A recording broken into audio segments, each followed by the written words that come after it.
Stream Element says, Oh, damn it. guy is now live.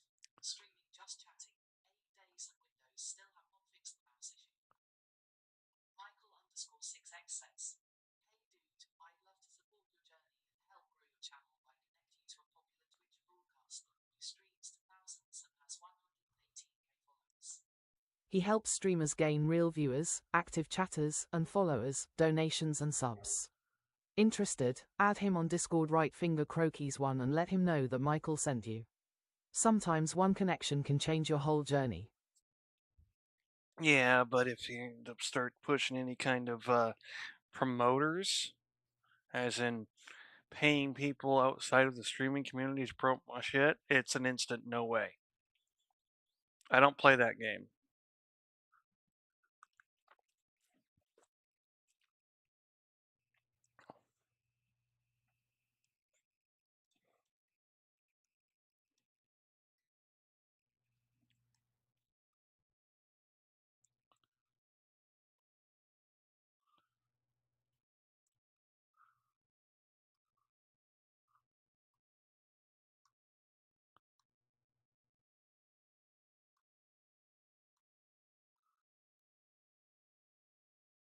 $19 ago.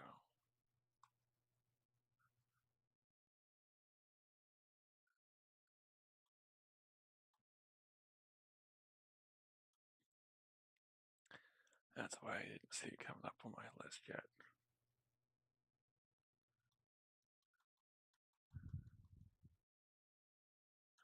Okay.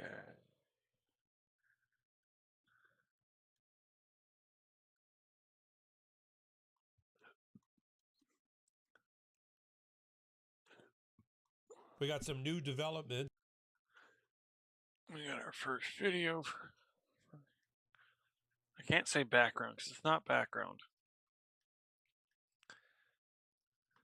It's more like viewing window 2.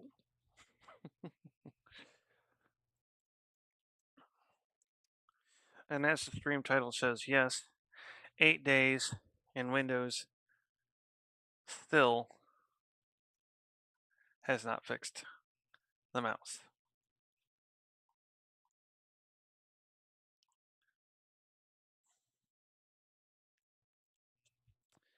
So I'm still running on trackpad and controller. And I also forgot to fire up Steam again before starting. Okay, I know to take care of that. Like that. Come over here and let this start playing while I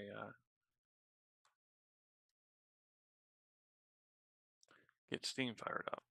It's about the 5 members of Congress that Donald Trump has called to have prosecuted under seditious conspiracy and to have hanged because they released a 90-second video reminding American service people that they have an oath and an obligation to the Constitution not to follow unlawful, unconstitutional orders.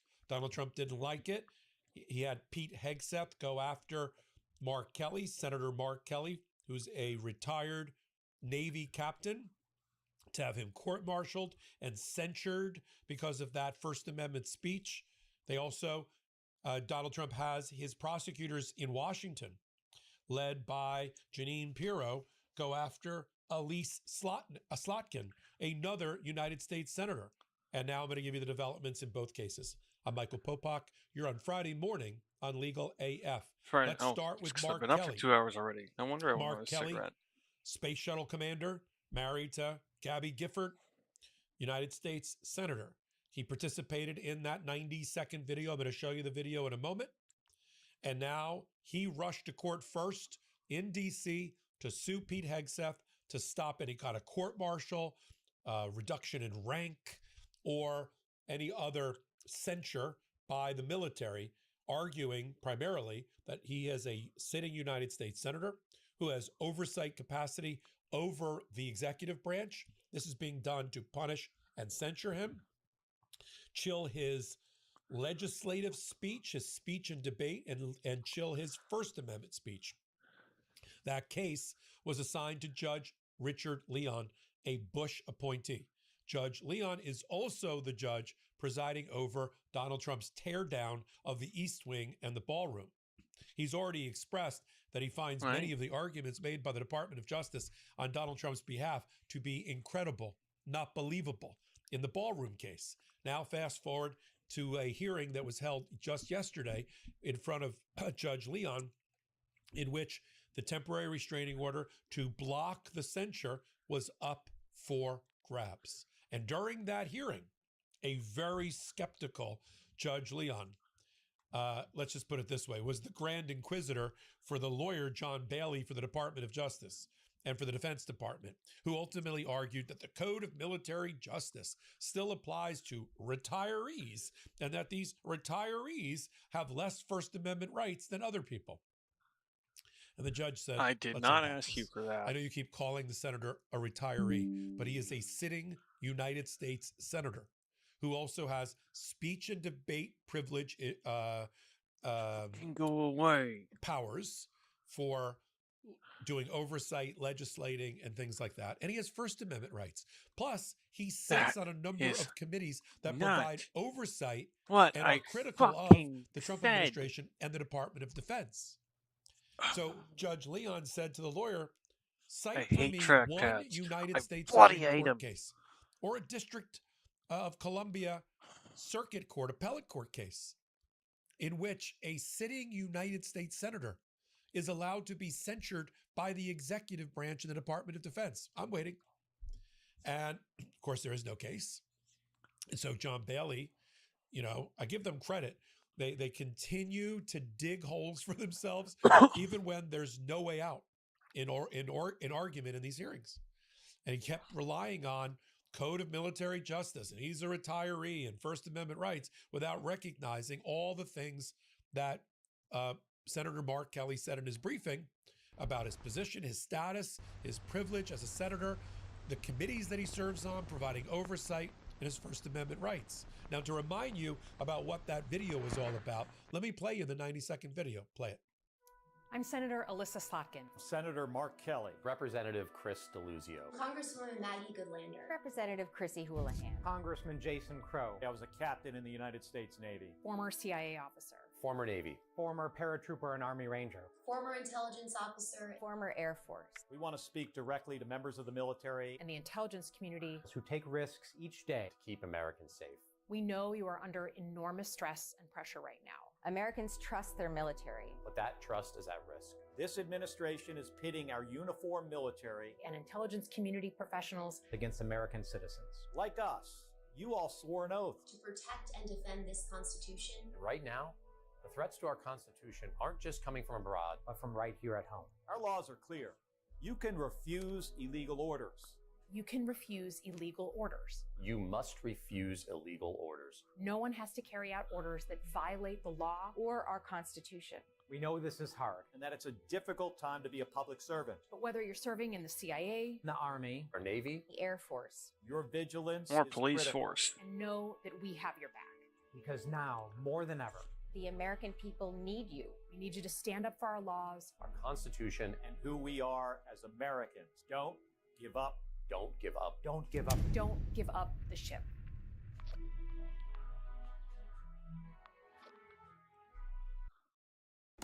Whoa. What's that? I just built a budgeting app in Base 44. Guys, Nina just built an app. Impossible. Nina can't. So focus now on Kelly. In a moment, I'm going to go over to Elise Slotkin and what's happening in her case. So based on the hearing, I would be shocked if Judge Leon, who's already not happy with the ballroom construction, and I think is about to do a stop work order related to that. In this case, I would be shocked if when he issues his order, we haven't gotten it yet, but when he issues his order, if he doesn't put a stop to the censure by the military of this retiree United States Senator Mark Kelly from Arizona. Now, Mark Kelly had something to say about this as well following the hearing. Let's play Mark Kelly. There's nothing more fundamental to our democracy than the freedom of speech and the freedom to speak out about our government. And that's what I'm fighting for here. I appreciate the judge's quick and careful consideration in this case, given what is at stake here. A lot is at stake. Hey, I wore the uniform to defend this country and to defend the Constitution. Secretary Hegseth censured me and is now trying to demote me for things that I said and for doing my job as a United States Senator. And in this case, we have the Constitution on our side. Thank you very much, everybody. Thank you. In fact, on the Senate floor, Kelly took on Pete Hegseth. On January the 12th, in a Senate floor speech, he said the following: Pete Hegseth's unconstitutional crusade, I think you need to change that to Donald Trump, against me sends a chilling message to every retired member of the military. If you speak out and say something that the president, the Sec of Defense doesn't like, you will be censured, threatened with demotion, or even prosecuted. Now, so that's what's going to happen there. Now remember, or I'll tell you for the first time, here's what Donald Trump had to say at the time this came out, when the video came out. He said their words cannot be allowed to stand seditious behavior from traitors. Lock them up. He even suggested, Trump, that George Washington would have hanged them. I love when he compares himself to George Washington. Let's move over to Elissa Slotkin, right? Elissa Slotkin, a senator from Michigan. She's been called in by the Department of Justice and Pam Bondi and by Jeanine Pirro, the prosecutor in D.C., for a voluntary meeting about their criminal investigation. All right, stop right there. I mean, her lawyers already said stop right there. End the criminal investigation. Elissa Slotkin has First Amendment rights to speak out. She has, which is covered by that. You can't criminalize First Amendment speech. She has speech and debate privilege rights as a sitting senator to comment and criticize the President of the United States. And frankly, what she said was absolutely the truth in that video. That under the Code of Military Justice, as interpreted throughout the years, throughout the decades, combined with the Nuremberg principles about the Holocaust and the Nazis, where Nazis would say, I was just following orders when they did all those atrocities. You cannot follow, nor does it give you a defense to say you're just following orders if those orders are unconstitutional. See, when you swear in allegiance and you take an oath the way I have as a lawyer to uphold the Constitution of both New York and Florida and the United States Constitution and become an officer of the court, or in this case, a federal officer, when you do that, you are swearing allegiance to uphold the Constitution, not swearing allegiance to whoever is the occupant of the Oval Office or the occupant of the Pentagon. So you have, within the chain of command, you have independent judgment and thought. In fact, here's what Elissa Slotkin had to say about her being attacked and her going on the offensive. Play that clip. I'm Senator Elissa Slotkin from Michigan. Last week, U.S. Attorney from the District of Columbia, former Fox host Jeanine Pirro, reached out asking to interview me because of a 90-second video that I filmed in November. This is on top of an FBI inquiry that came in from the Counterterrorism Division late last year. To review the bidding, in November, 6 of us with service and veteran background filmed a video restating the Uniform Code of Military Justice, saying that those in the military have a responsibility to reject illegal orders. In response, the president called for us to be investigated, arrested, and ultimately hanged. He ended up tweeting over a dozen times about that, and yesterday in Michigan falsely said that I stole my 2024 election. In response to the president's tweets, the threats went through the roof. We had over 1,000 threats come in. Over 100 were credible and are being investigated. I went on 24/7 security from Capitol Police. I had a bomb threat at my house. My parents were swatted in the middle of the night, and my siblings had cop cars placed in their driveways. And now he's using his political appointees at the FBI and the Department of Justice to follow through with his threats. To be clear, this is the president's playbook. Truth doesn't matter, facts don't matter, and anyone who disagrees with him becomes an enemy, and he then weaponizes the federal government against them. It's legal intimidation and physical intimidation meant to get you to shut up. He's used it with our universities, our corporations, Did I our just go to the legal wrong shore? community, and with politicians who I just went to the falsely wrong shore. believe that doing his bidding and staying quiet will keep them safe. No, I'm not going to do that. Because this president does not represent the views of the majority of Americans. Even if you voted for him, I do not believe that his vision of America is shared by a majority of Americans. Because this country is worth fighting for. Our freedom of speech is worth fighting for. Our values, our core values, are worth fighting for. So here's how this is going to go down. The senators are going to win, and the Congress people, all members of the intelligence community and or the armed forces. Trump is going to lose again. Trump's going to be made to look even more petty and foolish than already. This is going to help the electoral fortunes of Senator Elisa Slotkin of Michigan, Senator Mark Kelly of Arizona, and the rest. And people are going to hold this against the Trump administration as yet another indicia, another metric of their depravity, of their lawlessness, and of their going after patriots. Now, in this new iteration, this second year of the Trump administration, people like Mark Kelly and Elisa Slotkin are fighting back because we have their back here on the Legal AF and the Midas Touch Network. So in the meantime, on Friday, let's celebrate Friday. Become a Legal AF Substack paid member. Now is the time. I wouldn't be asking for it. We need the resources to meet the moment. Hit the subscribe button and I'll give you 35% off, which I'm running all weekend on Legal AF Substack. So until my next report, I'm Michael Popak. I'm Michael Popak, and I got some big news for our audience.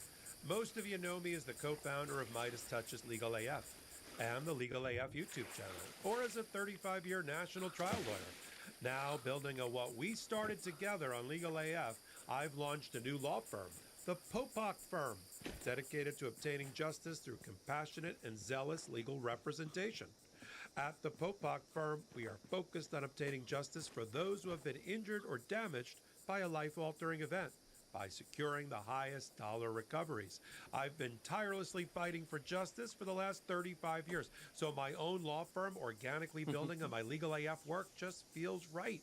And I've handpicked a team of top-tier trial fighters and settlement experts throughout all 50 states known as Big Auto Injury Attorneys who have the know-how to beat heartless insurance companies, Giving me the booty. government entities, and their I don't want your booty. Big Auto's attorneys I don't want your booty. Firm are rock stars Not in your their booty. respective states and collectively responsible for billions Not of your booty. dollars in recoveries. So if you or a loved one have been on the wrong side of a catastrophic auto, motor vehicle, rideshare, or truck accident, suffered personal injury, or been the victim of medical malpractice, employment harassment or discrimination, or suffered a violation of your civil and constitutional rights, then contact the Popak Firm today at 1-877-POPAK-AF or by visiting my website at www.thepopakfirm.com and fill out a free case evaluation form. And if we determine that you have a case and you sign with us, we don't get paid unless you do.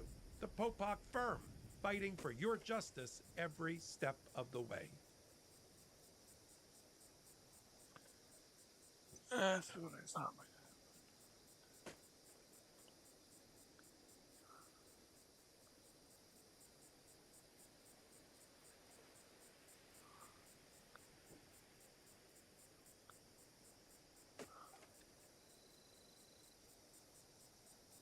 Today we're going to be looking at another Nile Red video, specifically making an atomic... I guess I will let this play so that way I can run to the store. I don't have anything to drink other than water.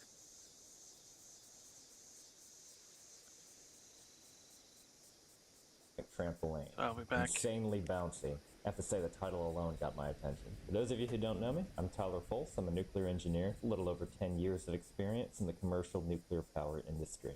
From engineering to operations to emergency response. I don't claim to know everything there is nuclear, but I can certainly share some knowledge. Let's check this out. This video has been sponsored by Opera. It was almost 2 years ago when I saw this video by Steve Mold, where he showed something that I'd never seen before, called the atomic trampoline. He also showed how it worked by just getting a regular ball bearing and by dropping it from about 1.5 feet. And honestly, it was pretty lame. I'm just kidding though, and that was exactly what he expected to happen. And this was because this cylinder was just made of some generic stainless steel. This, on the other hand, was the actual atomic trampoline, and for the most part, it was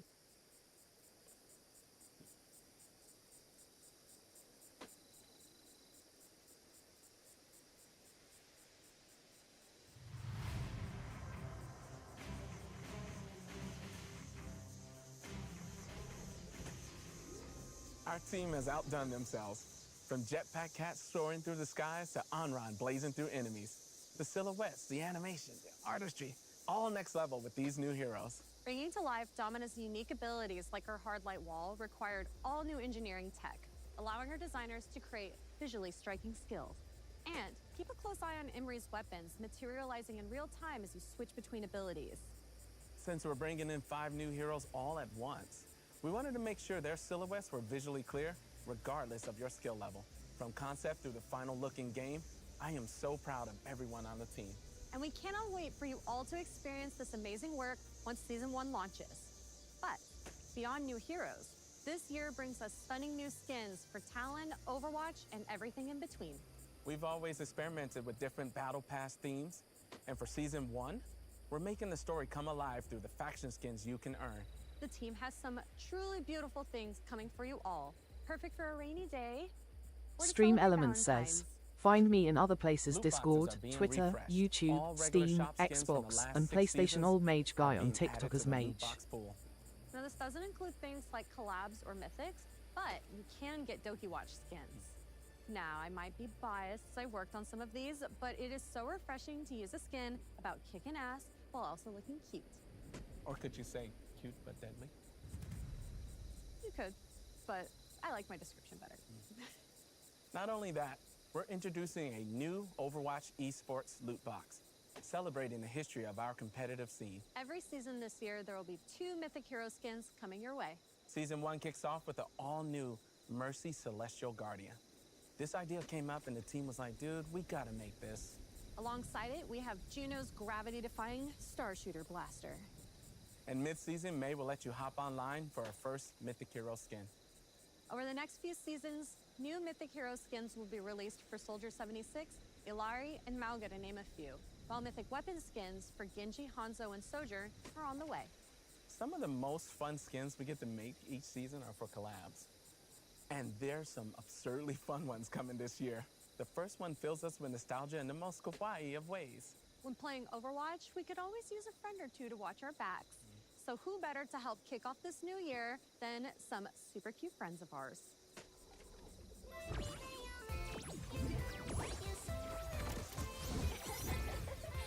Brighter than a shooting star.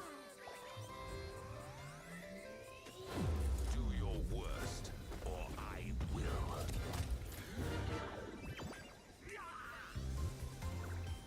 Oh. Feeling better yet? We'll show them a trick or two. Let the Kitsune guide you. Supernova ready. Greetings, Earthlings. Come closer. I won't bite. Boom! I'm feeling it. Oh, yes! Prove your skill.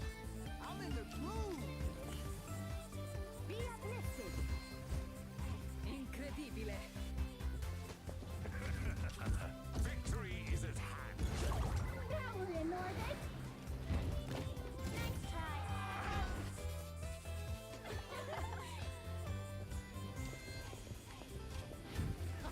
F it up. Magnifique. How do I look? Ah, yeah.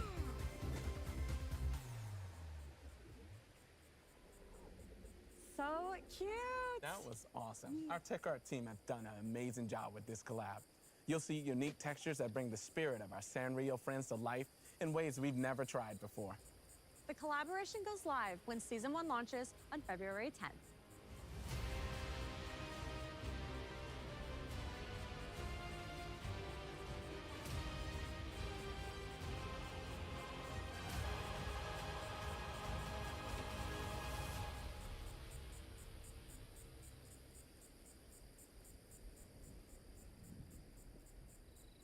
I have 120 acres here in West Virginia, and I turned it into a whole homestead. One of the questions people ask me all the time is, what is the best way to buy land? And I'm going to tell you the answer. It's legwork and due diligence.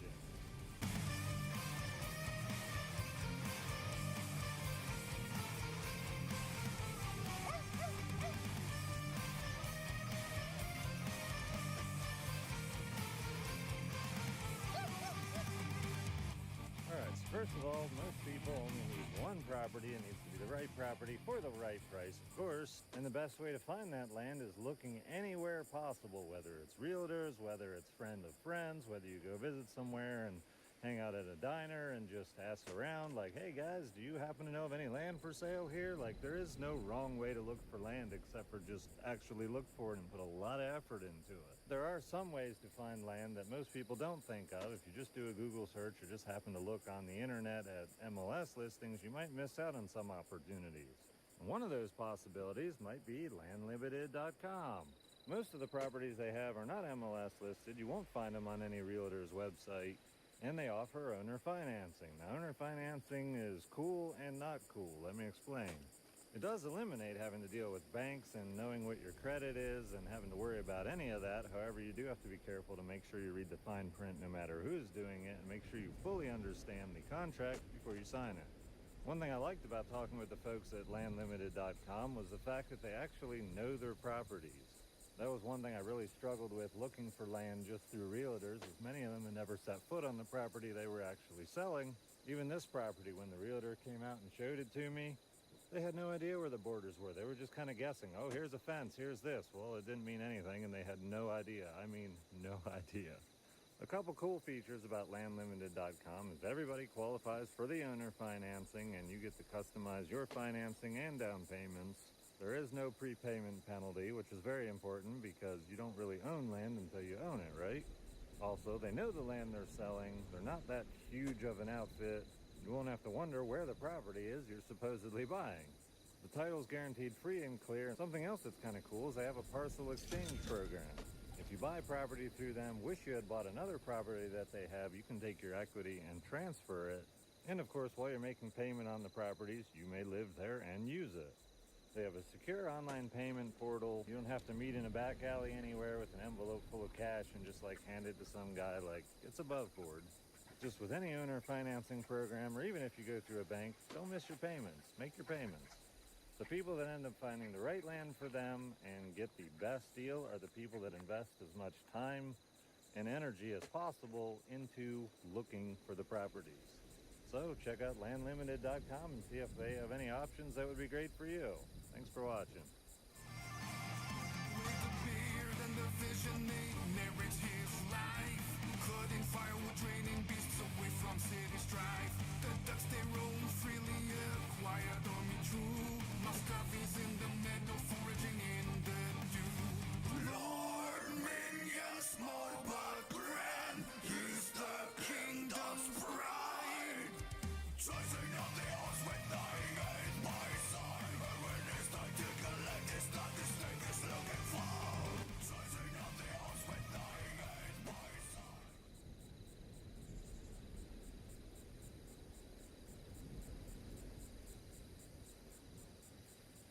Basically the same thing. However, what made it a lot more interesting was that it had this extra layer of special metal on top, and when he dropped the ball onto Special it, metal. the difference was almost It's unbelievable. It just kept on bouncing, almost like it was never going to stop, and it just didn't make sense to me how this kind of generic-looking piece of metal was able to make such a huge difference. That's cool. First, I'm gonna say atomic trampoline, not a standard nuclear engineering term. At least not one that I've ever worked with. What we're looking at here is merely a trampoline bouncing analogy used to visualize energy states and transitions. So the ball is the particle jumping, bouncing off of a barrier. When it gains kinetic energy, when it moves towards the trampoline, it bounces back to a corresponding energy level. So you can use this as an analogy to see how particles behave in energy wells. At least that's what I think this is supposed to visualize. It's not using an atomic weapon to bounce something really high into the air. That's the topic for a different video. Steve quickly cleared up a lot of this confusion, though, by explaining that it was made using a relatively new and unique type of material called amorphous metal or metallic glass, which was very different than normal metal. Interesting. So amorphous metals, unlike the typical crystalline structure you see in metals, have a disorder structure kind of like glass. I've also heard them referred to as metallic glass. They have higher strength and hardness, they have magnetic properties, and they're more resistant to corrosion, though they are more expensive to manufacture. I've seen these used in transformers, and because of their unique properties, they make transformers way more efficient. Now the trade-off is it's more expensive to fabricate amorphous metals, but they pay for themselves in the long run. Kind of like when LED light bulbs were first introduced, how they were more expensive than regular incandescent bulbs. But yeah, amorphous metal transformers, higher energy efficiency. They can also operate at lower temperatures to receive the same level of electrical output, because amorphous metals have less heat losses than a traditional transformer that has a steel core, for instance. But they're pretty cool. They're also used in high-end golf clubs because of their extra bounciness to get you to drive the ball farther, though I don't claim to be an expert at golf. He then went on to talk a lot more about it and why it was so bouncy, but the whole time, the only thing that I could think of was that I really wanted to buy one of these atomic trampolines. The only problem was that according to Steve and hours of my own research, a setup like this was now impossible to buy, and Steve was only able to get this one by borrowing it from another channel called Grand Illusions. I wonder why it's impossible to buy now. Shortage? When I found this out, I was honestly pretty disappointed, and I still don't really know why nobody makes them anymore. What I do know, though, is that not being able to buy one kind of made me want one even more. And at this point, it was pretty clear that there was only going to be one way for me to get an atomic trampoline. Here it comes. And I was going to have to try and make one myself. The only tricky part was that I still didn't entirely know what metallic glass was, and I definitely had absolutely no idea how to make it. Okay, so he is using amorphous metal and metallic glass interchangeably. But for some reason, I felt that I could do it, and I decided to just go for it. So I just jumped right into working on it, and I felt that the best and most important first step was to figure out how a disc of metallic glass is typically made. That's always a good first step in any project, to figure out how to do it. Actually, that's not true. The best step is probably to figure out if it's a good idea to do it. Look at all the implications of what it would be like to manufacture something like that. However, even after hours of searching on Google and reading anything that seemed remotely relevant, I wasn't able to find much of anything. This is because, as far as I could tell, there was basically no information about specifically making a disc, and I was only able to find generic industrial methods that showed how to make things like ribbon. On the bright side, though, all of this research still wasn't a complete waste of time, because I was able to find a lot of interesting information. Going deep down the material science rabbit hole, I see. About metallic glass in general. For example, there are apparently an insane number of metallic glasses where each of them have completely different compositions, and they all vary in their physical properties like density, elasticity, and hardness.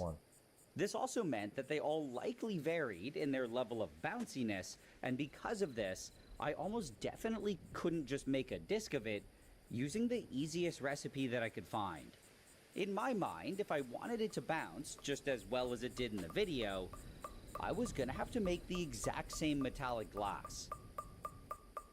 How do you know you can't make one that's, like, maybe there's a reason why he made one with that level of bounciness and not so crazy bouncy that it's atomic flubber? So I went back to Steve's video, and this time I listened to it much more carefully, and it was around the 7-minute mark that he thankfully said exactly what it was made of, and that it contained zirconium, beryllium, titanium, copper, and nickel. Interesting combination. Also interesting that he mentioned beryllium, which is toxic, both as a skin irritant, toxic, and an inhalation hazard. At 4 milligrams per cubic meter, you're at the IDLH threshold, or immediately dangerous to life and health, with workplace exposure limits of less than 1/1000th of that. So, not saying you can't try to make that, but just be careful. From what I've seen of Nalred in the past, he follows good chemical lab safety procedures, so as long as he treats it with the respect it deserves, he'll be fine. With a bit more research, I was then able to find that this composition in particular was called Vitraloy 1, and it was actually one of the first commercially viable and mass-produced metallic glasses.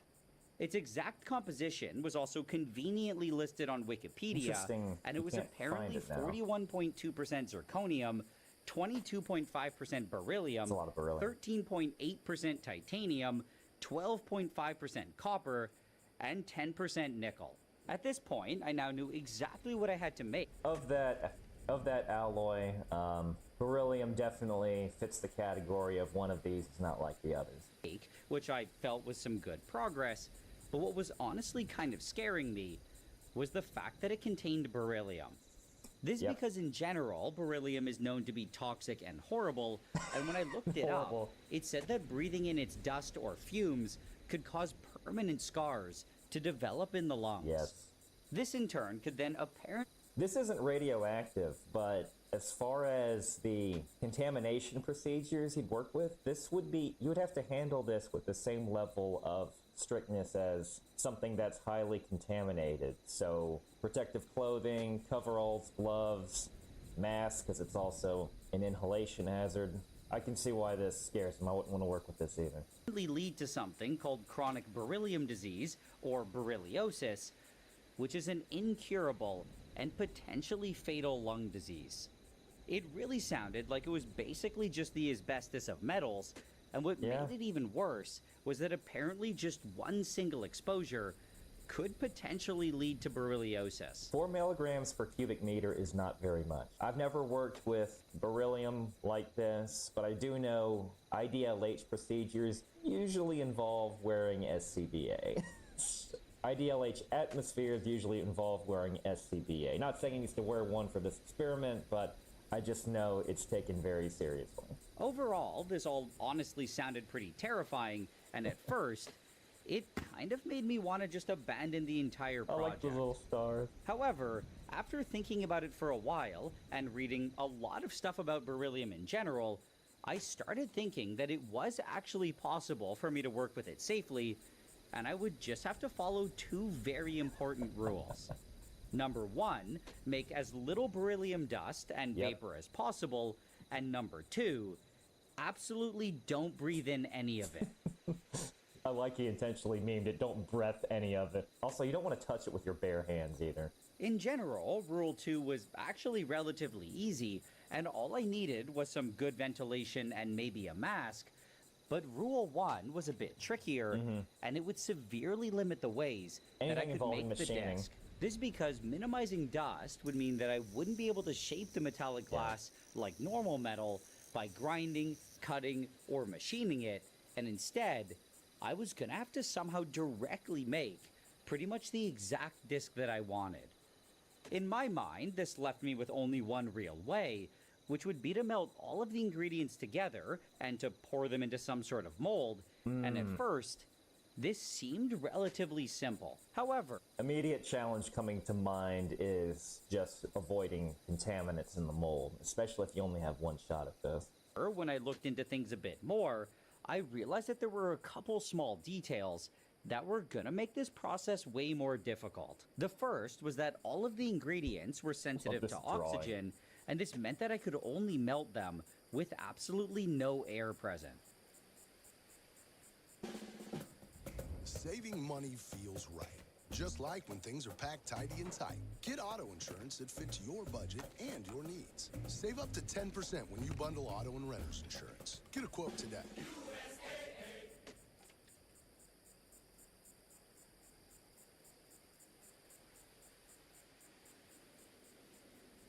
Taxes is feeling unwelcome. Now Taxes is an open door to new TurboTax stores. Meet our experts. They do your taxes, so you can walk out with confidence. Now this is Taxes.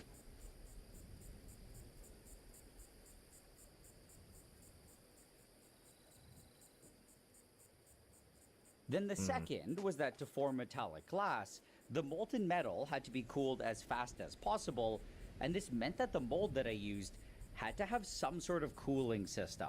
Altogether, this definitely wasn't ideal, but I still felt that it was doable, and at this point, I was fully committed to the project. So I immediately dove right into planning it, and the first thing that I did was reach out to Steve Mold to get the exact dimensions of his disc, and he was nice enough to help me out. I then spent the next few weeks trying to come up with a setup that I thought would work, and my first idea was to do something similar to when I made Purple Gold. Yeah, this is what This is because to do that, all I needed was a simple furnace with a crucible, and with a small tube shooting in some inert argon gas, I was able to easily protect all of the molten metal from air. I was also able to quickly pour it all out into a graphite mold, and even though it was extremely reactive, it only seemed to get slightly oxidized on the surface. In my mind, this basically solved pretty much my entire problem with air, and I figured that for the cooling part, the only thing that I would have to do differently was pour it into a perfectly sized little disc mold, and to quickly cool it using something like a computer heatsink.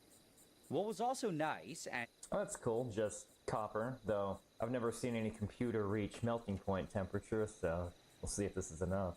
And extremely important was that it was very easy for me to do all of this in one of my fume hoods, which would completely protect me from the scary beryllium. Overall, So beryllium in nuclear engineering, you'll see it as a neutron reflector in certain types of nuclear reactor designs and also in nuclear weapons. And what it does, by reflector, I mean it scatters neutrons in a way that they do not escape the reactor. It reflects them back in. Water also has similar properties in a pressurized water reactor, but for something really compact, especially like a weapon, water's not very space effective. And beryllium is good because it has a low atomic number, that of 4, and there's also a very low chance for it absorbing neutrons, so it's much more likely to scatter them back into the reactor. That also makes it good as a neutron shield because, again, it's going to scatter them, and the neutrons, when they're scattered, are going to go backwards. They're going to lose a lot of energy, so it can make effective shielding in that regard. I will emphasize in both of these environments, a nuclear reactor, ultra high temperature, ultra high pressure, and a nuclear weapon, I shouldn't have to explain that one, are not environments where you're going to be around, where you are going to be close to them. Reactors have multiple walls, multiple layers of containment made out of multiple feet of concrete. So you're very far away from the toxic source of beryllium as well as the high heat, high pressure, and high radiation of a nuclear reactor. It can also be used in fusion reactors, tokamak-style reactors, and again, it's neutron shielding because fusion reactions do also release neutrons. Not to mention limit the release of impurities into the plasma in the case of fusion. So beryllium comes up quite a bit, but I've never personally made anything out of it. Really felt that this solved pretty much all of my issues, and I was actually very close to testing it out until I randomly stumbled onto this paper that I'd somehow never seen before, which explicitly talked about making discs of metallic glass. They also included a photo of something that they made, and it was pretty much exactly what I wanted, and what was especially nice was that they explained exactly how they did it. Specifically, they said that all of the ingredients were arc melted together and then suction cast using water-cooled copper molds under a purified argon atmosphere. Okay. At first, a lot of these words, honestly... Argon's good at purification because it's inert, just like any other noble gas. ...didn't mean very much to me, but with a bit more searching, I found that at least on a lab scale, this seemed to be a somewhat common way to make metallic glass. It also seemed like the main part of the setup was this thing called an arc melter, and with even more searching on Google, I was able to find a bunch of photos. I then took a closer look at what appeared to be the simplest one, except what kind of concerned me was that I honestly had no idea what I was looking at. After examining it a bit more, though, I realized that it was actually a lot simpler than I thought, and it was basically just a standard welding setup with some extra parts. This was especially highlighted by the fact that it was powered by a common welding power supply, and that the positive output was connected to a standard tungsten welding electrode. Welding is such an underrated trade I've seen, but is highly, highly sought after and lucrative. It seems like there's just, I remember during an outage needing to bring in specialized welders that are not only expert level or master level, whatever the highest skill level is, but also just experienced working in nuclear power plants. So having those specific skills and experiences, they're just difficult to come by. For whatever reason, welding isn't like promoted as much compared to engineers. We were even in a situation where we had more nuclear and mechanical and material engineers on site than we did welders. So we had to bring in some specialized contractors, and they were not cheap. So definitely a lot of money to be made with being a good welder, and not just in the nuclear industry. It's a very, very underrated skill. There are of course some major differences though, and the first was that the other wire, which is normally attached to the thing that's getting welded, was instead attached to a water-cooled copper crucible. Then on top of this, all of it was enclosed in a glass or metal shell and filled with an inert gas like argon, which would completely protect it from air. With this setup, it was also apparently possible to liquefy almost any metal, and I found this really cool demo of one on YouTube. The moment that it was turned on, it immediately released some blindingly bright light, and this is because a plasma was being generated. Plus, you get to work with plasma as a welder. That's the other cool thing. Between the electrode and the copper crucible. This plasma was then so hot that it was able to almost instantly liquefy any metal that it touched, and it honestly kind of blew my mind how fast it was able to melt it. It's powerful. With that being said though, after seeing this, I almost immediately wanted one, mostly because it looked really cool, but also because it really did seem like an arc melter would be both the easiest and safest way to work with the metallic glass. Plus, he'll have it around and be able to use it for future videos. I like that, and I've watched several of these Now Red videos now. He's slowly adding to his shop of, at least to someone like me, a bunch of exotic tools. Now, they might not be that exotic to some people, but he's amassing quite a collection, so he's getting to where he could make just about anything, which is pretty cool. What I also think made it even more enticing was that with a slightly larger one like this, it was apparently possible to incorporate a custom mold into the water-cooled copper crucible. This would then allow me to directly suction cast the molten metal into the exact disc that I wanted, and at the same time, it would also cool it extremely quickly, which was very important, and at this point, I was pretty much fully committed to getting an arc melter. The only problem was that just by looking at it, I knew that it was going to be expensive, and after talking to someone on Alibaba for over a week, the final quote that I got was $14,000. This was way more than the close to $0 that I would have had to spend on my other setup, and the number honestly kind of shocked me. It was clearly the much better and safer option though, and on top of this, they containment is expensive. Confirmed that it was no problem to make a disc mold with the exact dimensions that Steve had given me. So I decided to just go for it, and after a few months of patiently waiting, I eventually received this large wooden box. I then spent the next 15 minutes taking everything apart, and I got rid of all the packaging, and I was very happy to see that I now had everything that I needed. More specifically, I had the power supply, a water chiller, and a vacuum pump, and of course, the space-age looking arc melter. Now, all I had to do was put it all together, by first plugging in the wires from the electrode and the crucible to the power supply, then by connecting the chiller to all of the blue water lines, and lastly, Seems straightforward by enough. attaching the vacuum pump to this little pipe sticking out on the side. Vacuum pump would also be useful in reducing contaminants, non-condensable gases, that sort of thing. At nuclear power plants, we use them in the secondary side, the non-nuclear part of the plant, the main condenser. It not only improves water chemistry, the condenser at a near vacuum greatly boosts thermal efficiency of the entire nuclear power plant. And there's nothing nuclear about that process. It's the same steam cycle efficiency process that you would see in a coal or natural gas. I also went and got my argon tank and I attached it to this part at the top, and when I was done, I felt that it was looking pretty good. I then opened it up to check out the copper crucible, and I was really happy to see that it was exactly what I had asked for. In the middle, there was the custom mold, which I will talk more about later, and around it, there were 4 small rounded wells, which I could use to melt metal. There were also 2 custom ones with an exact diameter of 44 millimeters, and I had made these just in case the mold somehow totally failed. It's good to have This way, I would at contingencies. least I like have that. something to potentially fall back on, and like the mold, I'll talk more about them later on. Either way, with it all assembled, Whoa. What's that? I just built a budgeting app with Base 44.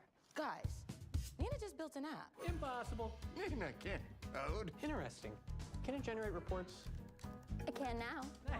So you're saying we can all build apps now? Yeah. I'm on lunch. I gotta make a call. I'll be in my office.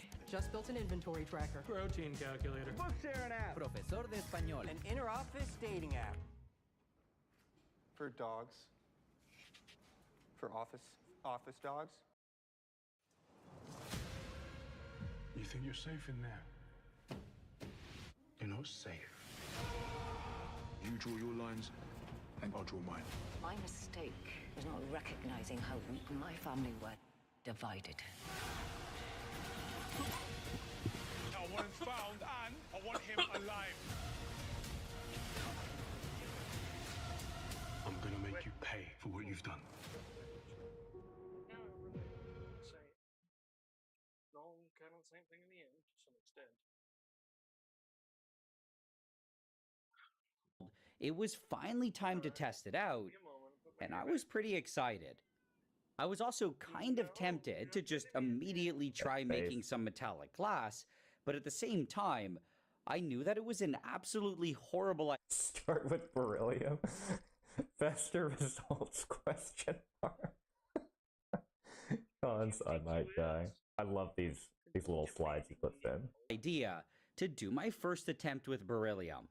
I mean, it definitely made a lot more sense to first actually learn how to use it before working with something dangerous. Just test. Find a So a instead, test I control decided case. to start out with some iron. I like that it's not right next to his radioactive material drawer that I saw him use in the Alright. uranium glass video.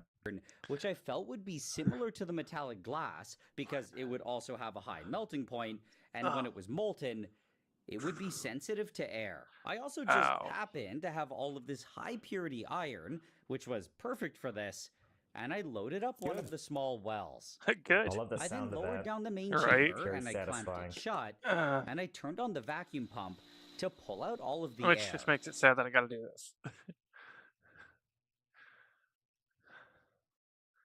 For those that haven't figured it out yet, yes, I'm a science nerd. Well, that's putting it lightly. That's putting it really fucking lightly.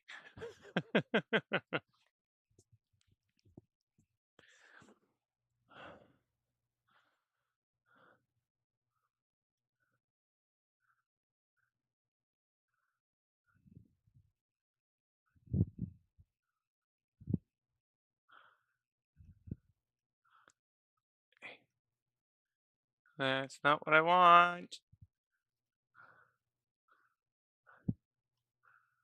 Thank you. Excuse me.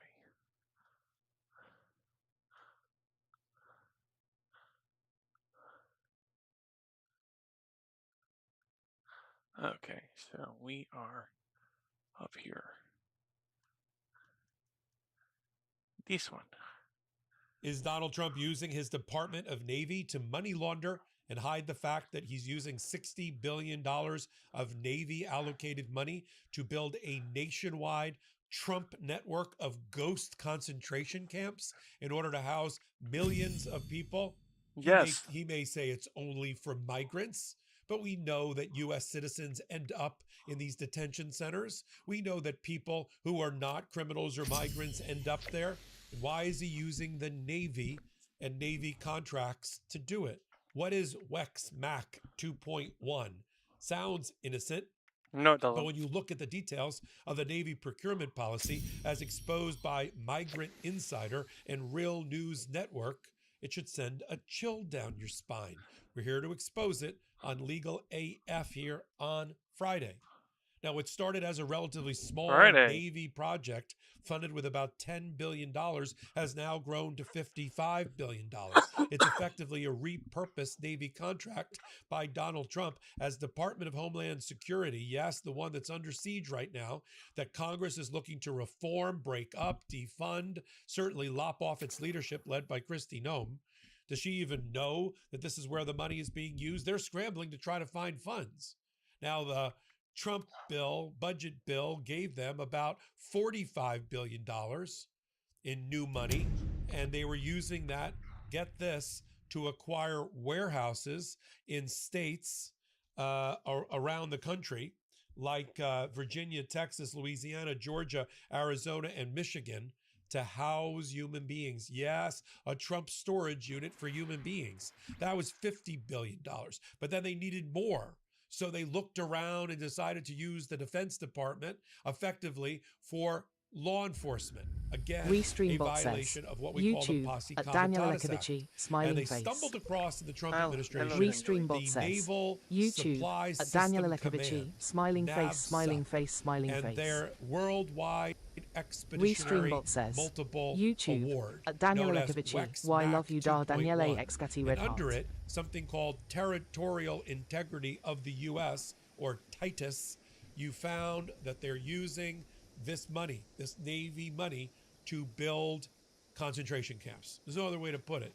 In the award, Restreambot in says, the proposal, YouTube the at request Daniel for Lekovici, proposal, why they're love you dar listing Daniele that Excati the marry my companies that dar are Daniele im bidding single on you this you have single to have the gentle ability to man build dar Daniele love guard guys man shacks, dar dan sex. barriers, and other force protectors. Now, where will they put these things? Daniele, Obviously, I don't know naval very well at all. installations One. is one place. Two, And we can we're not barely just talking about communicate soft-sided at the moment. tents here like an alligator alley.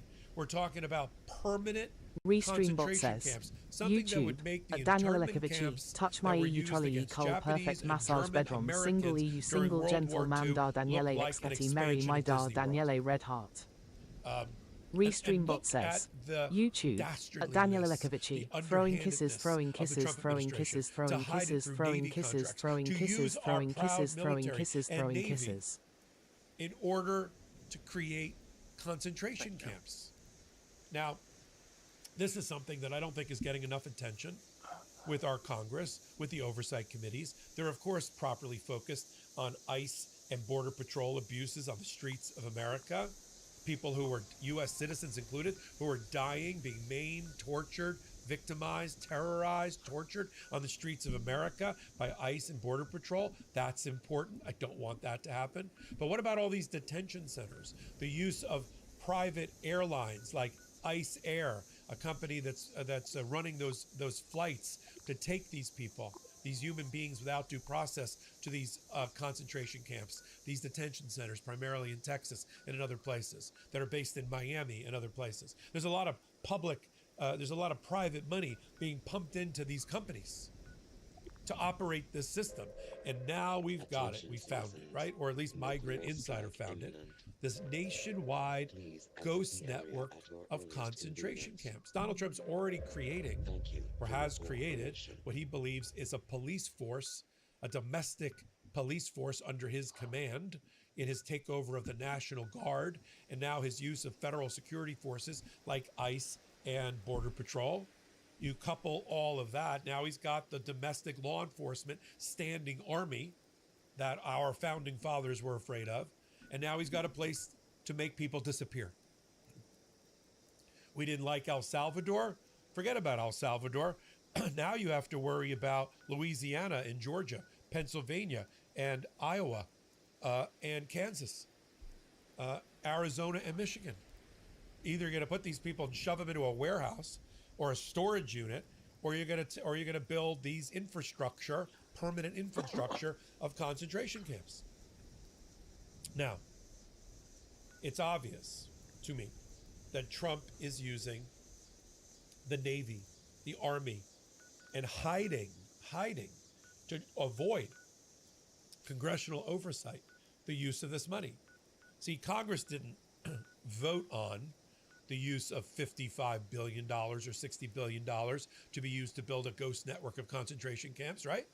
They allocated the money to the Navy. And then the Navy, under the Department of Defense and Pete Hegseth, has now been ordered to repurpose that money to be used for immigrant capture and retention and concentration camps. See, that's what Donald Trump is trying to do. He's supposed to be executing the laws of Congress. Congress makes the laws, the president executes on the laws. That's why it's called the executive branch. He's not supposed to create his own slush fund of money, stealing it away from the Defense Department and the Navy and proper Navy orientation and use it to capture human beings. And since we know this is a lawless presidency run by people without integrity or ethics or morals, we know there's not going to be any guardrails around the use of the money or who ends up in the concentration camps or in the storage units. We're talking on this particular hot take on $100 billion of money that you probably didn't know about before I did this hot take. I probably didn't know about before I started researching for it. That's being used to build Stream Elements says, find me in other places, Discord, Twitter, YouTube, Steam, Xbox, and PlayStation. Old Mage Guy on These TikTok people as being made Mage. to disappear without due process. I don't hear anything about federal courts or immigration courts being held. I don't see any money being pumped into making sure that there is due process for these people, that they have lawyers, that there are courtrooms, that there are Article 3 judges, that these things are heard, that the writs of habeas corpus are respected. All I hear about is storage units, warehouses, concentration camps for bodies. Yeah? Yeah, keyword. Loaded.com. Get the biggest game releases of the year at the best prices. And the thing that is most chilling here is that Trump has figured he's found a way, searching through the sofa of the federal government to find money anywhere, to find a way to repurpose money that was not allocated for that originally by Congress, therefore no oversight. And now we've got, what do we got, people? Concentration camps, internment camps, warehouses, storage units for human beings without the commensurate constitutional provisions to protect their civil liberties, and therefore degrade ours. Even if we're not on the receiving end of the ICE and Border Patrol abuse, but we're not in a detention center or Alligator Alley. We are all already down there because our constitutional republic has been defiled by Donald Trump. And so the purpose of this particular video or hot take is to draw attention, something that was probably little read within Migrant Insider. I'd like to invite anybody that does expose and investigative reporting from Migrant Insider to come join me on Legal AF to talk more about these issues. Dublin. But the takeaway here is $100 billion tearing up my blanket. of your taxpayer dollars that needs have to been not used happen for immoral, illegal, unconstitutional purposes, right? Repurposed from congressional money, therefore trying to get out from under oversight to use as a network of concentration camps for Donald Trump. And Congress has to do something about it. The oversight committees, the Armed Services Committee for the Senate, led by people like Senator Mark Kelly, have to get to the bottom of this particular reporting and do something about it. See, you're not going to hear about this on Fox or Newsmax or CNN Hitbox or on MSNBC or MS Now, whatever it's called. But we are going to shine a light on these issues because it's so, so important. I'm glad you're here at the intersection of law and politics. We could not do it without you. Hit the free subscribe button here. We already have over 1,000 people who have become paid subscribers of this YouTube channel to help us stay on the air. I appreciate each and every one of you. That's in less than 3 weeks. We've got to continue to build, because without subscribers, without members, without paid subscribers, we're off the air. We're off the air. Do it to take off but my with you, shirt. together, we're strong. We can defeat the Trump administration. So until my next report, I'm Michael Popak. I'm Michael Popak. Yeah. And I got some big news for our audience. A little zoomy bite. Most of you know me as the little zoomy co-founder bite. of Midas Touches Legal AF and the Legal AF YouTube channel, or as a 35-year national trial lawyer, now building a what we...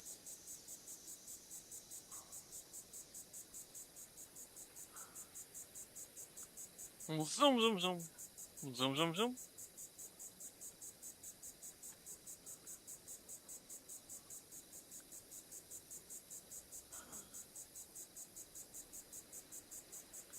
Eight o'clock tomorrow morning, court.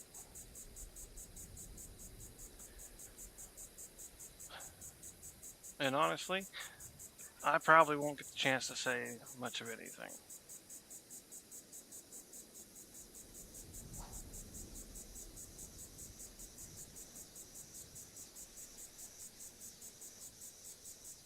I mean, I wasn't not expecting to get the judge to change their mind, and I'll be telling them that, but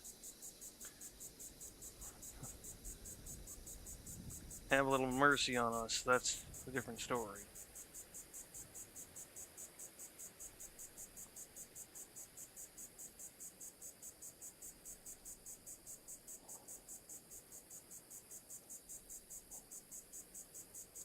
And I hope the judge had their caffeine and breakfast.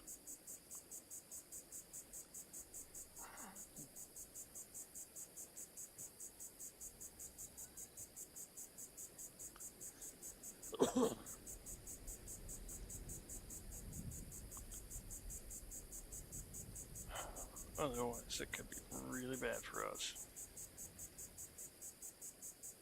The House and Senate Democrats, led by Representative Garcia, Senator Blumenthal, held oversight hearings in order, let's be frank, to shame the Republicans, to side with them to reform ICE, put it out of business, defund it, get rid of Kristi Noem.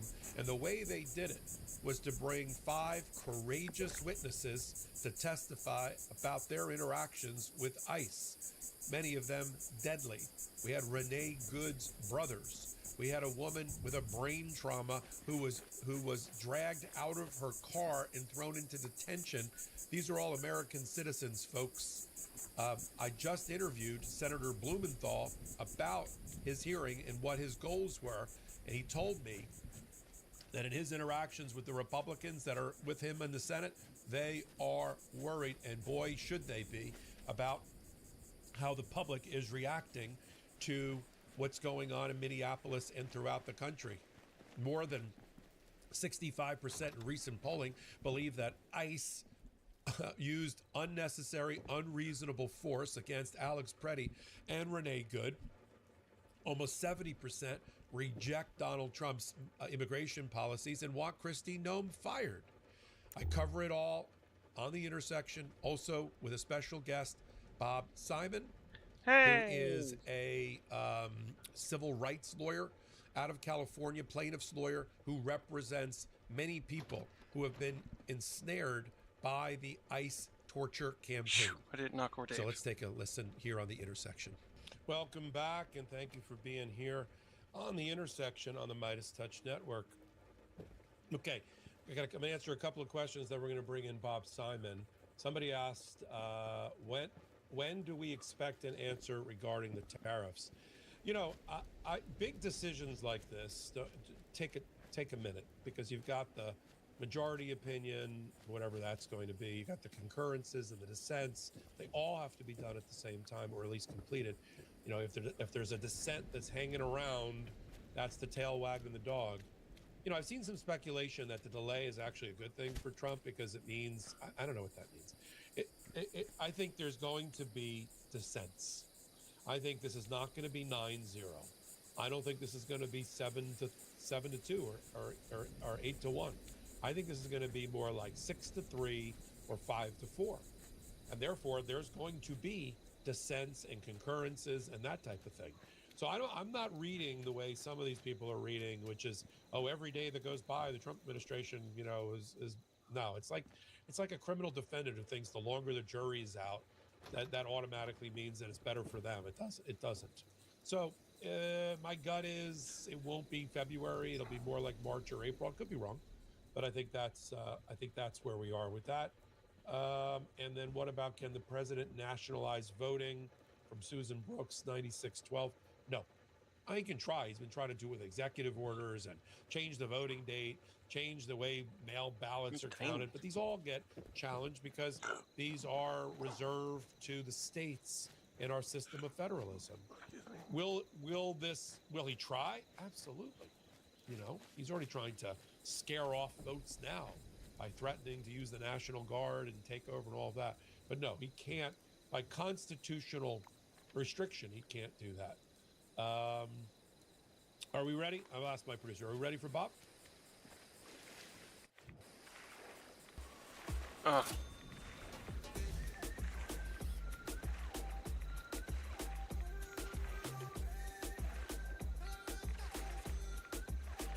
That's what I thought. Okay.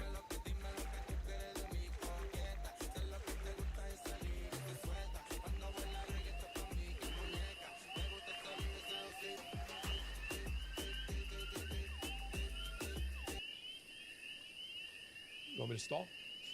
Ready. No, ready. Oh, all right. Let's turn him around. He looks like he's sideways. There's Bob Simon. Bob, you're new to my audience. Let's get this right side up. Okay, great. We have watched this How you one. doing? I'm doing well to quite well. All right. And we watched it Friday.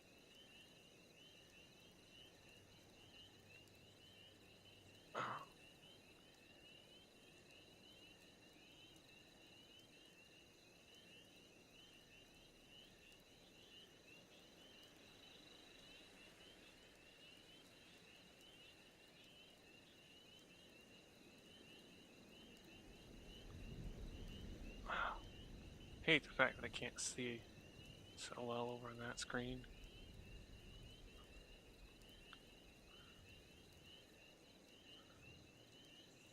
Never mind the fact I'm using a touchpad. More notifications. I hate the way they do this. Sometimes I really do.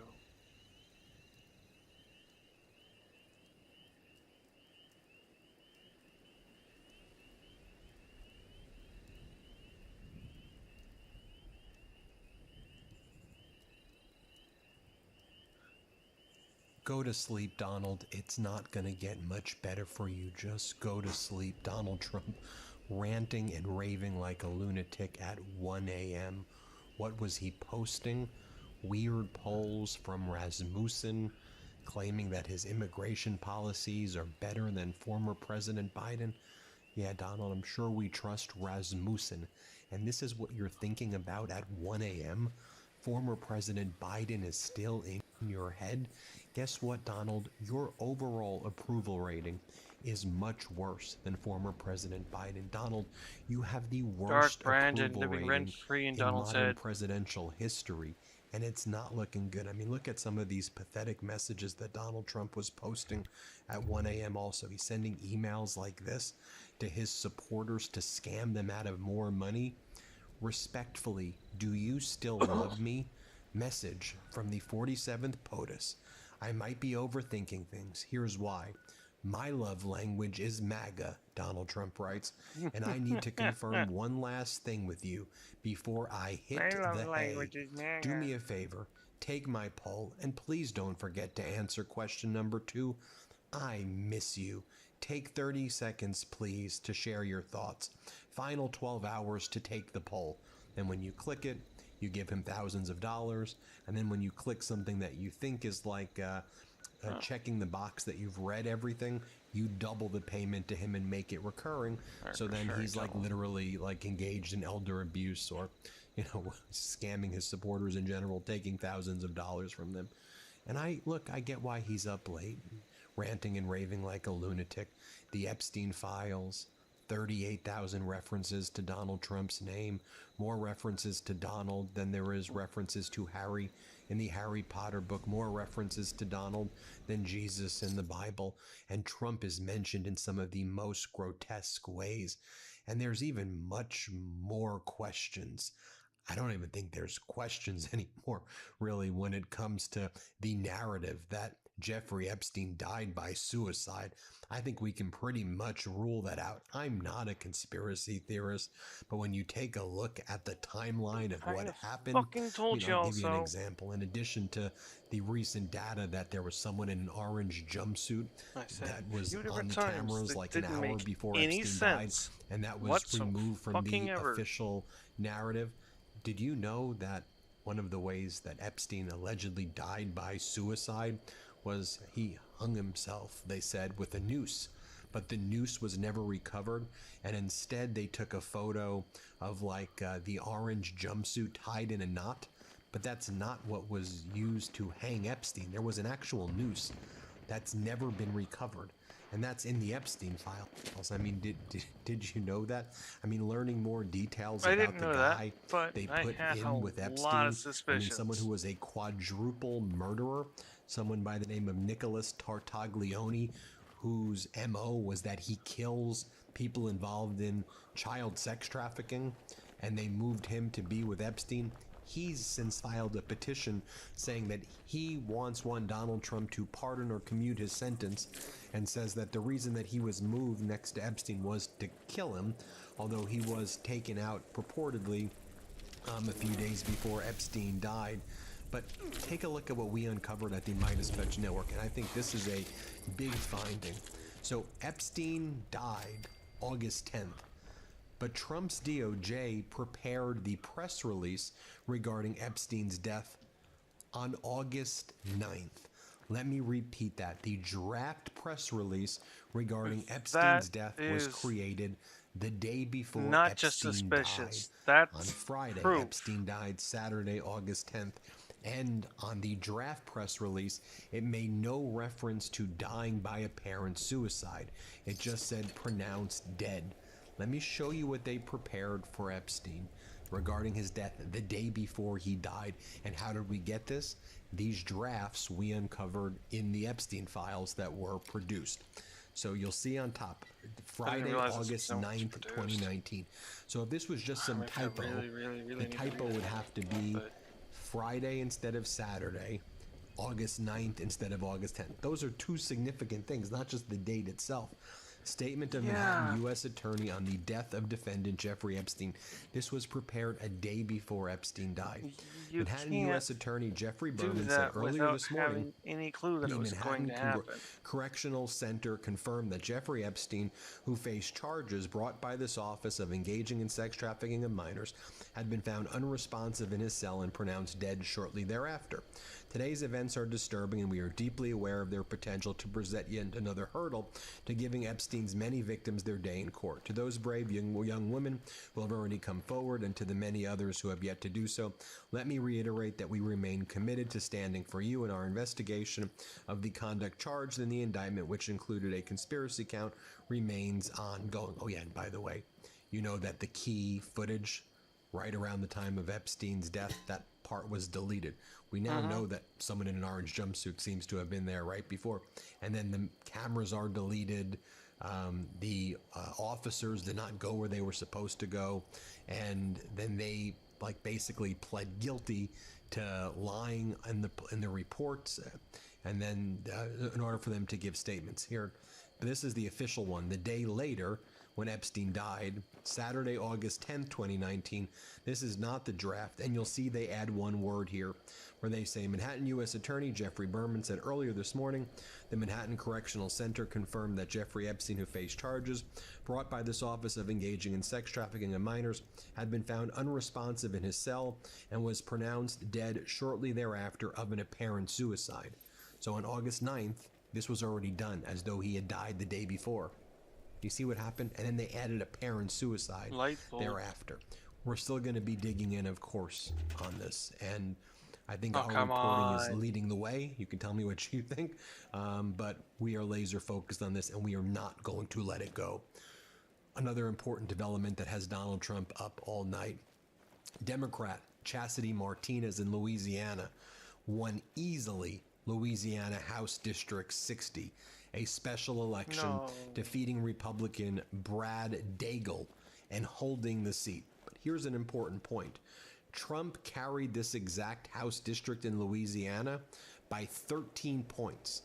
So Republicans were hoping this was going to be their first flip, because Democrats have flipped all these special elections across the country. You know how every week or 2 weeks I'm doing these reports?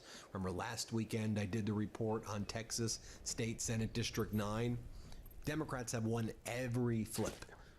Republicans thought this was a chance because Trump won this plus 13.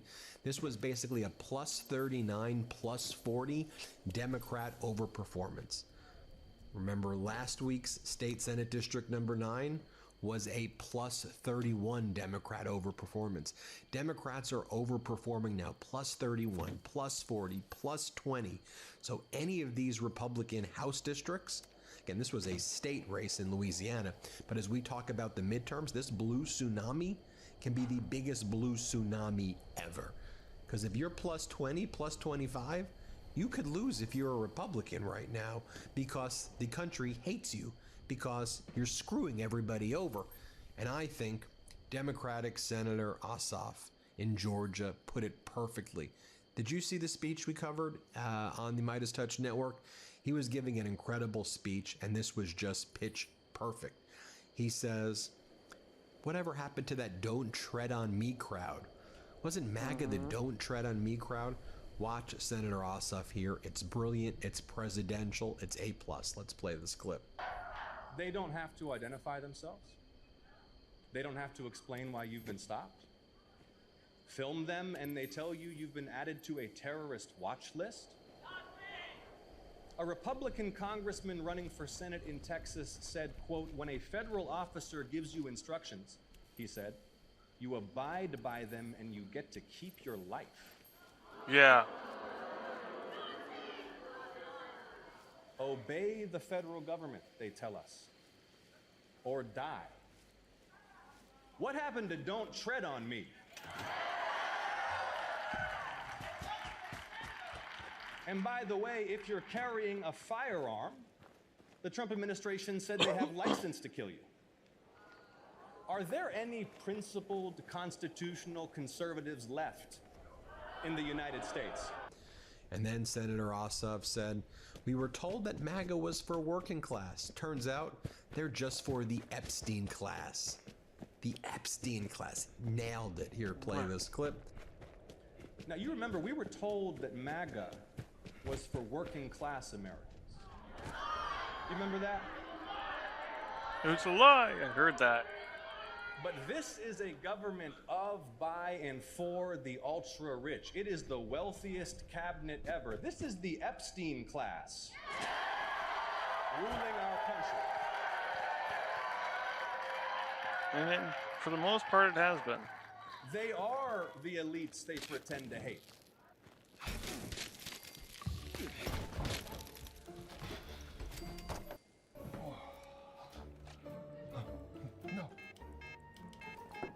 What? Signal on your side? Sit. No. Feels like airplane mode. Hey, love. How's it going? So prices are up, jobs are going away, Medicaid and school lunches are slashed, nursing homes are getting defunded. If you're Steve Bannon and your pitch was Trump for the forgotten man and woman, how do you sell any of this? Trump was supposed to fight for the working class. Instead, he's literally closing rural clinics and hospitals to cut taxes for George Soros and Elon Musk. Yep. He was supposed to end the globalist world police foreign policy. The shit we've been talking about for a while and no one's listening to us about. Huh, go figure. Maybe it wasn't so two-sided after all.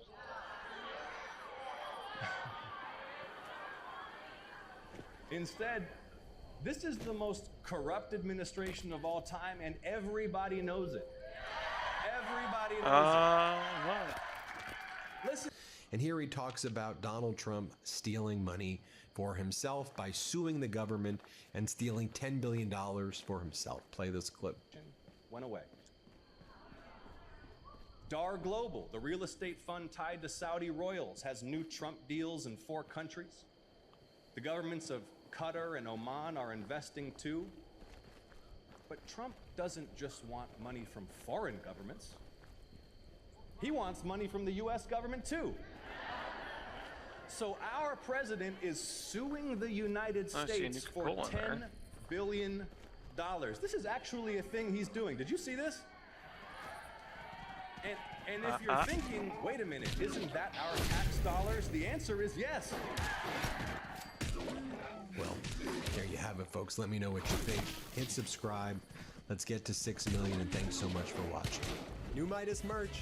Head to store.midastouch.com today and get yourself the best pro-democracy gear and show your support.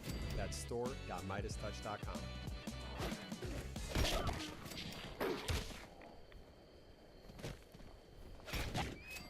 This is Uncle Don, and he's got a huge problem. See, Uncle Don is the head honcho of the U.S. jungle, and the jungle is suffering badly from a massive brain drain problem.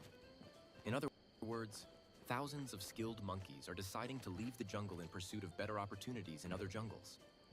And we're not talking about just any monkeys. We're talking about some of the best and brightest.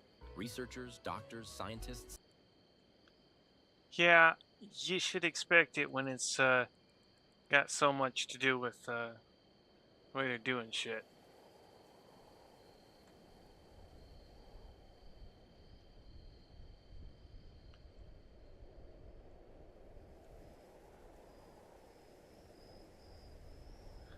I mean, you know it's bad when a inventor doesn't even want to fucking do it because of the way shit's going. Restreambot says, YouTube, at Bow de Viaro, belly time. Donald Trump is engaged in an elaborate shell game, a bait and switch, if you will, that we've caught here on Legal AF, where he has destroyed, put out of business, the Cybersecurity and Infrastructure Security Administration, CISA, that was responsible for in making sure that our elections are not interfered with by foreign enemies or enemies inside this country, right? And Donald Trump didn't like CISA because its chairperson, its secretary administrator, Chris Krebs, declared that the 2020 election was the most secure in history. So Donald Trump has eliminated that office, even though he created that administration, and he's now replaced it with, wait for it, Tulsi Gabbard, who is supposed to be, her remit is supposed to be the director of national intelligence. I mean, 15 intelligence agencies report to Tulsi Gabbard, including the CIA. They're supposed to be engaged in foreign espionage, not with election security. So why is it that Tulsi Gabbard went to Georgia to watch the voting machines and data and 657 boxes be taken out by search warrant by the Department of Justice in its fight against Fulton County? You know, they sued for the voter data. They didn't get it. So they went and convinced some federal magistrate judge to issue a search warrant. And who was there for the execution of the search warrant? The director of the FBI? No. One of the senior leaders in the Department of Justice? No.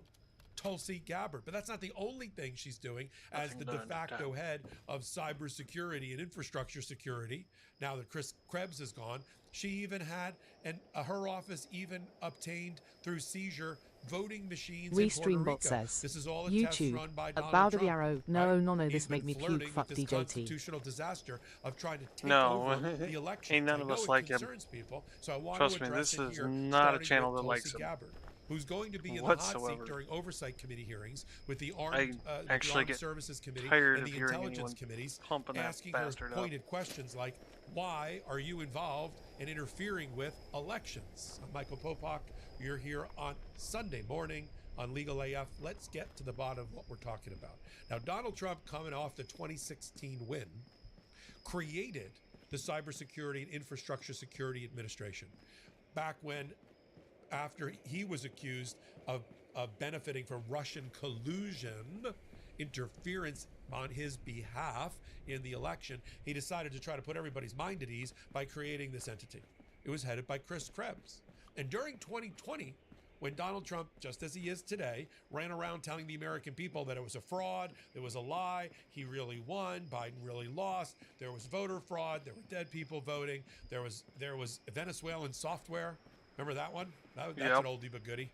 Venezuelan software that in a conspiracy with Dominion voting systems and Smartmatic was flipping votes in the couple of districts where they actually had these machines from Trump to Biden. Remember that? Okay, Chris Krebs kind of went off sides, if you will. Restreambot says, and YouTube, a bow to the arrow was a nice belly. Was the most safe and secure from a voting standpoint election in our history. That voter fraud, which is historically in this country, infinitesimal. I mean, we're talking about decimals. We're not even talking about 1% voter fraud. Oh, we're talking about 0.001% voter fraud. There's always somebody voting their dead mother-in-law's ballot. There's always somebody voting in the wrong district. There's always somebody who says they're an American citizen, tries to vote and votes, right? But it is 0.00 land of fraud, which means it's not outcome dispositive, meaning even if it happens, it's not changing the outcome of an election. Now, here's what Chris Krebs said at the time, in real time, in 2020, and it got him fired. Play the clip. Cybersecurity expert and analyst Chris Krebs, who is head of CISA, we'll get into what that means in a second, announced soon after the 2020 election that it was the, quote, most secure election in history. The former president disagreed and memorably, to Chris, fired him.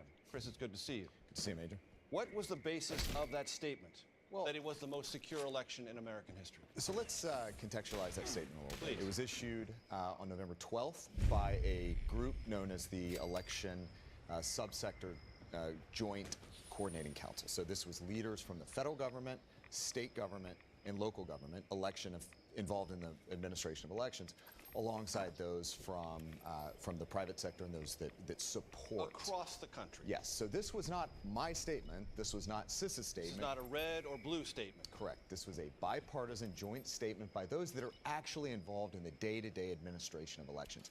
And it was their real-time, in-the-moment perspective of what was happening around the United States election at that point. And the important part is that it wasn't just about November 3rd and what immediately preceded and what immediately followed. It was a collective effort really spanning back, from my perspective, back to 2017, that joint effort that we had worked to develop strong partnerships around election security within the federal government, but also with state and local elections. And as I understand it, President Trump encouraged you to do that very work, did he not? That we had the full support of the White House, the National Security Council, and those that were immediately within the orbit of the president. In fact, I briefed the vice president, who was on earlier, several times on our election security effort. What is CISA? CISA is the Cybersecurity and Infrastructure Security Agency. It was established by President Trump in 2018, and it is, as Jen Easterly, the current director, calls it, the nation's civilian cyber defense agency. And at any time when you were briefing either the vice president or the president or senior administration officials about the work you were doing and what it was leading up to in the 2020 election, did they raise any concerns about your ability, your acuity, your trustworthiness, or the trustworthiness of the data you were getting back to you? We had full support from not just the White House and the executive branch, but also from Congress. We briefed Congress. Now, Donald Trump, second time around, promptly got rid of that department. So he needed to look around for a crash test dummy that would do his bidding without pushing back, without exercising independent thought. Well, who would help him here? Who would that be? Right, Tulsi Gabbard. Especially Tulsi Gabbard, because she's been struggling in this administration to, one, keep her job, two, be heard, three, to avoid scandals and just survive and to find something to do. You wouldn't think the director of national intelligence would have to run around trying to figure out what to do with the job, right? But the problem is that Trump never trusted her. And so he relied instead on John Ratcliffe, who's the head of the CIA. Now, technically, the CIA is under Tulsi Gabbard, but that's not the way it really operates. You remember when Donald Trump announced the capture of the Venezuelan oil fields? I'm sorry, the capture of Maduro in Venezuela. Who was up on the stage? Okay, it was all men. And one of them was the CIA director, John Ratcliffe, right? Nowhere to be found was Tulsi Gabbard. In fact, Tulsi Gabbard was off apparently in Honolulu, Hawaii at a yoga retreat during this intelligence community, law enforcement, military operation. In fact, she posted some sort of peace to the world while the military operation was going on in Venezuela. She similarly was off key and tin-eared and got on Donald Trump's wrong side when he bombed Iran and its nuclear facility, because right before he bombed Iran, she posted this to social media about the horrors of bombing, particularly Hiroshima. Play the clip. I recently visited Hiroshima in Japan and stood at the epicenter of a city that remains scarred by the unimaginable horror Restreambot says, caused by a single YouTube, a bow to the nuclear arrow, bomb damn it, dropped I'm in fucking into you, bro. 1945, 80 years ago. Sorry. Yet this one bomb that caused so much destruction in Hiroshima was tiny compared to today's nuclear bombs. As we stand here today, closer to the brink of nuclear annihilation than ever before, political elite and warmongers are carelessly fomenting fear and tensions between nuclear powers. So it's up to us, the people, to speak up and demand an end to this madness. We must reject this path to nuclear war and work toward a world where no one has to live in fear of a nuclear holocaust. So ever since irony that I'm after playing that, Fallout a year with ago, that 6 months ago, being Donald Trump part of called her on the news carpet segment. and told her, I don't know what you're doing. You're campaigning for the presidency. You're not going to make it in my administration if you don't get back in line and stop coloring outside the line. So since then, she's been struggling. So then Donald Trump, knowing she's vulnerable, knowing that she's looking for a way to curry favor with him and stay in his good graces, gave her the remit of going after blue states and blue cities, blue territories like Puerto Rico, and try to scare the crap out of them by showing up as some evil specter in the background during raids. Now, this is now coming to a head with federal judges because Fulton County, Georgia, has filed its own federal lawsuit. We're waiting for more reporting about what's developing there in front of a federal judge to quash that search warrant and get its 657 boxes back. Puerto Rico is going to do the same thing about the seizure of its voting machines. And every time Donald Trump tries to exercise power he does not have under the Constitution to seize voting machines, to scare people from voting, it's going to be federal judges and the American Civil Liberties Union and Democracy Forwards and the attorneys general that are going to have to run to the rescue of our democracy.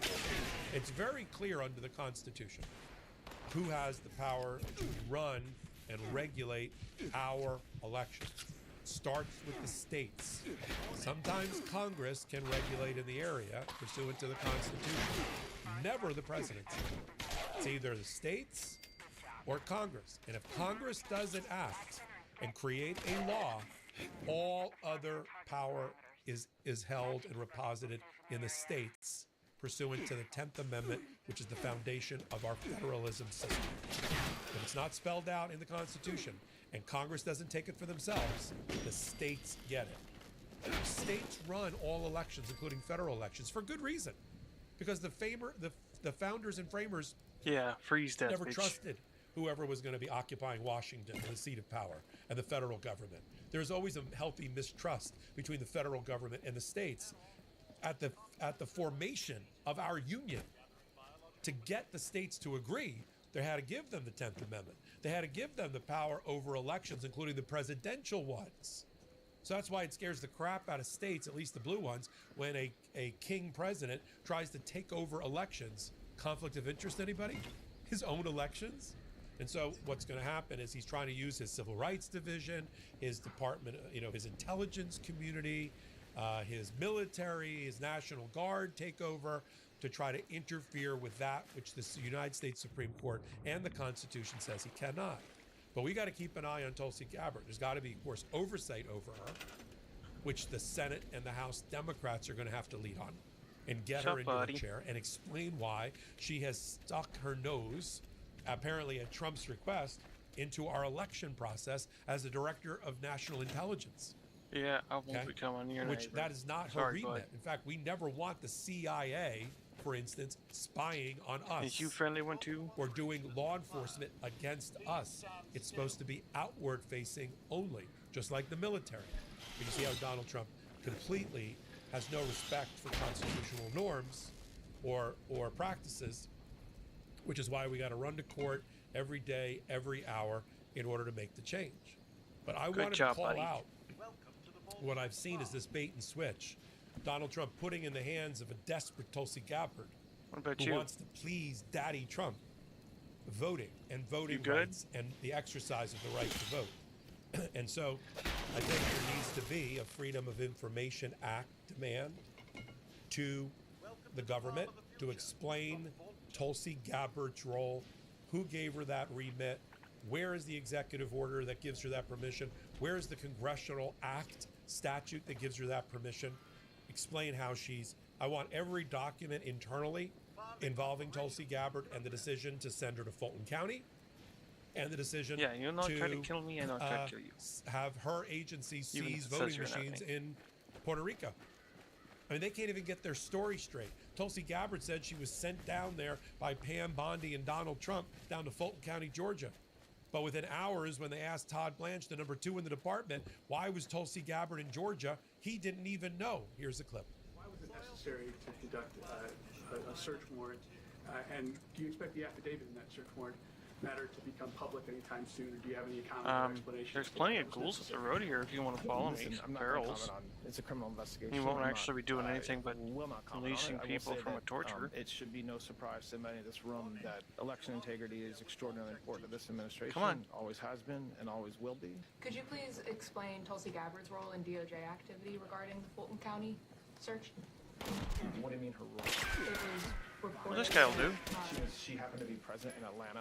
Yes, I saw the same photos you did. I mean, she doesn't work for the Department of Justice or the FBI. She's Come on. an extraordinarily important part of this administration. He's right here. This administration coordinates everything we do as a group. Stream So Elements I think says, her presence find me shouldn't in other be- places: there Discord, shouldn't be- Get him, Twitter, Mr. Andy. YouTube, That's a big Steam, part of her Xbox, job. and The fact PlayStation that Old she Mage was, guy on TikTok as present in Mage. Atlanta that day, is something Go get that him. doesn't surprise me about it. So are you Go saying get him. that Gabbard's appearance in that area had nothing to do with the Justice Department action? The fact that I most certainly did not say that.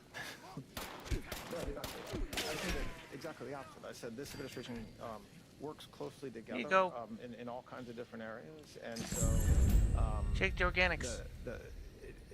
I'm not sure Right if there. they're surprised at that the administration is working together on things like election integrity. But if there is surprise, let me unequivocally state we are working together as an administration on election integrity type issues, and so that's all I can say about that. There's no oversight by the White House into the process that we've undertaken over the past 60 days. Yes, I am. Whoa. What's that? I just built a budgeting app in Base 44. Guys, Nina just built an app. Impossible. So we'll continue to follow it all right here on. Error. Compost reserve depleted. Gathering biological material.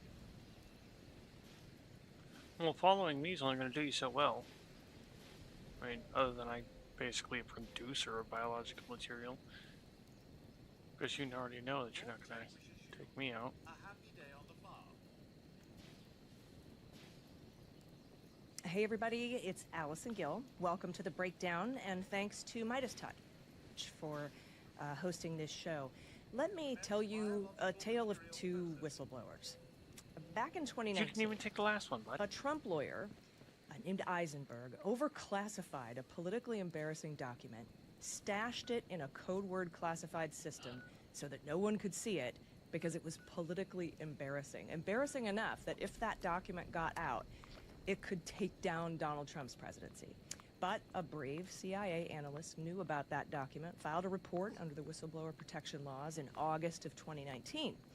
The Inspector General at the time deemed it an urgent and credible matter. But Trump's Director of National Intelligence, Trump's DNI, Joseph Maguire, delayed the transmission of that report to Congress for 3 whole weeks, almost a month, citing executive privilege concerns. Now, that document they tried to hide was the transcript of Trump's call with Volodymyr Zelensky. Its transmission to Congress led to Trump's first impeachment. Now, let's fast forward to Trump's second term in office. 4 days after his inauguration, Trump fired pretty much all of the inspectors general, all but 2, right? And a few months later, in May, a whistleblower from the intelligence community filed a report with the Intelligence Community Inspector General, the ICIG. Now, the interim ICIG deemed the matter urgent, but couldn't determine the credibility. But then, DNI Tulsi Gabbard, Director of National Intelligence Tulsi Gabbard, obstructed transmitting this report and the underlying classified document the report is based on to Congress.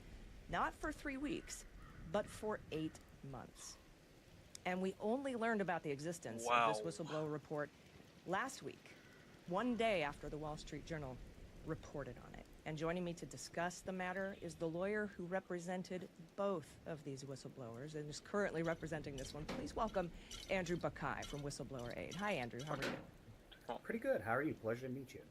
It's a pleasure to meet you, too. I'm very excited to talk to you today. I have so many questions. First of all, did I get anything incorrect in the opening screed I just went through? No, I think you pretty much summed it up very well. Great, thank you. There's more questions, obviously. Oh, yeah.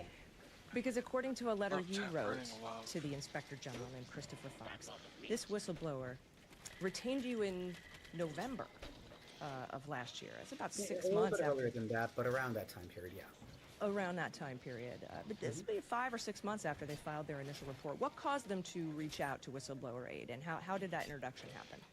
So, without getting into too many specifics about my communications with my client, basically the fact that this disclosure wasn't being transmitted to Congress, and the fact that my client, after requesting to be able to go to Congress back in July of last year, the fact that there wasn't any movement on that, looked to find an attorney who knows how to handle these matters. And actually, I it think just I'm made going sense to need that to go it use would reach out restroom. to me. And so my first interface was to try and introduce myself back to the IG's office. I do work with that office and other IG's offices, on matters. Bus chief for inexpensive? Yes, please. And try and get this moving. I mean, it's as simple as that. The goal is very simple, and that is, let's follow the law. Let's get the client the ability to go to Congress, and let's make sure that the disclosure gets there, and to the right people. Yeah, agreed. Now, the first Zelensky whistleblower we learned later was a CIA whistleblower, and No, it's I important wasn't. for people to understand the structure of the Inspector General over the I'll be intelligence right community. back. It's the Inspector General for the whole intelligence community. The individual alphabet agencies do not have their own They do, inspectors. actually. Oh, they do? They do, Okay. yeah. I actually used to work for CIA IG. But I Right. guess the one thing is that because if you're a member of the intelligence community, you have, in that case, the ability to go to the ICIG instead of your home agency. But, in this particular case, it also made a lot of sense that this person went to the ICIG because it pertained to ICIG activity. So, yes, you can go to your home IG, NSAIG, CIIG, and they're presidentially appointed, Senate confirmed, as is the intelligence community inspector. And when you say it pertained to ICIG stuff, you're talking about the DNI, Gabbard. Tulsi Gabbard, Yes, right? DNI. Yeah, correct. It pertained to DNI activities in this particular case. Okay, I think what I had was confusing in my mind is that there's only one place to go to FOIA all of the intelligence agencies. Yeah, no, it gets... Well, and the thing is, this is actually confusing for a lot of people, even those who are within the intelligence community, because, if you're working for a non-national security related agency, or the intelligence community agency, you have a lot more flexibility to go to Congress with. The reason why intelligence officers and contractors have to go through this particular process to try and get to Congress is because, and it makes sense, by the way, this makes logical sense. The information that they have, even though somebody on Capitol Hill, a member of the staff of the House or Senate Intelligence Committees, has a security clearance, obviously, they may not have the proper clearance to get that information. So this process is in part designed to make sure that that information gets to the right people the right way. And in this particular case, it's particularly true. The information here, the underlying intelligence at issue is so sensitive, only the Gang of Eight can see it. Which means that they're about, there are certain pieces of intelligence, or compartments, if you will. And there are about 7 or 8 of them. And if they fall in one of those categories, the only people who can hear it are the chair and ranking member of the intelligence committees. You got 4 right there. The Speaker of the House, the ranking member, the Senate Majority Leader, Senate Minority Leader. Right? So you get, it's a limited number of people who can see it, which arguably makes this a little bit easier. You don't have to figure it out. You know the 8 people who can see this. Right, and because when I was thinking when the first reporting came out that it was too classified to send to Congress, my first thought was, well, what is too classified for the Gang of Eight? Why, is there anything? But yeah. Now, does this whistleblower come from ODNI or a different agency within the intelligence community, or can you tell us? I won't say what agency they're with, but they're within the intelligence community. Gotcha. They're a member of the intelligence community. Okay. Now, about the structure of this, am I right in that there's a report, like a complaint, and then an underlying highly classified document at the core of at least one of the counts in the complaint? Is that how this is structured? Yeah. So basically, everybody's focused, as they should be right now, about Gabbard not providing my client the ability to go directly to Capitol Hill for the right folks, and not timely sending over the underlying disclosure, which, by the way, we can get into in a little bit, is apparently heavily redacted for reasons that are not related to classified information. But what's the underlying disclosure about? I'm going to get into it a little bit. So, in the spring of last year, there was intelligence that was gathered by an agency that captured activity that's being conducted by somebody close to the president, right, without getting into any more specifics. And that intelligence was, this particular agency gave Tulsi Gabbard a heads up, right? Not necessarily unusual. If it's something that the head of an agency should be aware of, that's fine. Right? But what happened next is where the problem starts, at least for Gabbard, is that upon receiving a hard copy of that intelligence, of that information, she then went to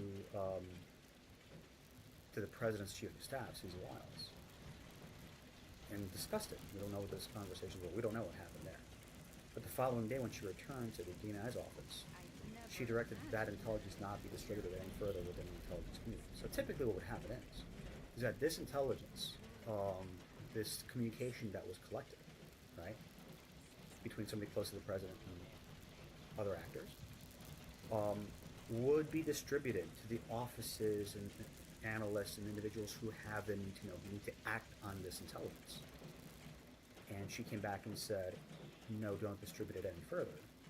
And more to the point, make me the only one on the distribution list.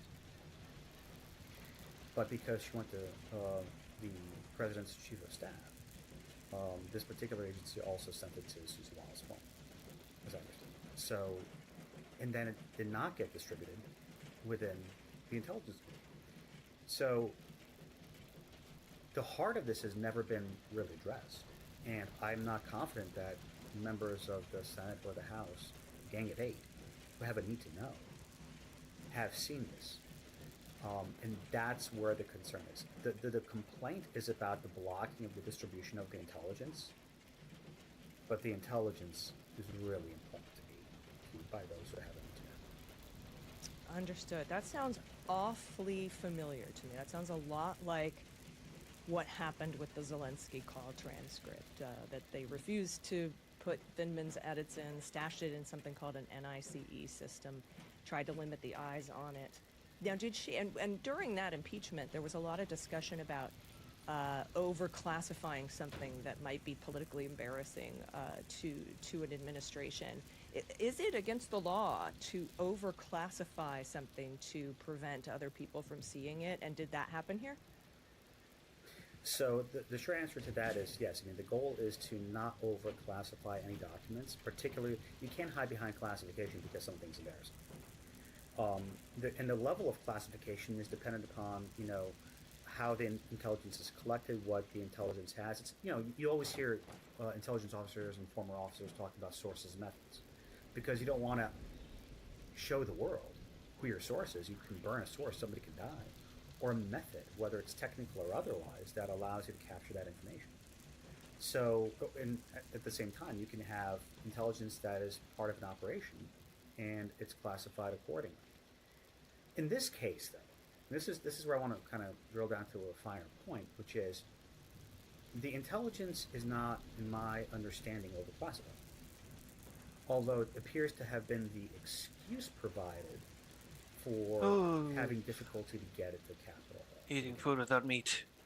But then always rough on the body. And I've only learned this very recently, is that there's an assertion of executive privilege.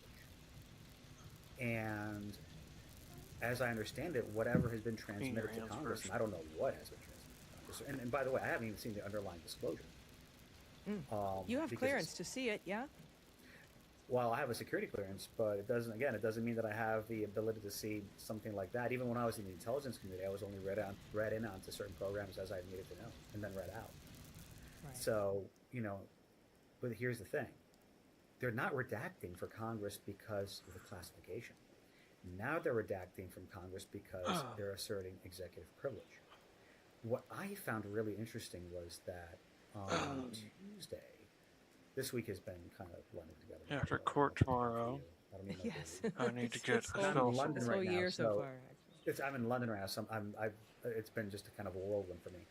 But but in the Wall Street Journal article that came out on Monday, I believe the ICIG put out a comment that this pertains to executive privilege, and that by its nature,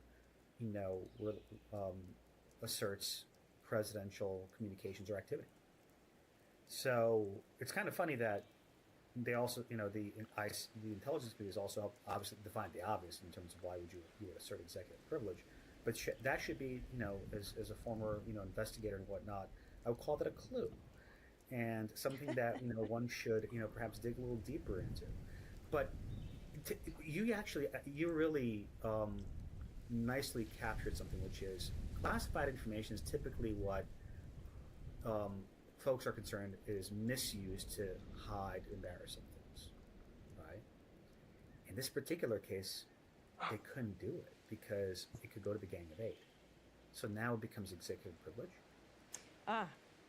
Yeah, and I seem to remember Joseph McGuire, the DNI in the first Trump administration, refusing to answer congressional questions about his discussions with the president pursuant to executive privilege when it came to that particular Zelensky document as well. Right.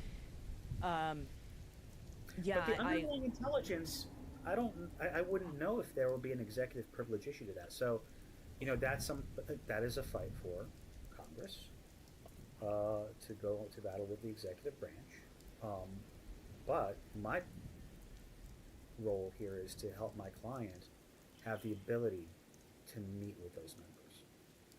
Right, as they should. And you sent a letter, I believe, to the ODNI saying if we don't hear back from you on how to address Congress or guidance on how to address Congress by Friday, this past Friday, then on Monday we're going to go. And I wanted to ask you, when you are asking for guidance from Tulsi Gabbard's office on how to present this, is this sort of like a SEPA situation where they have classified information in court and they want to learn figure out how to and litigate how to use it in court by using substitutions or summaries? Is that kind of the guidance that you're looking for from Gabbard? That's a good analogy. It's actually a little bit different. It is that, the staff members on the House and Senate Intelligence Committees, they have security clearances. But it doesn't mean that they're read in onto a specific program or operation that has to get into to the Hill. And in this particular case, because it's only restricted to the Gang of Eight, that then means that even the members of the staff can't see the underlying intelligence at issue. So the reason why I go to the IC and you're asking for guidance, you're not asking for permission. What you're asking for is, let's coordinate, help facilitate between the DNI and the ICIG and Congress who the points of contact need to be. And like I mentioned before, the irony behind it being limited to the Gang of Eight is actually, by definition, you already identify the very 8 people you got to go to. So it actually should be easier in some respects. Doesn't mean it's not highly sensitive. Obviously it is. But the process has, I think, been weaponized, unfortunately, in favor of hiding what happened. Guys, 3 days into this game and I have uninstalled all other games in my phone. In-game ads, pay to win, say goodbye to all of these nonsense. Here in this game, you'll only get pure RPG fun. No shortcuts, no VIP privileges. Instead, it is every companion you meet and every dungeon you cleared that makes you stronger. So, dive in, if you're ready for a real adventure.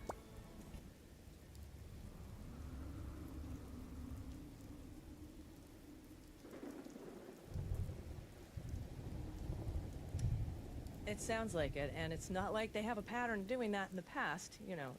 So it's I think something that needs to be investigated, as you've said multiple times. Now, the second part of this complaint is that an intelligence agency failed to refer a potential criminal matter, to the Department of Justice. Can you tell us which agency failed to refer that criminal matter, or what the criminal matter is? I think that's the one that the initial ICIG, interim or acting ICIG Tamara Johnson, said she was not able to determine credibility, and she said it was, I think I read that it was because she was obstructed. Somebody wouldn't answer her questions or something like that, so it sort of remained unable to determine its credibility. But can you tell us a little bit about that count? Yeah, so I'm not familiar as much with that particular allegation. You know, obviously there are a lot of processes in place to make sure that intelligence is properly handled, that people, particularly who are American citizens, aren't being targeted as part of an intelligence operation in this particular case. They were not.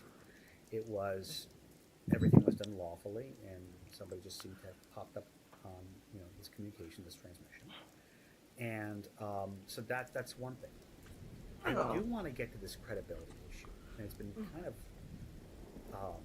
because that doesn't stop you having to transmit the report to Congress. So it's interesting. So first of all, absolutely correct. So that is not an issue.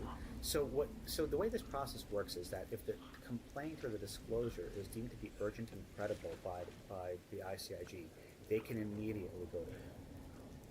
If they cannot make or do not make or make the determination that it's not urgent and or credible, then they go back to the whistleblower and say, this is our finding, and if you want to go to the Hill, tell us, and we'll facilitate that with the processes, etc.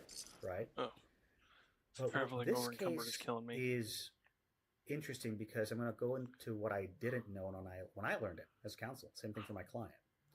So on June 6th, and on whistleblower.org, for those of your followers and those who are watching and listening, want to see the documents, if you go to whistleblower.org, you'll see a letter that I sent to the Hill to Tulsi Gabbard earlier this week that you referenced about me. If we don't get guidance by Friday, that I will be going on Monday and beginning the process of doing outreach to members of Congress. Then in that letter, you'll see exhibits. One of the exhibits is correspondence that my client received from the intelligence community, IG, and this was on June 6th, I believe. And that's where my client was notified that the acting IG at the time, Tamara Johnson, made that if to be true, this would be an urgent concern. But she was unable to make a credibility determination. I understood that from my contacts that somebody was unable to or unwilling to. I don't want to go into the intent there. Maybe somebody was traveling. to participate in the underlying fact finding. I have reason to believe that would be Tulsi Gabbard. Okay, fair enough. I have reason to believe she wasn't traveling, but that's just my personal opinion. Be that as it may, okay, Right. so you can Doesn't make matter. information. It doesn't matter, and the client still requested, the whistleblower still requested to go to the Hill and have this information transmitted back in June. I did not know until this week that 2 days later, the acting IG received a new information, presumably by Tulsi Gabbard. I'm making an assumption. And reversed her or corrected her decision in an amended memorandum, saying that she found that the disclosure was not credible. What I find to be concerning is the timing of that, because one, for your listeners, if you were to go to a Washington Post article from June 6th or 7th, around that time frame, there were news reports that Tulsi Gabbard put in place somebody into the Intelligence Community IG's office by the name of Dennis Kirk. And the timelines suspiciously line up. Why is just for background, I know this is a great venue to do this because there's a lot of explaining and going to the background of how things No, operate. I was really curious about the all of a sudden not credible finding, Yeah. and like who was it? Tamara Johnson. So yeah, tell us about Dennis Kirk. Yeah, so first as a just general overview, the inspectors general do internal investigations and oversight over the agencies within which they reside. They're part of the agency, but they're independent and neutral. So all presidentially appointed Senate-confirmed inspectors general report to the president through the director of the secretary of the agency, but they have a dual reporting requirement from Congress, and they are an independent body. For example, their attorneys at my one of base. the IG offices don't report to the attorneys at the agency or at the department, because how can you conduct oversight over an investigation, an audit, or an inspection of the very agency that you're a part of? So they're separate. They're intentionally Fucking separate. really, dude? So going Can I not get a into, base without you? The Kirk situation is that apparently Tulsi Gabbard had placed this person into the ICIG's office to monitor Motherfucker. the activity Use within it. the IG's office. That destroys the independence and neutrality of the IG. Oh no. And we ain't done. Play solo. After work. At your own pace. No stress. World of Warships is naval combat without pressure. You command legendary warships and battle AI-controlled enemies. No rankings, no toxicity. Just you, your ship, and the calm of the open sea.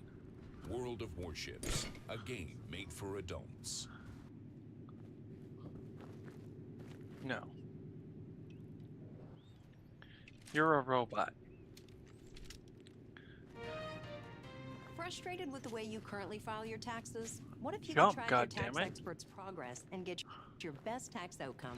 Switch to TurboTax Full Service. You'll be matched with a TurboTax expert who will do your taxes from start to finish as soon as Where'd you go, today. motherfucker? With TurboTax, it's easy. You get real-time updates on your expert's progress, and you'll only sign when you know it's 100% correct to ensure you get the best outcome guaranteed. Switch to TurboTax Full Service. Brand power helping you buy better.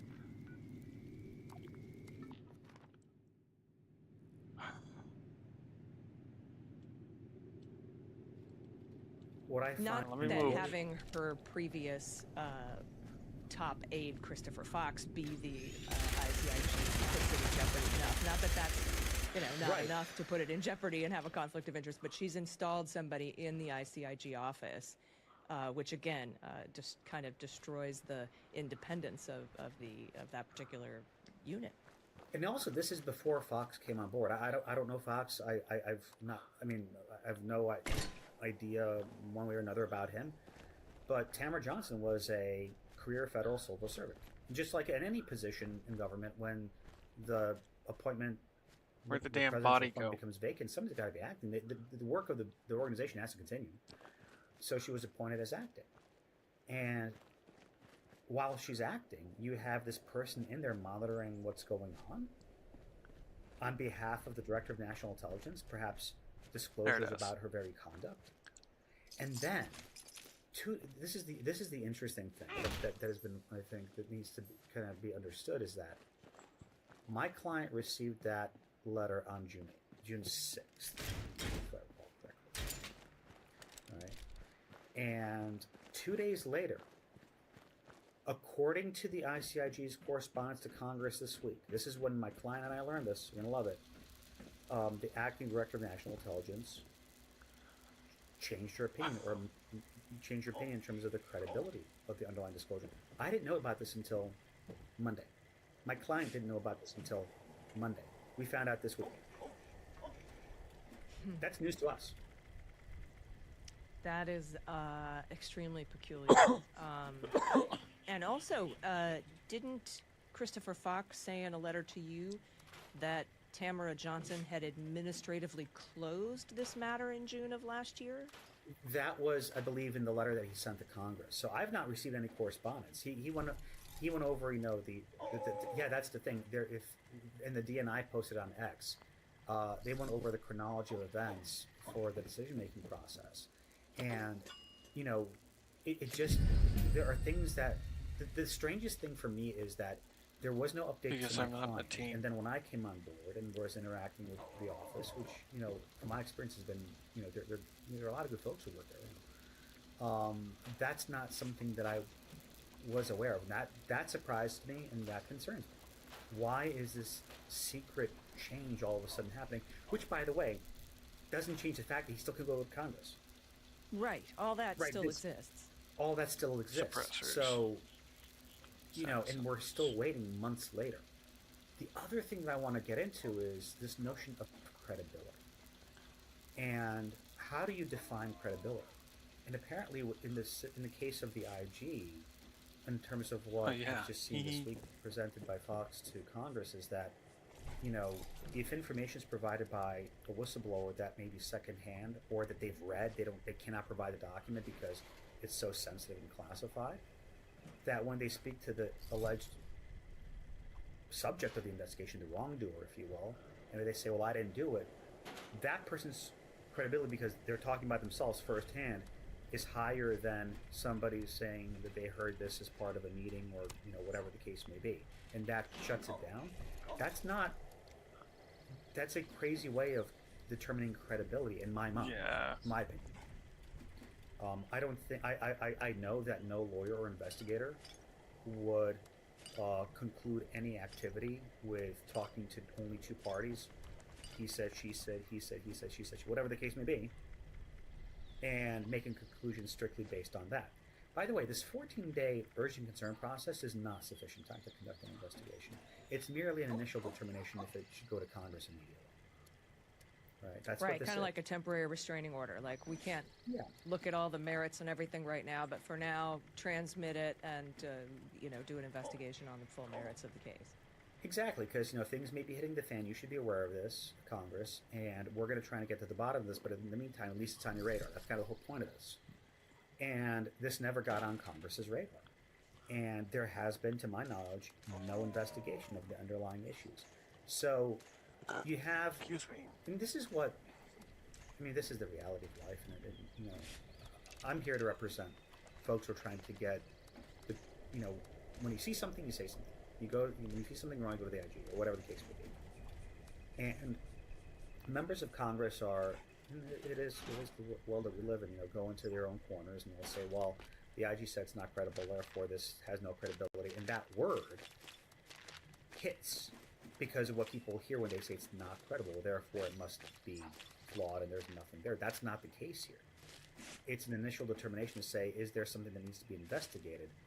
And the standards that are, I believe, in my opinion, are being relied on in making the credibility determination are flawed. Again, red herring, still should go to Congress. And why have we waited 8 months to get there? Which, by the way, Congress still does not have, the Gang of Eight doesn't have the underlying information because they're still withholding it, redacting it. And I have no idea if the underlying intelligence was ever transmitted to Congress. Wow. So let's say you don't hear from Gabbard's for office on sales. guidance for going to give an unclassified briefing to Congress. And so let's say you go Monday because you haven't heard. What does that look like? I assume it's the Gang of Eight, even though you don't know the classification, what's the classified matter is. Would at that point your client just take it upon themselves to summarize what it is, or substitute what it is, or give hints to what it what does an unclassified briefing, given the highly classified nature of the underlying document, look like when you don't get guidance from the DNI? Right. So basically, there's some additional information, obviously, that I know that is unclassified, but I hesitate to share it because I just want to be mindful of, the equities at play for everybody, right?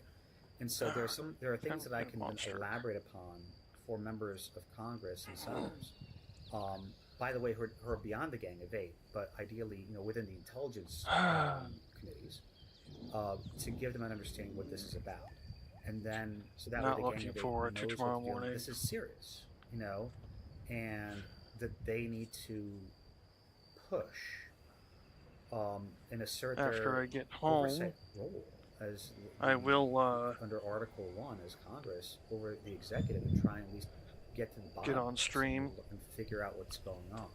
and let you guys know what's as going far on. as a whistleblower going to Congress, that would certainly be a conversation that I would have to have, and my team at whistleblower.org would have to have with Congress, because we would want to make sure we would be able to get this person to the Hill in a safe and secure manner to protect their identity. You shouldn't be here.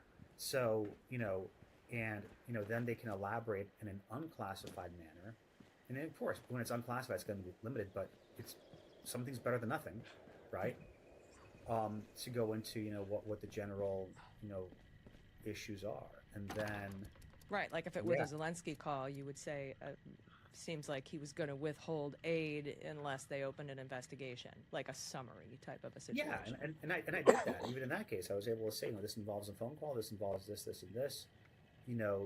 Dig, this isn't, nonsense. In fact, when I was working on the Zelensky call, I went to the intelligence committees and tried to meet with them, met with one of them. And literally, as I was concluding my briefing, an email with a letter attached to it from the ICIG came over in 2019, and then one of the lawyers stood up. I went and looked at this document. He called over the other lawyers to take a look at this, and they all turned pale. And they looked at me and said, "We just received an email from the ICIG alerting us that they're being precluded from coming to Congress with an urgent concern." And the timeline, the chronology, everything matches up. Just came forward with. Yeah, literally, as I'm there. I was on stage with Renato Mariotti at a live show in Chicago when it came up on my phone that Adam Schiff has learned of a whistleblower report of immense proportions, and it all unfolded from there. Now, this may be unrelated, but we've oddly there's some new reporting from Reuters about Tulsi Gabbard that last spring she went down to Puerto Rico and seized voting machines as part of an investigation into Nicolas Maduro over false claims of foreign election interference. I know that you can't talk about what's in it. Is that related at all, or you just have... Not related at all. Not related at all. We can rule it out. We can rule that out. I mean, the fact that there's all that stuff happening as well, it just compounds the problem. But yes, not related to that one. God, okay, totally different awful thing happening. Different problems. Different problems. That's a very lawyerly way to put it. Now, you told Aaron Burnett that there needs to be an investigation into this. What does that look like? What kind of investigation? Given Democrats don't have a majority in the House like they did when the Zelensky whistleblower complaint came in, what sort of investigation can be undertaken here if you don't have subpoena power, and even if you did, you don't have a cooperative DNI or DOJ? So what does an investigation look like for this particular issue? To your point, if we're talking about a congressional investigation at this juncture, it will require courage and people acting apolitically and in the interest of national security purely to try and find out what's right and what's wrong. National security the things that are happening globally that affect every American citizen, that affect everybody in the world, should not have a left or right posture on this. This should be apolitical. You know, let's make sure we're all safe. So it's going to take some courage on some folks' part. I would say there are a couple of investigations that can happen, depending on how you scope it, right? I mean, one, why was the underlying intelligence being withheld from disseminating it within the intelligence community for action, right? Why are they being blocked from the things that they need to do, that they need to know to do their jobs? That's kind of a big thing that's just hanging out there. You can of course conduct investigations to what Tulsi Gabbard did or didn't do with respect to trying to prevent that distribution of intelligence. You can look into what she has done or not done with respect to getting this urgent concern to Congress timely and providing my client timely guidance, which we're so waiting for. To go. You could ask Tamara Johnson about that credibility determination of Dennis Kirk, right? You can find out what happened there. You know, there's a lot of things. It depends on what you want to scope. You can scope out. The thing about the investigative world, and that's a world that I've worked in for a number of years, is that it depends. What is the focus on? Right, and it could be multiple different things. So that, because I'll tell you this, if you have one global investigation on all these things, they'll take years to complete. But you focus what the questions are. Focus one investigation on the intelligence, focus on the activity of Tulsi Gabbard, focus on, and it may be related, but yeah, those are the things that I would want to know. From my client standpoint, I want to know what the heck happened that delayed this. Yeah. Right? 8 months? Why are we here? And the excuses, executive privilege, government shutdown, staffing changes, That's great, by the way. Again, deflection. The disclosure was filed, the initial contact to the IG's office happened in April, okay? But the disclosure wasn't finalized until, so just to let you know, when you make an initial phone call to the IG's office, that doesn't trigger the 14-day timeline. It starts when they've got everything from you, from the whistleblower, right? Because it wouldn't make any sense if you say, hey, my first phone call is I want to meet with you, clock starts, but you're traveling for a week and you just lost 7 days. That doesn't make any sense. So, the clock started in May. And in early June 6th, this determination was made. Stream Elements says, find me in other places: Discord, Twitter, YouTube, Steam, Xbox, and PlayStation. Old Mage Guy on TikTok as Mage. The new IG didn't happen for months. Yeah, I think Fox got there in October, I think, and yeah, so government shutdown right around then. Yeah, so what happened between June and October? Barbecues, there's just stuff. People are busy. It's fine. You can have fun. You're right? But that's not going to slow down. Oh, by the way, and that's the other thing is, it doesn't slow down. It shouldn't take even 5 months to get it there. So people freaked out that it took a month to get the Zelensky report to Congress. So think about that. That was a disclosure about communication by the president with a foreign leader, and I had that. We filed the disclosure. It was actually my dad's birthday, August 12th of 2019. That's why I remember that date. And in just over a month, we got it to the Hill. This one's 8 months, and now we're asserting executive privilege to hide the classified information from the Gang of Eight. It's a shell game. It's really disturbing. And here's process-wise. What's interesting is process is boring, but when things don't go the right way, they start eliciting clues again, as we say in the investigative world. Tulsi Gabbard could have first, her staff could have simply called the Hill and said, hey, we've got something that's coming your way that's really sensitive. We're trying to figure out how to get it to you, but we're giving you a heads up right now. Give us a week or two, whatever, right? That's an approach that, as I understand it from former senior officials in that world, has been done. And when Gabbard would have transmitted that to Congress, she's actually allowed by statute to provide comment. So if she wanted to say that, you know, that the disclosure is erroneous or whatever the case may be, she could have drafted a cover memo and Right, included like, we think this is stupid, but here it is by law, we have to give it to you. Yeah, so instead she's hiding. An IQ of 85 to 115 is considered average in the U.S., and IQ of 115 to 145 is considered high, and an IQ 145 is considered genius. Are you curious to know where you stack up? You can take this 2-minute IQ test. That will give you detailed results on your IQ score and cognitive skills.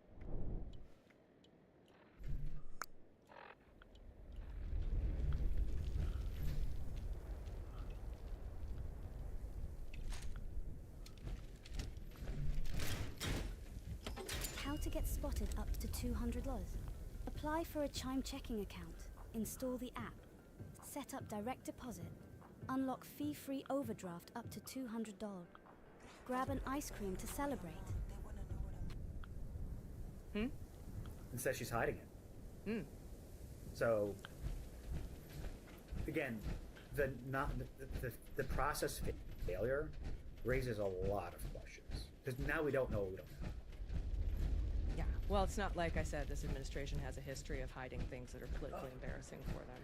Totally transparent. Most transparent in history. I'm the most transparent ever. Yeah. No one more transparent than me. Consciousness is not transparency. Just putting it out there.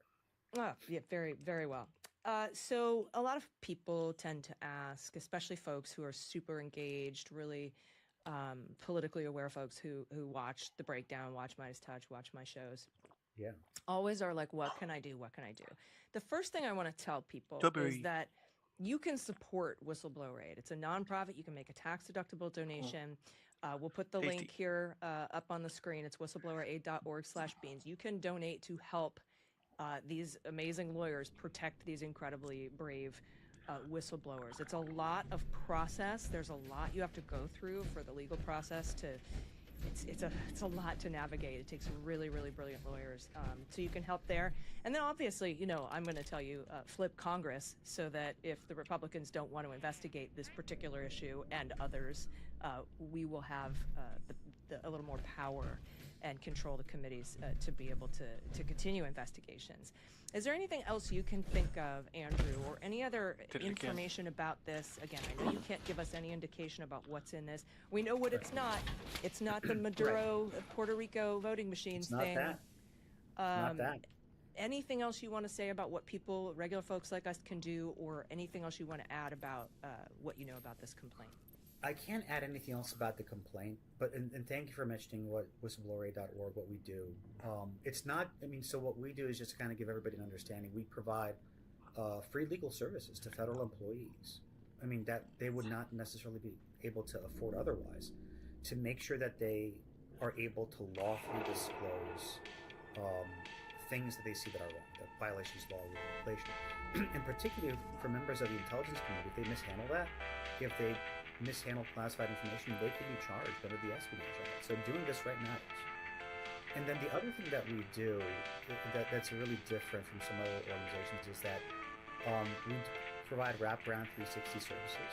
So, you know, we've actually had in the past where we've had to ensure that individuals are protected physically for fear of retaliation, not through like adverse actions like being fired, but, you know, being doxxed is a real thing. And so we go to great lengths to make sure that we have thought through the processes to make sure that our clients are safe, comfortable, and well taken care of. It's a lot. This is to become a whistleblower at any time, even when things are, you know, in the normal world, is a heavy lift.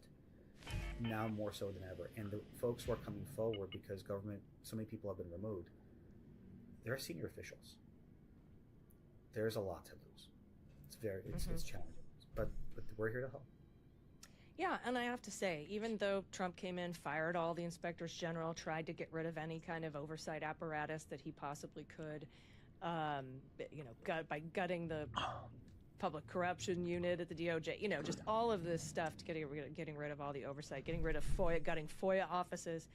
Despite all that, there are still career professionals in these agencies that want to and need to blow the whistle, that have the kind of services that whistleblower aid provides. And so we should be encouraging folks. I mean, when I was I worked for government for 12 years. It was encouraged to blow the whistle. You weren't you didn't get in trouble if you pointed out some fraud waste. It was a thank you for pointing that out. Or if you did something wrong, you just said, I made this mistake, let's fix it immediately, and everybody was happy and wonderful and great. So to have these brave individuals, especially now in this environment, they need to have that protection, and I'm glad that you give them that. You know what's interesting? There's one other thing that I will add, is that because, for example, you mentioned that in Department of Justice, there are a lot more attorneys coming forward. And that actually is really I forgot, it's not my Oathbreaker I wanted. Privilege and all of the rules that are unique to council. So we're working through a lot of issues to make sure that the folks who want to come forward are doing so in a way that protects them. That's why we're here to help. All right. Well, I appreciate that. And I appreciate you taking the time. I know it was a lot of questions today. I appreciate you taking the time to explain everything in this granular detail. I think it means a lot to the folks watching. Thank you. Thank you for doing this. Yeah, no, it's my pleasure, seriously. And I hope, I look forward to maybe speaking with you again after Monday to see what goes down in Congress. So everyone here on Midas, thank you. Thank you for watching The Breakdown. You can follow me at MullerSheWrote.com. And we will see you next week on The Breakdown. Damn it, I didn't manage to get it before the screen went primarily white. Voice module online. Audio functionality test initialized.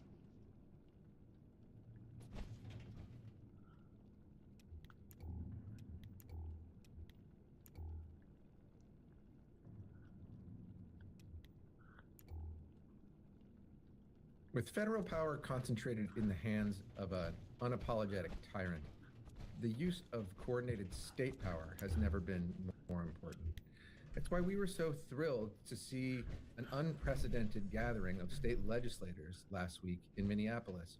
120 legislators from over 20 states gathered to not only bear witness to the atrocities unfolding in Minneapolis and learn from the experiences, the inspiring experiences of the street resistors there, but to coordinate and organize to make plans for legislation for how to resist these incursions as they continue to happen across our country. I'm thrilled today to be joined by two of the organizers of that effort, State Senator Cora Newman from Montana and Gabby Goldstein, who runs an incredible organization called State Futures, which really served as one of the linchpins for coordinating this effort. Senator Newman, could you tell us a little bit about this? Was your effort? You really spearheaded this coming out of Montana. You brought a whole bunch of your delegation with you, and were able to organize this incredible coalition of folks in such a short amount of time. Tell us about what the impetus for this trip was, and what you saw on the ground in Minneapolis to take home to your. Creators, take these 3 apps I built to run my business made with Base 44. They're ready for you as free-to-use templates in the link below. Let's talk productivity. As a one-man show, I have to handle everything myself, so missing a task isn't an option. I built a scheduling calendar to manage my content, and I added reminders for all your constituents. Thank you so much, and thanks for having me. The impetus came from a few things. First of all, Montana does not take lightly to federal overreach. We have a history of taking on the federal government for things like, as you probably know, election, money in politics, right? Election reform, and a host of other things. And so watching what was happening in Minnesota and watching it, after the murder of Renee Good, rather than de-escalate and try to kind of maybe potentially pull back, draw down, and reassess what was happening, what we saw was the federal government doubling down. And so watching that, I thought, what power do we have as state legislators? Because that's one of the things that I think is really a challenge right now, is people not knowing what to do. And the power in fascism comes from the tactics to divide and conquer, right? And so if the Trump-Vance administration can target one place, terrorize them, and scare everybody else from standing up, that is going to help them succeed in continuing to destroy our democracy. So it really is about trying to, not only Montana's long history of fighting against federal overreach, but really fighting back against this divide and conquer tactic. And you used this language, fascism, in some of your remarks in Minneapolis. You referred to the Gestapo, and you spoke from experience as the descendant of refugees of the Holocaust. I think it's so important for Americans to make those comparisons now, whether to the Holocaust or other atrocities, other fascist regimes, because I think our sense of exceptionalism in this country is so strong, it's hard for us to recognize that it's happening here.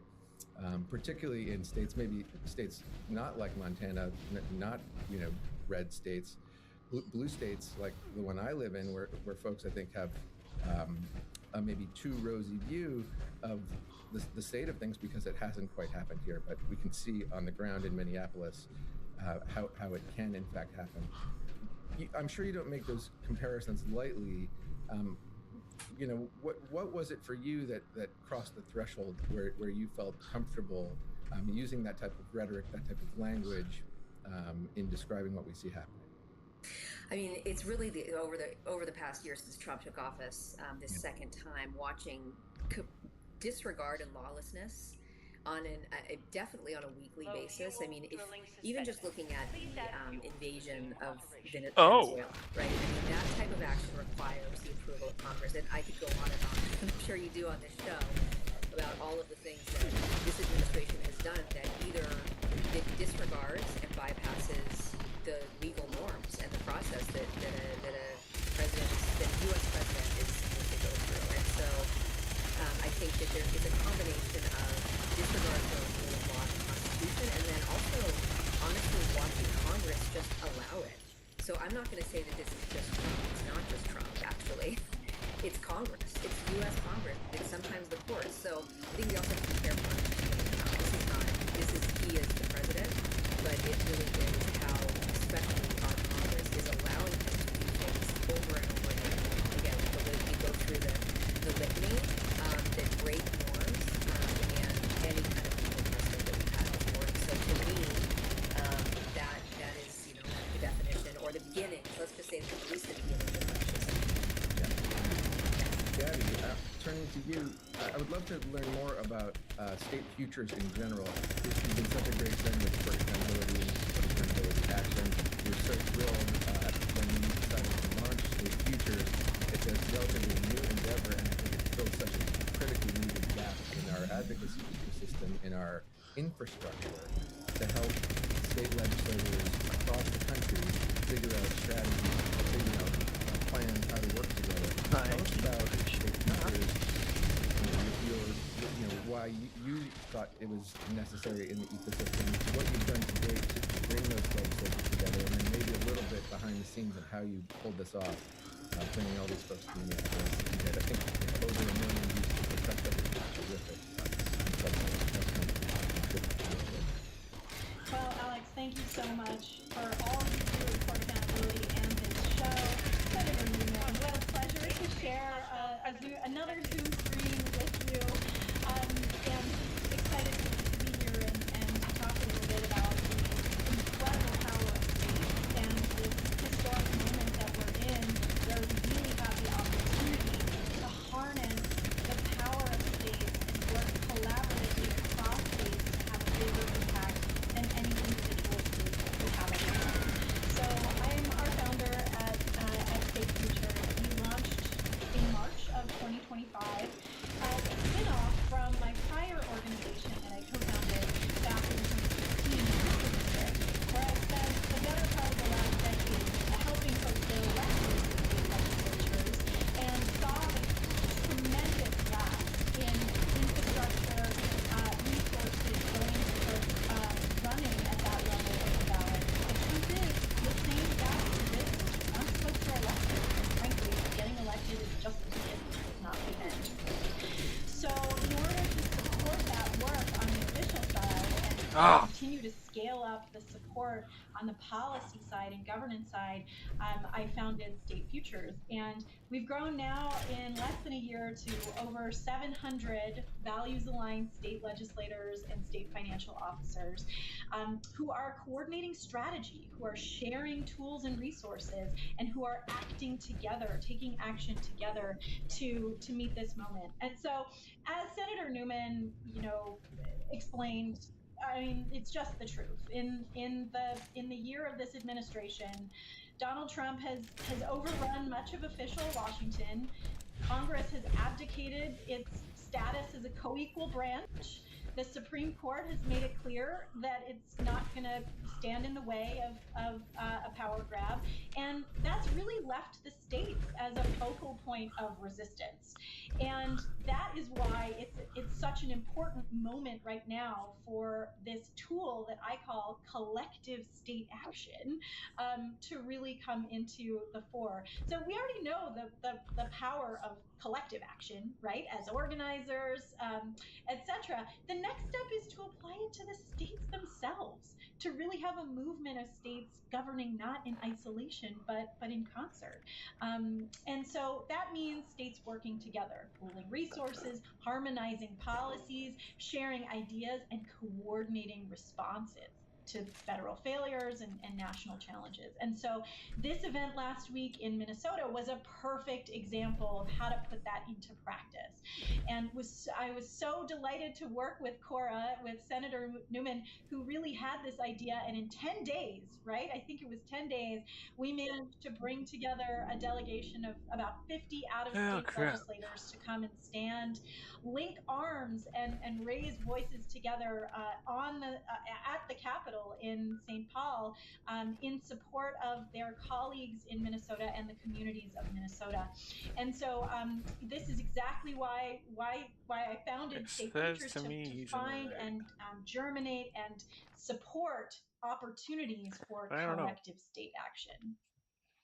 Incredible. And if I can chime in and just say a shout out to Gabby as well. I do participate in a number of nationwide. There are some organizations that organize legislators, and they're all wonderful. But this was possible because of Gabby and State Futures and her phenomenal ability to organize, not just organize us, but I can say as a legislator, once you're in office, it's true. Like you need so much support, and you need ideas from other legislators in other states, and you need to be able to reach out and say what's happening in this region, this state, on this issue. And she and State Futures have been such. We could not have done this without them, by any stretch. And her ability and their ability in 1 year. I think they were founded like a year ago.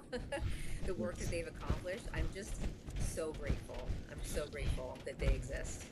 Well, thank you. And Alex, if I can just say, you, Alex, are such a scholar of the right. Your partner, Lisa Graves, is such a scholar of the right.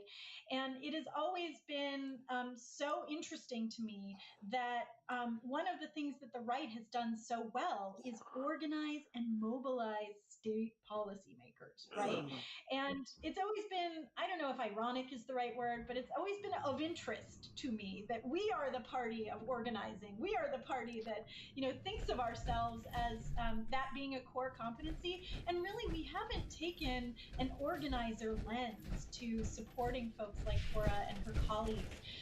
And I think that what we're seeing, yes, less than a year into this work, is that is a really powerful model. And look, I mean, there's much we can learn from the right, but I do think that creating and cultivating and stewarding a network of real people doing this work who feel in community together is a really powerful tool that we've overlooked for a very long time. Yeah, and one where we've fallen behind because of deep investments from the right over decades in this type of infrastructure. Senator Newman, I'm sure you're well familiar with it. In Montana, right-wing dark money is ultra active, trying to undermine one of the country's most, stalwart constitutions. Your state constitution is a model for other states to follow, and of course, right-wing dark money interests are trying to interfere with its independence, trying to open up the doors for federal interference in a state that has, as you mentioned earlier, defied its defiance of federal overreach in contexts like this. How, you know, and it makes me wonder, in a setting like Minneapolis, where you've got, I think, probably pretextual justifications given for this type of assault on citizens, right? The need for this type of sweeping interior. Probably immigration enforcement is a popular issue that I think we can assume that's why Trump made this play. He thinks he's got the public opinion on his side when it comes to immigration. At the same time, we've seen this horrific overreach, the murder of 2 United States citizens. How are people in Montana, just for example, because you're there, processing this, that they might, you know, underlying the situation support the president's policy objectives, and how are they processing? Yeah, I mean, I think so. I just want to say for the record that I think most Americans support immigration reform. I was actually at the State Department under Obama and have worked on immigration reform and understand it pretty well. And I support it. I think we do absolutely fix our immigration system. And Trump had the opportunity twice to pass comprehensive immigration reform and said, no, I'm going to fix it my way.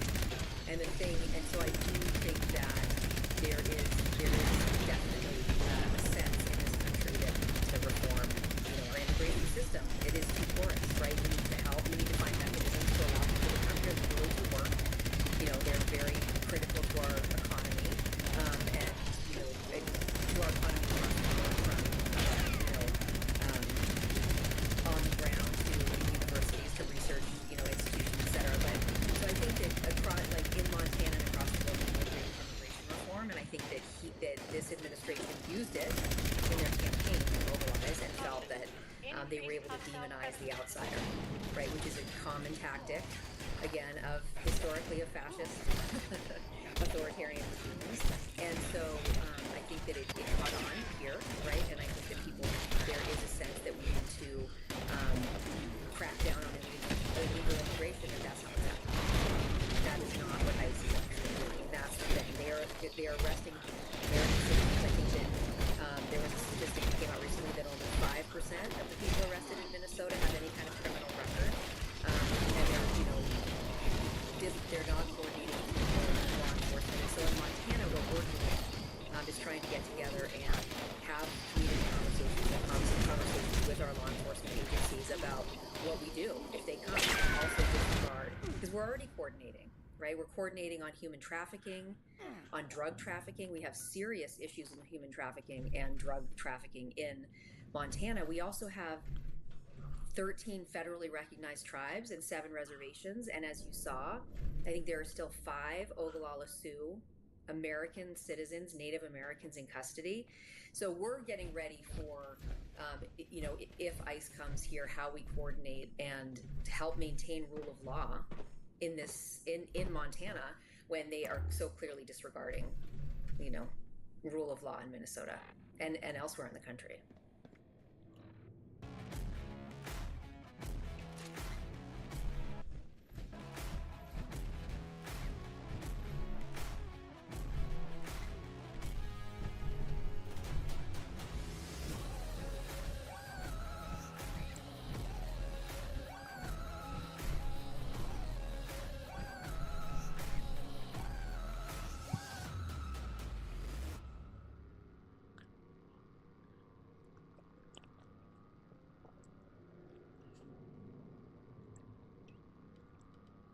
Loaded.com.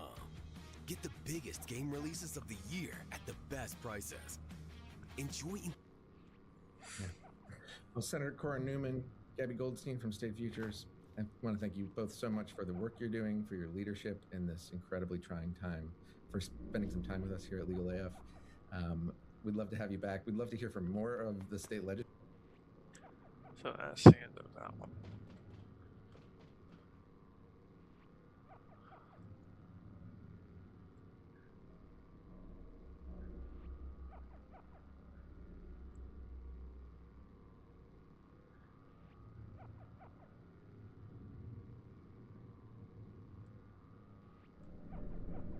The Trump Justice Department's attacks against Chief U.S. District Judge Jeb Boasberg collapsed in spectacular fashion as a federal appellate judge rejected their ethics complaint.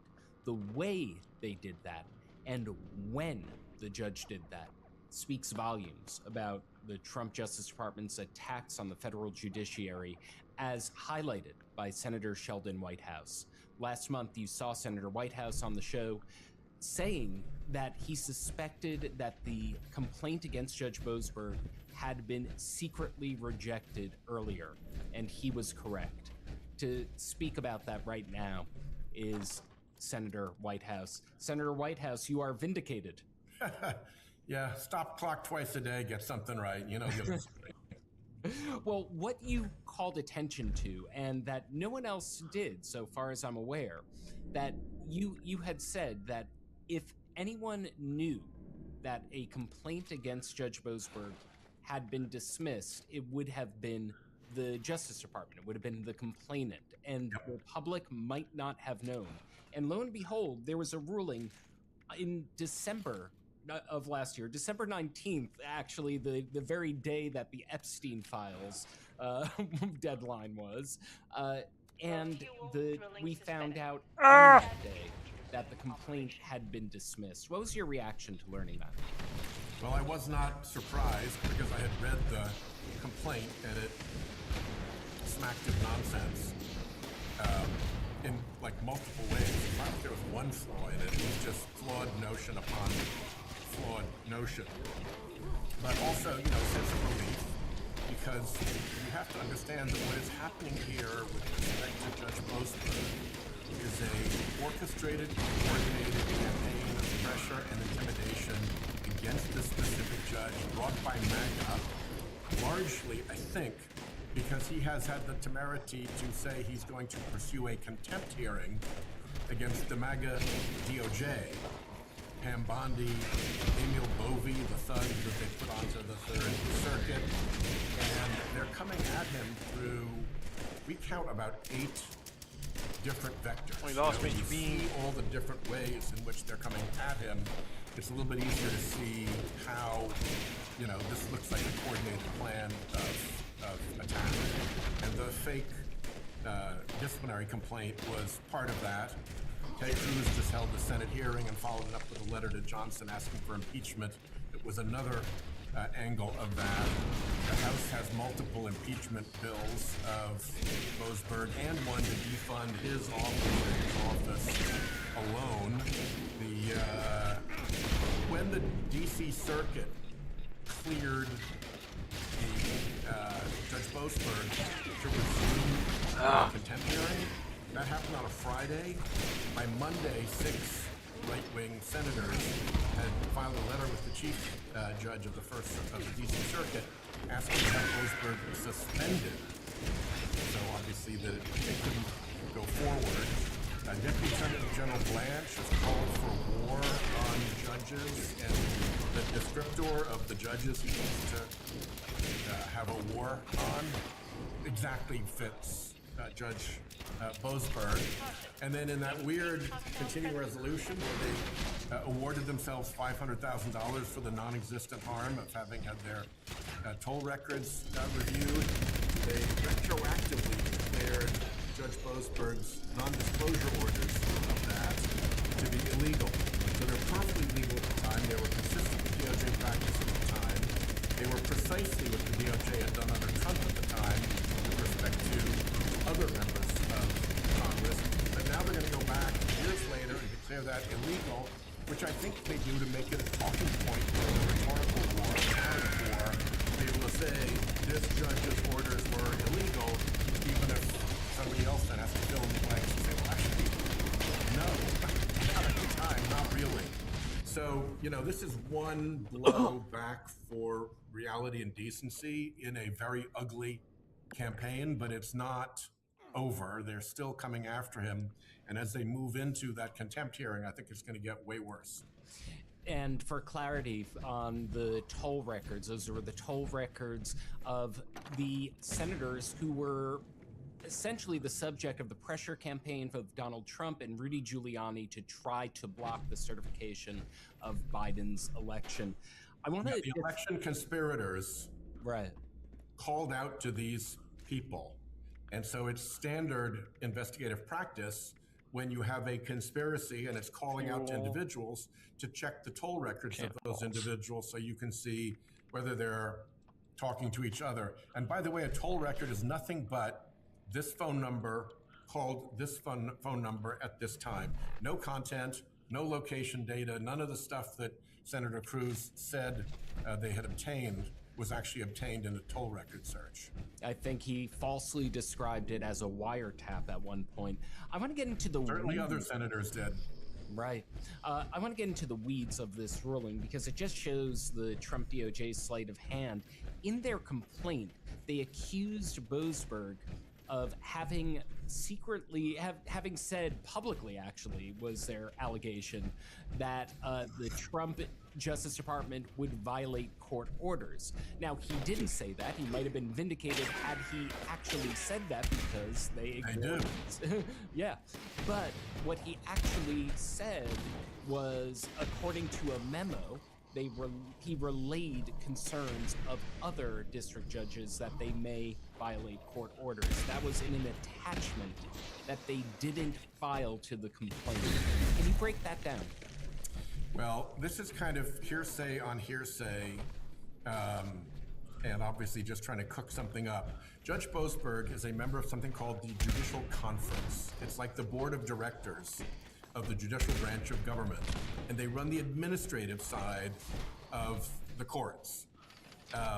Somebody has to keep the lights on in the courthouses and make sure that the marshals are on schedule, that employees get paid, and all of that sort of stuff. All of that is overseen by this judicial conference, which is the top judge, the chief judge of all of the different circuit courts of appeal, and then the chief judge from a district within each of the circuit courts of appeal. So it's quite a distinguished body. Their proceedings are private and they are administrative. So there was nothing judicial about the state, even if it were true, there was nothing judicial about the statement that Judge Boasberg made. Moreover, it's in this private administrative venue around other judges. So pretty hard to say that that was poisoning the well for any case at all. And oh, by the way, in a room full of all those distinguished judges, if he had really just done something that violated the disciplinary code, they might have noticed. So the fact that it was just a big steaming pile of hogwash. Now, but they are really nervous because they really don't want him looking into contempt by senior Department of Justice officials with respect to those deportations of people in the middle of the night. That's what all this comes back to. Right. And you don't mind me jumping into one really weird saga of this? The contempt hearing was initially stopped by 2 Trump judges on the D.C. Circuit Court of Appeals over the very intelligent and sharp dissent of another. And they granted an administrative stay telling him, you have to stop this contempt hearing. Administrative stays usually are like a matter of days, weeks would be extraordinary. This one lasted 4 months, where these 2 Trump appointees stopped the contempt hearing from going forward. Oh, and guess what happened in those 4 months? MAGA got Emil Bovey out of the Department of Justice, this sort of thug lawyer of Trump's, and they pushed him through onto the Third Circuit, got him confirmed, while there was no capability to develop the record of his contempt of court. Right. So a big unanswered question is, did the chambers of those 2 Trump judges get any communication out of MAGA or out of the Department of Justice or the executive branch anywhere saying, put the stay on this and hold it until we can get Bovey confirmed? That would be really pretty rotten, but all signs point to it. One of the bases for the dismissal of the complaint is that Chief Sixth Circuit Judge Jeffrey Sutton, who's a George W. Bush appointee, said they didn't attach the evidence. Now, the evidence of this judicial conference that you described was a memo saying that he relayed his colleagues' concerns. Do you think that the Trump DOJ simply forgot to attach the evidence, or do you think that they knew that the evidence didn't support their complaint? And if so, where's the accountability for that? I think that the intention here was to try to throw a stick in the spokes of Judge Boasberg's contempt hearing into the Department of Justice. And one way to do that is to actually get him disciplined and removed. The other is to have a disciplinary complaint floating out there that you can then say gives him a conflict of interest, so should go to another judge. And the third is by making these allegations to whip up what I call the flying monkeys of the right-wing base, the people who rejoice in attacking people when they get the signal and threatening their lives and threatening their children and doing all the usual awful stuff that they do. And so it was to build a narrative against Boasberg that could then be used in those various ways. And I don't think they actually really took it all that seriously as to getting him actually disciplined. I think any good lawyer would know that they had almost no shot from the very beginning. So this is kind of just, performance art. Yeah, I need to turn my Gatling into a flamer. The narrative of, bad liberal judge, who himself, by the way, was first appointed by President Bush. So really. Right. And you, as we mentioned before, December 19th is when the dismissal of this complaint came down.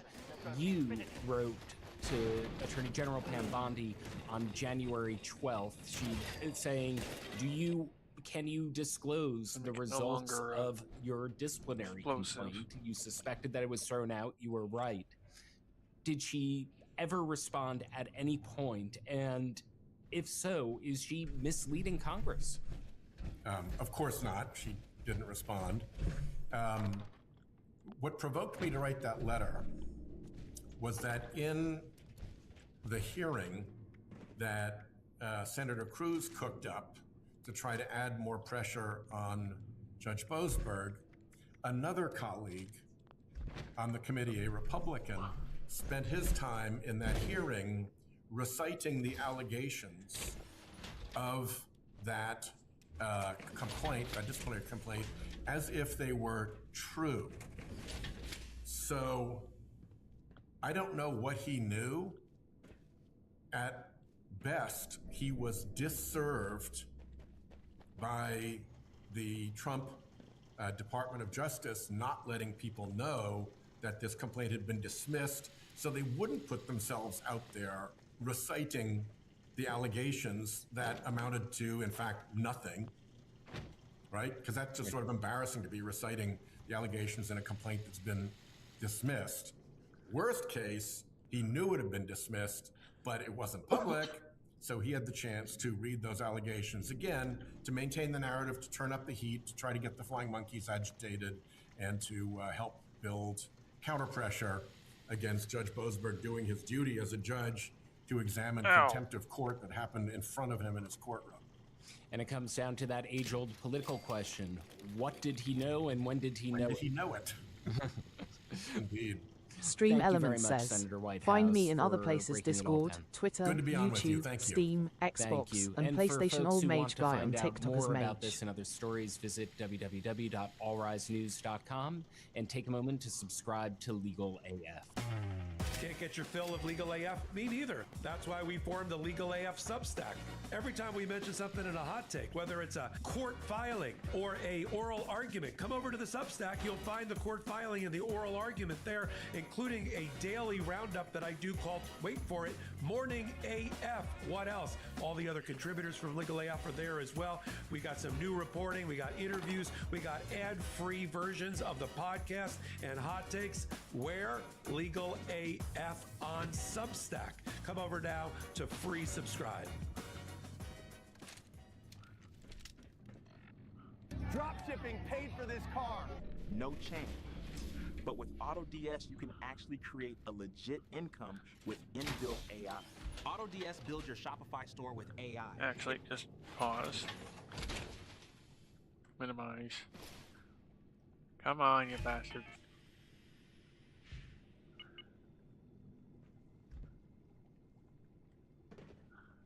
Welcome to a special edition of Legal AF.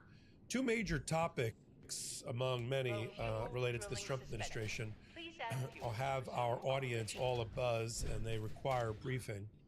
One of them is Donald Trump's saying out loud that he's going to take over federal elections, take them away from the states, and maybe use some of his security forces, like ICE and Border Patrol, maybe the National Guard, to interfere with elections. States are fighting back, led by state attorney generals, about this attempted takeover. Donald Trump said the quiet part out loud. He shouted it from the rooftops. Not his first time. He's done it even recently on a podcast. He went on his former deputy director of the FBI, Dan Bongino, and said, we're looking to take over 50 states and their election rolls. Well, I think the Constitution has something to say about that. Federal judges have something to say about it. And then we've got, switching gears, we've got the Epstein files. And the fact that there are obvious things that are missing, not just 3 million or so documents that we acknowledge are missing, but things that should be in the file, like the interview reports, known as 302 reports by the FBI, the people that they interviewed and investigated. And I have an amazing guest here.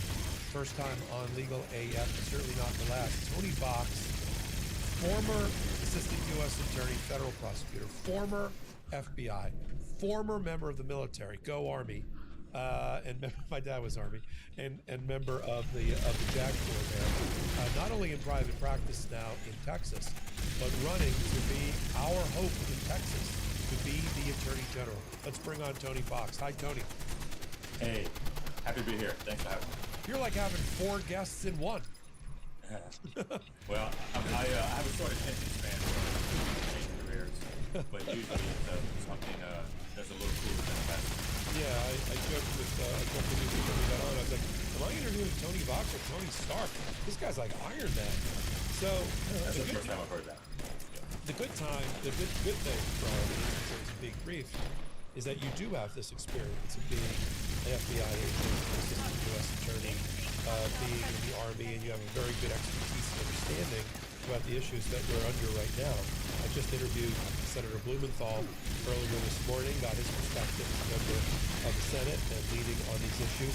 Let's start with what you're observing with ICE, Border Patrol, under Homeland Security, and its interactions with human beings, many of them American citizens on the streets of America, and what you can characterize about that. And then I want to take it to elections and Donald Trump's use of these very same forces to scare the crap out of people from voting.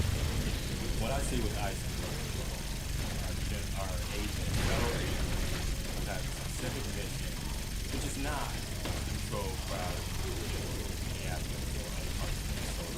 It is border control and immigration custody. Yeah, quite frankly, I would be doing something different than ever trained to do. They're poorly trained in this mission. I've been saying for quite some time, this mission all the way. I think if there's some chance there's an opportunity or reason for them to go back in, I can't imagine what they'll do.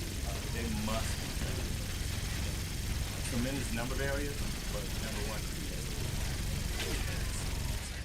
Yeah, Senator Blumenthal said this is a corrupt organization, sort of like a bad cop at large. It needs to be broken up. It needs to be put into receivership, restructured, new leadership, new training. Do you think in real time that's possible? What does that look like? So I think it's possible, but I think it's difficult. I do think that tremendous changes need to be made into the organizations. And so to the extent that everyone is pulled out, everyone goes back and receives the proper training, to include training on the Constitution. When I was an FBI agent, a tremendous amount of our time at FBI Academy in Quantico, Virginia, was learning about the Constitution, the First Amendment, the Fourth Amendment, the 10th Amendment. And we were tested vigorously. I don't believe these guys are tested at all. They're basically, hired, given a badge and a gun, and sent to Minnesota to rough people up.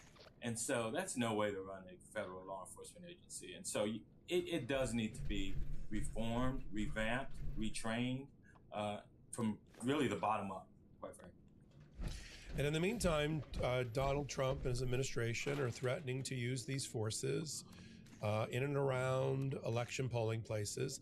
sometimes you can't tell with the Trump administration, right, Tony, whether they're trolling us or they're really going to do it. Before the Super Bowl several months ago, they said, "Oh, we're definitely going to have." They had ads. We're definitely going to have ICE agents all around the Super Bowl. And then, based on public outrage, and I'm sure the NFL intervening, they suddenly said, "Oh no, this Sunday we're not going to have ICE around the Super Bowl." But when it comes to voting, knowing that Donald Trump has a strange relationship to voting and what he claims to be voter fraud, I don't think we can just take this as trolling, right?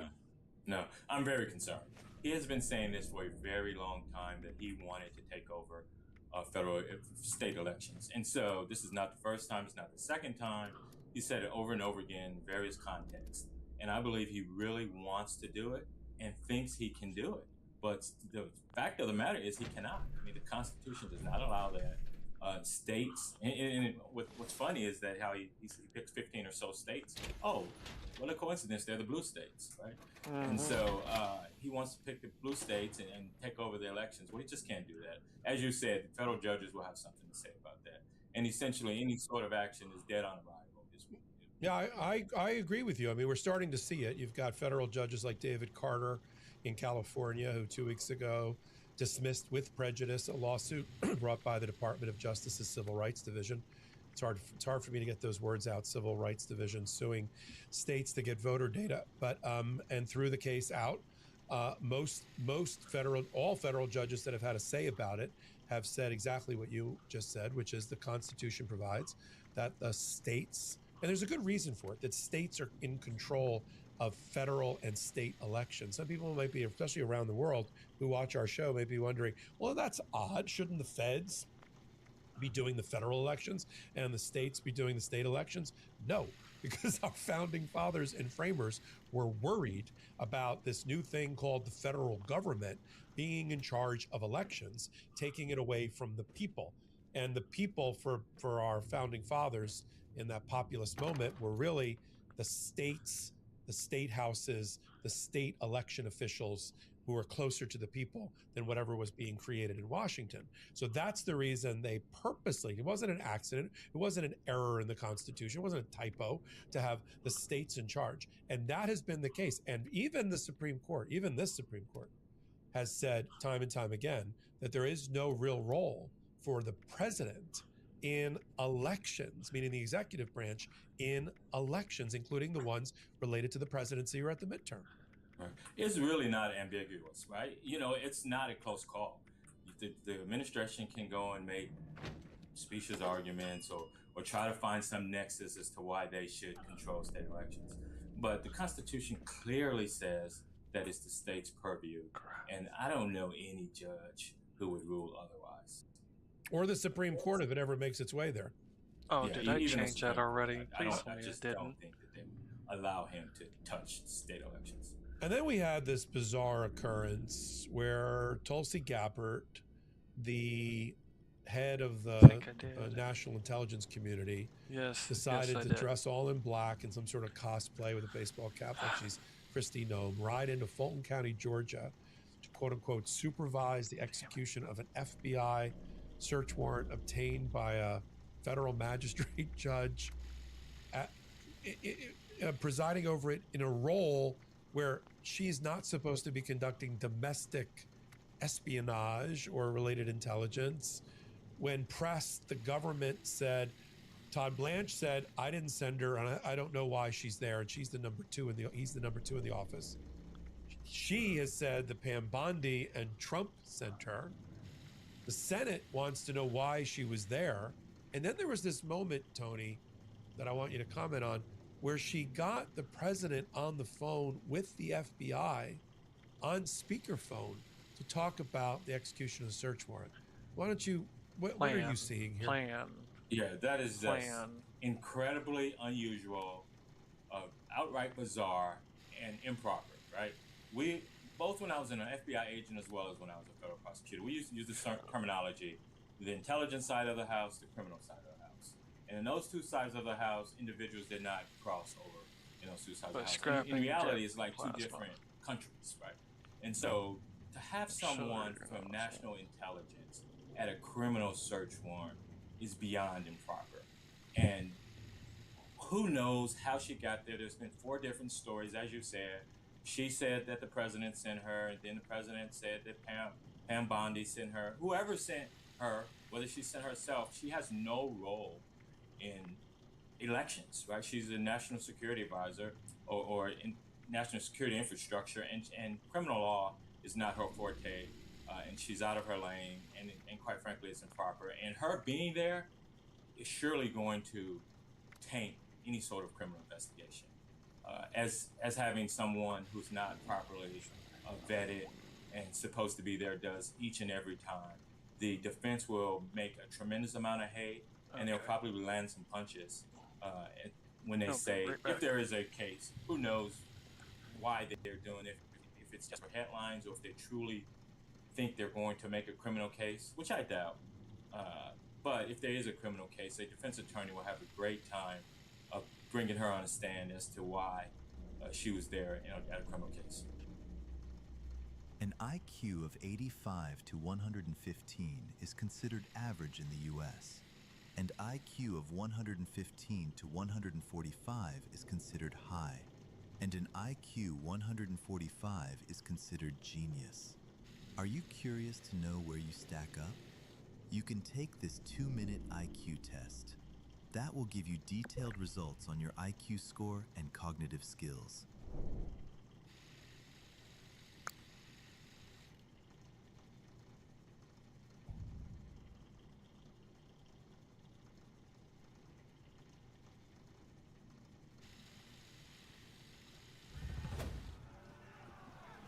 Feel the dragon's fire.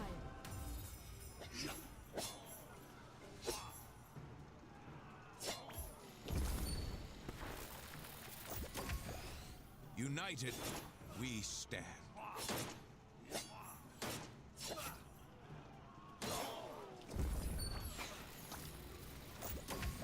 Power of the gods contained in a flask.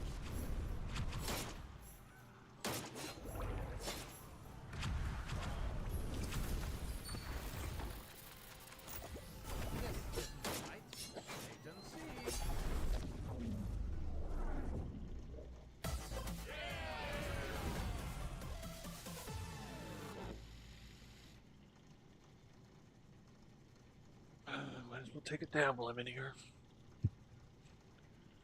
Don't exactly have a pen at the moment. I don't know what I'm going And it to implicates,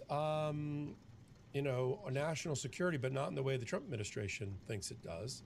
Because now we've got a rogue intelligence director who is over 15 different intelligence agencies, including the CIA, who's now standing around Fulton County, Georgia, trying to figure out whether, the Venezuelan software flipped votes again from Trump to Biden, which has been completely discredited, including by the then head of cybersecurity, Chris Krebs, and everything else. I mean, this charade that's being perpetrated on the American people, a waste of time and money, but violating these critical guardrails around the role of the military and law enforcement, intelligence community and domestic law enforcement. What can we, identifying, sort of like using a skiing analogy on the way into the Winter Olympics, identifying where the flags are, and how to, is one thing, but how to ski them is another. So what can we do about it, Tony? What should the American people, what can they do about it? The American people should continue to raise alarms, right? Much as we haven't much talked about Minnesota, but the people of Minnesota, the heroic people, they protested and they expressed their displeasure with government overreach. And the government here is overreaching again by sending an intelligence official to a criminal investigation. They were overreaching in Minnesota, and they were overreaching with the military. I've spoken extensively about my role, my experience in the military. No military professional wants to be deployed in the manner that they deployed the military. The same with the FBI. I mean, the morale's down. They've lost hundreds, if not 1,000 agents. No one wants to be used as a tool for the government. They swear an oath to the Constitution and not to any particular man. And most agents believe in that and do not appreciate being ordered around in this manner. Yeah, absolutely. And so we just need to continue to call these things out. Talk about what your platform is. You've picked up some tremendous endorsements, even as of today, Yeah. for your attempt to take the Attorney General position for Texas back to the Democrats, back in the hands of an adult who can be trusted. Talk about your platform, why people should vote for you in Texas, why people from around the country should support you. Sure. So I bring a career of public service. All I've ever wanted to be was a public service. I made a oath or promise to myself and to God really early on, at 16 years old, that I would spend my life serving the public, and I have done so over the course of well over 2 decades. U.S. Army, FBI, prosecutor, district attorney's office, brief stint in Congress where I was on the commission on wartime contracting in Iraq and Afghanistan. And so I bring all of that relevant experience to the race and hopefully to the Attorney General's office. But more so, I want to bring integrity back to the Attorney General's office. It's sorely lacking, as you know, and as many Americans know. I talk to people all over the country, and they talk about what a mess Ken Paxton's office has been. And so, yes, I have picked up tremendous endorsements. 2 big papers today. We found out about the Austin Statesman. So that's a great boost for us. It encourages us to keep going with our message. And as it relates to what we were just talking about, you need attorney generals who's going to push back on the federal government and the federal government's overreach. And the attorney generals in the states where the president thinks he's going to nationalize elections are going to push back, and they're going to push back hard. If that were to take place in Texas, actually, from what we understand, the state of Texas has already turned their voter rolls over to the federal government. If there were an attorney general, a Democratic attorney general in Texas, and hopefully we elect myself, elect me in November, that would never take place. I know the role of the federal government and the state government, and it is not in elections. And so the Democratic attorney generals have been fighting, and I'm sure that they will continue to fight. Yeah, in fact, I'd love to see you join them. I'm going to be in about a week or two. I'm going to be in San Francisco for the Democratic Attorney General Conference, and I'm going to be interviewing 14 attorneys general in two or three different panels. I'd been out to their prior one in Arizona, and we're going to have Tish James there, the New York Attorney General. And lots of other people. I'd love to see you join that group. When was the last time Texas had a Democratic Attorney General? It's been well over 3 decades, but it's high time, and 2026 is going to be a good year, and there's a lot of people with bent-up frustration who are ticked at state government as well as the federal government, chaos, corruption, especially corruption. I mean, corruption writ large is running through the government. And so people are tired of that and want a change. Yeah. Can't think of a better one than you, Tony. Let's end it with the Epstein files. Sure. 3 million, whether it's 3 million out of 6 million or 3 million out of 10 million, there are documents that are now out. And there were, from somebody from your perspective, former FBI, former federal prosecutor, there's just things missing. There's just the known knowns that are missing from the pile. Why don't you talk about what is glaringly missing and why it's important? Sure. So one of the things that I noticed that appear to be missing are what we in the FBI term FD 302, and it's simply a report of interview. What they have produced are a lot of summaries of people who have complained about Jeffrey Epstein and other powerful men taking advantage of young women. And these summaries are not the FD 302s, they're in spreadsheet form. Well, what we do know is that many of those people who complained were interviewed, but those FD 302s have not been turned over. And they either were not done or just simply were left out. And I sincerely believe that they were done simply because every agent on every occasion knows that they have to write up an FD 302 or report of interview. We were trained that at the FBI Academy. It's part of your knowledge, and quite frankly, you'll get in all kind of trouble for it. And your criminal case will fall apart if you don't have it. So everybody does it, and I have confidence that those 302s exist or at one time existed. We have got to the point where literally anybody can build a fully working app without knowing how to code. This is Base 44. This is a first look at the current industry-leading AI app builder, and you wouldn't believe the kind of apps that people are creating. Smart nutrition apps, inventory trackers, onboarding tools, you name it. And if the only thing stopping me from making the app is the idea, then why not build an app that gives me endless app ideas? So let's make it. Pro tip, I draft the full app spec in ChatGPT, and then I drop the prompts directly into Base 44. It gives me super detailed structure. And here it is. Everything I laid out in detail as it goes. This is pretty awesome, but I want to make it playful. So I'm going to add a swipe.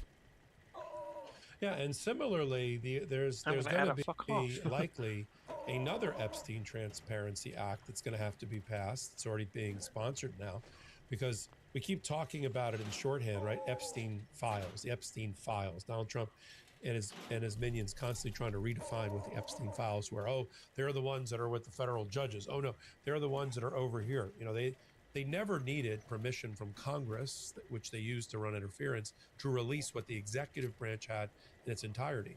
The Epstein Files Act had sort of a loophole in it, because it only applied as written to the FBI and Department of Justice files. It did not cover the Treasury Department, the Internal Revenue Service, the banking officials, you know, things that they would have picked up, postal inspectors. It should have, frankly, if you and I were drafting it in retrospect, we would have made it everything in the executive branch that relates to Epstein and the child sex trafficking ring needs to be turned over to the American people and to the victims and survivors. In full disclosure, I represent one of the survivors, Lisa Phillips. But that didn't happen. And now we're kind of doing the backfill to go after the money, you know, following the money, whether it's the money between Russia and Epstein or the money between Epstein and Trump, where all that you know from your career as a prosecutor, white-collar criminal defense lawyer, following the money, that's probably made your career. Yes. One critical document amongst those that you mentioned is what we refer to as a CTR, and it just simply stands for Currency Transaction Report. Those are tremendous sources of information that have all sorts of evidentiary value. And so by not producing the CTRs, how are you going to be able to effectively follow the money? It makes it incredibly difficult. Or the SARS, the suspicious activity reports. Yes, as well as the SARS. So those documents are needed to conduct a proper investigation and to really follow the money, as you said. Absolutely. Tony Box, former JAG in the Army, former Assistant U.S. Attorney, former FBI, current amazing human being, currently running to be the Attorney General for Texas, has a primary coming up in March. And we're so pleased to both have you on the show to brief our audience and to support you and your candidacy. We need more. I don't think there are more Tony Boxes, but we need more Tony Boxes to be representing the American people, defending our Constitution. Thanks for being on Legal AF, Tony. Thank you. Thank you so much. It's wonderful being here. Great. We'll have you back on. Michael Popak here reporting. You're on Legal AF YouTube channel. Take a moment, hit the free subscribe button, come over to our Legal AF Substack, and help support independent journalism and commentary by becoming a paid member there as well. Till my next report, I'm Michael Popak. Can't get your fill of Legal AF? Me neither. That's why we formed the Legal AF Substack. Every time we mention something in a hot take, whether it's a court filing or a oral argument, come over to the Substack. You'll find the court filing and the oral argument there, including a daily roundup that I do called, wait for it, Sorry, baby girls. Trackpad's kind of a bitch.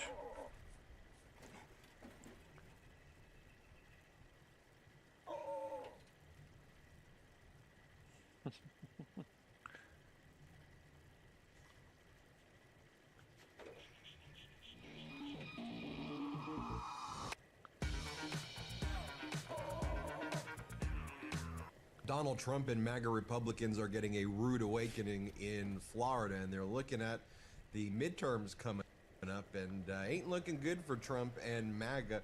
Some of the latest polling has Trump's approval in Florida at net negative 7.5%, and that's been decreasing by the day. You have the MAGA Republican governor out there, Ron DeSantis, commenting about the Texas special elections, including the most recent one for state Senate District number 9, where the Democrat A bunch of- overperformed by plus 31 points Yeah. and won in a plus 17 Trump district by a plus 14 margin against a Trump-endorsed candidate named Lee Wham Gans. Taylor Remmett went on to win that race. And Ron DeSantis writes, special elections are quirky and not necessarily projectable regarding a general election. That said, a swing of this magnitude is not just something that can be dismissed. Republicans should be clear-eyed about the political environment heading into the midterms, and day by day, DeSantis is throwing the Trump regime under the bus even more. That's a story to keep on following. And I saw he came out against data centers and a lot of the AI initiatives of the Trump regime recently as well. You take a look recently, there was that Miami mayor's race as well. And you had Eileen Higgins becoming the first Democrat elected the mayor of Miami in nearly 30 years, when Donald Trump, the same way he endorsed that MAGA candidate in Texas, he endorsed the mayoral Republican candidate Gonzalez in Miami, who suffered a massive loss there. You know, and that brings us really to Florida's 27th congressional district right here, where you have a big race coming up. You have this MAGA Republican candidate, Maria Salazar. Her parents, family fled Cuba, and her whole thing was that she was protecting the population from socialism and dictators, and then she hoisted up Donald Trump, who was a dictator and who does socialism for the billionaires. And she's been saying and promising her constituents all along that we promise you, you know, Donald Trump is not going to do immigration raids. He's not going after people who have been here for a long time. He's only going after criminals. So the day after the presidential election, this is, by the way, is what she's been saying. She's been MAGA through and through. And so I'll just give you one clip, for example. The day after the presidential election, when she was interviewed by PBS, she said, I promise you, everybody, Donald Trump is supporting my Dignity Act. It's called the Dignity Act because if you've been here and you're hardworking and you're an immigrant, you have nothing to worry about at all. You're good. It's only the violent criminals. Trump told me, he promised me, we're going to get this act passed. And even if we don't get the act passed, he supports it. Watch what she said on PBS the day after the election. I am sure that that the Trump administration is not going to be targeting those people who have been here for more than 5 years, that have American kids, that don't have criminal records, that have been working in the economy and paying taxes. I am sure that they're going to hone in on the criminals who arrived less than 4 years ago. Because I wrote the Dignity Act, and I am the first one who understands that you have to give some type of dignity to those who have been here for more than 5 years. People who have roots in the country, not people who are coming to commit crimes. If I can just clarify from you, have you received those kinds of details from anyone in a potential Trump administration? Because so far what we've heard is a proposal for mass deportations. You have about 30 seconds left. Have you gotten those assurances? Mass deportation to those who are committing crimes who have been here for less than 5 years. You understand that you have millions of undocumented who are contributing with the economy and are helping our country to be a better one. Checking in on the Trump administration, you support what she just said? She said that she spoke to Trump, you read the legislation, you're with it. It's not what you were doing. You were attacking hardworking people here in this country and American citizens as well. Let's check in with the White House and see what they had to say recently. Congresswoman Salazar introduced legislation that would give some illegal immigrants in the country a path to citizenship. 10 Republicans signed on to what she's calling the Dignity Act. I'm curious what the White House's position is on the legislation and if the president would veto this bill if it made it to discuss. From my understanding, the White House nor the president has actually read through this legislation. We've been focused on, of course, the One Big Beautiful Bill, which passed, which is another historic accomplishment of this president in record time. The Genius Act this week, the rescissions package, that's been the... They haven't read it. They don't support it. They haven't read it. They don't support it. So, Congresswoman Salazar now says, you know, Hispanics are leaving the GOP in large numbers. We got issues. And then here's what she says about Machado, the former leader of Venezuela, or the opposition leader, rather, of Venezuela, Let's play this clip. The America First agenda. Sorry, America First agenda. Yes. So just real quickly, if you can, Maria Machado, you just heard what Congressman Crow said about her not being part of this, at least the initial stage of this plan. I know that you traveled to Oslo with her. Was she disappointed to hear that they're allowing the elevation of the vice president to run the country for now? Well, I have not been able to talk to her, but I do know that she is very much pro-America, and she dedicated that Nobel Peace Prize to the president. We have to put things into context, and the opposition within Venezuela understands that. We need to, this Delcy lady who swore herself in, and that we have to work with her for now. But Marco Rubio said it. It's been 48 hours. Let's give us a few months until we create the stability, and I'm sure that Maria Corina Machado. Let's just give a few more months. Give me 2 more weeks. It's all gonna be better. I promise you. I want to bring in Richard Lamondon. Richard, great to see you. Richard, executive entrepreneur over there in Miami. You're running against Maria Salazar in the 27th Congressional District. You know, just so people know her background. She was like a newscaster in the area. You know, she ran making all of these promises, and she lies about everything, and it's very dangerous lies because she lured her community into basically a death trap, and now it's like a Ponzi scheme where she keeps moving the goalposts as her people and the district is under attack. Talk to us about the district that you're running for. Absolutely. So this district is in many ways the key district here in Florida. It covers the heart of Miami. You mentioned Eileen Higgins' mayoral victory. A big part of this district is the city of Miami where she won. It is a district that is heavily Cuban, heavily Venezuelan, basically pan-Latin American. And you nailed every piece of this, where she's been with Trump every step of the way. She has said, like you said in the clip, that we're only going to focus on criminals, and yet here, this district is also the one within our backyard is Alligator Alcatraz, and that prison camp out there where she went out to the site, toured it, and said, the beds were pretty comfortable. So this is a congresswoman that is basically a weather vane. She leads from behind on every issue. One of the big things that she has done is not support the Venezuelan community. You mentioned Maria Corina Machado, but also Venezuelans here in South Florida have lost temporary protected status while the same Maduro regime is in power. She has not stood up to administration when Cubans have had double the number of deportations this year than they've had last year. A lot of seniors, many of them of Cuban descent, have been left in fear because she initially did not support expanding the SNAP benefits that almost were cut. She has supported Caroline Leavitt talked about the big, beautiful bill.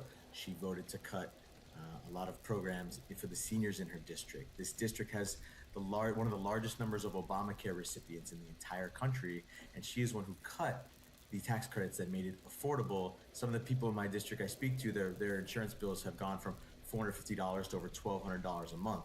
So this is a congresswoman that has repeatedly failed. The difference now from previously is that people have caught on to this. I go into a lot of spaces with people who voted Trump 3 times, Salazar multiple times, and they talk about how they're fed up with her. She's never in the community. She's focused on political theater, not the real problems in our community. And, and the fact is, her only real solution to this problem, you mentioned the Dignity Act, it's not a pathway to any kind of citizenship. There is no pathway to citizenship in that law. It's a penalty box. It requires immigrants who come here to pay additional fees. It is one that makes sure that we have a second class of citizen here in the United States, something that is completely against the entire concept of the American dream. And she is someone that has failed this community at every turn, and that's a big reason why I'm running. Right, I mean, she's a total fraud. I mean, she said this Dignity Act's going to make sure everybody here is protected. We've got your back. Mass deportations does not mean mass deportations. Yeah. When Trump says he's coming for you regardless of your background, he's not actually going to be doing that. I got your back.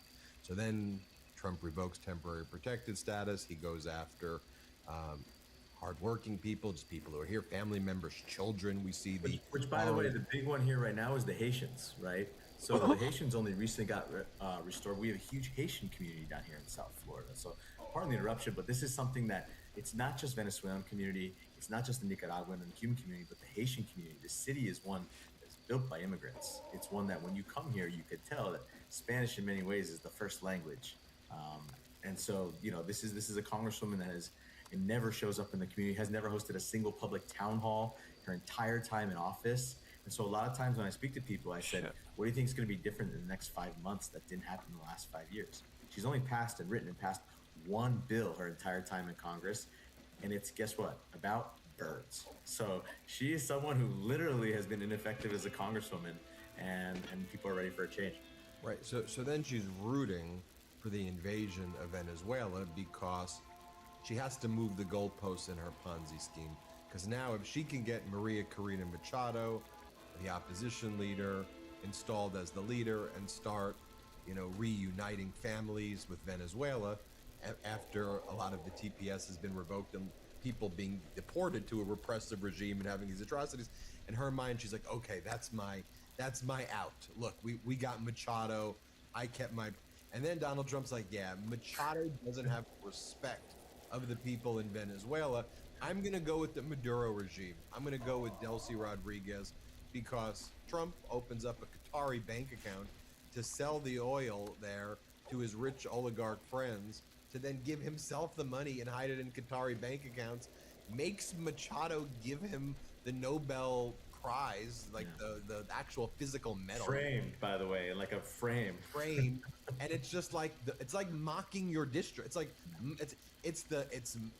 I can't think of anything worse to do, but you're saying people are finally waking up. Like you're seeing, like when was the final thing? Because I saw videos, you know, still, you know, of Little Havana, you know, 5 months ago, and people would be like, well, you know, I don't like his policy here. I don't like his immigration policy, but I do like his policy on, you know, transgender sports. And I'm like, what are you even talking about? You're an immigrant. Yeah. The policy is to get rid of you. What are you talking? What you're? So where are we now?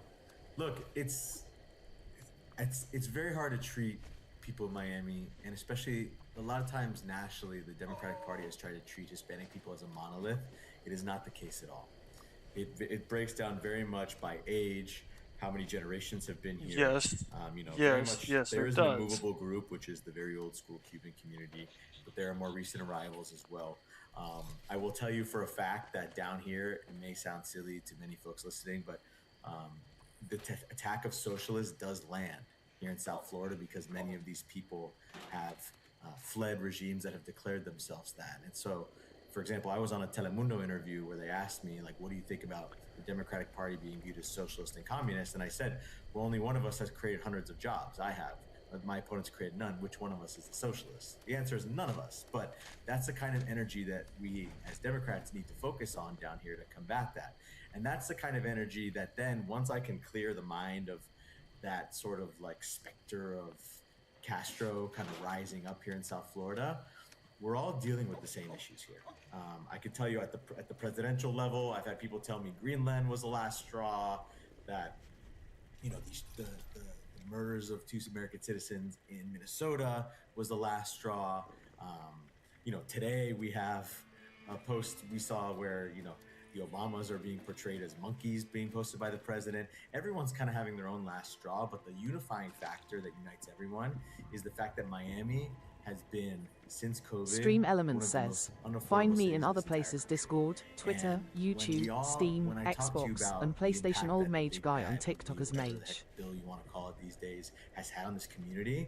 It's had an enormous negative impact on seniors, on young people. I talk about my policies in the terms of freedom, because I think every candidate has their own district. In a district like mine, which is purple, leads slightly Republican, but is key to us flipping the House and maintaining it.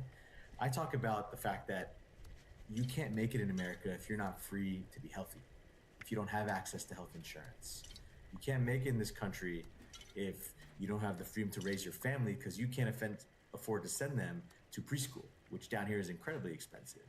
That you're not free if you can't afford a home of any kind and get a roof over your head. And you're not free if our seniors can't retire with dignity. And when I talk about the fact that if we don't set as the Democratic Party a foundation for people to be successful, then nobody can achieve the American dream. That is where I break through a lot of the partisan barriers, because most people at a values level agree that everyone deserves a fair shot. But that's kind of the way I'm breaking through. Everyone's different in doing it, but couching my values and the same ones I've built in my business, which fights climate change, into this campaign is how I reach these people, and it's been incredibly effective so far. Traditional dropshipping is dead. What we need to do is register with AutoDS. The quickest, easiest, newest, and best of all, cheapest way to get started dropshipping. Now, it's just so fascinating because to me it's so obvious that Trump is the Castro. Yes. Trump is the Maduro. Trump is that guy.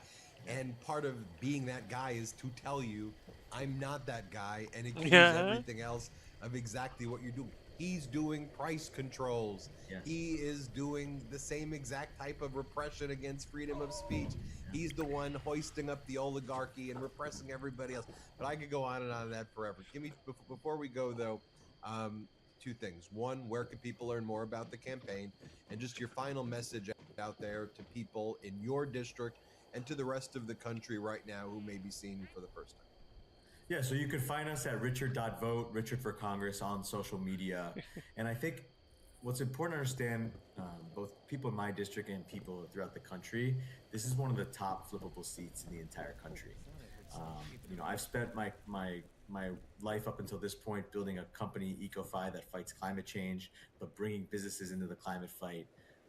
And a district like this is key to Democrats, not just flipping the House this time, but maintaining a majority for years to come to make sure that we can not just roll back the damage this administration has done, but also bring this country towards a better future. And so to those across the United States, it's important for you to know that you're paying attention to these districts, focusing on these flippable seats. What that does is that also builds a beachhead to start pulling Florida back, which we all know has gone in a crazy direction over the last few years, and making sure that when it comes time to presidential elections, we continue to have the kind of infrastructure that we need to flip states that have drifted more in the red direction. And so I have the ability to do that because I have a business background, but I've given paid parental leave in my company. I pay people well, what they're worth, generous paid time off. I have instilled democratic values into every aspect of my life. And now is the time for us to go out in the community, point out all the ways that this administration has failed, and flip the U.S. House and the Senate and make sure we can actually deliver real results for people. And that's entirely what I'm focused on. Richard Lamondon, appreciate you. Appreciate you. Thanks for having me on. Everybody hit subscribe. Let's get to 6 million subscribers. Want to stay plugged in? Become a subscriber to our Substack at MidasPlus.com. You'll get daily recaps from Ron Filipkowski,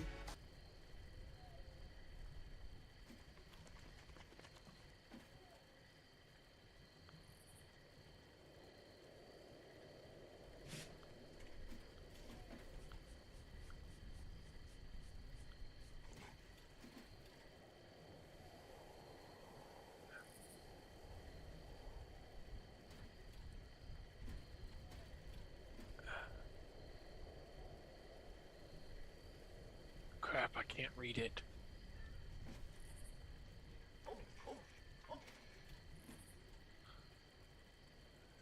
Hi.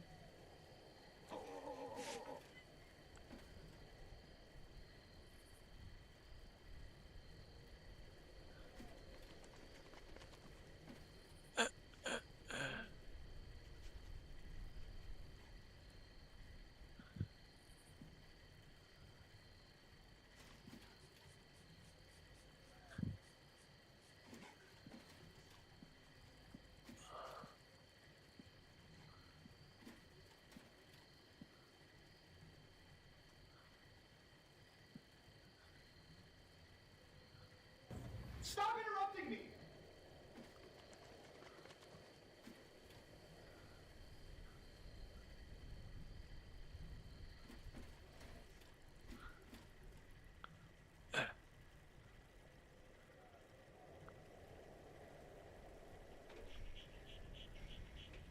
There's so many of you, only one of me!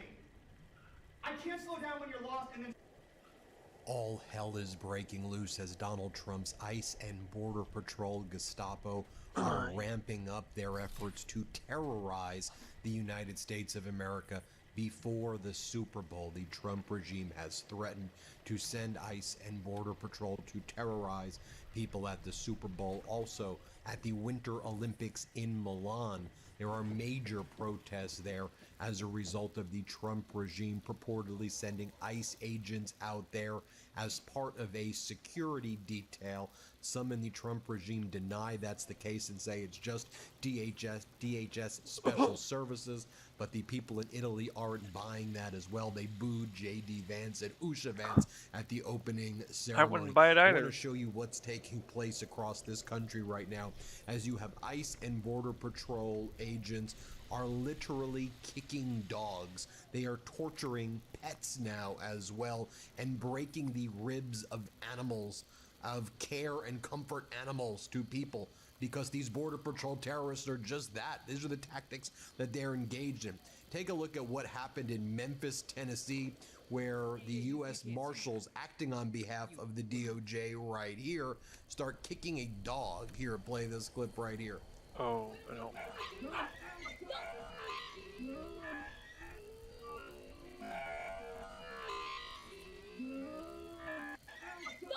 That's the Trump Gestapo for you right there.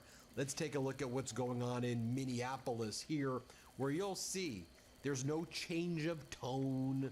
There's no ramp down, as people in Minneapolis will tell you. I mean, sure, you don't have Bavino there, but you have ICE and Border Patrol Gestapo.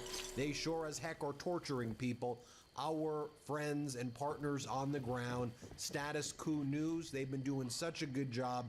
They captured this footage. Remember to subscribe, not just to our YouTube channel and help us get to 6 million subscribers, subscribe to Status Quo as well. Play this clip. Hands on your face! Hands on your face! Get out! Hey, I need you to back up. You need to back up. Stay safe. They're pointing handguns at the drivers in the vehicle right now. No. Hey, get back. You guys need to stay back. You can record, but you have to be back. Step out of the car. Get out. Hey, open your fucking door. I need you to back up a little bit more. Hey, get back. Hey, get the fuck back. Back. You need to get back. That's the same agent from yesterday. That's back over here. You guys can take pictures, you just need to stay back. Do me a favor.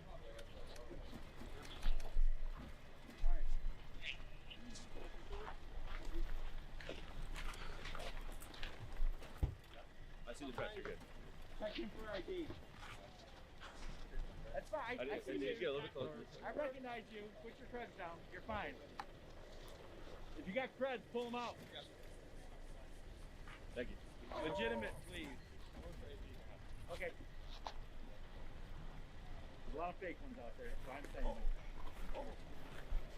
So you know, these guys were all threatening us yesterday with handguns. So. These people in the car were threatening you with handguns? Yeah. Handguns, like threatening to shoot We us. know. So. Oh, you mean like with hand symbols? Pulling them out, trying to engage us. Pulling out literal guns? No. Assuming that we were going to do something. So that's why they're being ID'd right now. Yeah, that's bullshit. Buckeyes. Were you guys looking for these specific observers from yesterday's events, or did you happen across them today? Just got lucky. If that's what you want to call it. Get out of our neighborhood, you human trafficking scum! So at first I showed you Memphis, Tennessee, then Minneapolis. Let me show you what's going on in Texas right here, where you have ICE and Border Patrol goons, Gestapo, SS, Nazis, call them whatever you want, but they're terrorists. They raid a home without a warrant. They just open the door. They start terrorizing the people in the house. The people in the house are like, get the heck out of here. Who are you? You don't have a warrant. And as they're leaving, the family members taping them. And then the ICE Gestapo agent just starts brutalizing the guy. And it's all caught on camera. Here, watch this. Seriously, YouTube. Loaded.com. Get the biggest game releases of the year at the best prices. Enjoy incredible. When you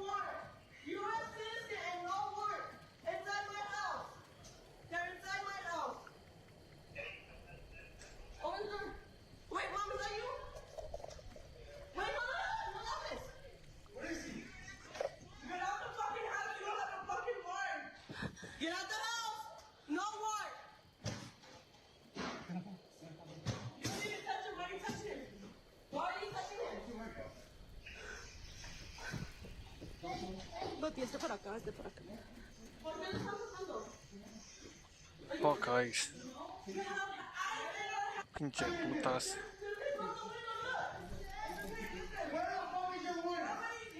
Oh no, he spoke Spanish.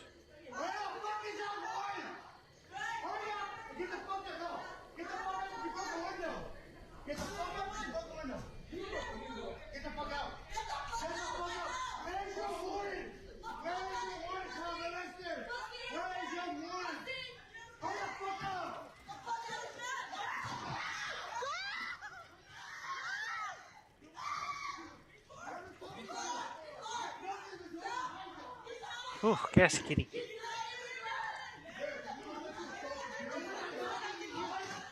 No, just because you were pushed out doesn't mean you get to sit there and get aggressive and arrest somebody. Just because you're a piece of shit. Anthony's right here. But me and Anthony are not getting in this because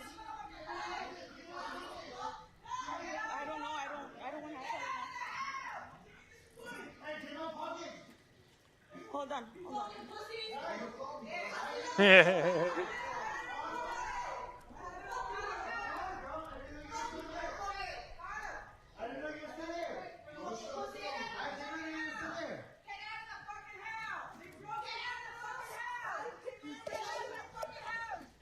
Quite literally, just any excuse to get aggressive.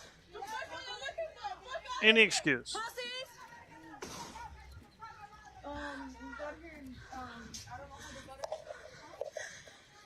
They had every right to sit there and close the door behind them. It's not their fault if the door fucking hit them in the ass on the way out because they didn't want to sit there and get out.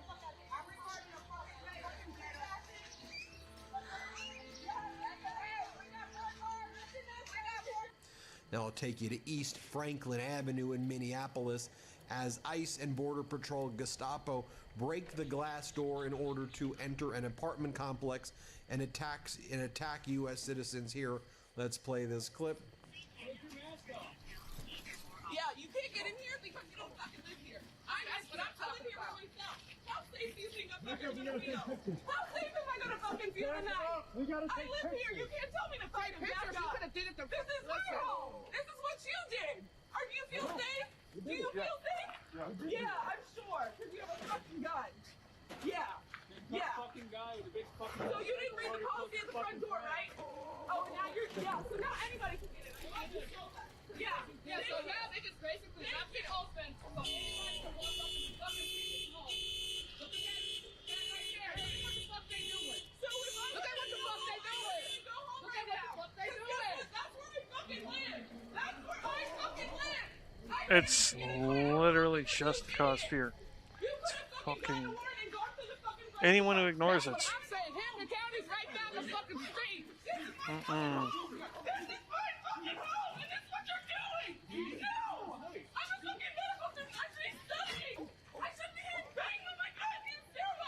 And as we watch all of the horrific footage that I just showed you, I think one of the things that needs to get more attention is the fact that the ICE and Border Patrol Gestapo are really having a horrible impact on the delivery of healthcare.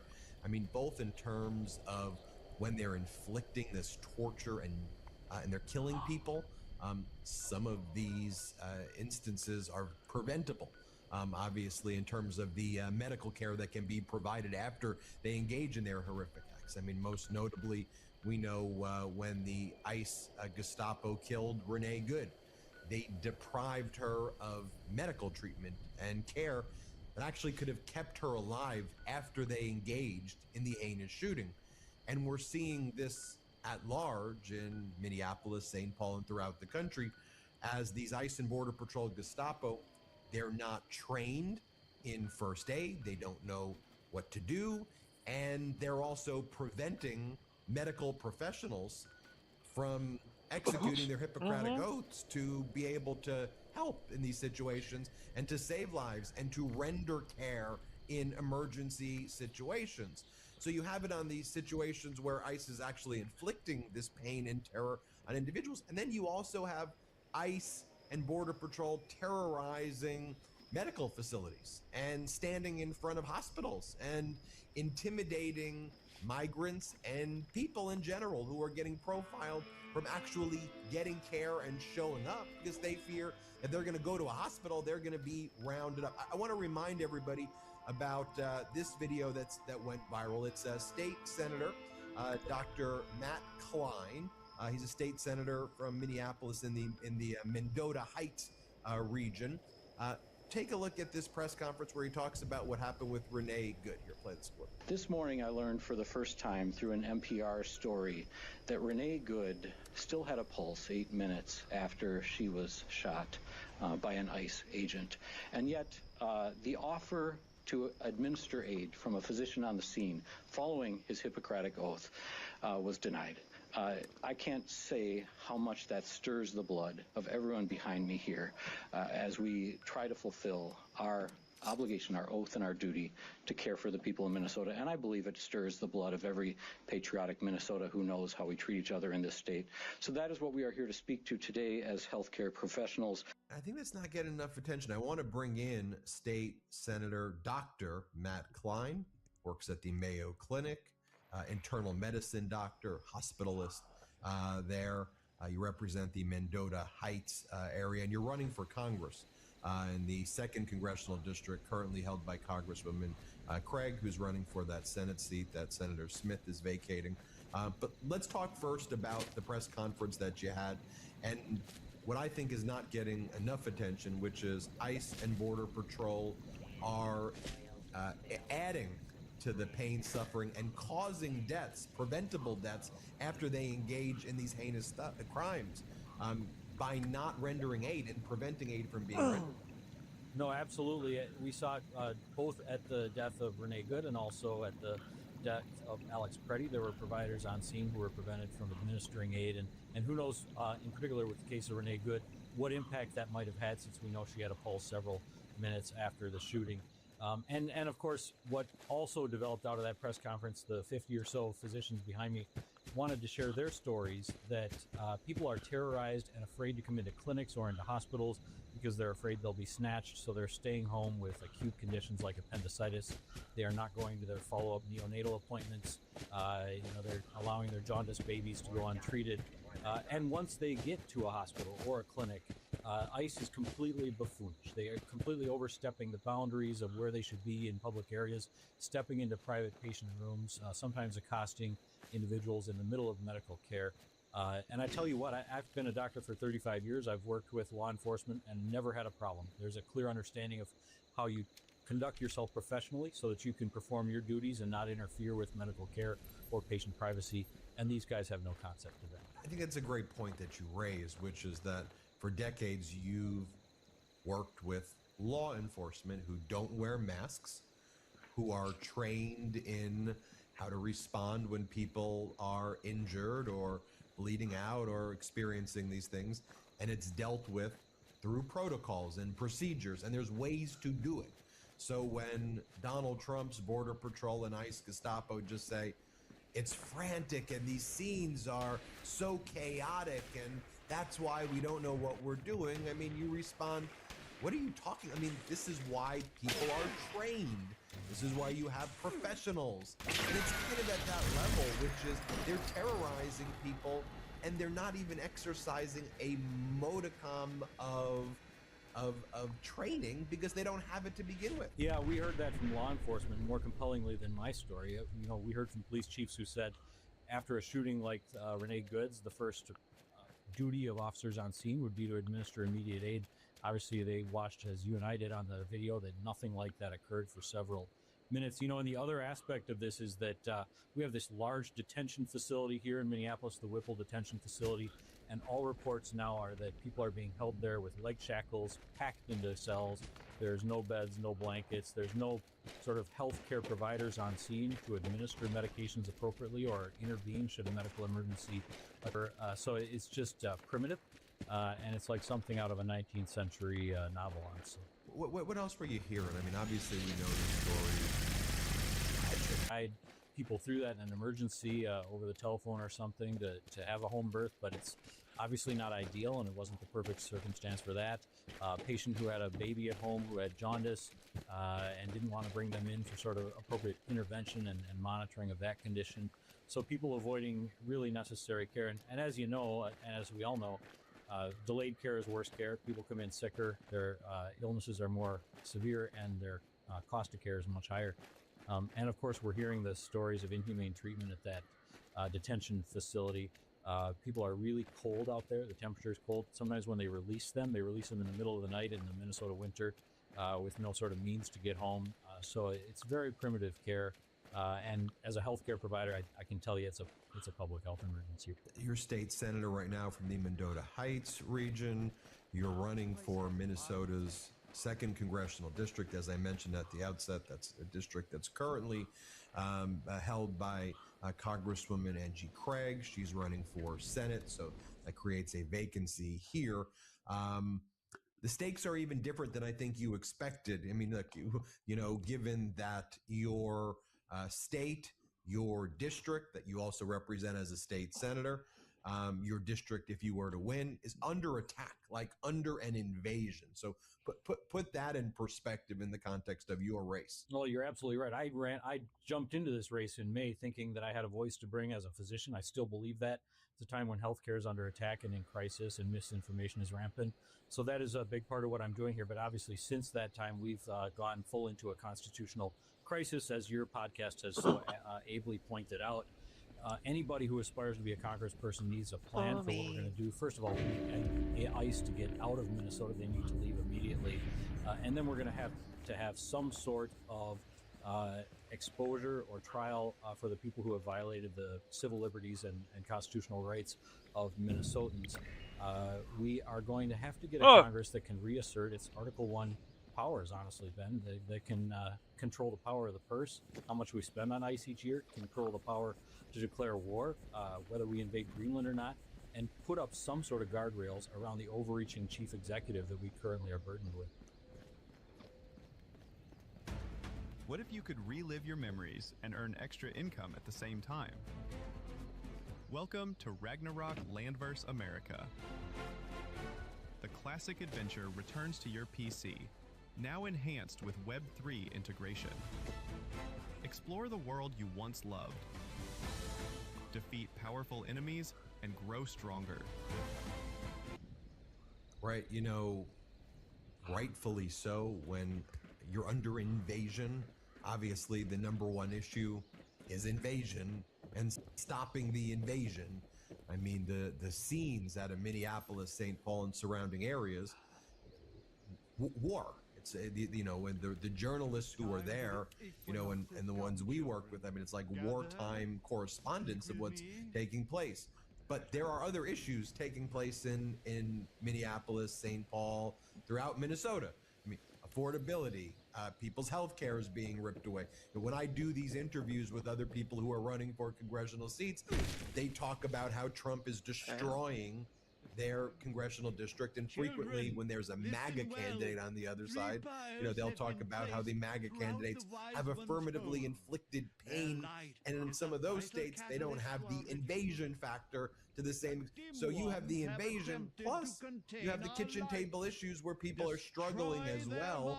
And so talk to us about that before we go, because people still have to deal with all that other stuff, and the roads have to be plowed. You know, all the things have to happen. No, absolutely. Well, and one of the things that we're going to see here in Minnesota as a result of this invasion, not only is it offensive if for any patriot who believes in the principles for which we fought the American Revolution, but it's devastating to industry all across our state. It's devastating to agriculture. They will not be able to get, you know, workers to come into their fields this summer during harvest or planting. It's devastating to our restaurant industry in Minnesota. We can't get workers out. Healthcare industry, who needs, you know, nurse practitioners and physician assistants and so forth who come in that are often people, immigrants or people of color, are not coming into work. So our economy is, you know, being completely damaged by the MAGA policies of Donald Trump here in Minnesota because we're under attack.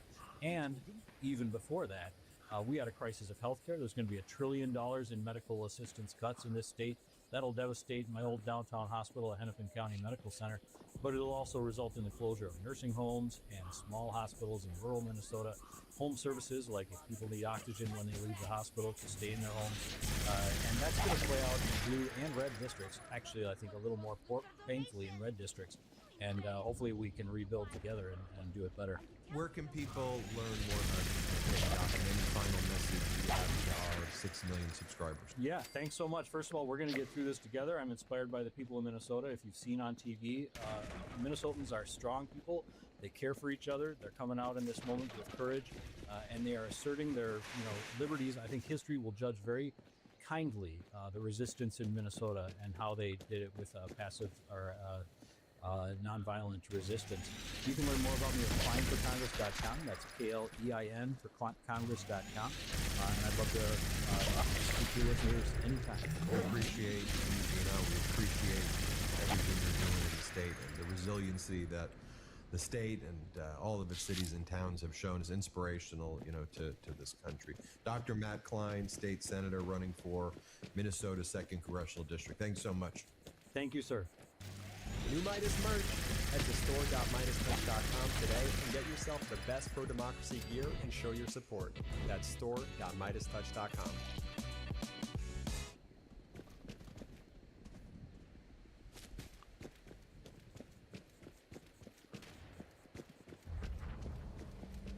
This game, you're not ready for it.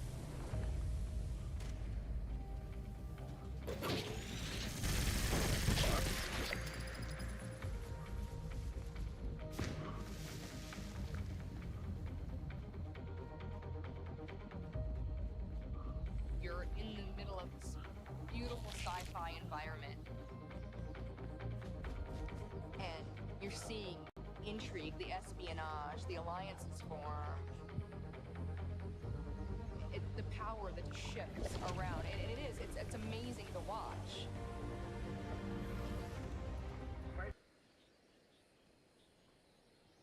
Democrats nab another deep red district in a deep red state as the overperformances add up. And I've got 2 interviews, Tommy Vitor and the co-host of the QAnon Anonymous podcast. I'm Brian Tyler Cohen, and you're watching No Lie. Some big news out of the deep red state of Louisiana. Democrat Chastity Martinez has won a state house seat in a district that Trump won by 13 points, and she won by 24 points. Meaning this is a 37-point overperformance. 37 points. This result comes just days after another Democrat, Taylor Remitt, won a Texas state Senate seat by 14 points in a district Trump won by 17 points, meaning that was a 31-point overperformance. And by the way, I've done some math.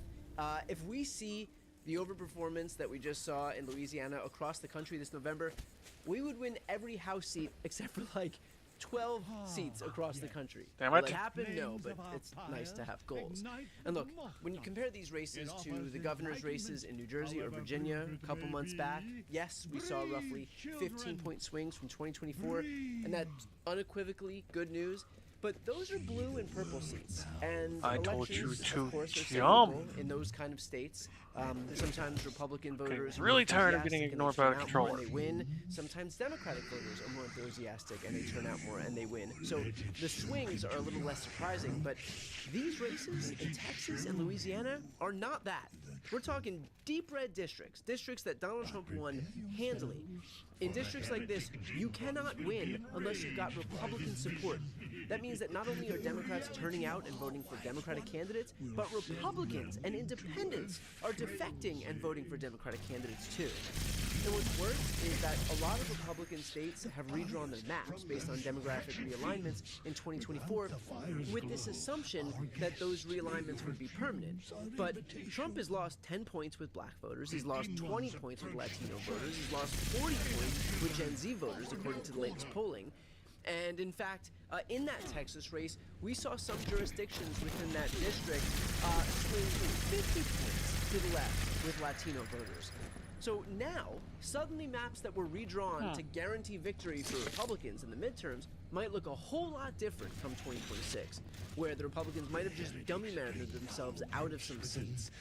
Now, why is this happening? I've thought a lot about how to best sum up the state of affairs in this country, and put succinctly, Trump promised America first. Like he promised to take care of forgotten Americans. He promised to lower costs, protect healthcare, curb inflation, and revive American manufacturing and add jobs. He promised to put the little guy first. All very, again, America first. And yet, since he's been president, he engaged in a trade war that sent the cost of everything surging. He gutted healthcare for Medicaid and the ACA. He cut food assistance. Inflation has gone from 3% when he took office to basically 3% right now. Manufacturing jobs continue to disappear. Layoffs are at their highest level in almost 2 decades. The jobs numbers are so bad that virtually no jobs have been added since April. All of which seems bad. Seems like something that Trump and Republicans would probably fall over themselves to fix if they cared. But where has their attention been? It's been on sending a rogue secret police force into our cities where they can murder Americans with impunity. It's been on saber-rattling to annex our allies like Greenland. It's been on launching foreign wars for oil so that our oil companies can get richer. It's been on building ballrooms and arches with Trump's name on it, encrusting the Oval Office in gold, renovating the Rose Garden. It's been on arresting and prosecuting Trump's political enemies. It's been on trying to prove fraud in an election that happened 6 years ago. And it's been on covering up the most important pedophile ring in the Wayner history of says, this country. you giving your opinions on Trump or you in that dark room? Not you, not me. I'm in the Trump, room. His family, his donors, and his friends. This isn't America first, this is Trump first. And the only thing worse than Trump using the presidency to benefit himself is watching the rest of the GOP, which, by the way, has the ability to rein him in, opt instead to do nothing. Mike Johnson and John Thune will never lift a finger to assert their own autonomy. They will never block his tariffs or stop the self-enrichment or halt his new construction projects. They are there to serve him. Not you, but him. This entire party is there to serve him. They've got full control of government. They Wayner says, I thought I met an intellectual guy. Wayner says, to have some intellectual yap roll. Republicans have got full control. The reason I'm listening to it is because of actually having an opinion on it to begin with. Based on self-dealing, well, more than an opinion, I should say. Wayner says, and there's an immortal wizard to roll. While they engage in the most overt corruption that you could possibly imagine, thinking that nothing will ever happen. Mage, not wizard. They all ran on exposing this Epstein-level corruption, and instead they are participating in it. A bunch of rich elites who've decided that the rules don't apply to them. And they're so brazen that they're doing it all out in the open. I would say that Republicans will change their ways as we head Not to everyone November, understands the difference. They will faster rig the rules of the election before they govern with an ounce of Wayner integrity. says, I think This you is a more party that has fully abandoned democracy, which means the results that we saw in Louisiana, in Texas, in New Jersey, and Virginia, California, Pennsylvania, Tennessee, all across the country aren't a fluke. They are a clear sign. Yes, I that am if we an keep putting in American, the work, sadly. Keep centering regular people, Wayner says, that we have how's the there in ability to Morocco? relegate I Trumpism heard to government's dust down of at history. economy. But it means all gas, no brakes from now until November. Next up are Tommy Vitor and the co-host. America's not going good. It's falling prey to a lot of the same shit Germany did under I Hitler. don't bounce back the next day like I used to. So I have to make a choice. And I really fucking wish that wasn't Z-Biotic the truth. Pre-alcohol probiotic drink is the world's first genetically engineered probiotic. But was it doesn't invented do by any PhD good to scientists wish to tackle rough mornings when the after facts drinking. are So here's how it works. stark When and you drink, staring you in alcohol the gets face. converted into a toxic byproduct in the gut. It's a buildup Never of mind Wayner that. says, not oh god. dehydration that's to blame for rough days after Yeah, drinking. it's Pre-alcohol not looking produces good an for enzyme Wayner that anybody. says, that sounds byproducts horrible. down. Just remember to make pre-alcohol your It's first drink of the night. especially not Drink looking good for me because responsibly, I'm poor to and you'll begin feel your with, best but tomorrow. it's Look, not looking I good won't for lie, I anyone. was a bit on Doesn't the matter fence if you're about American pre-alcohol or not. initially, but then, actually, while I was hanging out with my buddy Tommy Vitor over at Crooked Media's holiday party, And I gave hate it a to shot, say it, it's and not. believe me, it is the real deal. And even Governments Tommy, of other who is a countries are degenerate going to be drinker, able uses to it too, and he manages to show minimize up for some all of the his damage podcast that recordings. ends up Are happening, you ready to but try it? Go They're not to going to be able to stop it. zbiotics.com/BTC now. There's a You'll get difference. 15% off your Wayner first order says, when you use I code was thinking to BTC at migrate to checkout. Murica Plus, though. it's backed by a 100% money-back guarantee, so there's no risk. Subscriptions are also available for maximum America? consistency. Great. Remember to head to zbiotics.com. Not for a while, honestly. Unless you want to say the Great Fool.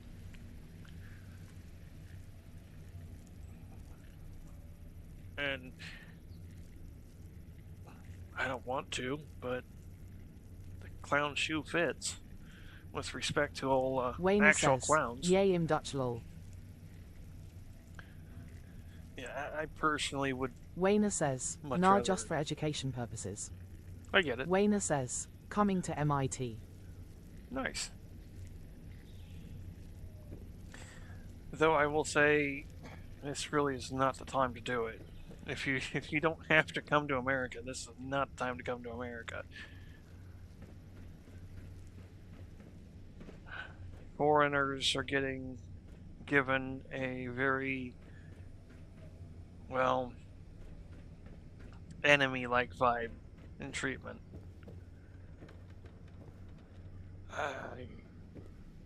Wayner says, I'm okay, I have to listen to the old wild though XD. Wayner says, lol. Hey, I won't fault you for what you gotta do in that regard. You gotta be able to get yourself where you need to be too. It's the difference of getting yourself where you need to be versus supporting the nonsense going on.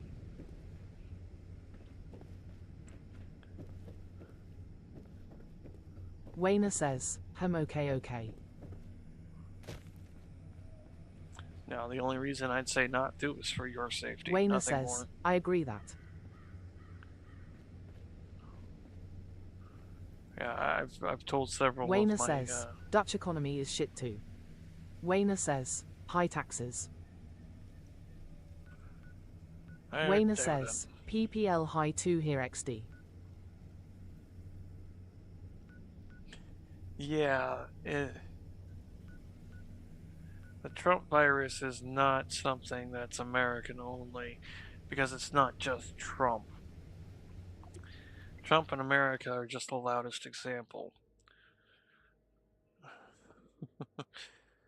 I actually have spent 30 years doing the research and figuring out this exact thing. Let me tell you, to be the one that understands it all and shouting into the void and no one listening fucking sucks.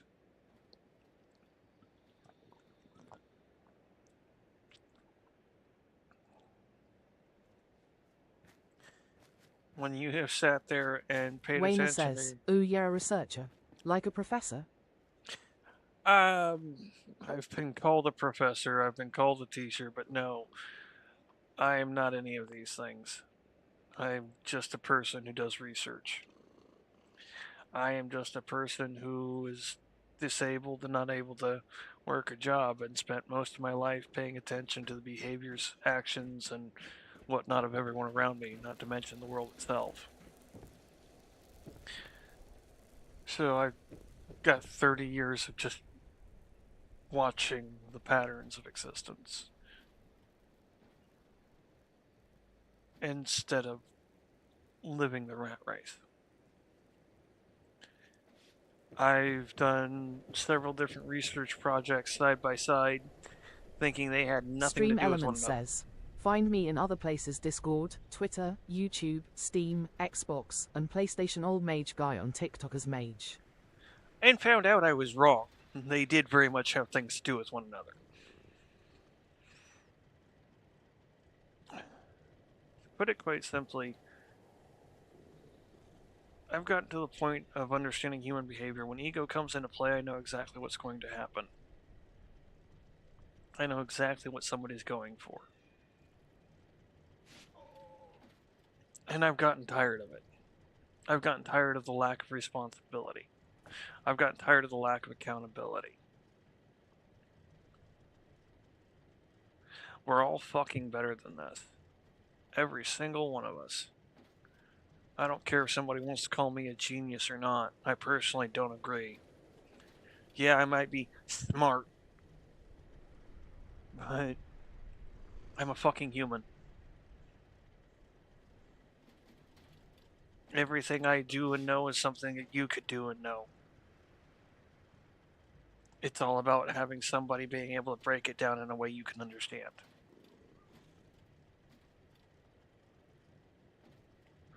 And apparently I'm pretty damn good about that too. To me, shit's just fucking obvious. I mean, you don't sit there and get a president acting like a dictator and then a secretive police force that isn't bound by typical warrants and whatnot, typical rules and regulations, and not go, okay, that's kind of suspicious.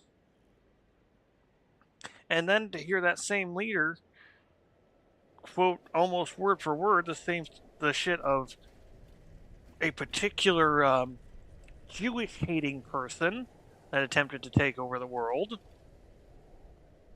and not connect the goddamn dots. At least to me. You don't see the racism coupled with the freaking fascist and not connect those dots in my book. Maybe I'm just able to look at the bigger picture enough. I don't fucking know. And personally, I still, anyone can do it. They've just got to take a moment and step back. And it's a lot easier than a lot have made it out to be.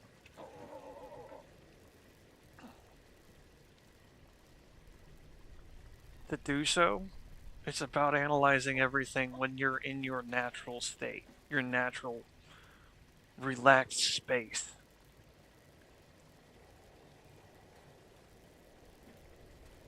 It's about asking questions, about asking why, how, and what. We were all taught this stuff as kids. It's not changed. I know y'all were taught it internationally too. And I've told my international viewers, if you can help it, don't come here. Not right now. Because I fear for y'all's safety. Nothing more.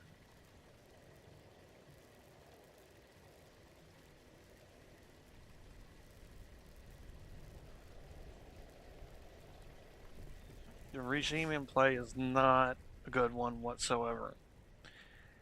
And yeah, we've been using the word regime for a reason.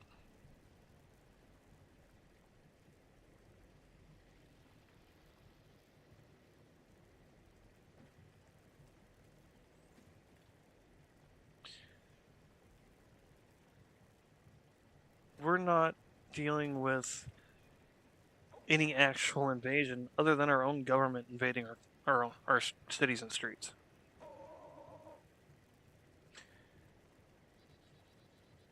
Meanwhile, our government is sitting here and provoking wars in many countries.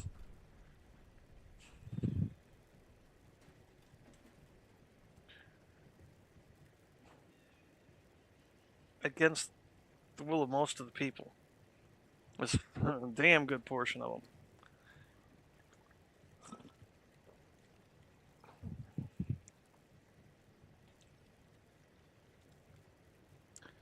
So yeah. If I said it was safe here, if it was going good here, I'd be lying. And lying's not what I do.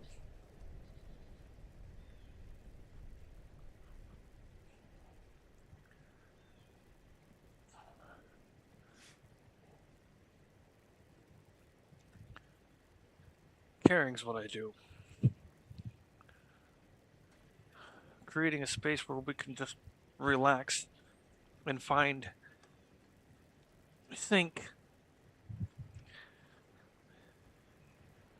a harmony that can't be achieved otherwise. Because all of existence really is a song. It's just not played on the instruments we thought it was.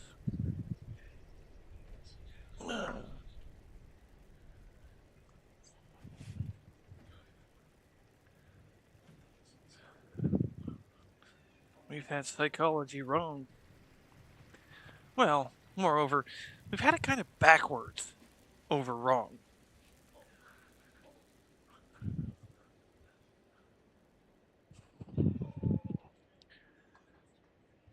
And honestly, it's pathetic.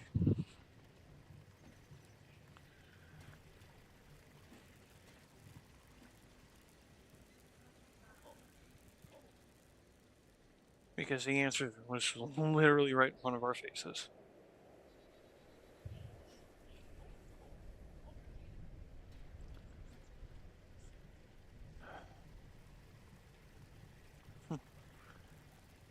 But honestly, all the answers have been right in front of our faces. We've only been asking the wrong questions. And that's the part that sucks. Is even since I've been alive, my time on this planet, we've been asking the wrong questions the whole damn time.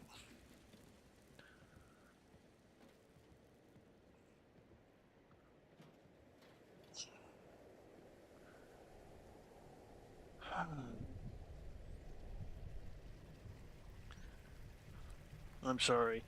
I get a little worked up about this shit. Because I'm not just talking about America when I say that. I mean our species.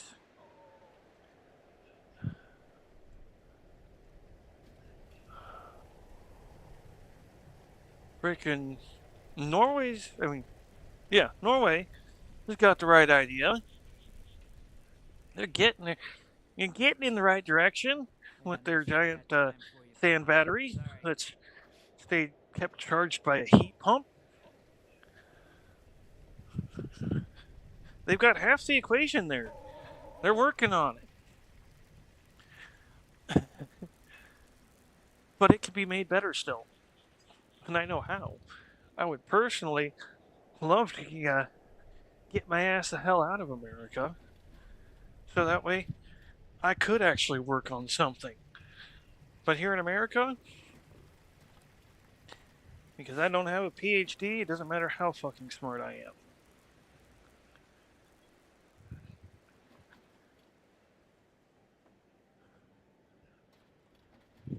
It doesn't matter what I understand and know. It doesn't matter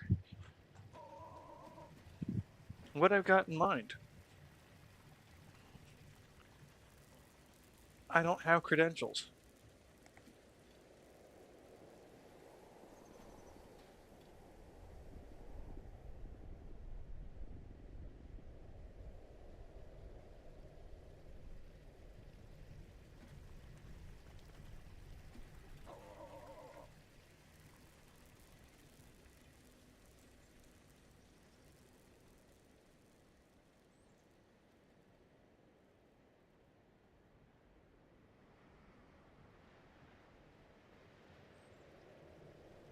Because here in America, credentials isn't experience and understanding.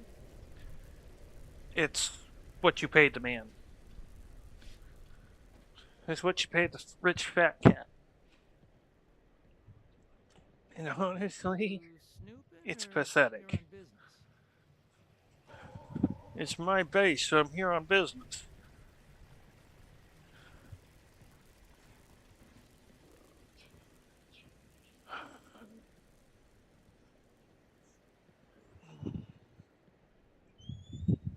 Oh, whoopsie. Leave that light on.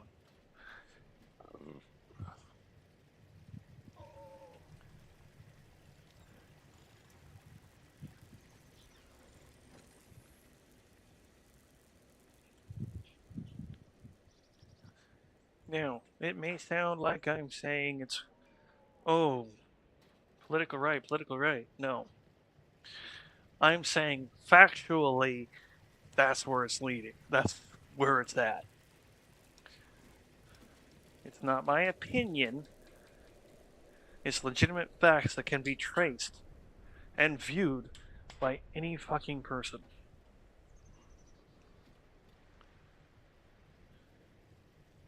I just understood psychology back in 2004 to know what he was going to be like. To know what he was going to do.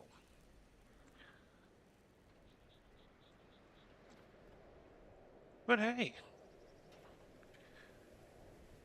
when you are raised by that kind of piece of shit,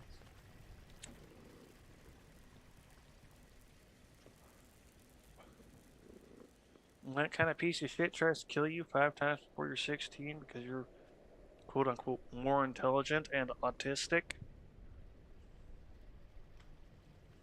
and won't stop asking why, has a curiosity that's insatiable,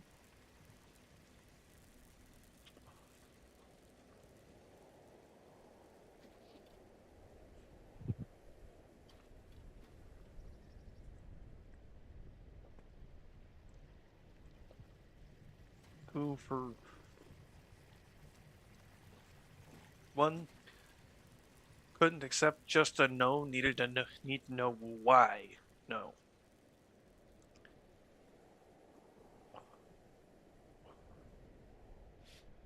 Wanted to understand how it worked.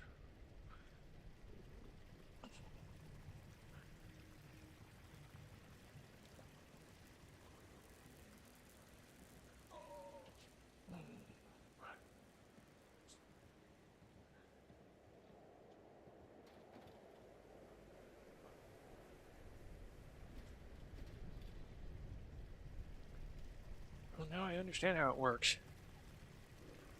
And I see through the lie.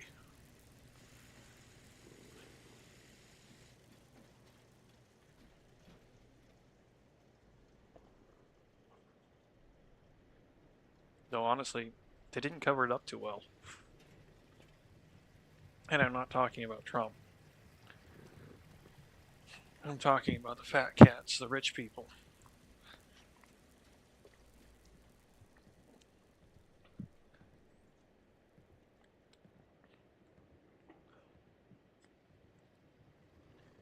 Using lobbyists to bribe politicians and considering speech money? Nope, nope. I don't have any curiosities as to who or why.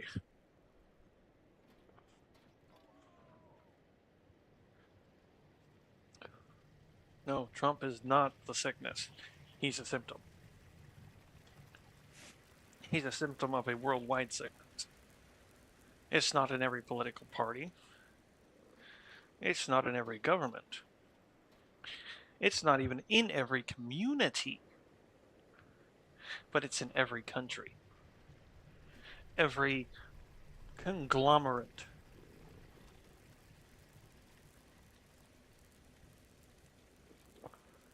Every city. Every rural farmland.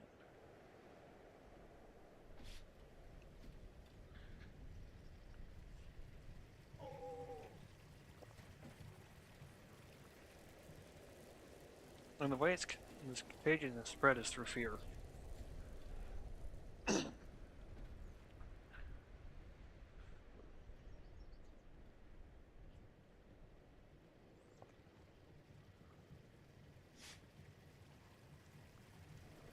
Donald Trump's not doing anything new. He's reading off of old playbooks.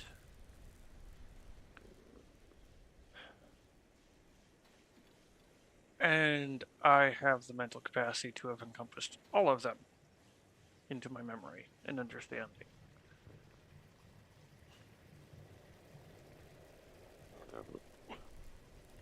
I don't have to read Mein Kampf to be able to understand why it was bad.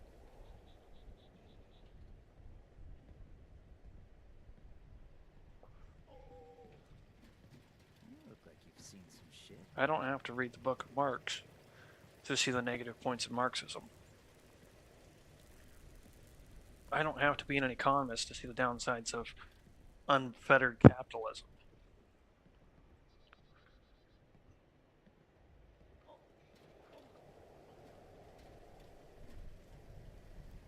I can see it by its effects on the actual world I interact with. And I can trace it back. It's not hard. It just takes some thinking and some understanding of motivations. And a lot of times, motivation is money or power. Doesn't help that people relate money to power when it really, really shouldn't be. Because money is not power.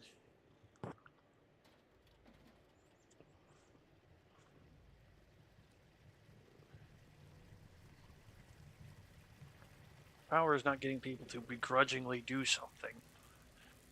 Power is getting people to happily do something. As in literally cheery.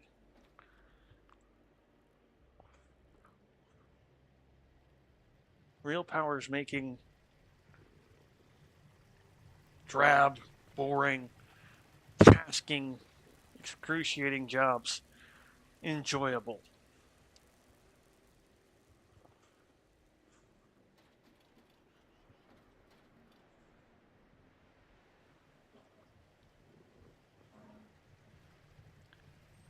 Power is swaying an entire city without ever making a speech.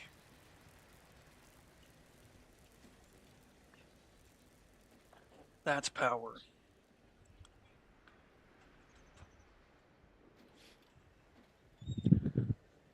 Many leaders nowadays wouldn't know true power if it came up and bit them in the ass.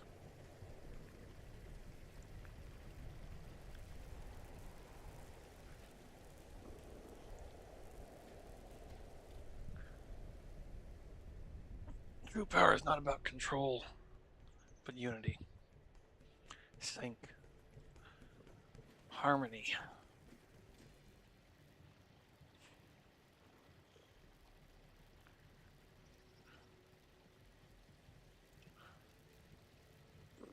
Not somebody's personal vendetta because somebody spoke poorly of them.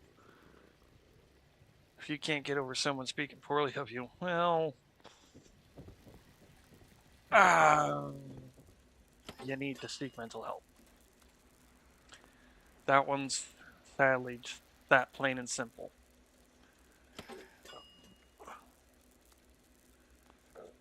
Excuse me. I wish you could say it wasn't, but it is.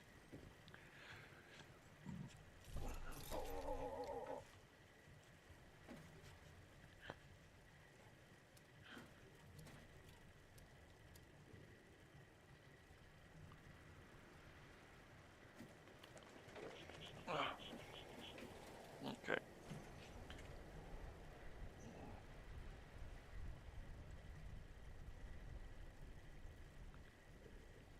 Oh. Looks like we got a couple new Midas. Sweet. Something to actually listen to other than my mouth running. For those newer to my channel, no, I don't actually like the sound of my own voice. Kinda hate it, to be honest.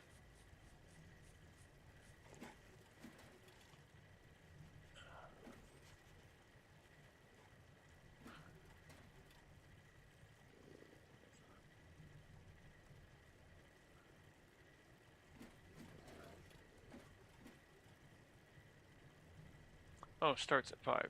Okay. So, we don't need that one yet. We need this one. There are a lot of questions as to whether the action... Yeah. And I will switch the lights back around too. Oh, hey! Butthead. ...by the federal agent...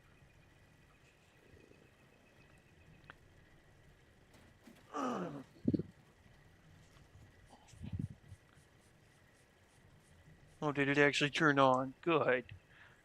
Good. Well, why don't you stay in front of it where you stay nice and warm, baby girl? For lack of better words, take the heat while you can.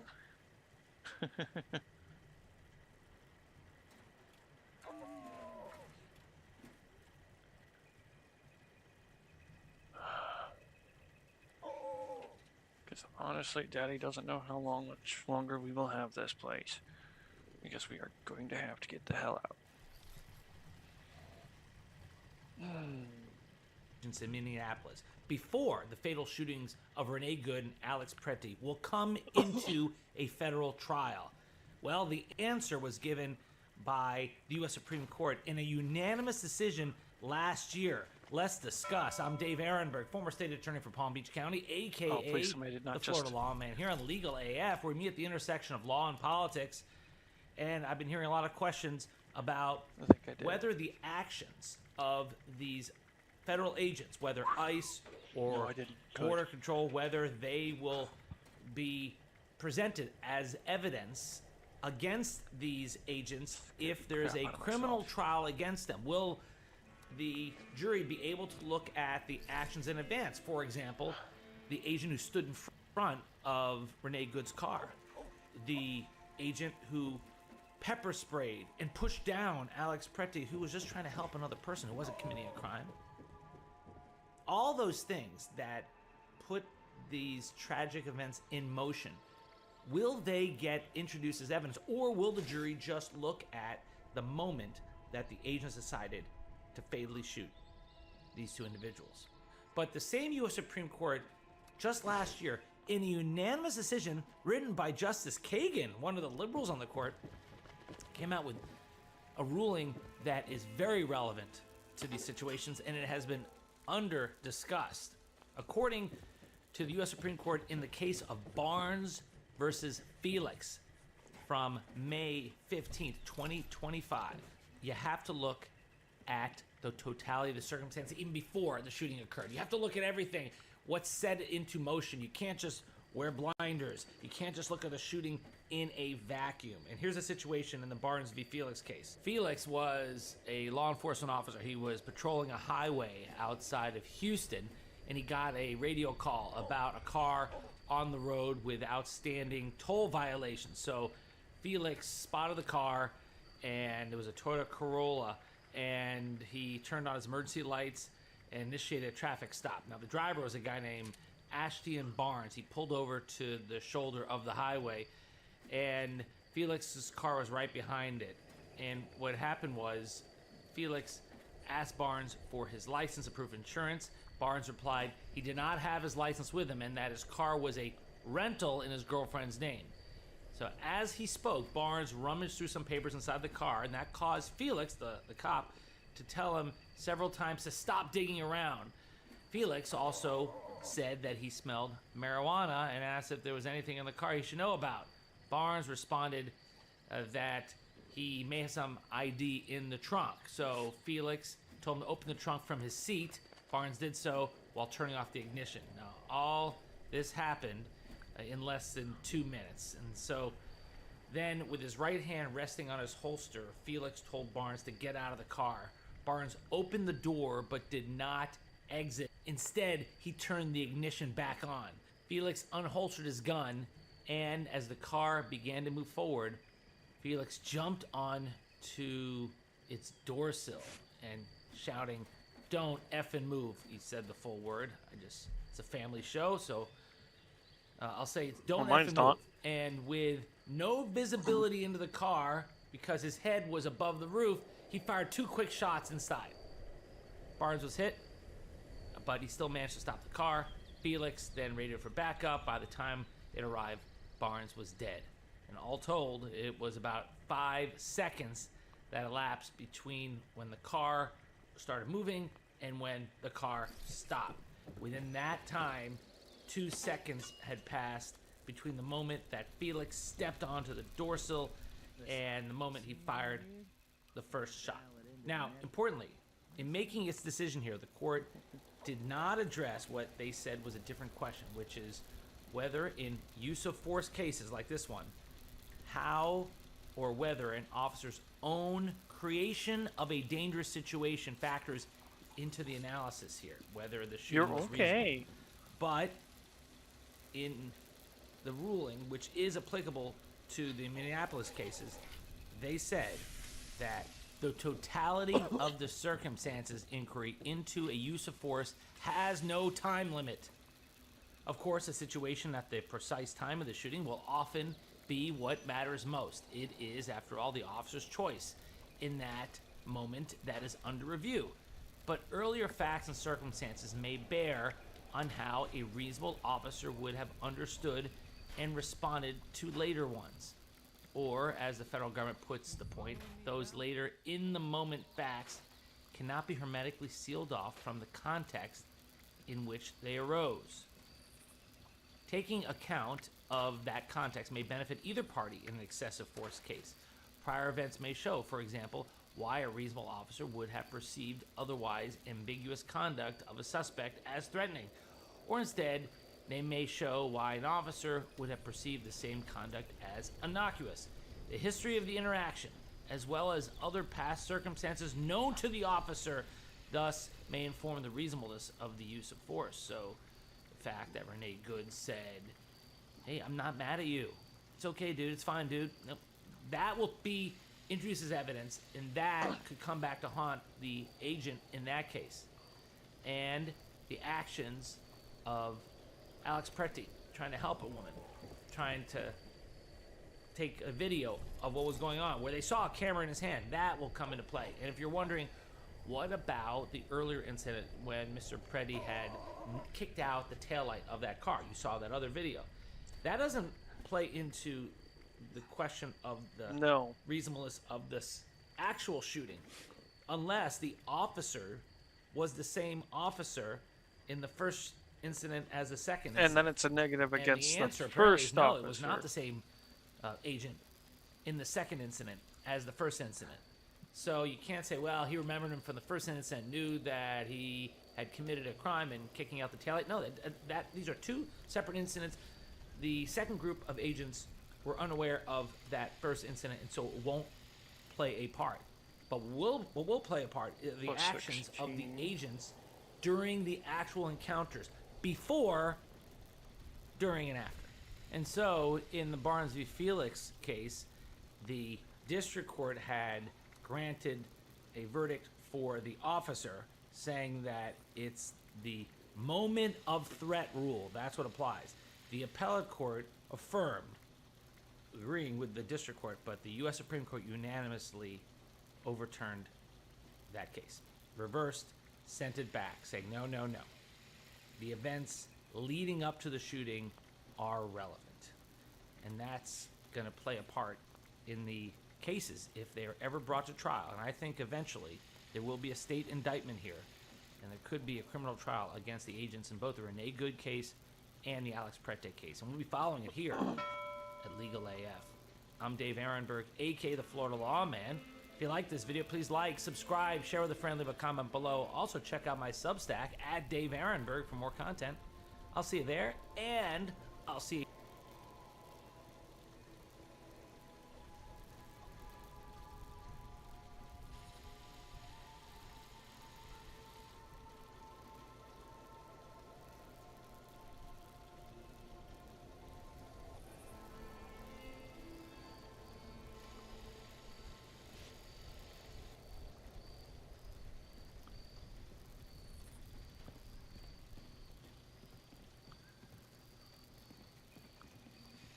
Apparently, I can't full screen it yet.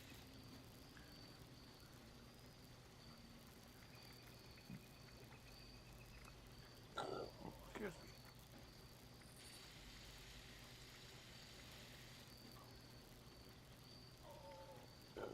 Excuse me.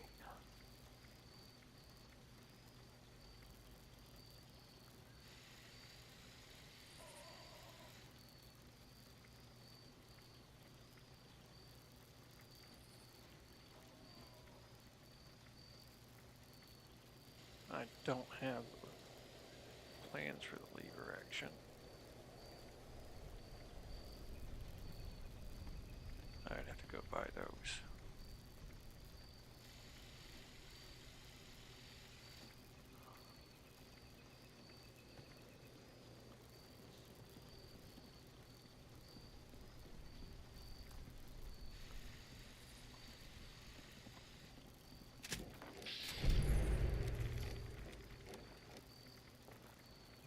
One radium, one handmade.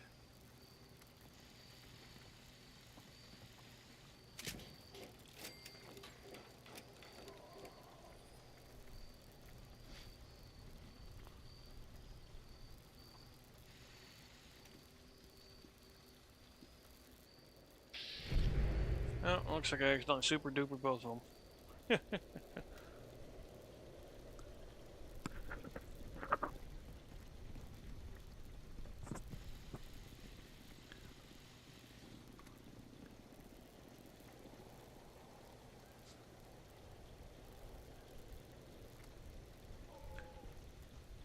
Hardened single fire.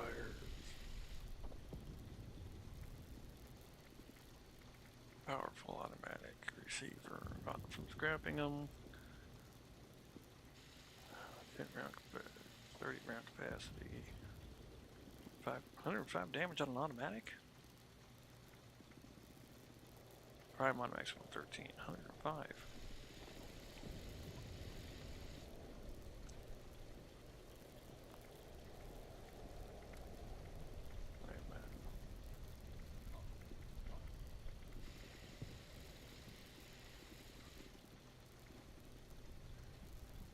Tuned single fire.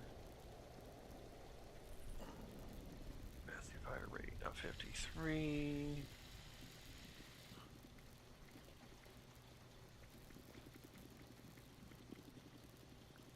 Higher fire rate by going fully automatic. Powerful automatic receiver. I don't want to run ultrasight though. I've got plenty of 5.56. I've got 5.56. Aligned short, aligned long barrel, short barrel.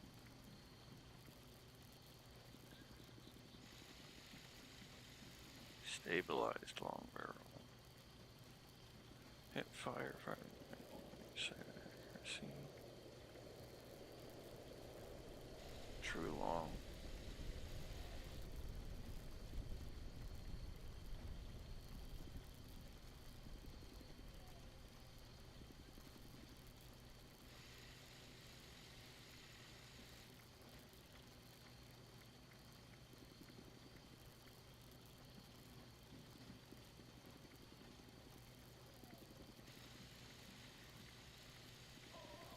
Looks like 223 is the most range we're getting out of it just off from a barrel.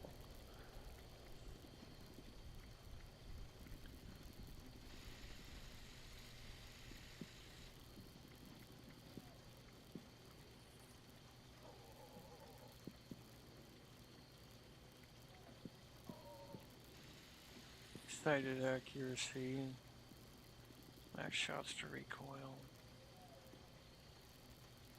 148.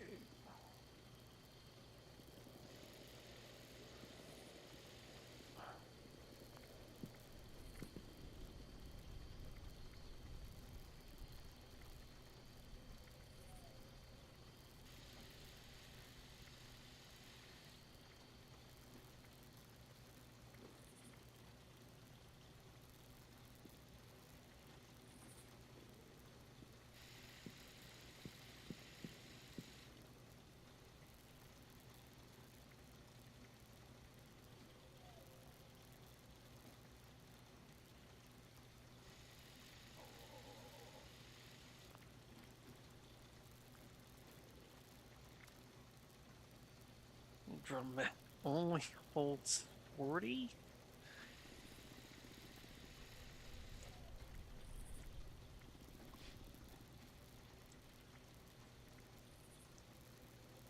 Drum mag only holding 40 is pretty ridiculous. Especially when the banana holds 30.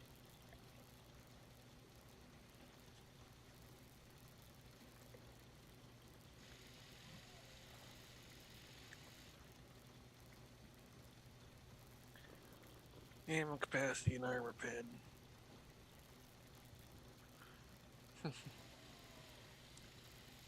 Build your own Russian AK.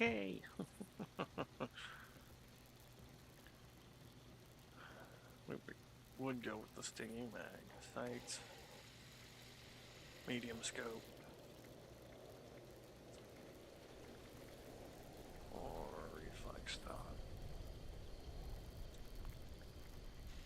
Muzzle, bayonet, compensator, large bayonet, muzzle brake, no muzzle and suppressor. That's a big suppressor.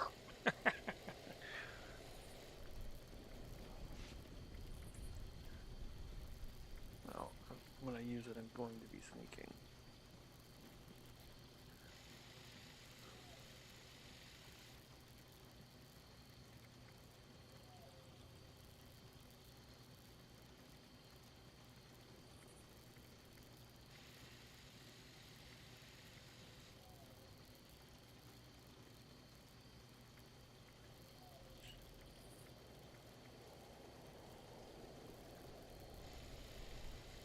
Using a suppressor, I definitely want to put a longer barrel on it so I don't lose range.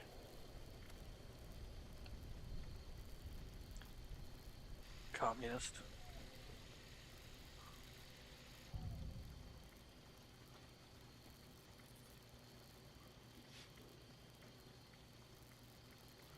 Standard color, default appearance.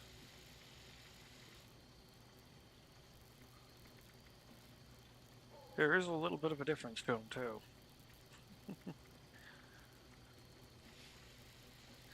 I love the fact that the communist is military green.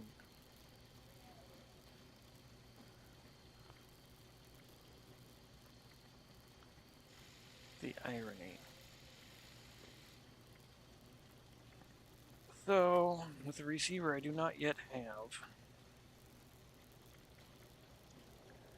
105 automatic, fire rate of 78, which is close to the Gauss Mini's fire rate.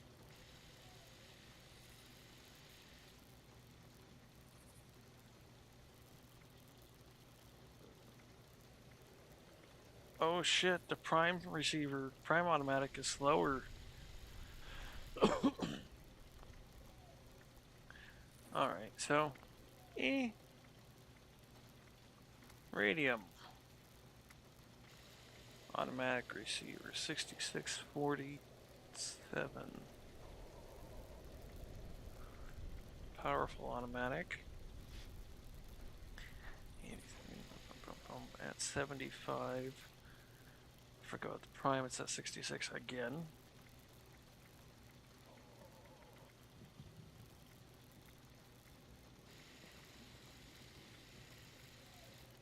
Tweak gives more ammo. Interesting.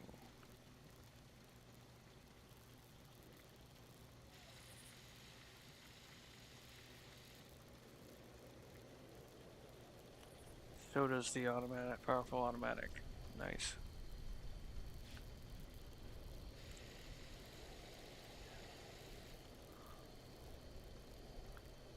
Again, can be retrieved by scrapping them.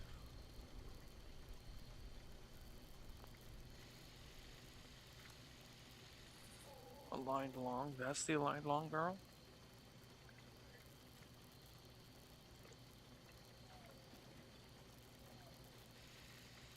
What? The only difference is the fucking shield.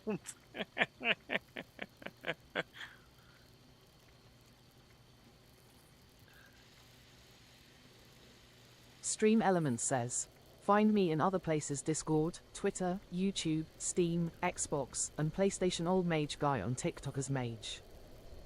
I do have to say the range increase is at least pretty damn decent for these long barrels.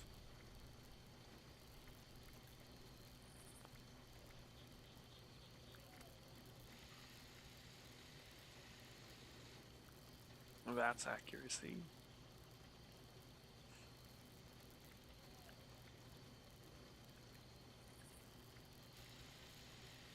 Melee recoil. Hipfire accuracy, melee stabilized. Sighted accuracy. Plus 15 minus recoil. Hip fire, hip recoil. That's not bad, and I kind of like the look of it. Kind of like that carabiner back end there. I decided.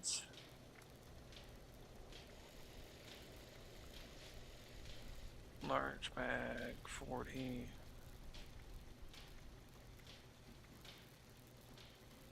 Armor pen, also 40.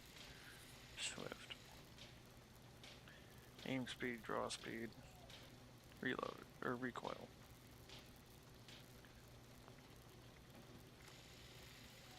Glow sights, long scope, medium scope, short scope, and dot glow sights.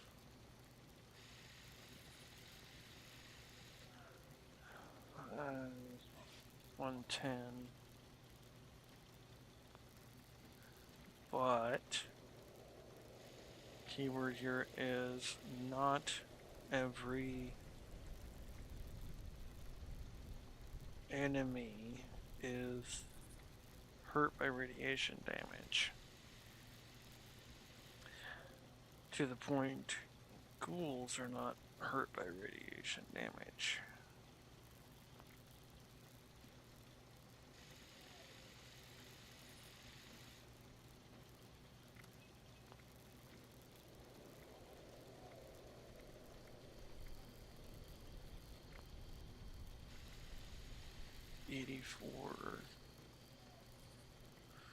On its base, the Radium Rifle does more damage.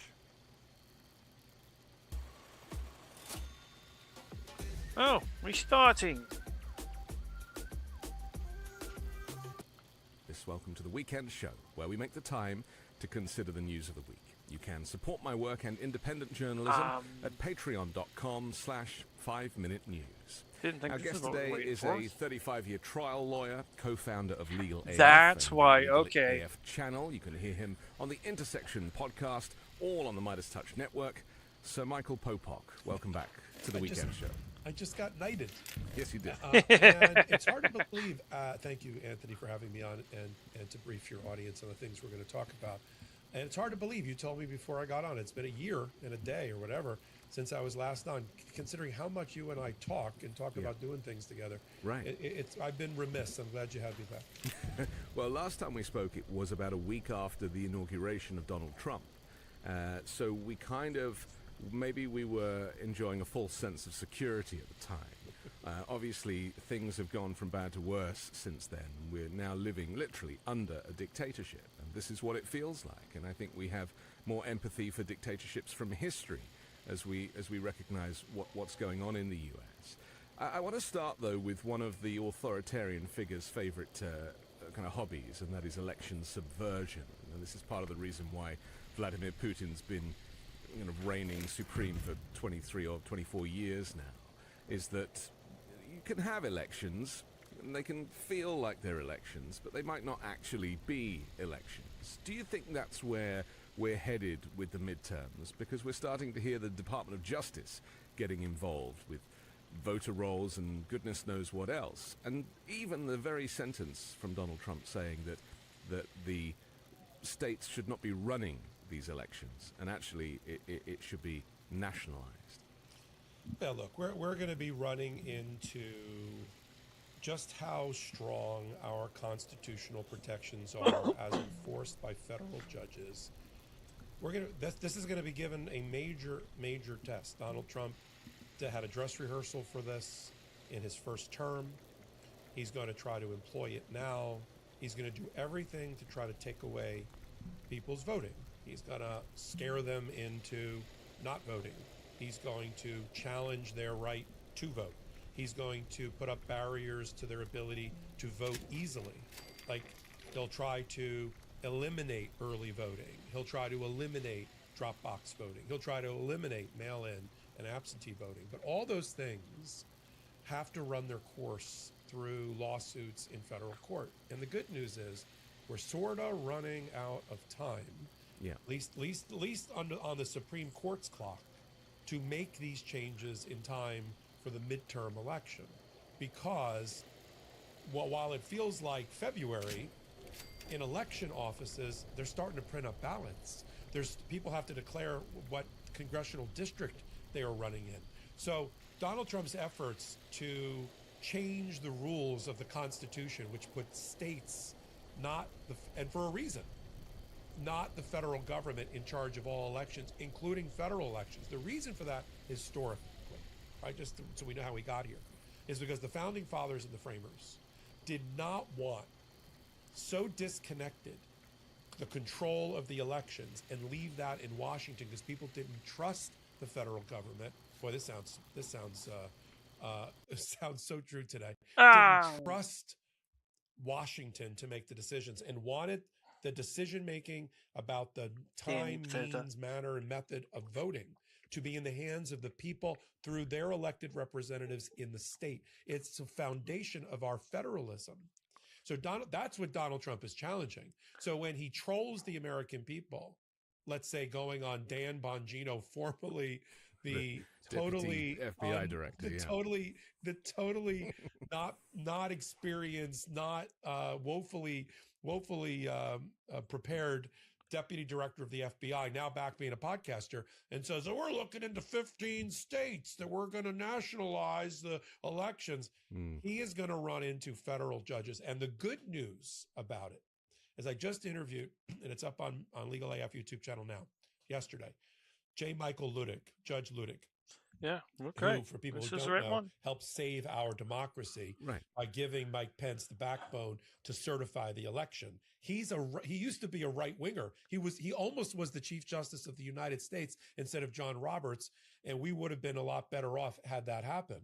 But he has now said all the voting has to go in favor of the Democrats. He's working hard to do that. But he said federal judges in the last 6 months, and he's spoken to many of them, I don't know if I'm are more at now Windows no longer as or fearful at- as they used to be about the Trump administration because of the public outcry and outrage, and globally outrage against Trump is giving them the courage they need to hold Trump accountable in a way they didn't even do in the first year of the second term. Pardon So me. that gives me a lot Sorry. of confidence. But I want to give our public, our audience, some confidence that these are all going to have to be litigated through public interest groups, the ACLU, the Democracy Forwards, the attorneys general, especially the attorneys general, about this attempt to take over elections.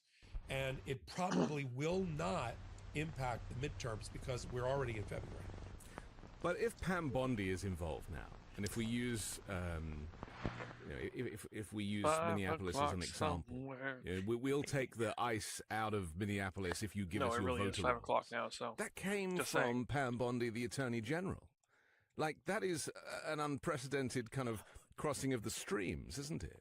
Yeah. So if it's that high Honestly, already, if she's already Monster doing is his really bidding, missing out on advertising. and that's before we talk about the FBI doing their investigations and everything else. I was going to actually order some Dubby, who is a sponsor. in Georgia. Or Surely partner with me. litigating it Not at a sponsor, level partner. that sits below the Attorney General is But going to I be haven't stalled exactly or had in some way compromised. money. Well, they're and going to. I'm not saying now they're I'm not gonna going have to to try. I mean, when Donald Trump says 15, reading off his palm So card, I don't even have and a he place says to send it 15 to. states, that Yeah. sort of matches the amount of states that the Department of Justice's I'm Civil Rights Division probably gonna has start. sued I think I've said it to try once to get already their on the channel, voter but data. Yeah. Most I want to make of sure those that's states, all realized. of I the blue ones, have haven't told changed the my mind Trump on this. administration to go I'm going to start pound investing sand. for It has ended up already. We multi-platform already have streaming, several rulings, including Judge Carter, so that way I can who stream to famously was the first one to YouTube, call Donald Kick, Trump a criminal Twitch, during the and wherever else insurrection simultaneously litigation over John to include Eastman TikTok. and his emails. Now he's back, and about a month or so ago, he said, "I'm dismissing That the won't lawsuit be till by I the get Department of Justice stable because because they I'm have going to need a no place to put role all those chats. and have no say I'm going to have to figure out some way to do all how that. states run their elections. Dismissed, denied. And I'm not even sure that's up on appeal. So a lot of times, this is a lot of performative stuff by the Trump administration to scare the crap out of people. But that's what knowing I that wanted they- to ask you. Knowing they can't win. Right, because there is a national anxiety at the moment, and people are feeling it. And I've written on Substack about this sense of grief and loss we have for the democracy. And obviously the rest of the world is looking on and is thinking, America sneezes, the world catches a cold. This is a disaster going forward, aside from the economics of this storyline. But that there is an anxiety about the fact that the justice system is not holding together. So any reassurance you can give at this stage is very helpful. Yeah, look, I think that we just had a ruling yesterday by the United States Supreme Court. Let's start there. About congressional maps. And they have effectively blessed 9-0 California's +5 Democrat redrawn maps to be used for this midterm. Now, it should not be a surprise that it was 9-0 in a one-line order. This was brought by the California Republicans, but really brought by the head of our Civil Rights Division, Harmeet Dillon's law firm. Ethical Conflict, anyone? The Dillon firm, representing the Republicans, joined by Harmeet Dillon in her role as Department of Justice Civil Rights head, brought an emergency injunction to the United States Supreme Court, begging them to overturn that map and make them go back to the map before. Remember, this was a call and response between California and Texas. Texas, infamously added 5 red Republican seats. California responded and neutralized it. Yeah, and that was under instruction from the president. He literally said, create these extra seats. But in early December, in a case involving a challenge to the Texas maps, in his concurrence, joined by Gorsuch and Thomas of all people, Alito said, we're okay with partisan map drawing, blue and red, as long as it's not black and brown and white. As long as it's not racial, if it's partisan, and he expressly said, Texas and California is plain and simple partisan map drawing. That was in December. So I was not shocked yesterday when there was no dissent, 9-0, California, you do you. And that will have a trickle-down effect or a cascading effect on other states who are sort of waiting around to see what they would do. We are in February. California, on February 9, you have to declare that you're running or not in a congressional district. So you have to know what the congressional district is. Okay? So people think, oh, the midterms are so far away. They're not far away for election officials because they're printing ballots, and people are committing, and people are raising money. And even the Supreme Court, under this doctrine that they made up called the Purcell Doctrine, says the closer you get to an actual election, the less likely we as a Supreme Court are going to interfere with it. We'll take it up later, but we're not going to interfere with it this election. We're getting awfully close. I say by March, game is up. No more changes to the rules related to this midterm election. Gavin Newsom was the one who kind of fought back against Texas and made the point very early that if they're going to play those games, then we're going to play these games too. That was very much out of character for the Democrats. The Democrats are more kind of softly, or even not at all. And do you think that kind of leadership that kind of leads to litigation is the right way for Democrats to play it? Because, we often talk about this vacuum of leadership on the Democratic side. And Newsom obviously seems to be one of the few who is not scared of Donald Trump. Fuck it. Yeah. Look, there's an old saying that always makes me laugh, but is true. You know those sayings about how you can divide the world into 1 or 2 or 3 different parts. And the one that I've always liked is there's 3 types of people. You either watch things happen, or you make things happen, or you say, what the heck just happened? And the Democrats had always been in the third camp, at least against Donald Trump. Like, what just happened? We're always a day late and a dollar short. We don't have that luxury any longer. The one thing you can say about MAGA and Donald Trump is the discipline of message and of action is breathtaking and something that we're a little bit envious of. Now, we don't like any part of the policy, the depravity, the immorality, well, because there's no conscience, though, and that's the difference. Well, that 1,000%. I've said America will tolerate a lot in the political dialogue, but a heartless president and party doesn't seem to be one of them, and I'm encouraged by that. But the Democrats and our audience no longer has the luxury of being the silent majority or on the fence. This is, people think we say this because we're trying to sell something. We're not. This is the most important election, as will 2028 be, in my 50-plus year lifetime, right? And there's a reason for that, because as you framed it at the top of your show, our constitutional republic, its existence is at stake, hangs in the balance. And if that doesn't motivate the Democrats to come up with their own playbook, like I've heard they're going to do a contract with America, but I heard about that 4 weeks ago. Where is the contract with America that they can run on, that they can promote, that Hakeem Jeffries and others will lead. They should have already launched it. They need to launch it now and have that rigor and that discipline. But you're absolutely right about Gavin Newsom. You know, you can count on half a hand the Democratic leaders, and probably on one finger, who are every day making it their business to challenge and push back against a lawless presidency. And Gavin Newsom is leading. Does that make him the leading candidate for the presidency? He certainly has to be at the top of the conversation. But it kind of doesn't matter right now. I mean, that's what you're saying is what the media would do. They'd be like, oh, Gavin Newsom's just trying to run for president. Yeah. And it's completely irrelevant at this stage when democracy is hanging in the balance. Talk about the Democrats and these kind of plans. You know, we often have our opinions about what the Democrats should be doing in this moment. How much of their success relies on litigation behind the scenes that voters don't really get to hear about or aren't engaged with, versus getting up on a platform and coming up with a contract for America or whatever it may be? I think it's both. I think from the litigation tool bag, as the ACLU has recently said, you got to delay, dilute, and defeat, right? You've got to slow bad things down from happening, overturn the ones that are unconstitutional, illegal, and do that with we're going to hit my mark. I said 4,000 lawsuits will be filed against the Trump administration before it's over. We already went over 1,000. And he boasted about that the other day. He said, I am the most litigated against president in history, like it was a badge of honor. And you can double the number if you add habeas corpus petitions being raised by people who are in detention and otherwise. So what is the purpose of that? Well, they're defeating Donald Trump.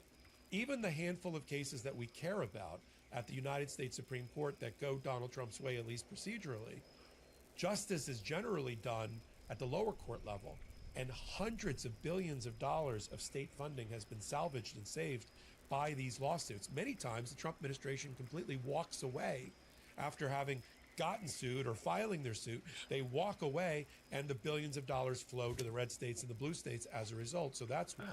To his most of what he tries to do, especially on the criminal side, like going after his opponents, he knows he's never going to prevail. But he doesn't care. He wants the pound of flesh. He wants the headline. He wants to make their life miserable. He doesn't care about the political or legal ramifications after that. He gets bored anyway. He's bored by we all know he's bored by his job. Doesn't want to do the hard work of governing properly. So he lurches from one constitutional crisis and one social media post to the next. I'll leave this part on this note. Even when he's got something big to announce, let's just talk about his mental and physical decline.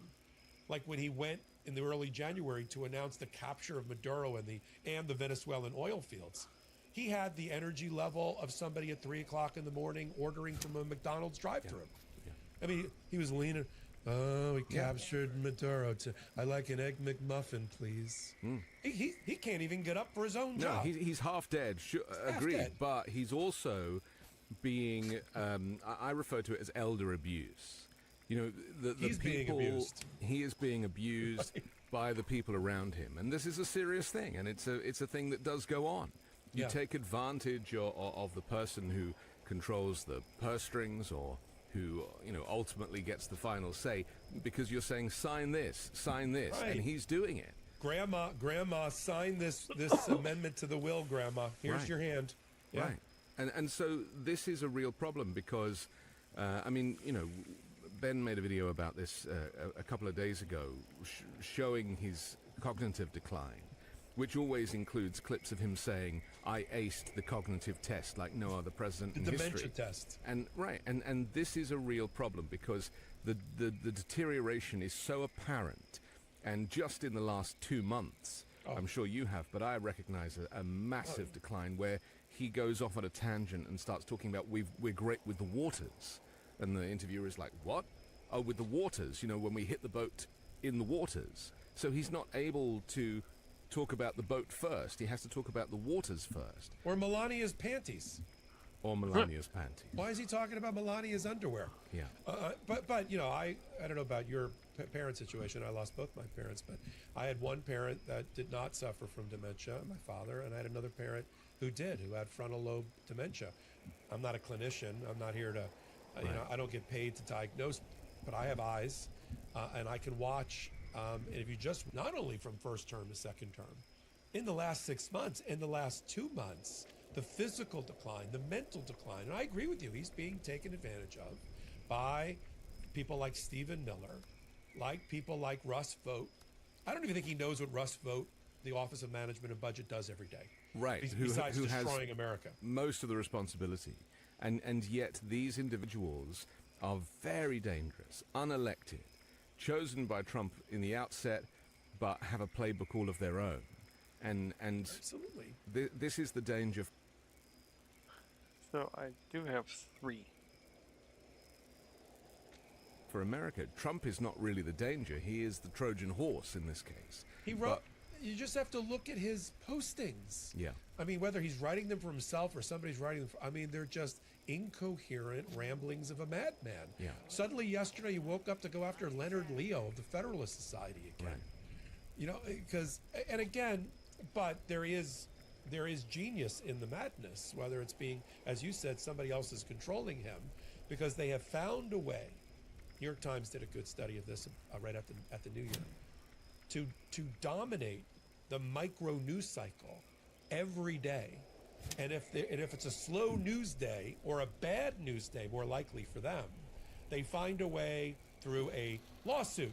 Okay, we're having a really bad news week. Let's sue Jamie Dimon at J.P. Morgan Chase. Oh, we're having a really bad week. Let's Melania will sue Michael Wolff to journalism for defamation. So they have this other thing, which is this distracting personal lawsuit thing that they file on a bi-weekly basis for billions of dollars, so that you and I, we don't take the bait, but that so you and I or other journalists will talk about it, you know? This poor story about Savannah Guthrie's mother being kidnapped. Yeah. But Donald Trump, you know, who doesn't give a crap about law and order or justice or how the FBI's, he sees the story, so he's got to jump on and be the consoler in chief. I'm putting all the resources of the FBI and the Department of Justice. I'd like the lady to come back, but what about now your law and order?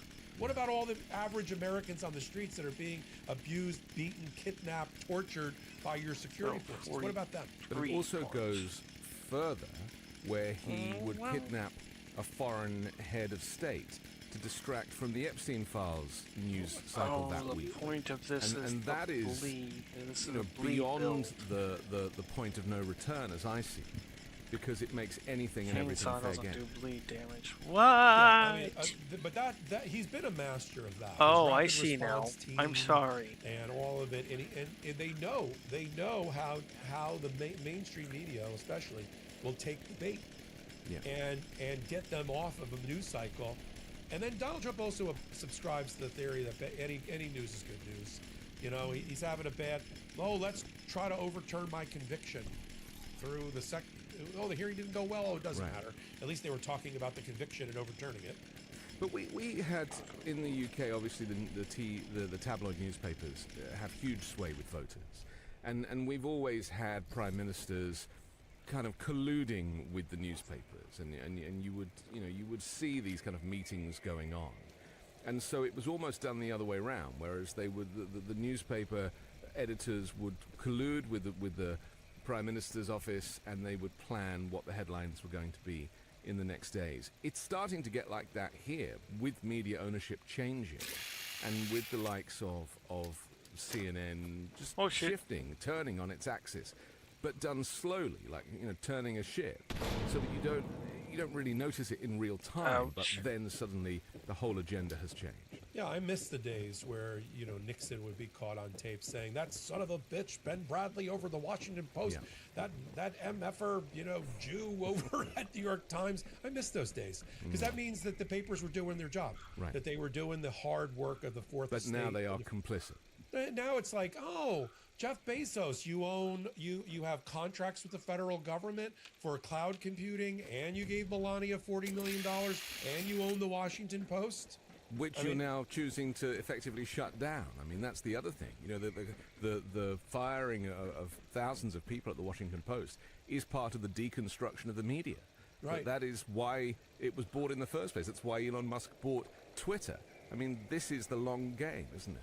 Yeah, it is. I mean, we never anticipated, we should have, that when corporations, public companies, bought assets in media like newspapers and TV stations and broadcast stations and cable, that there could be this major conflict with their journalistic integrity, because we were used to back in the days in the 70s and 80s where there was a wall between editorial and publishing. The publisher didn't come down and tell the editor-in-chief what to do. I mean, you know, New York Times still has that.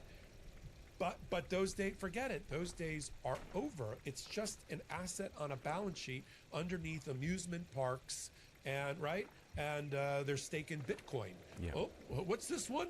ABC News? I mean, look at CBS. If you would have told me as a child where the most chilling words used to be, and they had a whole documentary about it, it's Mike.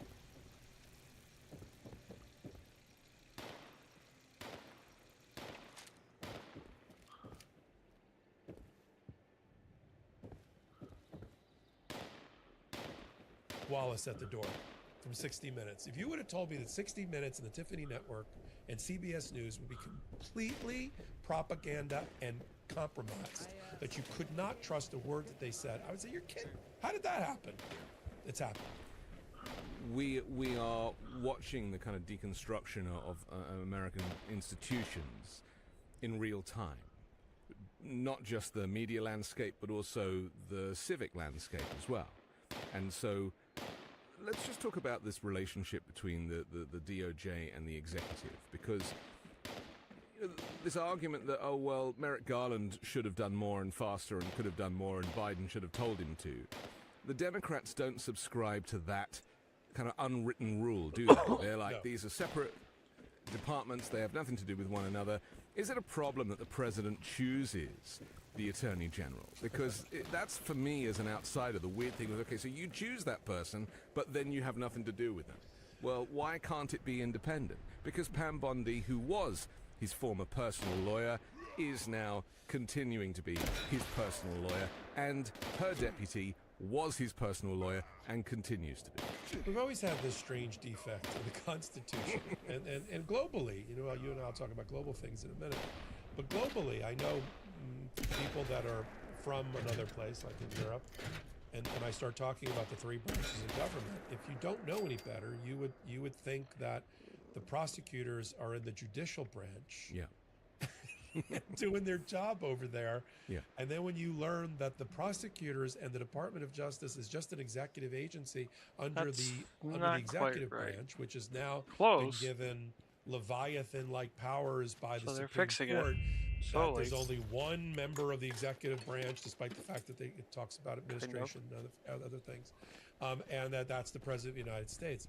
But fortunately, after Nixon, where we had a corrupt attorney general who went to jail, and we may have that again in the last criminal presidency, and that Trump 2.0 looked like a bunch of pikers. Like that is not divisible by 11. What Nixon did. Yeah. But even then, after that, there was bipartisan support to both because of J. Edgar Hoover in the FBI, who had a close personal relationship with most presidents and also blackmailed them. And then the Department of Justice being captured, that we saw that was not a good thing. And that even though technically that could happen under the way the Constitution was written, we didn't want it to happen. So, and then every president bought into that until Trump, which is that we have an independent Department of Justice, an independent FBI, if you will, working for the Department of Justice, even though it was under the banner of the executive branch. Trump, who feels he got screwed by that, and his series of attorney generals who believed in that ethos, like Sessions and Barr and all the ones towards the end, he said, I'm never going to let that happen again. And so he was taught by the Federalists and the rest that he could just completely capture and remove the independence of the Department of Justice and bring them in-house effectively. Literally, he meets with them regularly to talk about cases. And if he doesn't do it, then J.D. Vance does it, or Stephen Miller does it, and Pam Bondi is a willing complicit in all of this, willing and complicit FBI as well. So this is what we're watching. A completely, I'll brand it. You've said it. The most corrupt Department of Justice we have ever had in our history is currently on full display, led by Pam Bondi, who's made millions and millions of dollars working for Donald Trump, invested with Donald Trump in the past.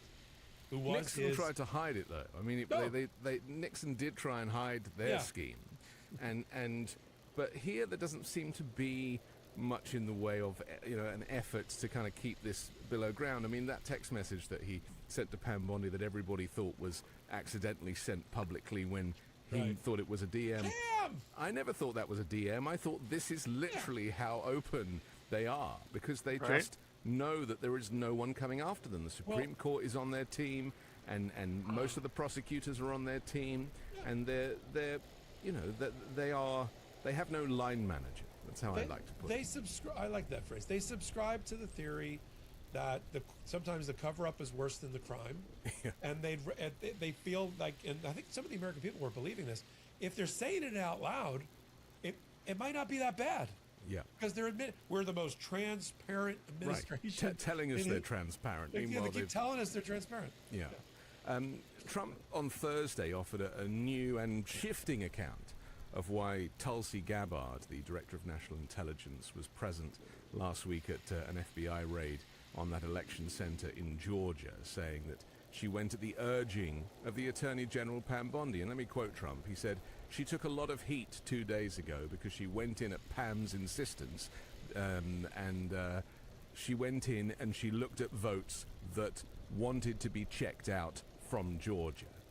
Is that a direct quote? That's a direct quote. Yeah. The votes wanted to be checked? She went in and she looked at votes that wanted to be checked out from Georgia. Okay. Well, there's a number of problems with that. Mainly, I just did a hot take. The grammar is a good place to start.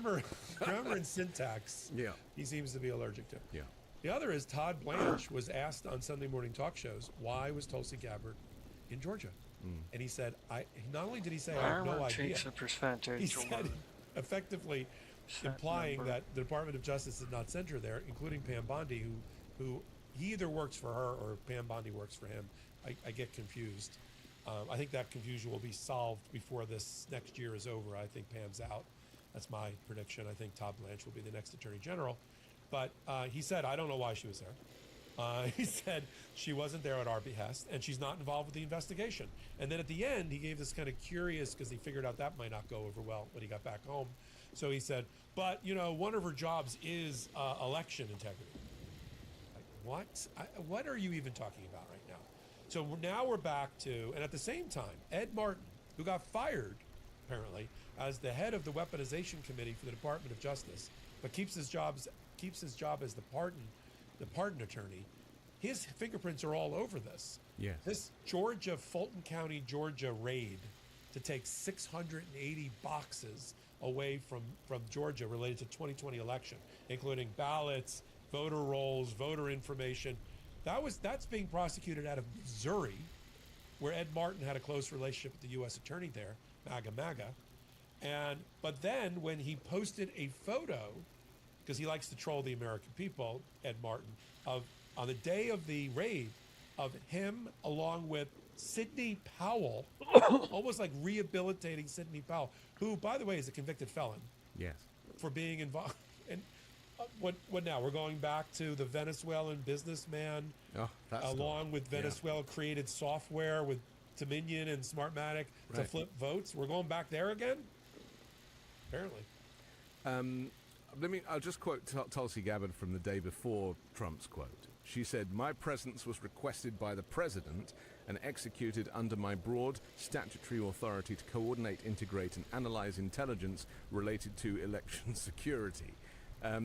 It's widely alleged that she is compromised anyway and is a Russian asset, right? So, I mean, and we've also heard in the last 72 hours that Jeffrey Epstein may have been working for the Russians as well, and coordinating these kind of, not just child sex trafficking, but also he was kind of pushing political agendas too. They are all, I mean, as we've discovered, all crooks, all criminals, and all on get-rich-quick schemes with no conscience. Yeah. The amount of the hundreds of millions of dollars of Russian money that has gone through the Trump organization is breathtaking. They say it out loud. You know, Eric Trump saying, "Oh, we don't have to worry about banks. We have Russian money." Don Jr. saying, "We have a tremendous amount of Russian money coming through the Trump organization." We've never had an American president that has cozied up with our sworn enemy the way that, if you remember FDR, there was a secret bank account where he was taking money from the Russians or at the time from the Germans. How about from the Germans? That was like, you write a Hitler bank account with FDR. It's almost the equivalent. And yet, how else to explain what appears to be a Russian Trojan horse occupying the White House? There's literally, Anthony, a photo of Putin and Trump hanging in the White House at Trump's direction, right? He's letting him have his way in Ukraine, killing innocent Ukrainians. I'm talking about Putin. He says he believes Putin over his own intelligence community. Helsinki, right? He's burnt undercover operatives, like told the Russians about people working against them. In the Oval Office. In the Oval Office, and on top of it, he revealed on the way into the this time around that he had 20 secret phone calls with Putin, you know, from the White House. I don't know if they were recorded or not. And this is, Trump has been Putin's wet dream, right? And he is putting Americans at each other's throats. He's using American security forces and military against other Americans, right? He's going after elections. He's attacked European allies. He's attacked the United Nations and undermined it with funding. This is everything on Putin's checklist. So he may not be a Russian asset, but the Russians we're doing it the wrong way on our weaponry. We have to take a quick break. We don't want troubleshooters weaponry. We want anti-armor how weaponry. ICE able to enter people's homes and without that's a why warrant. This all is the contention at the moment, and weapons that take out the first boss in the raid do shit against all the other enemies. To take over the world. Maybe America is just not enough for him. We'll do that next on the Weekend Show. Anti-armor, definitely needed. Starting something new isn't just I will be on the lookout it's terrifying. Troubleshooters for gear, and I've got us covered for our armor. What if this doesn't work? What if no one listens or buys anything? I remember feeling that exact way when I started this podcast. I had the idea, I had the passion, but I definitely didn't have all the answers. Still, taking that leap ended up being one of the best decisions I've ever made. And honestly, it helps a lot when you don't have to figure everything out on your own. That's where Shopify comes in. Shopify is the commerce platform behind millions of businesses around the world, and 10% of all e-commerce in the US, from household names like Allbirds and Gymshark to brands that are just getting started. Shopify makes it easy to build a store that actually looks like you, with hundreds of ready-to-use templates that match your brand's style. Maybe I should and when it comes to saving time, Shopify is packed with a helpful AI tool that can write product descriptions, page headlines, and even enhance your product photos so that you can focus on the bigger picture. Worried people won't find your brand? Shopify helps you get the word out with easy-to-run email and social media campaigns like you've got a whole marketing team behind you. And if you ever get stuck, Shopify's award-winning 24/7 customer support is always there to help. Plus, everything lives in one place. Inventory, payments, analytics, no bouncing between platforms. And that iconic purple Shop Pay button, that's why Shopify has the best converting checkout on the planet. Stream Elements says, find me in other places: Discord, Twitter, YouTube, Steam, Xbox, and PlayStation. Old Mage Guy on TikTok as Mage. Sign up for your $1 per month trial today at shopify.com/weekend. Go to shopify.com/weekend. That's shopify.com/weekend. We're back on the Weekend Show with Michael Popock. I'm Anthony Davis.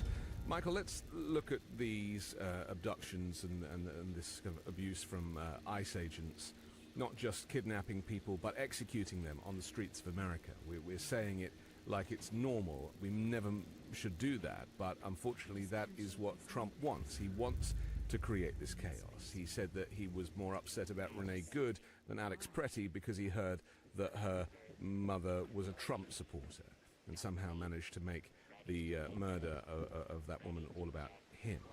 I just want to talk to you about the significance of the law when it comes to these ICE raids, because agents in Oregon now must stop arresting people without warrants unless there is a likelihood of escape. This is according to a federal judge ruling on Wednesday. The judge issued a preliminary injunction in a proposed class action lawsuit targeting the Department of Homeland Security's practice of arresting immigrants that they happen to come across while conducting ramped-up enforcement operations, which critics have described as arrest first, justify later. We know that the Supreme Court have given looks ICE like it. That's for the sure. Ability to racially profile people. But this goes further, entering people's homes without a warrant. Just explain what the law actually says on this. Yeah.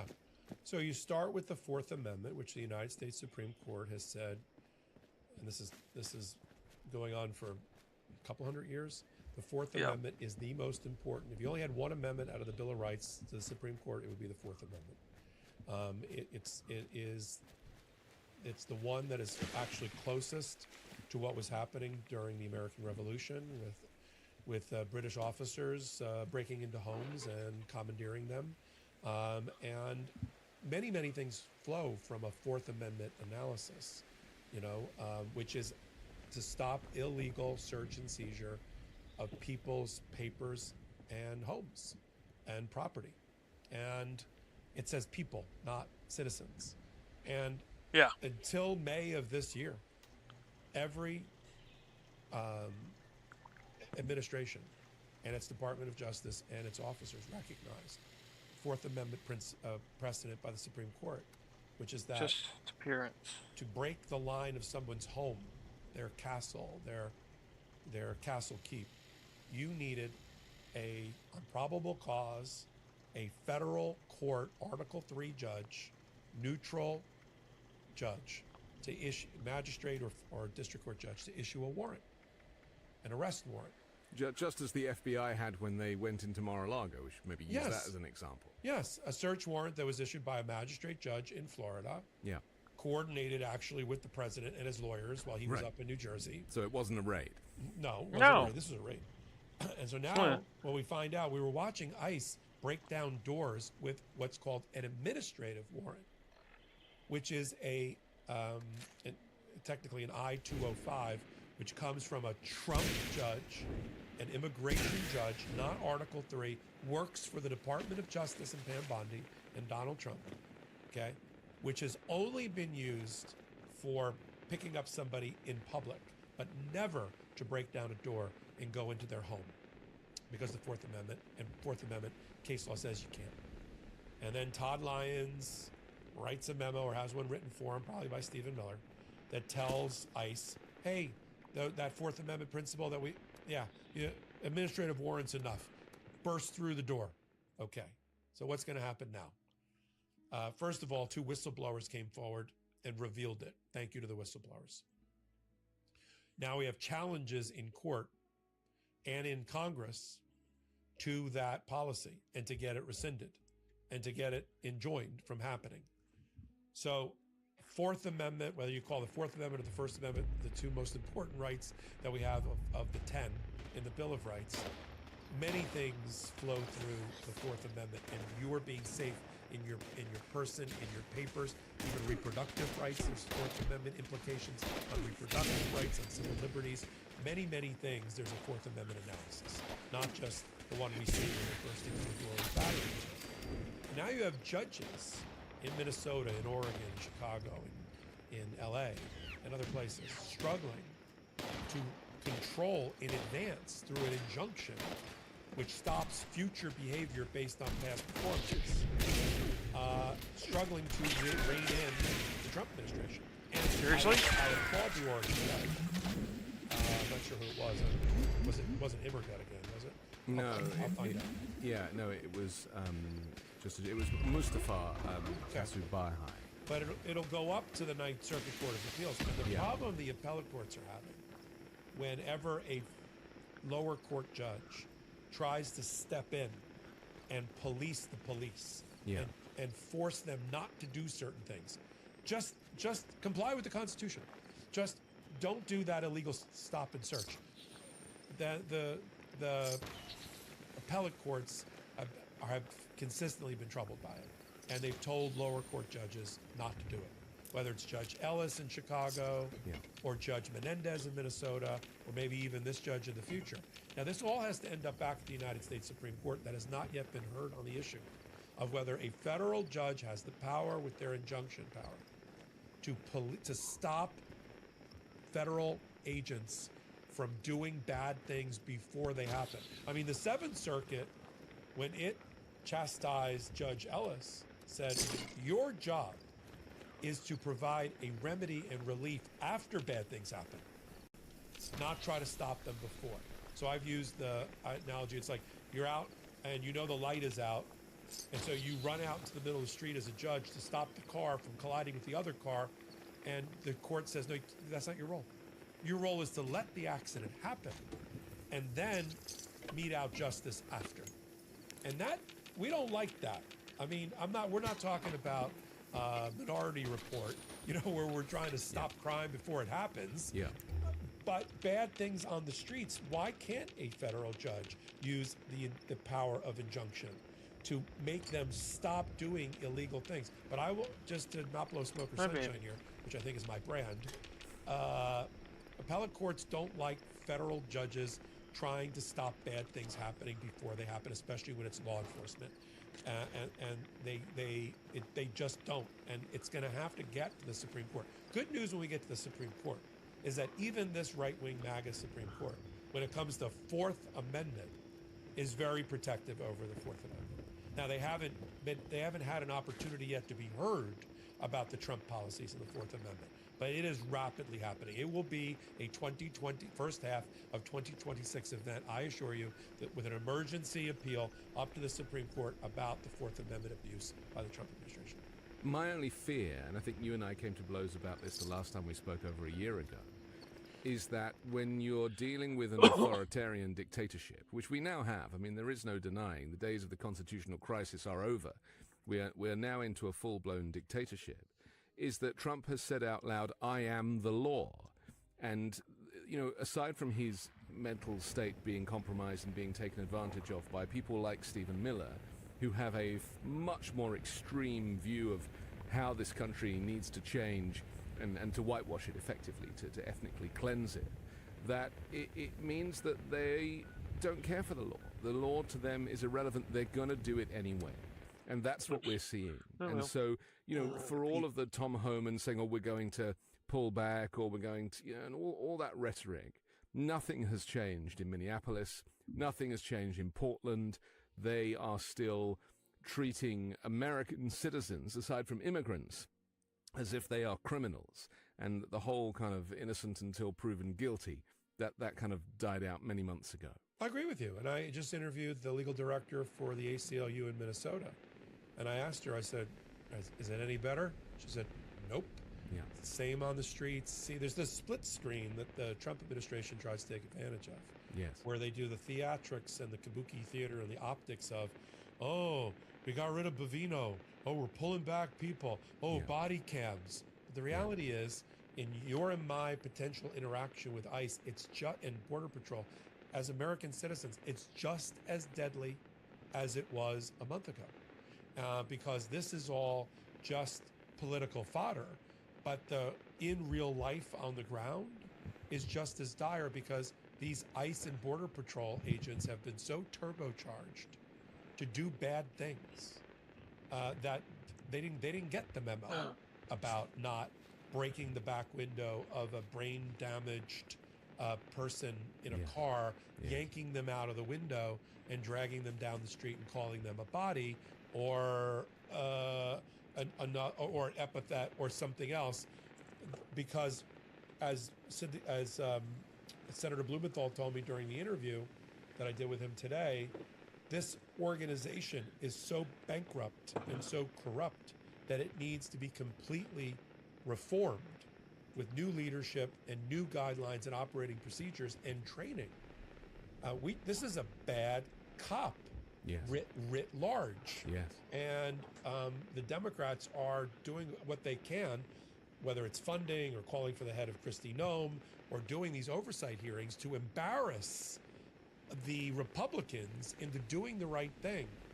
And the Republicans that are still scared and stuck in place, who won't do I'm talking about the senators and the Congress people, they're at the same time with one eye, like peripheral vision, watching the polling numbers for this president go off a cliff. Right. I made another prediction. I'll come back on your show if I'm right. I don't think his approval numbers will have a 3 in it for much longer at the beginning. I think he's going to crash below 30%. I mean, how does he even have 30% now, considering what's going on? I mean, that makes no sense to me. And the economy is going to be the thing that changes it, because he's been lying about jobs numbers, lying about GDP, lying about investment into the US. None of it is true. We're hearing about revised numbers again this week, revising things down to the point that the economy is getting so close to recession, and that will have ramifications around the world. Yeah, absolutely. Let's talk about the world for just a moment, because I mean, I've been writing on Substack the last couple of weeks about this Board of Peace that he announced at Davos, big fanfare, and really, you know, my fear has been that he doesn't want to stop at the United States. He really feels that he deserves world domination. And in fact, Mother Jones wrote an article a couple of days ago entitled "Donald Trump's Plan to be King of the World. His Board of Peace is essentially a global slush fund run by him and him alone." The plan surely is to undermine the United Nations and NATO, and even, I mean, he's the chairman of this thing that he's created, right? He can never be fired. He chooses his successor. He can veto any decision that's made by the board. The board consists of probably the worst autocrats and despots in the world currently. None of the kind of democratic countries have agreed to sign on to this, and that suits Trump perfectly, doesn't it? I mean, he's even invited Vladimir Putin, Benjamin Netanyahu. This is problematic because outside of the US, Trump sees his reign lasting indefinitely and having greater power than just through the boundaries of America. This Board of Peace thing, you should run on one of your shows, we should too, a counter of how many people have died in the countries that he's bringing peace to, whether it's Gaza or it's Ukraine. I mean, this Board of Peace made up of, I mean, just to be pop culture for a minute, you're old enough. It reminds me of that Star Trek, the first round of Star Trek show, where they were on in that place where it was like Abraham Lincoln and all, right? And all the true patriot leaders against like Genghis Khan and all these terrible. I remember what you're talking about. Board. It would be like Hitler, Mussolini, you know, Milosevic. I mean, on the peace board, and as you rightly point out, $1 billion entry fee with him controlling all of the money. You know, the scarring of the world and of America. The question I have, and I know you've been writing about it, is how do we heal it after he's gone? You know, the tear down of the Kennedy Center that's imminent, the scarring of the White House, the scarring of our global relationships. Can we heal this? What do you think? Can we, when he's gone, and he will eventually be gone, and there won't be another person. You see the people who have the cult of personality that even control the amount of people that he does. J.D. Vance not going to do it. Marco Rubio's not going to do it. So when he's gone and off the world stage, and it will happen, whether chronologically or politically. Right. Oops. What do we do? How do we fix the world? And can we fix the world? And put it back? I mean, Biden spent a considerable amount of time fixing, after Trump won, global relationships, and was reasonably successful in doing that. Yeah. With a proper president who reinstates diplomacy, international funding for international crises, State Department funding, and kind of reinvigorates these. It'll take a while. It'll take 2 terms to do it. But do you think it'll be a success? I want the car doors door. Why not? I mean, I'll give you a longer answer. I think it's done now. I think it's done. America is too volatile for the rest of the world. Yeah. Canada is joining forces with the Europeans. You know, India, which is one of the kind of largest markets now, has chosen its side too, and it's not the US. China's basically been given a bit of a blank check by America, and so I don't think that even if you were to get Gavin Newsom, hypothetically, who is an excellent diplomat and a great kind of speaker, I think that the institutions now are just not to be trusted. And the very constitution that I was going to say you people keep always referring to, the constitution, this constitution that is fundamentally flawed and has been proven so by the rise of Donald Trump and the collapse of the guardrails that were supposed to prevent something like this from happening. Well, it's not the Constitution. It's the Supreme Court's interpretation of aspects of it that even our framers never foresaw, that there be a corrupted Supreme Court in collaboration with an imperial president. The things that drive you and me batty and question the constitutional republic and the Constitution were doctrines that were never present during the time the Constitution was created. This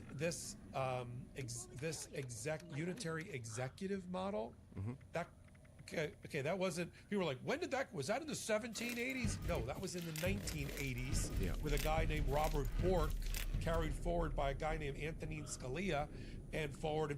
It was such a fringe theory that if you look at Supreme Court case law from the 1980s and 1990s, and people like Sandra Day O'Connor on the Supreme Court, they were like, "That's a fringe radical theory." Right, but that is what we have now. But we have a unitary government, and Stephen Miller, of course, said it out loud on TV and stopped himself and pretended that the line had gone down. But my point is, it's not the Constitution that's defective. Right. It's these prisms that are being used to interpret it that are corrupted by a Supreme Court. We got to fix the Supreme Court. Meaning, I'll be frank, we got to pack it.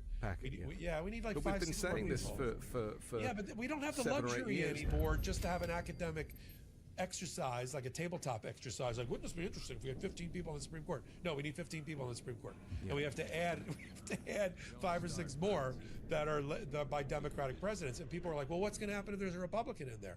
Well, we just got to hope that generationally this will be the thing that does it. But it's still political, Michael. This is the thing, and a high court in other countries is not done politically, and that. I think that's the reason, in answer to your first question, as to how the rest of the world views America and can the US recover from this, I just don't believe it's possible. It is generationally, but it might take 25 years. How in the UK, how does the High Court judge chosen? It's done by an independent committee, effectively. Makes sense. Yeah. The politicians might nominate people and make suggestions, but it's an independent judicial committee that make that decision. Yeah, we're gonna. I'm not. Look, I agree with you that there are permanent reconfiguration of important relationships around the world that won't be easily turned back because of where the trust and the way the money is now flowing. Yeah. I mean, it's very hard to stop a river of money that's now redirected to bring it back. And for what purpose? There's a breach of trust that NATO has, understandably, European Union has, and our quote-unquote allies have. And you're right, it's not going to easily be resolved by 8 years of Gavin Newsom or a Democrat. But that doesn't mean we shouldn't try. 100%. And, what I love about the U.S. is its resolve. And I think we're seeing the people power now. They recognize that maybe the Democrats are kind of they've gone missing. Not all of them, but the majority are missing in action. And so people are stepping up. And I think that the younger movement of more energized future politicians gives me great confidence.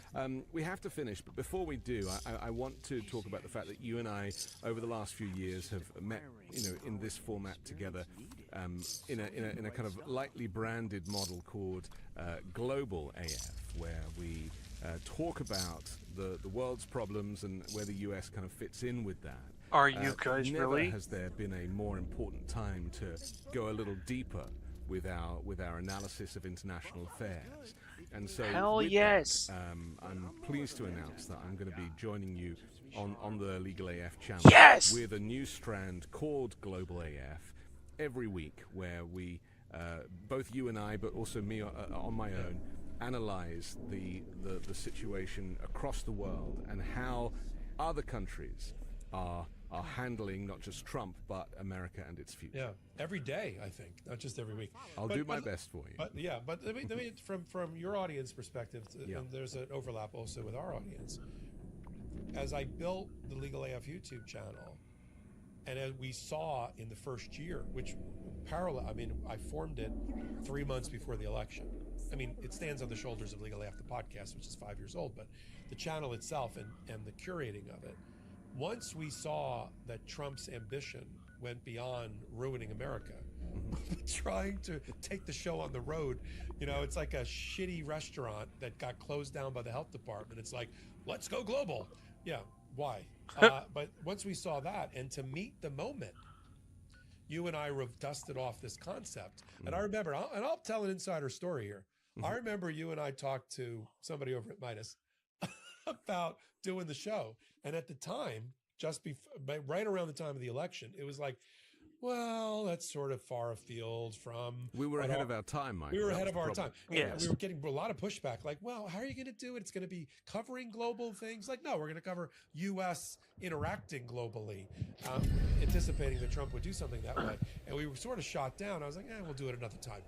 But that same person went out and does daily videos about the global reaction to the Trump administration.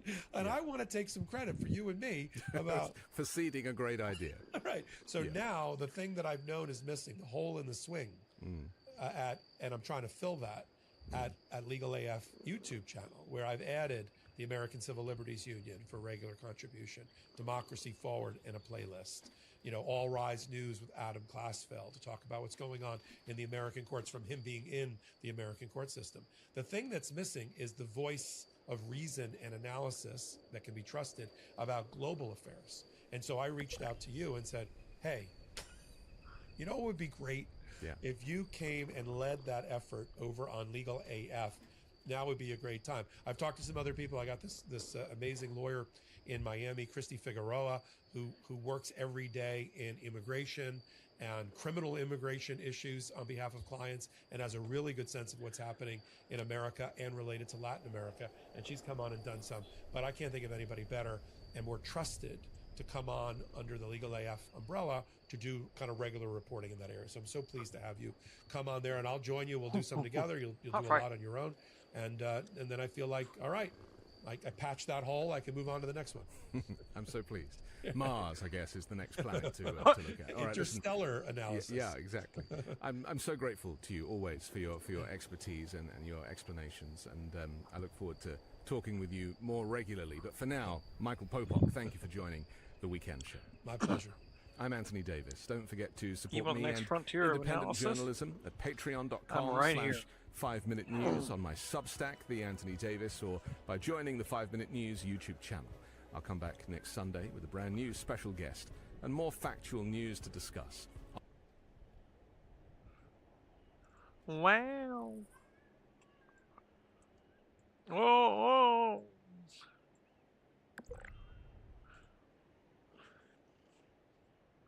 Now the mouse is working properly again. Go figure. Bastards.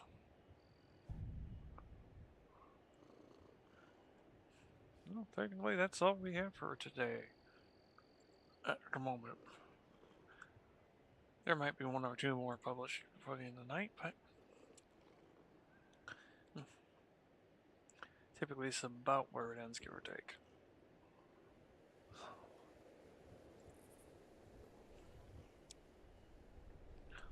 Oh, so horrible to be the Dubs.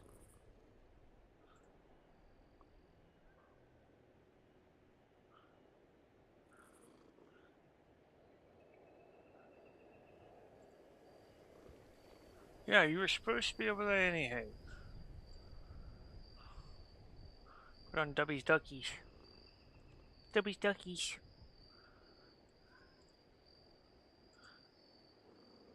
There's your ducks.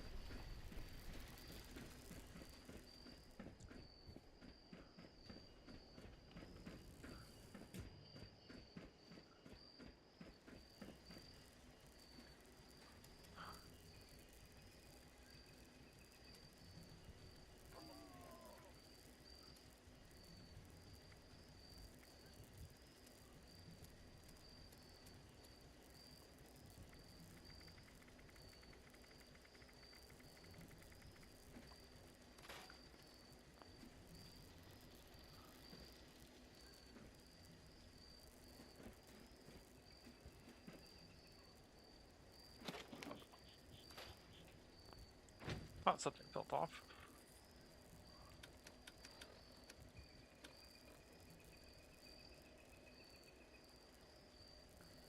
It's a nice one-hit weapon kind of thing.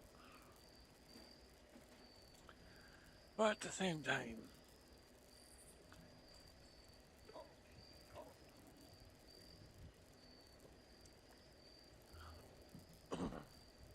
I cannot change anything on it, which sucks.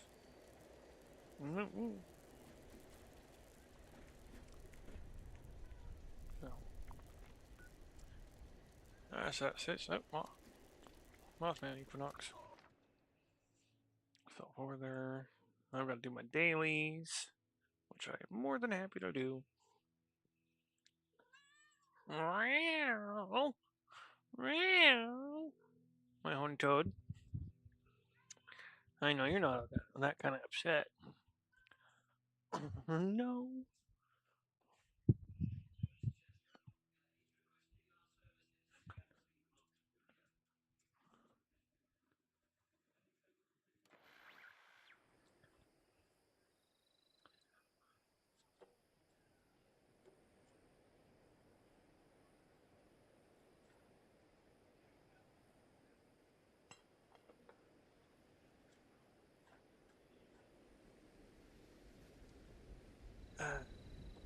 The ritual site had been prepared.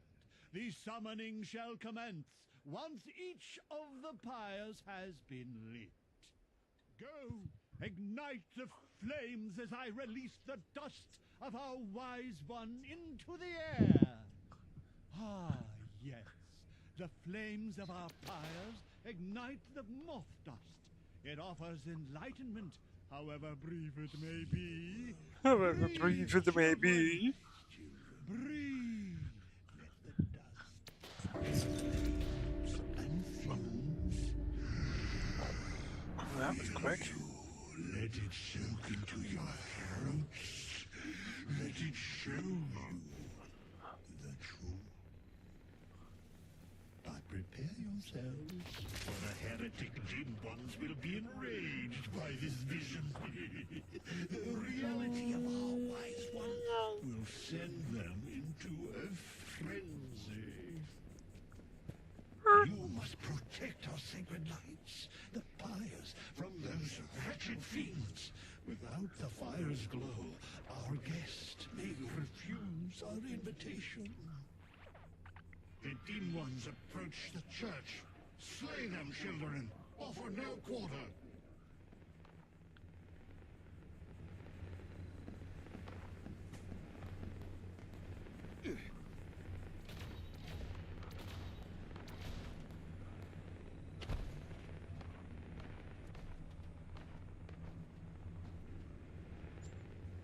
The heretics bring foul brutes with them. Let not your eyes deceive you.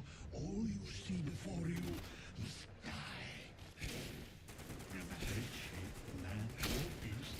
These twisted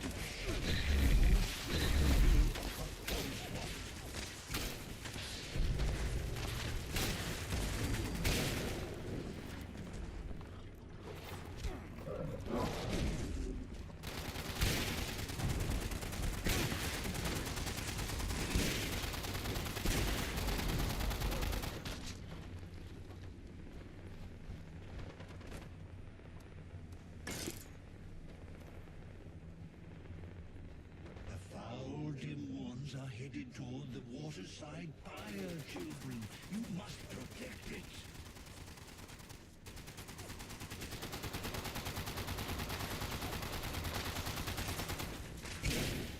These unwavering fools attack from all sides.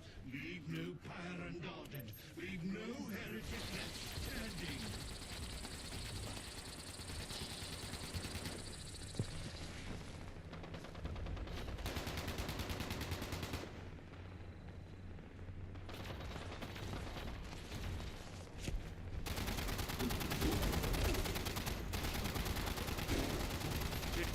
Quite done.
Quickly, children. Return to me upon the museum's rooftop. Quickly, quickly. Him to us Quickly. To show him our love and our gratitude. That's huge. Dance, sing, shout, expel by wise Mothman.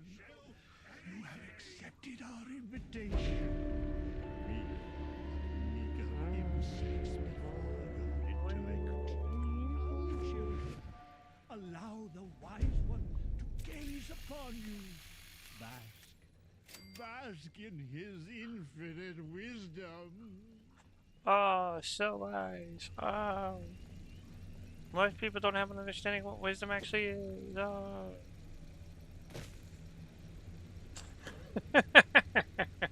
I'm horrible, I know it.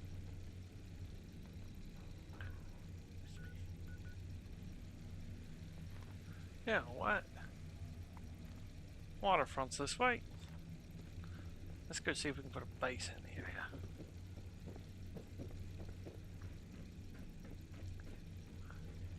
I personally don't mind a waterfront base. Oop. Bugger.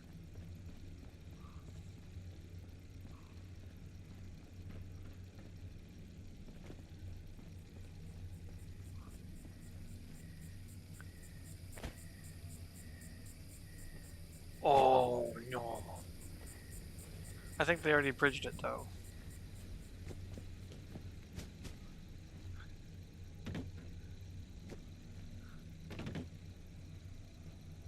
That would be badass to have a base that actually bridges the gap. Yeah, they already did it.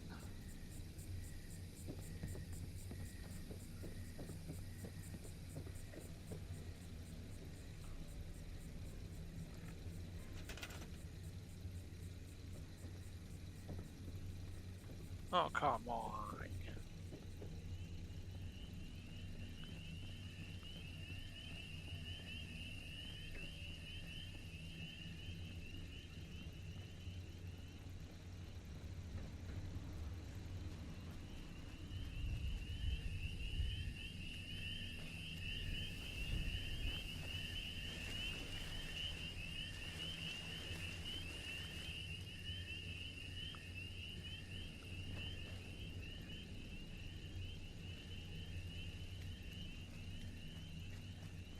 That's pretty bad, guys. Pretty bad.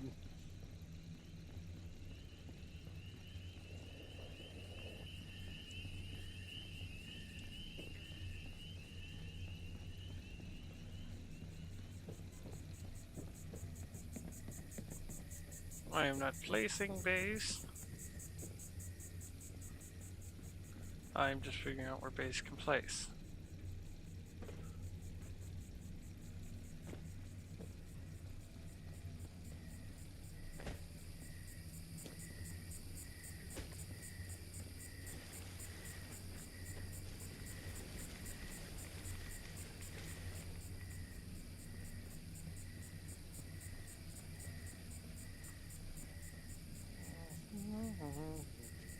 Pretty much nothing along this shoreline.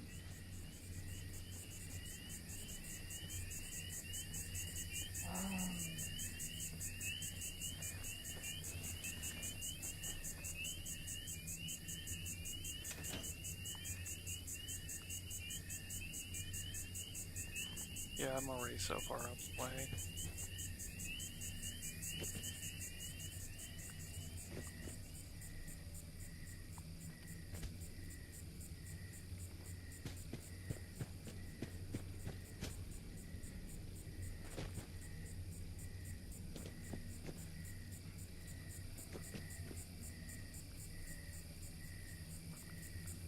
Get my food out the bear fryer.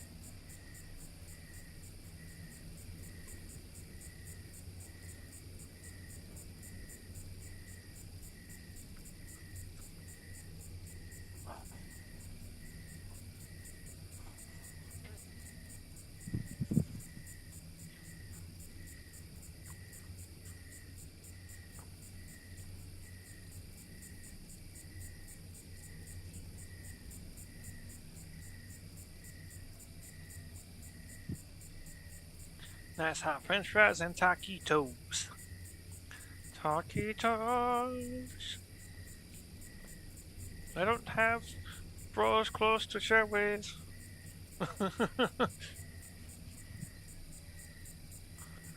For those wondering, it's actually the next line in the song.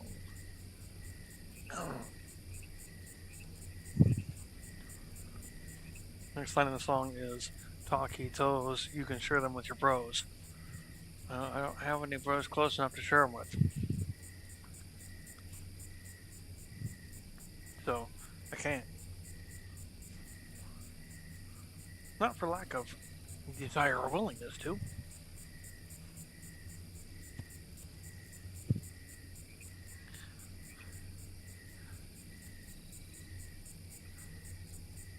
Thump. Thump. Thump.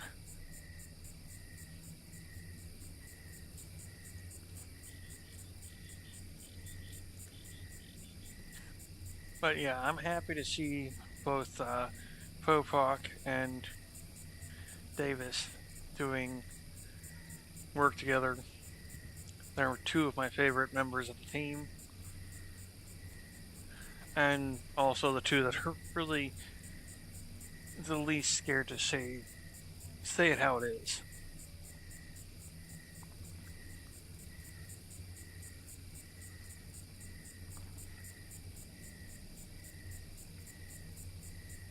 Stream Elements says, find me in other places: Discord, Twitter, YouTube, Steam, Xbox, and PlayStation. Old Mage Guy on TikTok as Mage. Plasma thrower.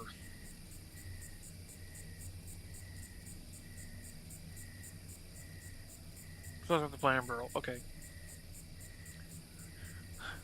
It's just all it is. It's got a flame barrel already on it.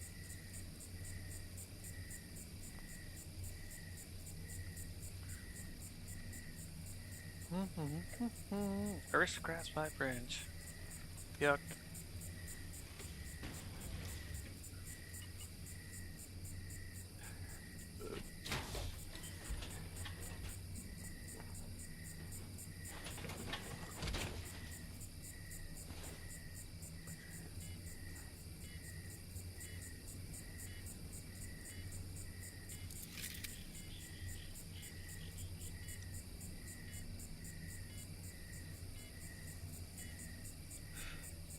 Kind of forgot about that.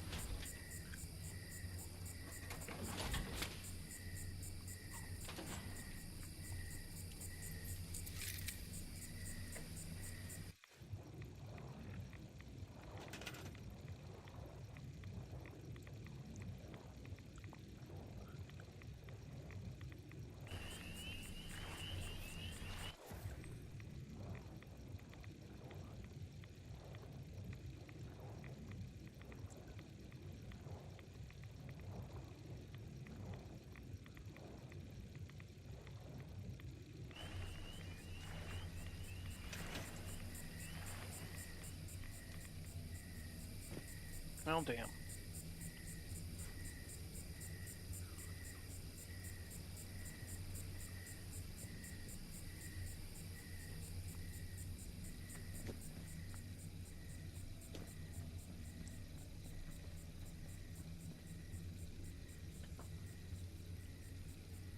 Wherever I put this base, I need to make sure it has water enough to put my fishing trap down.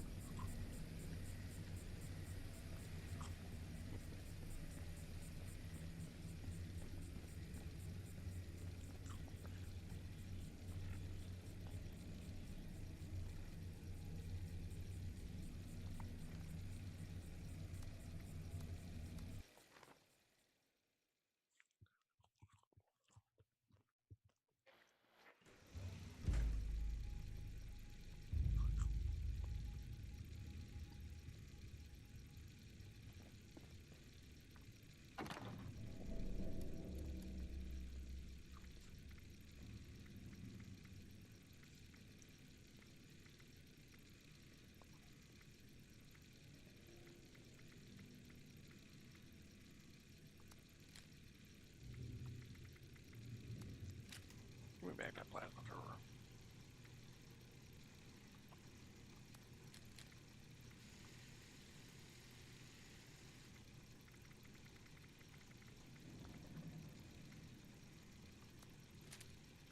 Stash box is full. Okay.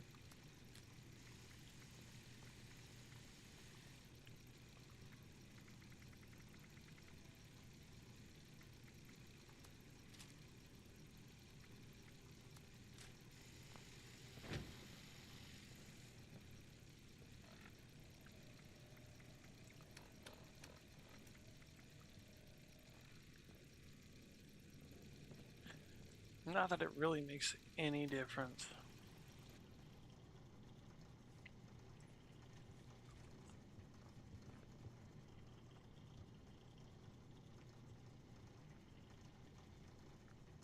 Not right now, anyhow.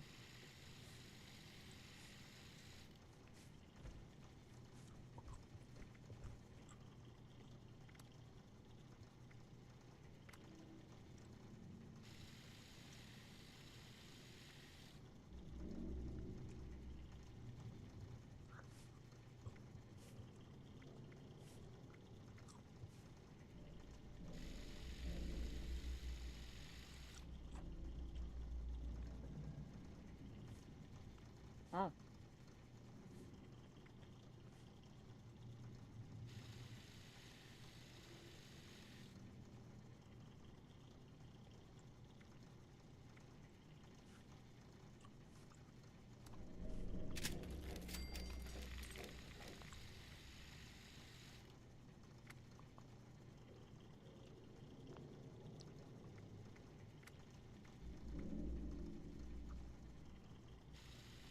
Why does the grip minus damage?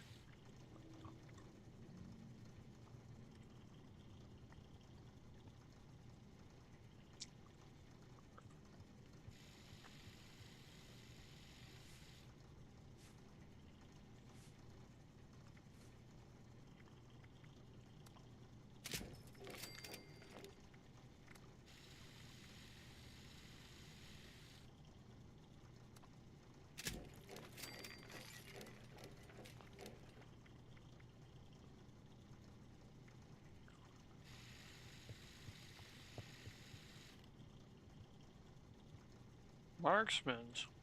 What?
It'll be real, nobody shows up.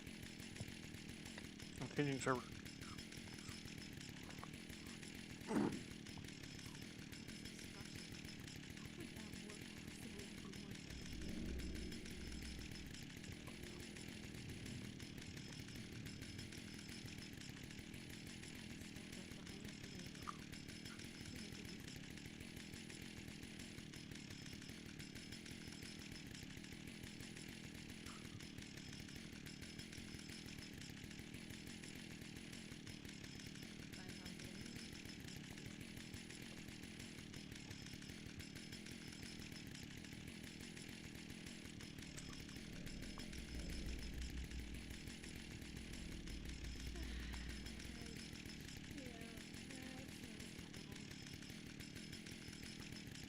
One person's junk is another's gold bullion.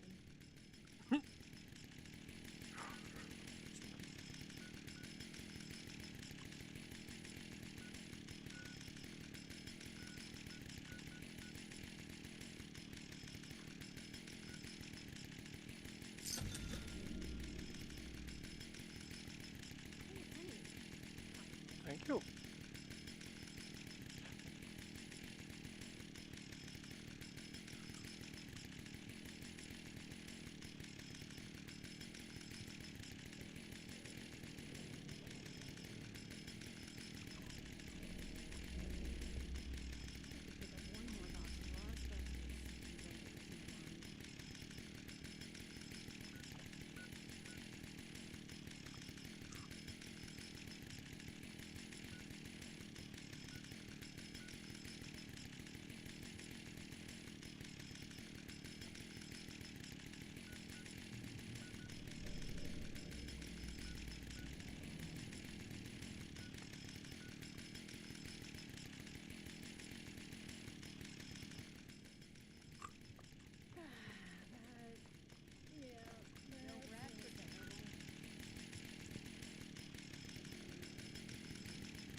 Hmm.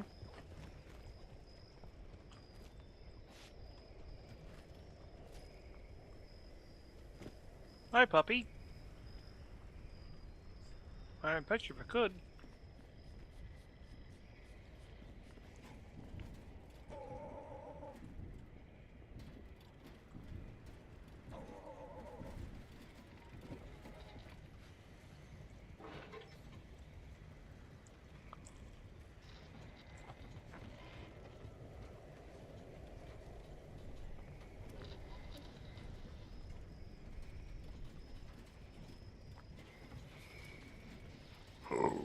Oh, pardon me.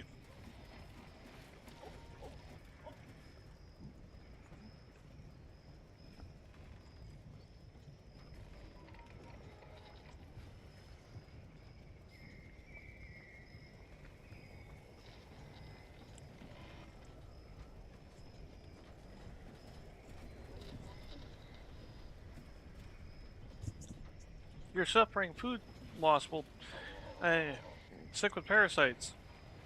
God, them parasites must be starving.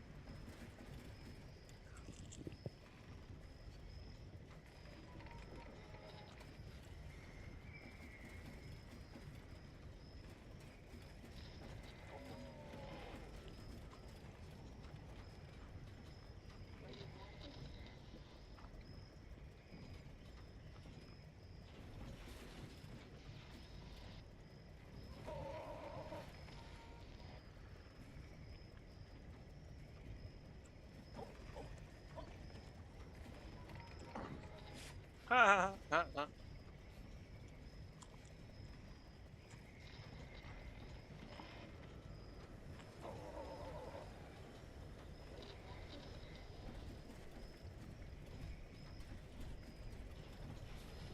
I don't think I'll be buying anything here.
Investment.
As my controller slides off my lap.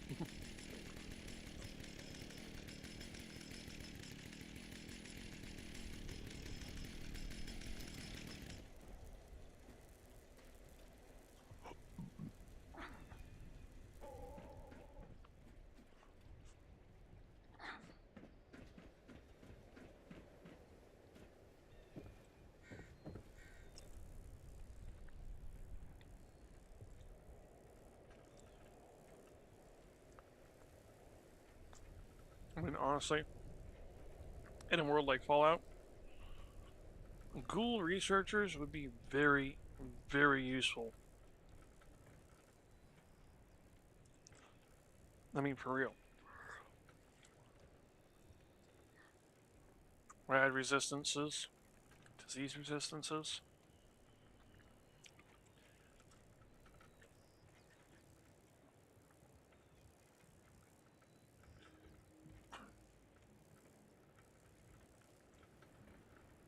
Yes, there are downsides if you're that person.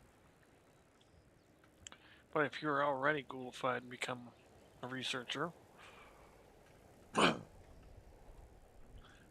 were having to deal with that anyhow.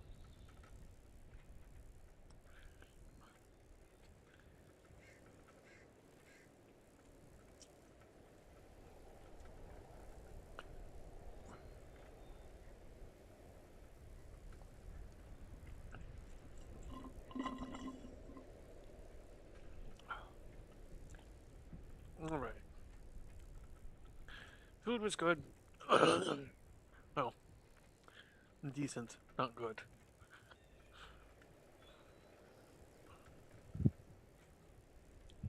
I'm not sitting here going, Excuse me. I'm sitting here thinking, okay, I behaved myself, I ate. I was a good mage.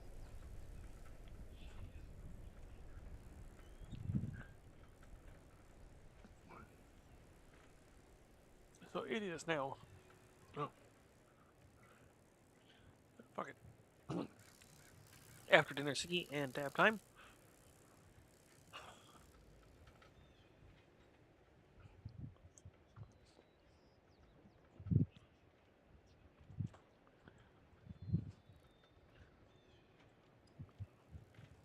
Make sure to turn up the living room heater.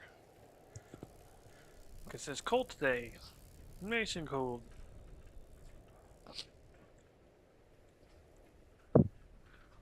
Joba Joba? Oh, what time is it?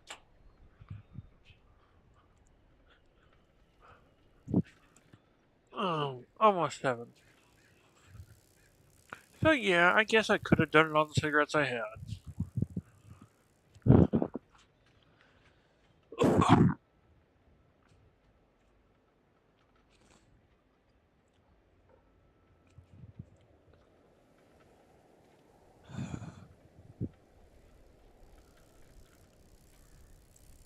Yeehaw.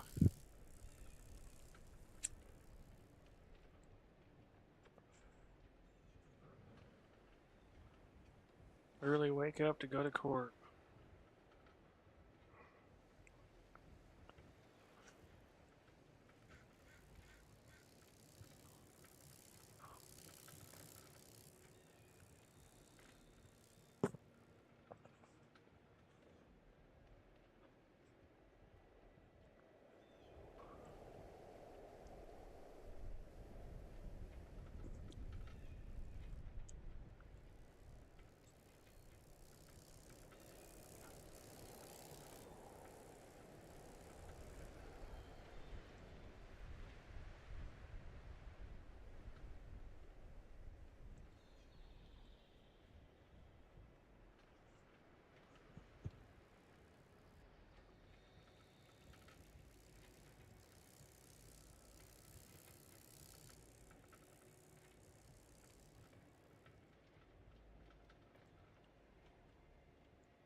mute you guys for a moment.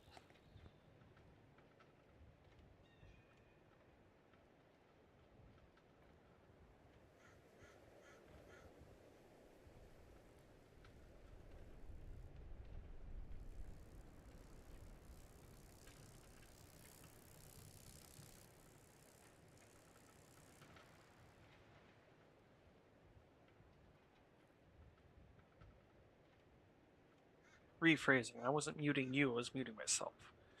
Because I'm not exactly trying to have you guys hear when I'm using the bathroom.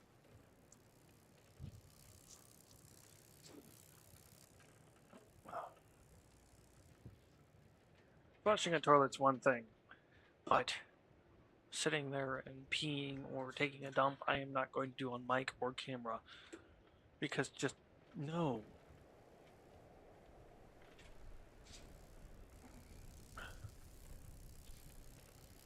At least, not for free.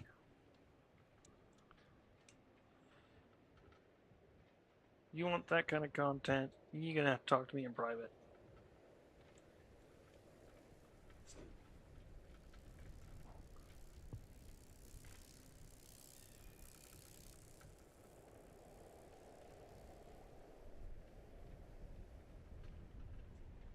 Speaking of which,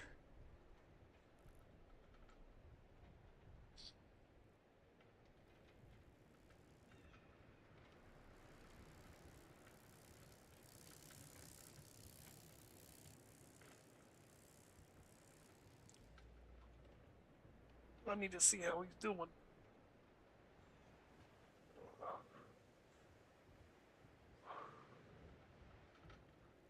I haven't heard from him. For those wondering, no, I don't give half a shit if you're gay or not.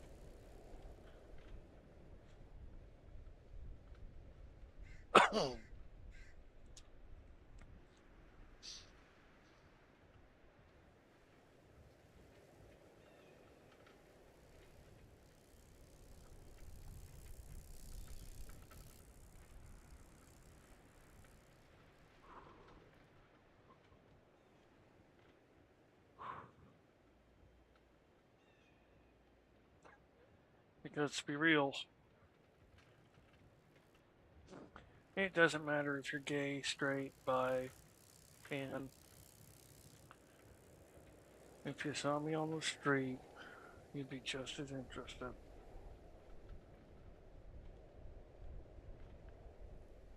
You'd still have that thought in your mind of what I might look like without clothes on.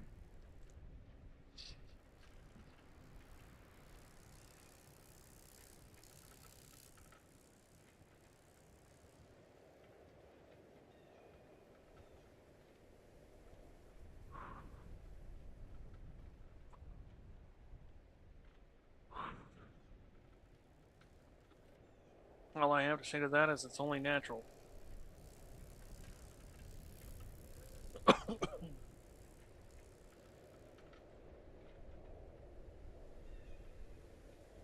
It's stupid for me to hate on somebody because they find me attractive.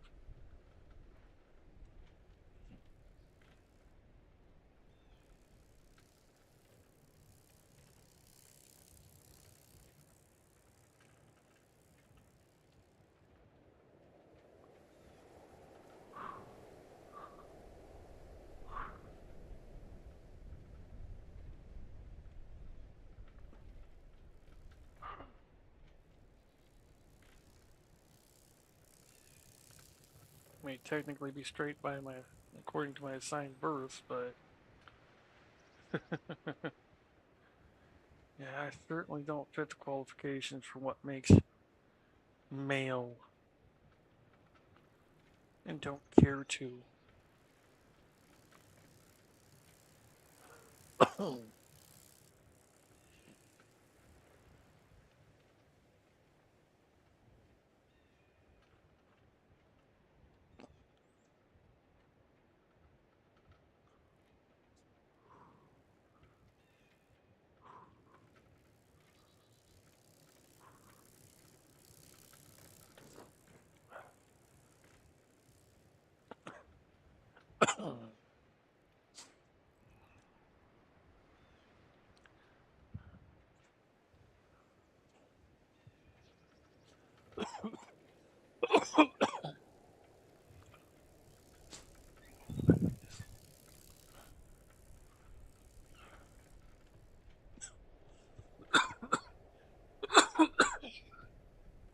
see, Dublin's been putting on a show for everybody.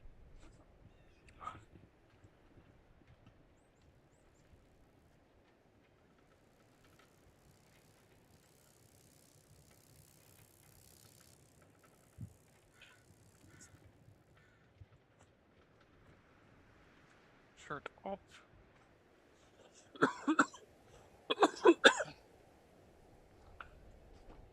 Excuse me. Yeah.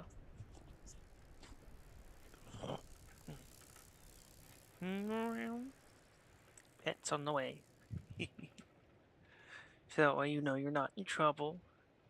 Daddy not upset with you. No, not at all. No, not upset with you at all. You and your rougher head pets when you're in heat. You loves it so much. I gotta rough up the fur though. If I don't rough it up, you don't seem to like it as much. You really lean into it when I rough it up.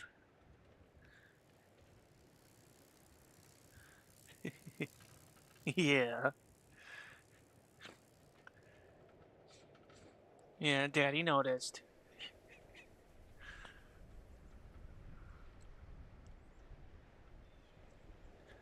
Yeah, that's the funny thing is, when she's in heat, she actually loves being pet backwards.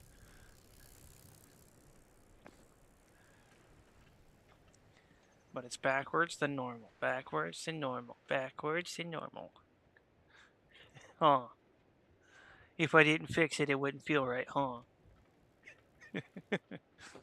Yeah.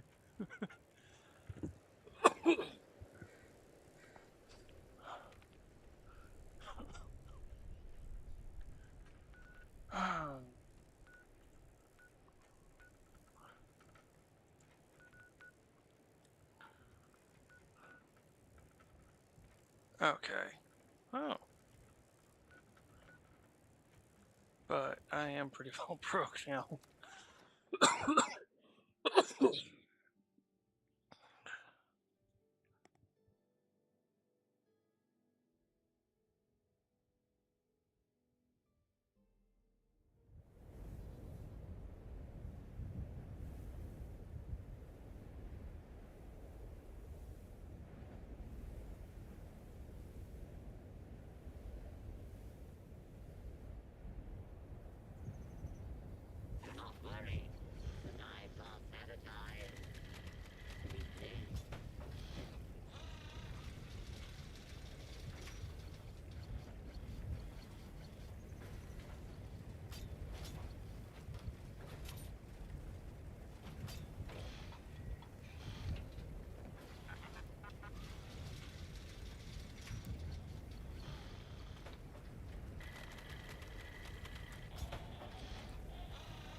SGS_science says, Woo, I unlock troubleshooters crafting mod. Also don't forget you're muted.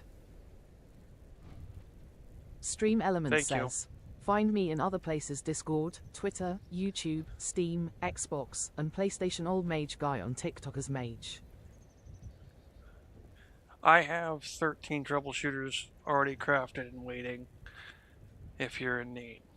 Troubleshooters for the armor pen for the weapons. That's why we're having so much trouble.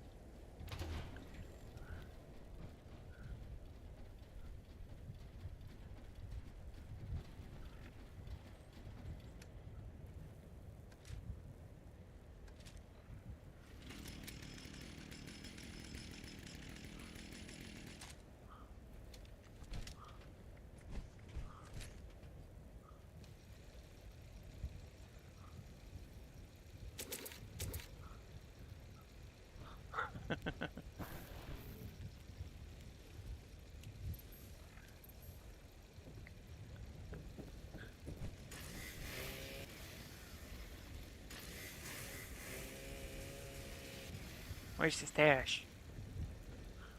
Uh-huh.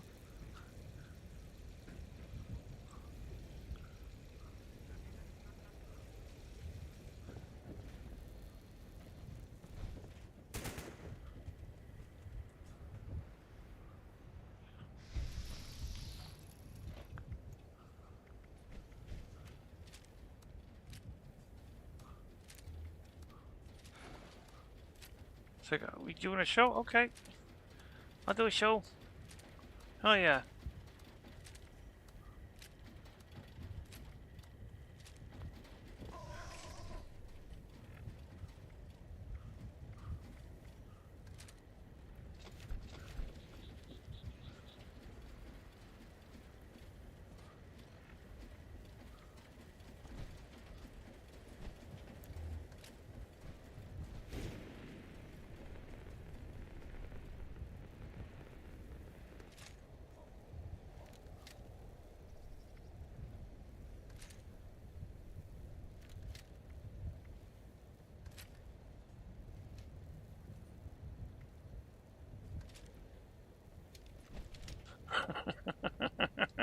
He's like, oh shit.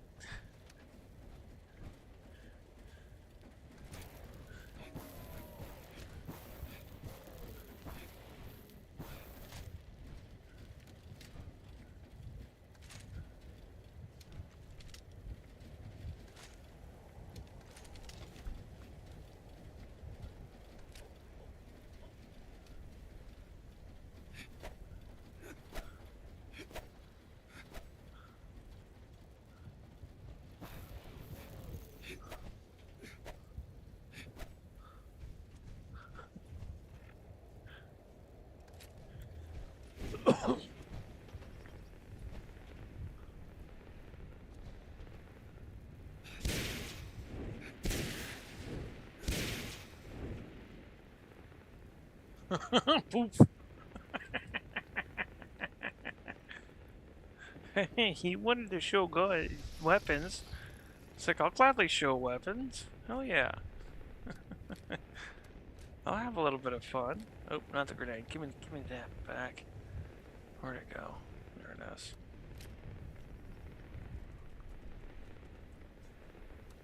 That gets put away. That gets put away. That gets put away.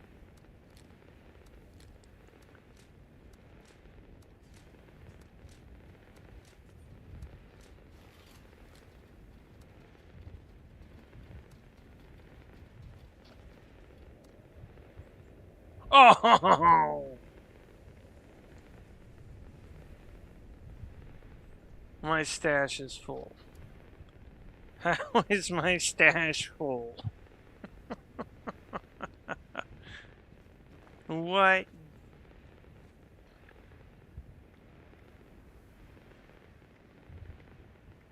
So I've got melee weapons on me primarily.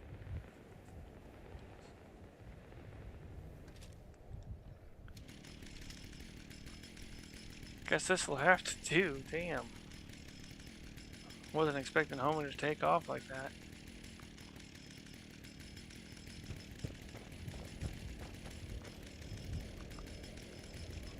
Oh shit. SGS_sign says, I'm a go smoke so I won't be able to hear. Okay. Oh shit. I think I might put a base up here. Because I am not going to get back up here very easily. Not without a long trek.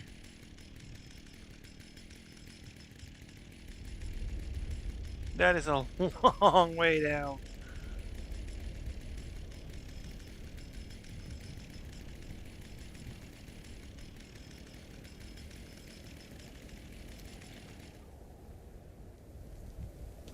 Nope. No. Just no.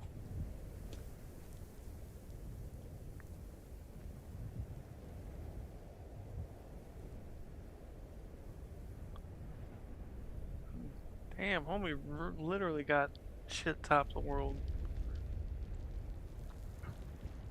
How much farther this way can actually go?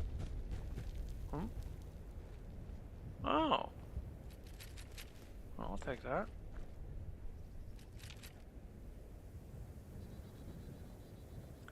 I'll take his extra grenades. Sure. Hell yeah.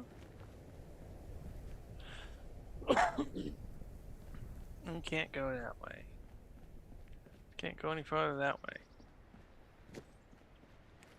Let's ride that way the wall. It looks like he did.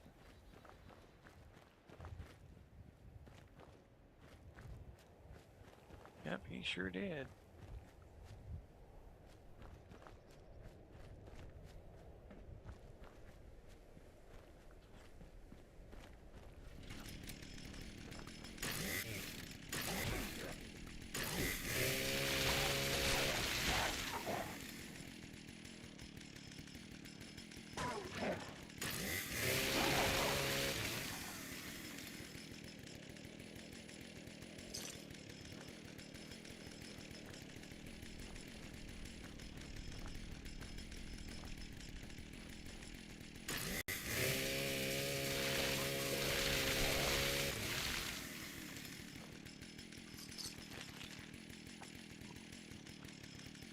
Excuse me.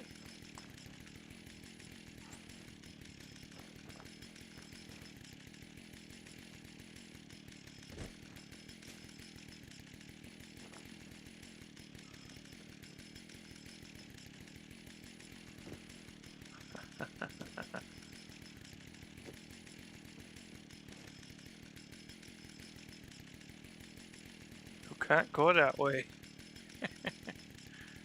No, you can't get on top of it. You're not allowed.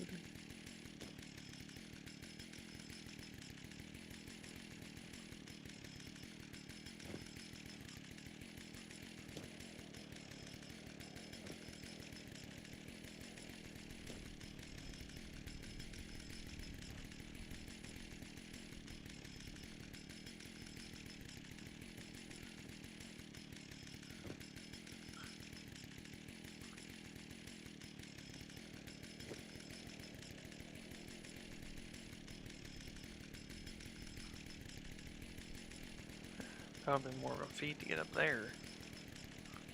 Yeah, it looks like it might be higher too.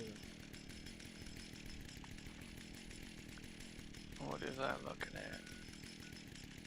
No, that can't be what I'm looking at. Yeah, it is. That is exactly what I'm looking at, and I cannot put a base up there as far as I'm aware.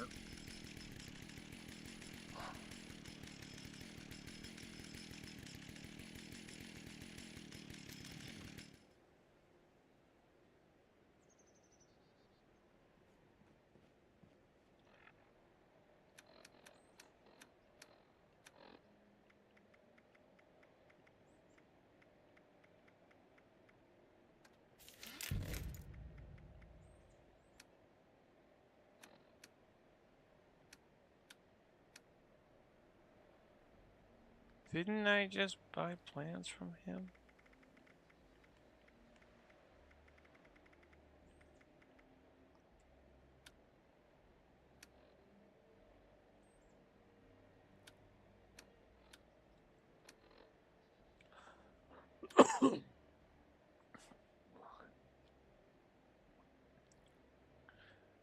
I know I got into showing weapons, but I could have sworn I purchased something.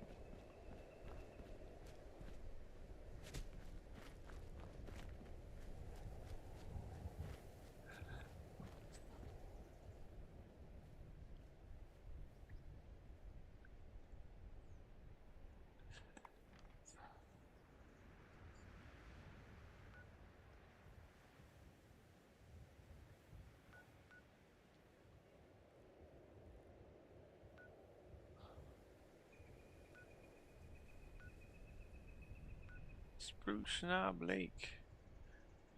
With that, I believe, is where Science has his base. I don't want to put a base where Science has his.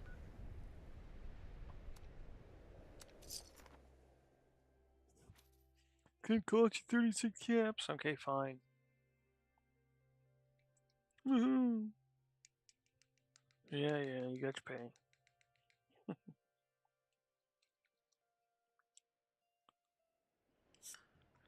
Bad enough there's a sales tax on anything from a player vending machine being sold. To that, all I've got to say is, what are y'all using it for? What's it go to?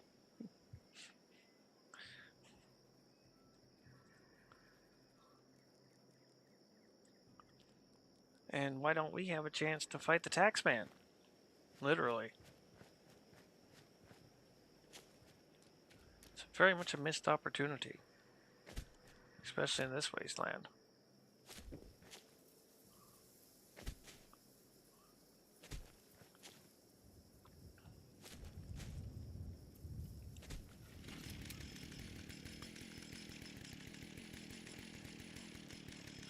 I would have to deal with Mirelurks. That could be an issue. Kind of. Not a big issue. Well, they would be damaging my trap. Good, he's dead.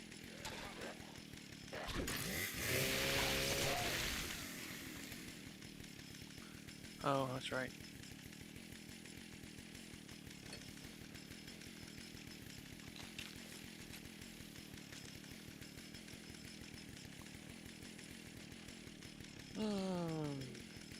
I could always put my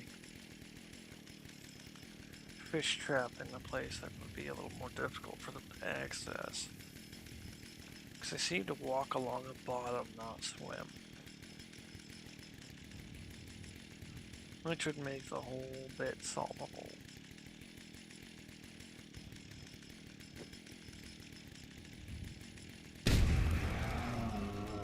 Damn, bitch! Dramatic turnout, huh?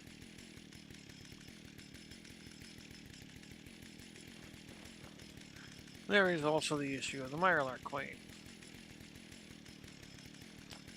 I forgot there was a Mirelurk Queen here.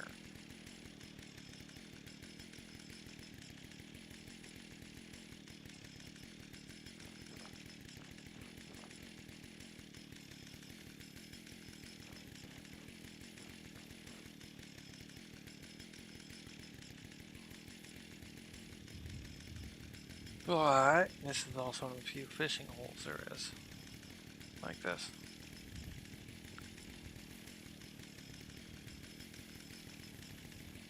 Apparently I looked at an enemy.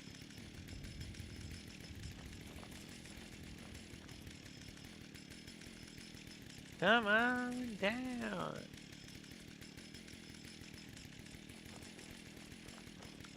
You are the next contestant on Does This Hurt?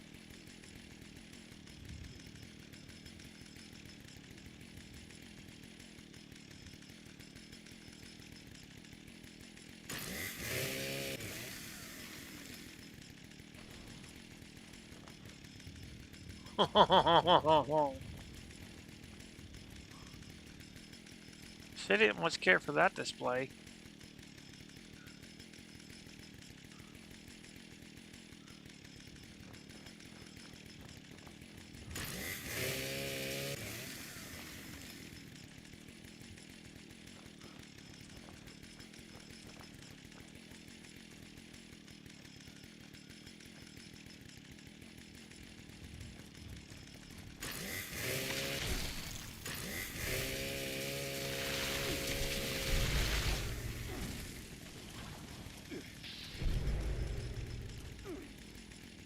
He's spitting at me from underwater.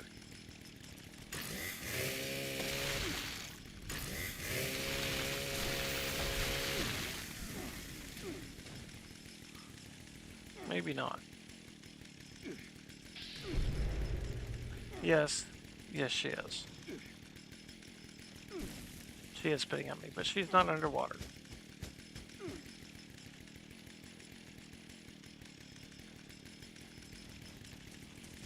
Run, bitch, run!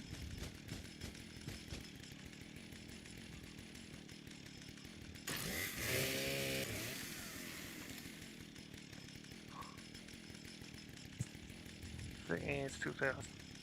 Fuck it.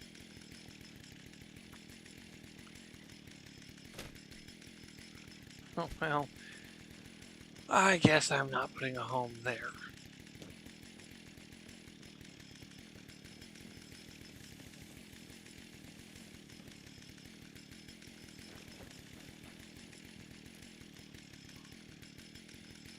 I wouldn't have a fishing spot if I did this.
Suffering from flapland.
Oh.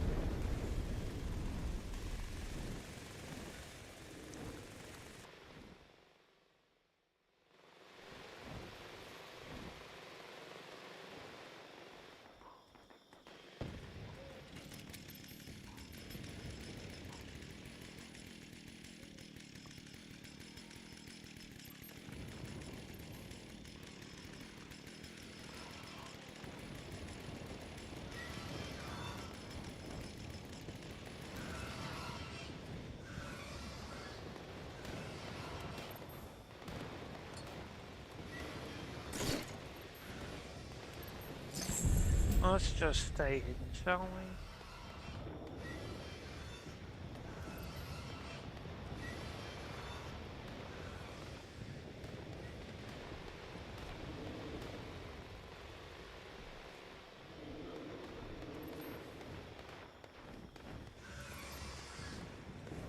You got your luck cut out for you. I am not something you need to worry about.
That was the sound that I would not be alone up here.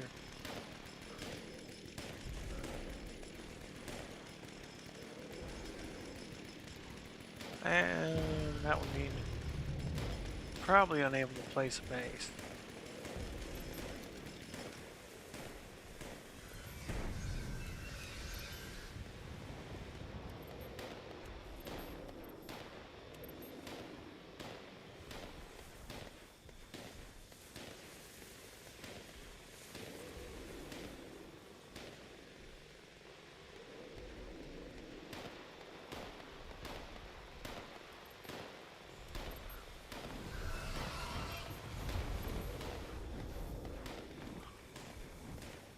I do not like the rickety stair system.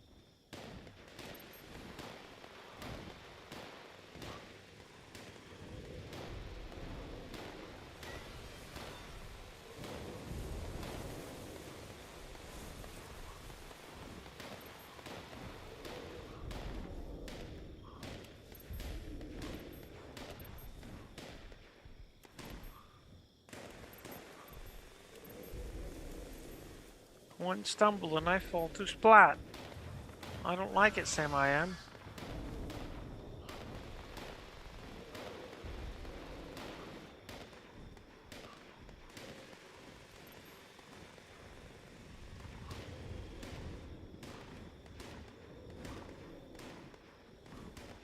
I do not like this rickety tram.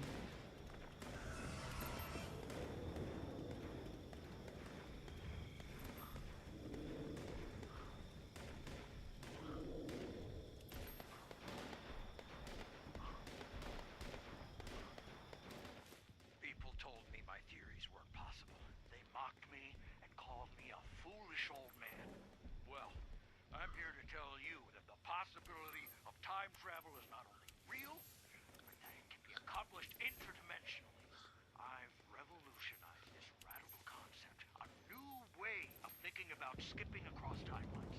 Instead of employing the traditional and often clumsy use of gravity for time travel, I've discovered a way to punch a hole in the fabric of our reality. By slipping through this fissure in time and space at a high rate of speed, it's my belief that instantaneous time travel will occur. In a few weeks, I will be attempting to slipstream through dimensions using a monorail system as my chariot. If you wish to attend this historic event, I will be at pylon V13 of the Appalachian monorail system. Be there and witness history.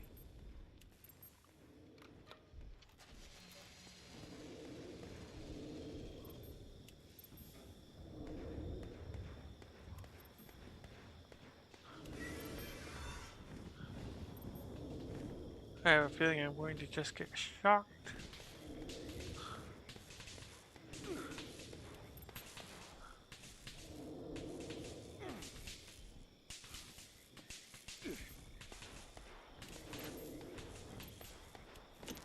Yeah, I'm just getting shocked.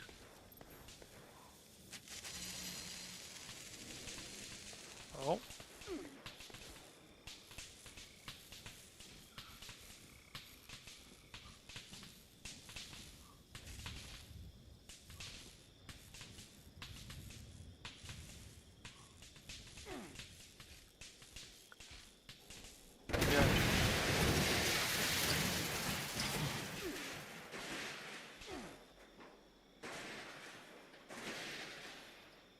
I see nothing but Tesla arc traps.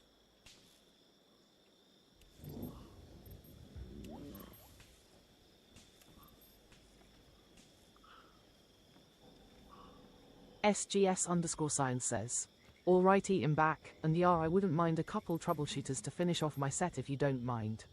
I No, used not a all my problem. modules making the weapons lol. Yeah, we gotta switch it over to anti-armor for the damage.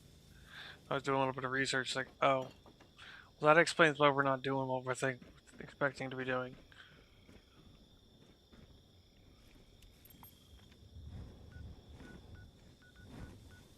You can't see me. Go away.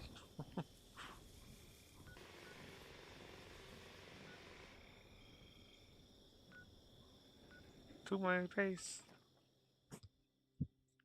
And I gotta find and eat some veggies in the game. If you have any to spare by chance.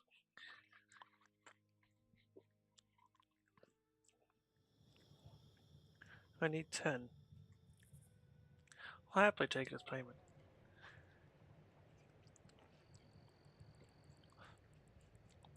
Woohoo! I actually got spawned on my porch this time.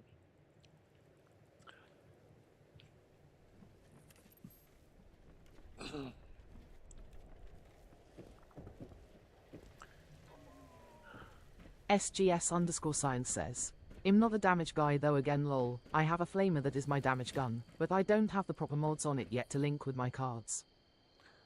Well, I know, but if you're wanting to do the most damage with your weapon, you can, even as a defensive tank.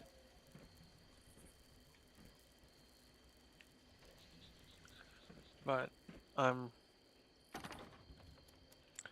working on doing anti-armor as well for that purpose. Because it's not just for this boss, anti-armor works for everything, so...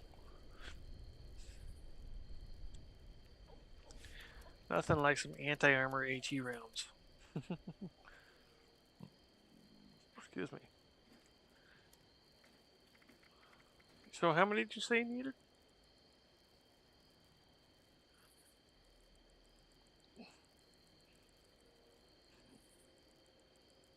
SGS_sign says, Yar im building a build just for the Gordian lol.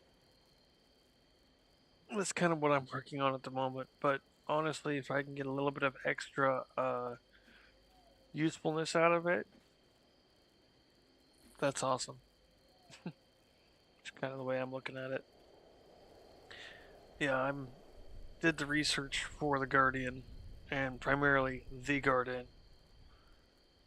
Yeah, I was getting a little annoyed that I wasn't having the same kind of damage effect on the other instances, but eh.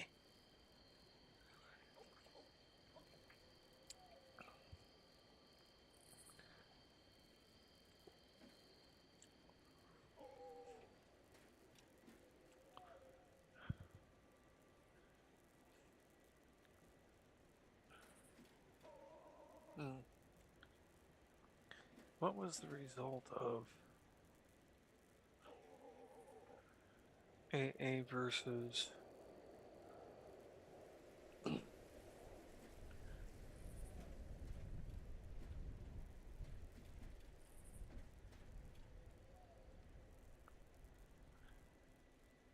Oh, that's right. It was because of situational. Now I remember. Situational base.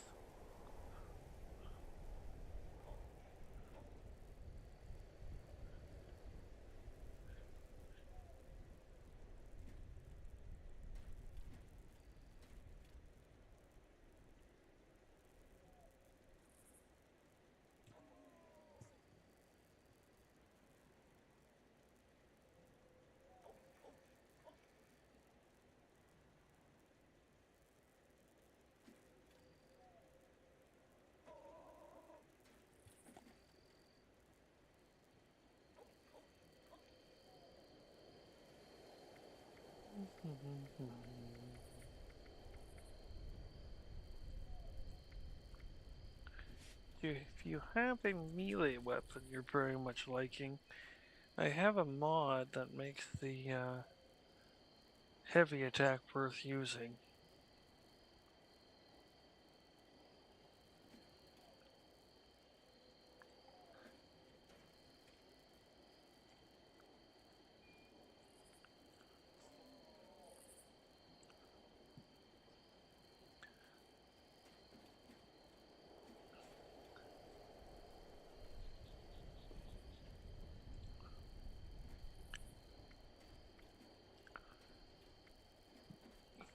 Otherwise, there's just the fencers, which is pretty decent.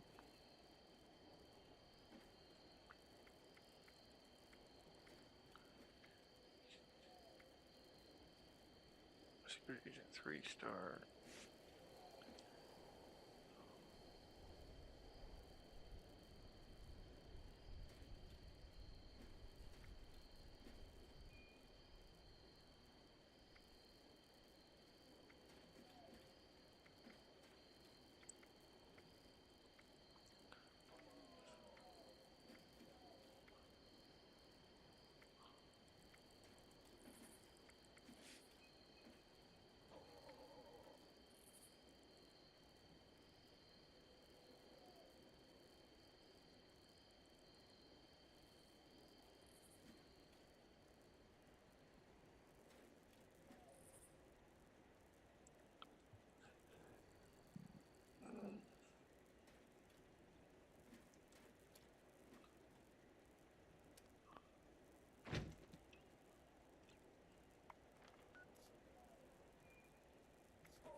I didn't break it.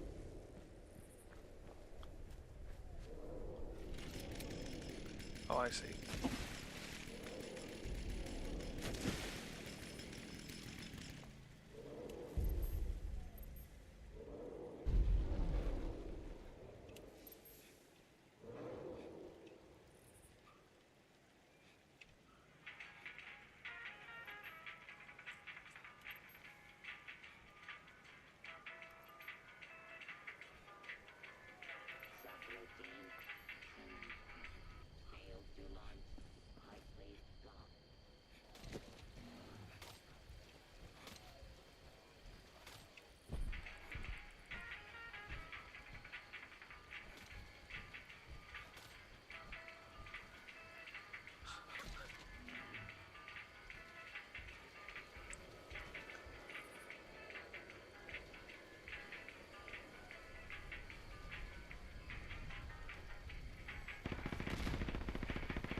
Something behind you.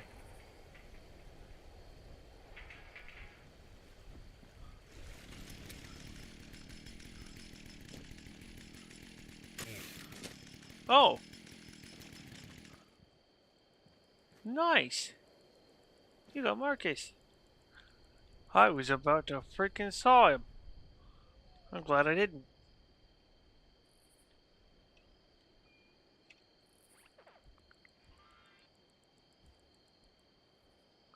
I saw him moving in the back. It's like hostile. Based on current number of registered naughty children, this unit is suffering from a severe... I'm sorry, buddy. I didn't mean to think you were an enemy. That was my bad.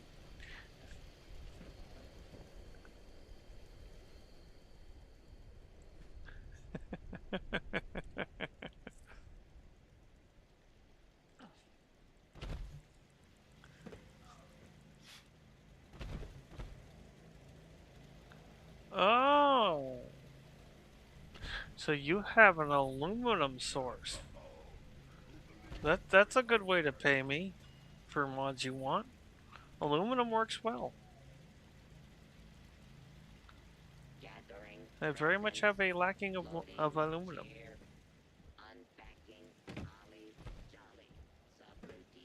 Molten Crow kept his weak because he needs bread. But then, all make bread think bread. Raw.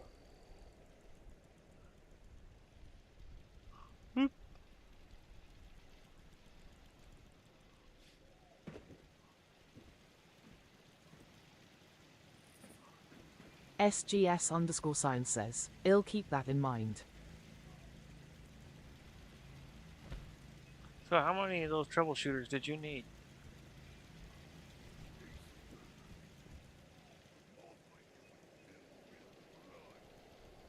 SGS_sign says, 3 or 4.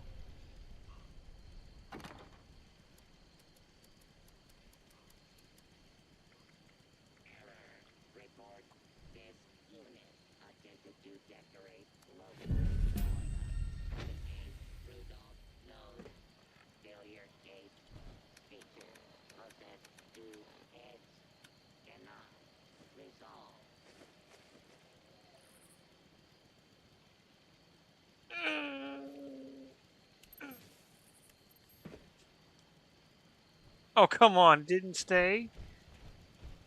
Or did you pick it up?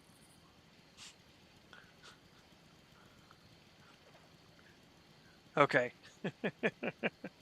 And you're quite welcome.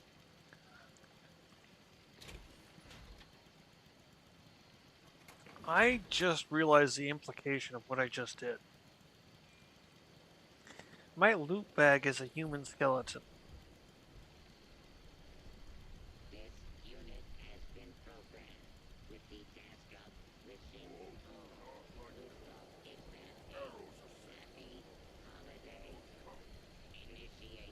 That's just atrocious.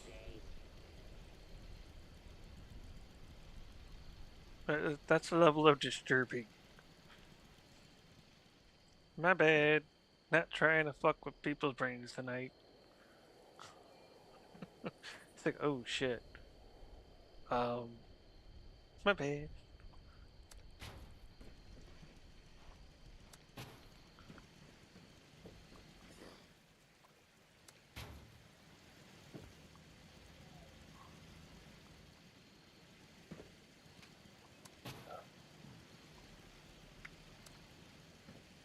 Excuse me.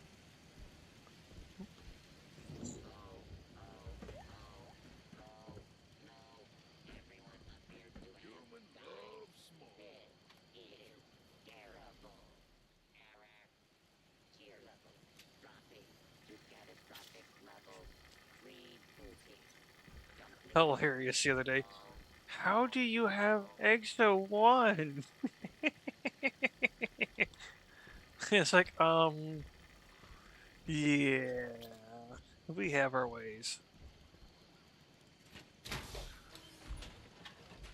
Speaking of which, can you remember how to get into the Enclave bunker? Because I can't. Stream Once Element again. says, "Find me in other places: Discord, Twitter, YouTube, Steam, Xbox, and PlayStation. Old Mage Guy on TikTok as Mage."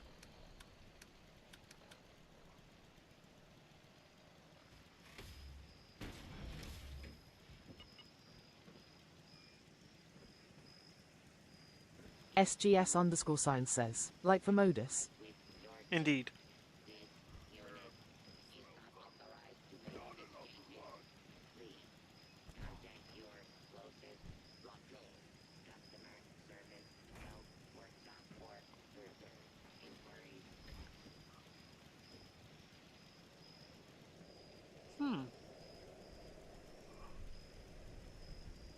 I do like this though, this armor style, especially the headpiece.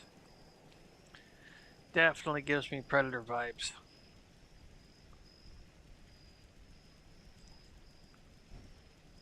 SGS_sign says, "I use the White Spring entrance." Right, but isn't there another door that you have to get through? Don't you have to have a quest to actually go there?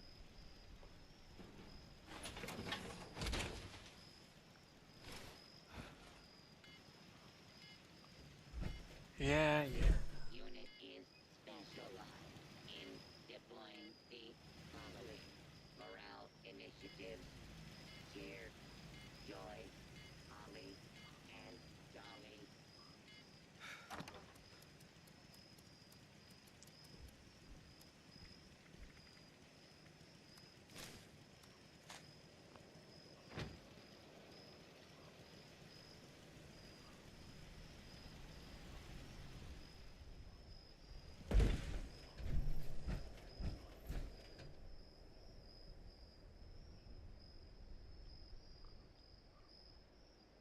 SGS_sign says, maybe I can let you through the door. Alright, I'll head over there.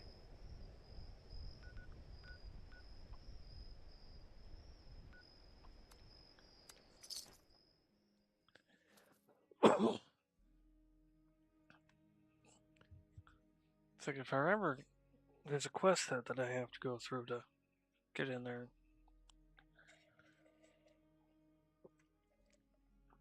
SGS_sign says, no, that's the bunker lol, there's a faster way in. Oh.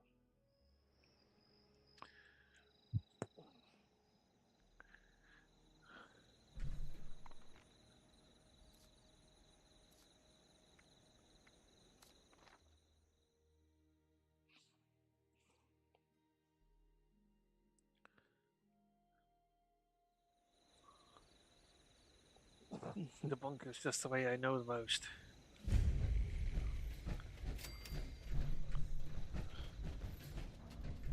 Oh, it's red lasers already.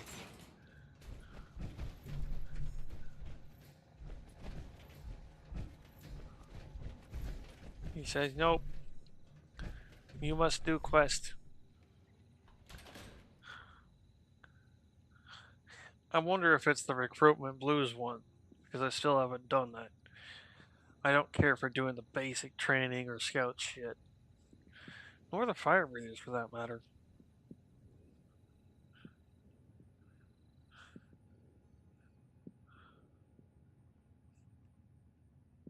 I think it is Recruitment Blues, if I remember correctly.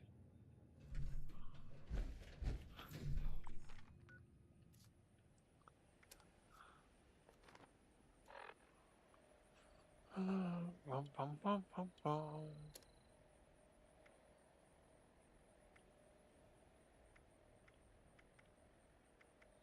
SGS_sign says, yeah, you need raise your enclave representative through the one quest.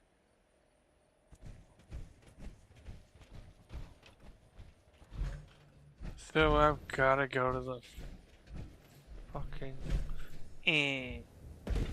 I don't wanna do the military shit. Where?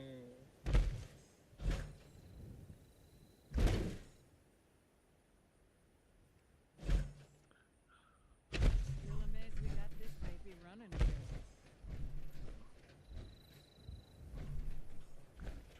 Okay. Well, I guess I better just fucking go do it. SGS_sign says, I did mine at LVL 45 lol. Yeah, I kinda ignored it. I got my leveling done another way.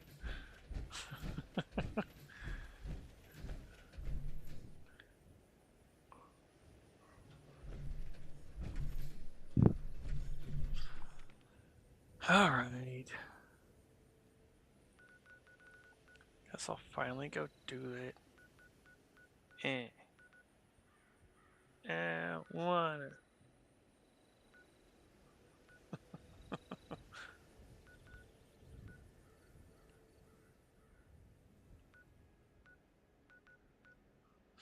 That's just it. I've already been up there and everything.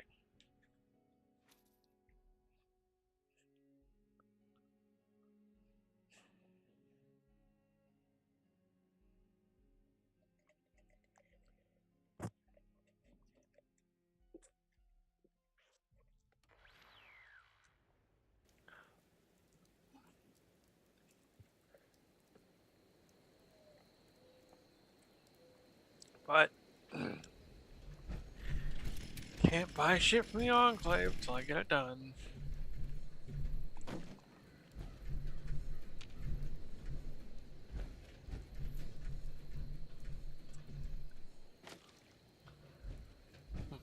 Not that I'm your biggest fan, but meh.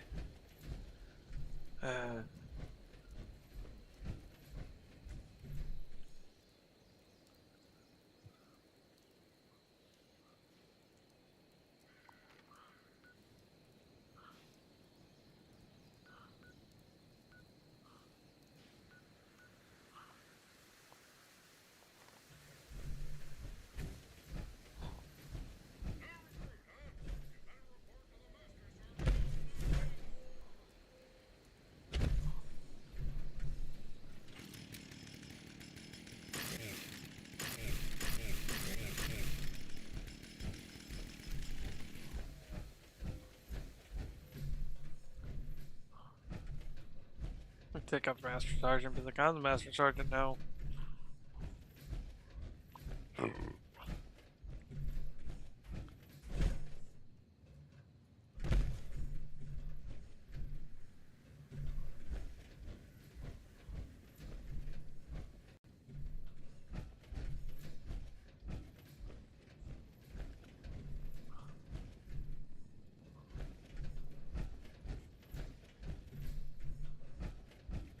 Motherfucker stay in a hole in the wall or something?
Dumbass.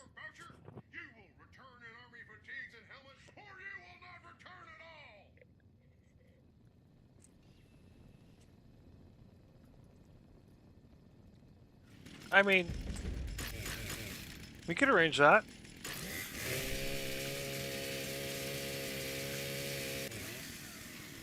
Just a here and a there and a,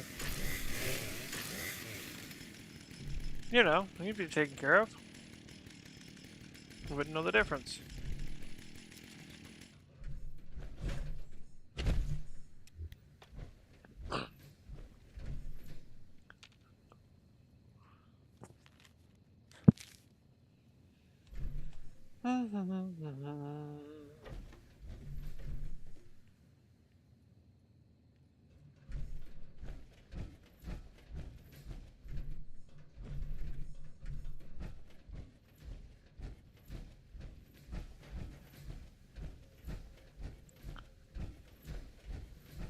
Yeah, I'm the kind you say. I am not the kind you say that to.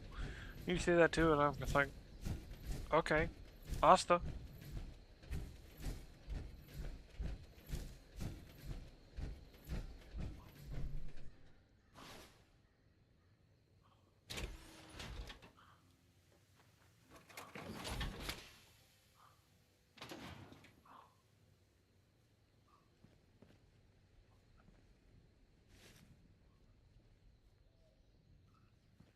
And helmet.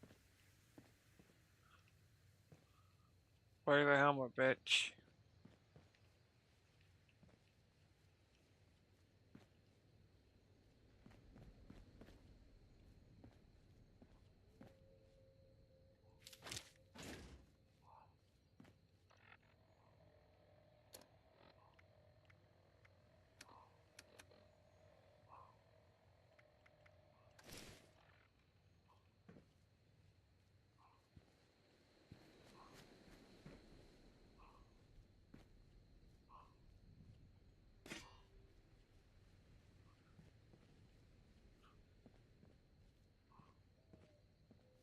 Yeah, helmet, helmet, helmet.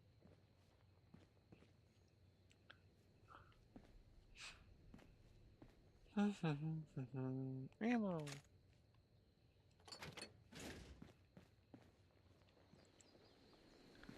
I'll cut a gap out of the saw and wear the saw.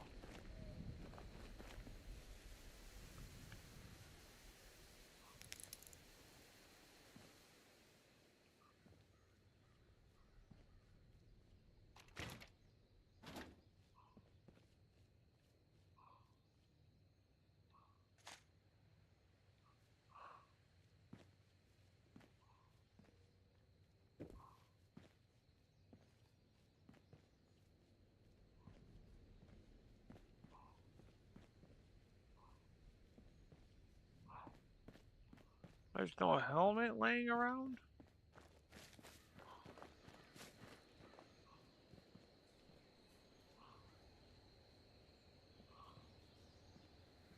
Come on, it's the soldiers we're talking about.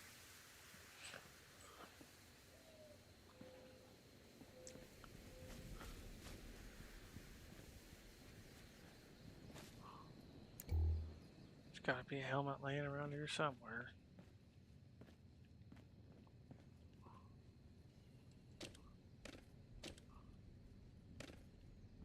All your clipboards now belong to me.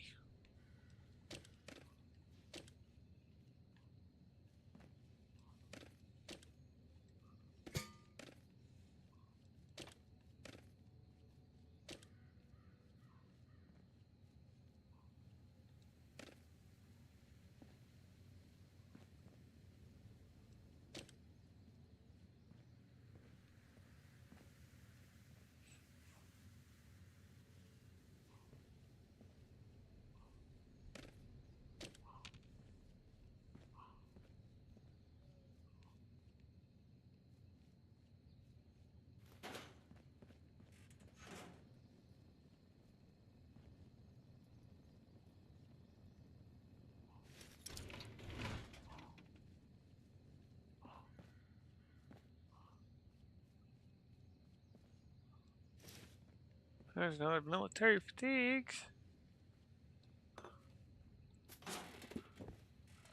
Can I get a helmet? Not at the moment. Come here, you. Let me take your helmet.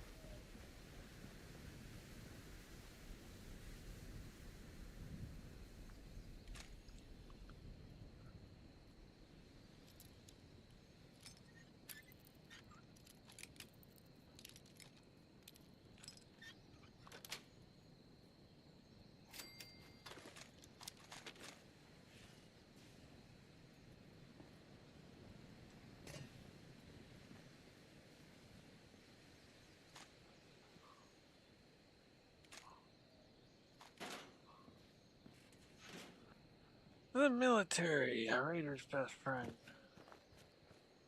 After they left.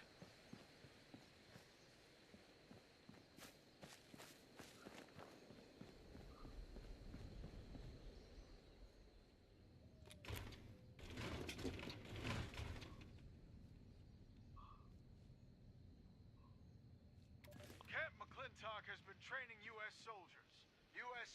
Army soldiers for 5 glorious years. You, class, are the last graduates taught by honest-to-goodness human drill sergeants. Go out there and show them that the old ways are the good ways. I want you to... If I may interject, Sergeant, that'll be all.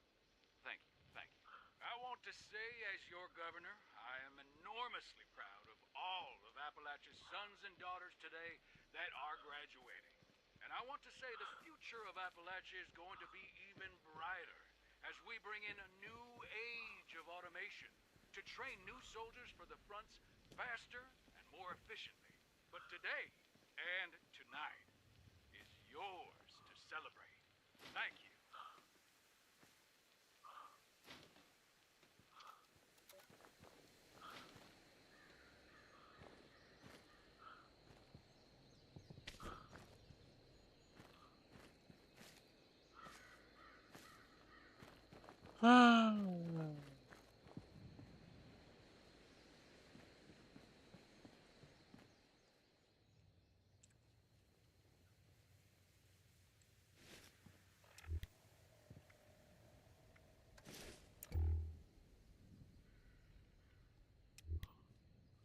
No, cap don't count.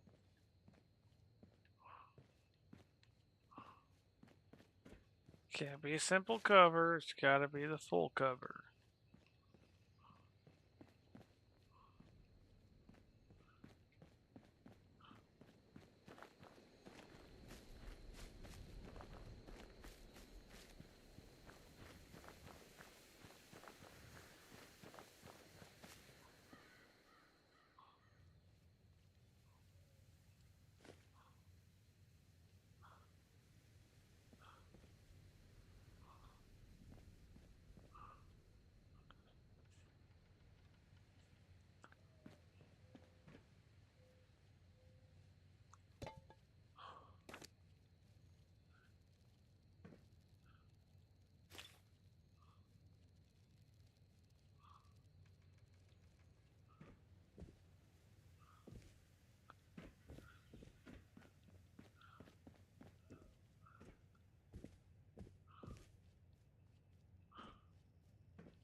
Popsicle is inactive. Check in.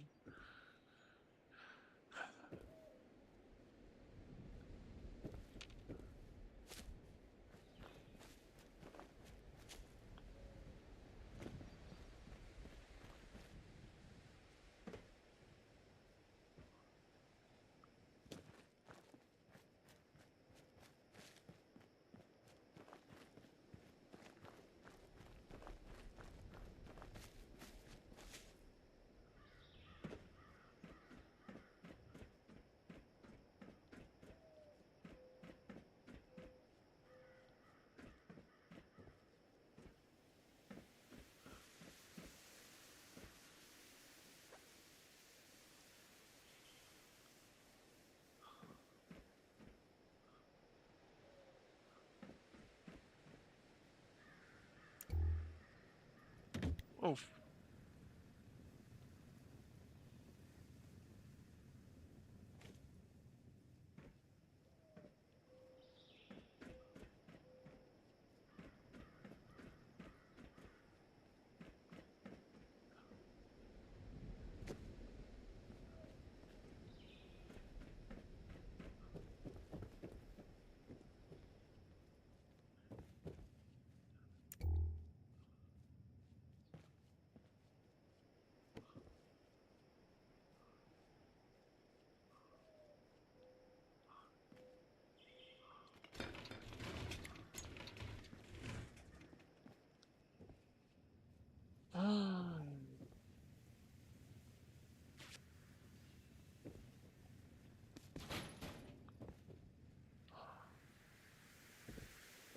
Honestly, I just want tomorrow's fucking court thing to come and go, so we can figure out what the fuck's going to happen.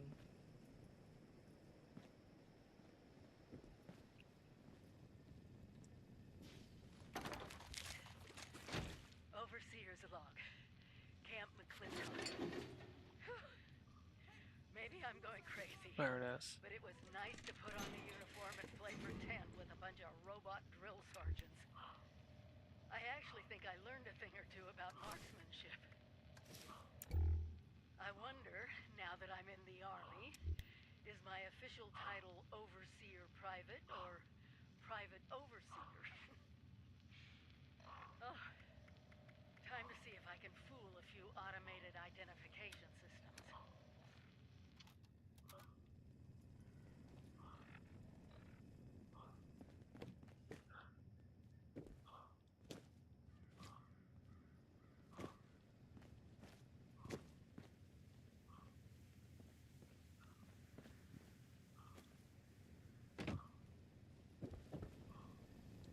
Now that's what I like to see. All dolled up and ready to die for your country.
Well, what do you want me to do?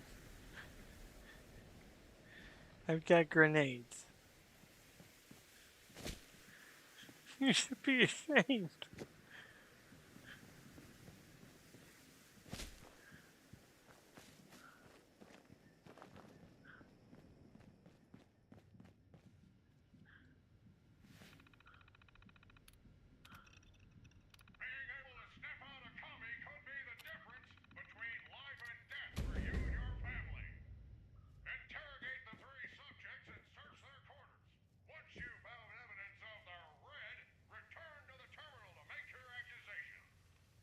This area is way different from San Francisco.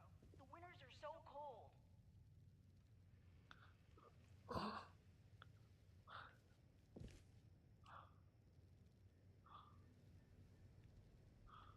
This country gave my family a fresh start. Someday, I'm gonna own my own car, or two.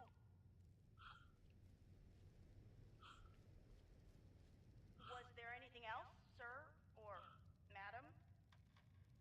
I love America! This area is way different from San Francisco. The winters are so cold.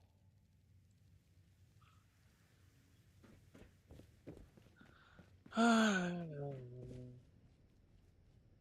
favorite holiday? Well, that'd have to be the 4th of July. Well, yeah, my pop's in the Union. Why do you ask? My terminal keeps me company while Pop is at the mine.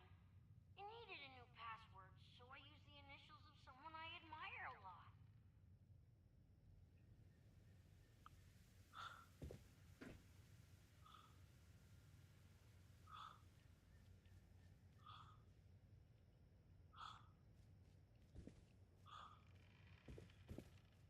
It's his pop, yeah. Breaking them skills. FDR.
The utility cores.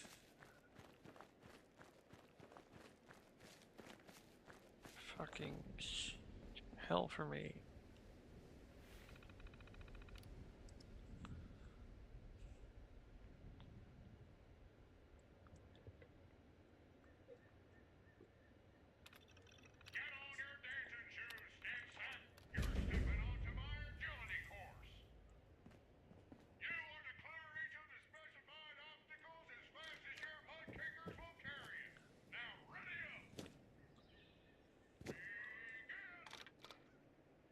Oh, whoopsie.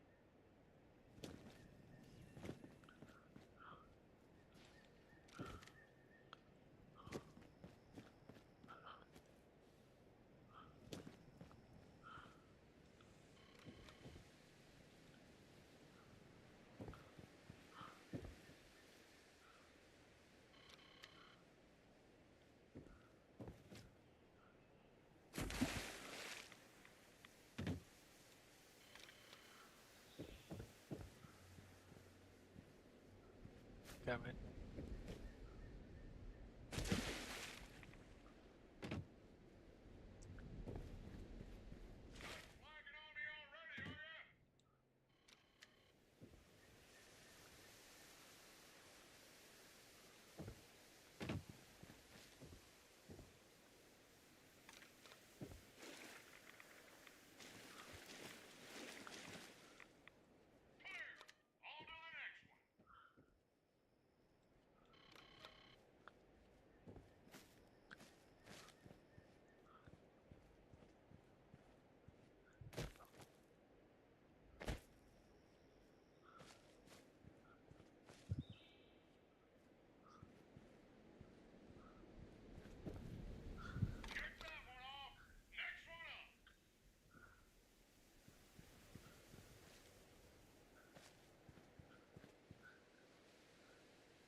I hate balance beams.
And all I got to do it with is a crossbow.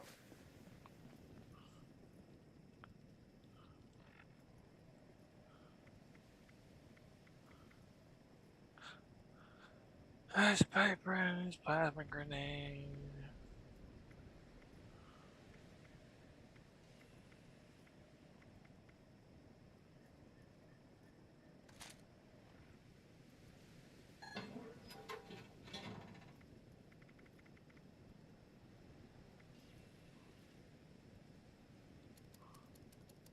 I thought this was an ammo machine.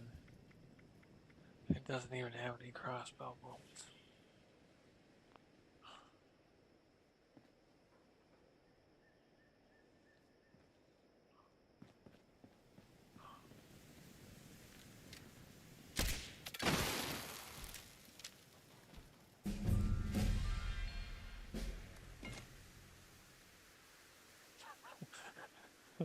Yeah, too bad they didn't complete basic training.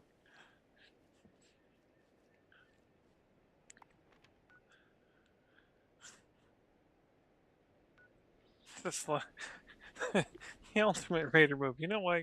Just like, you know what? You're not giving me enough to hit all these targets, but I've got enough to hit one target.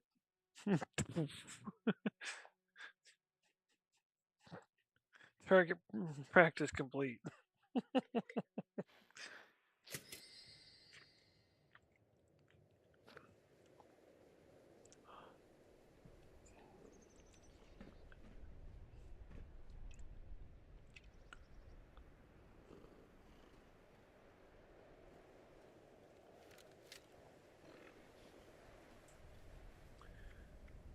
Nocturnal Power Fist. But for real, not even giving me a useful enough weapon to complete the course. Or let me rephrase that. A weapon with enough ammunition to complete the course. Yes. Pardon me if I don't.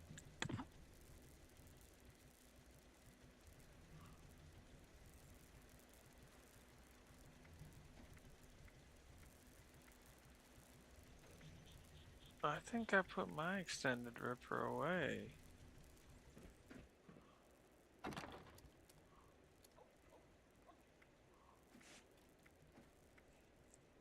I did.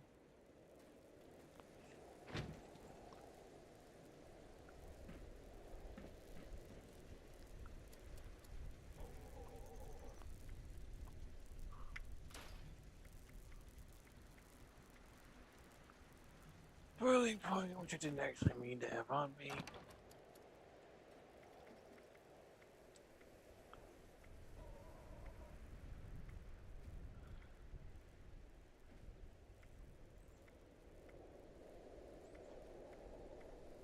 I was trying to decide what I was going to start running with. And never did.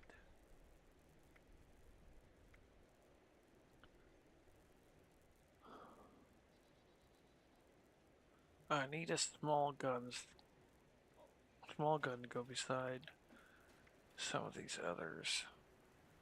Oh, this melee weapon, which I'm going to turn in.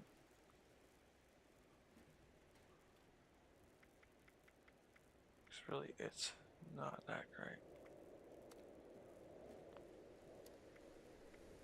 Shit.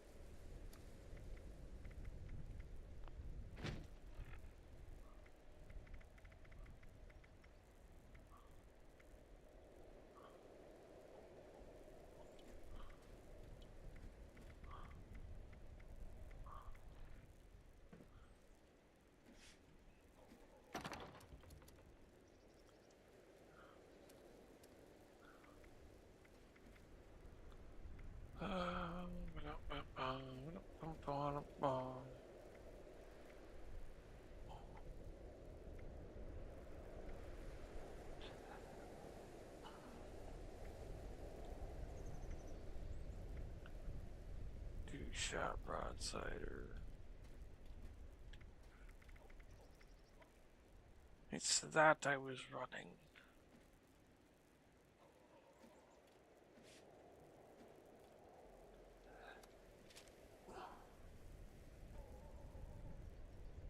But it honestly gets nothing from bonus, none of the bonuses.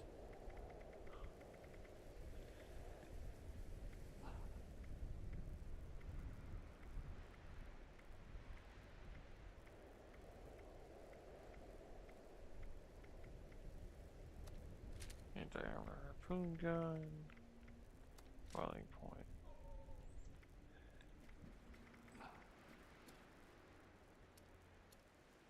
Stream Elements says, find me in other places: Discord, Twitter, YouTube, Steam, Xbox, and PlayStation. Old Mage Guy on TikTok as Mage.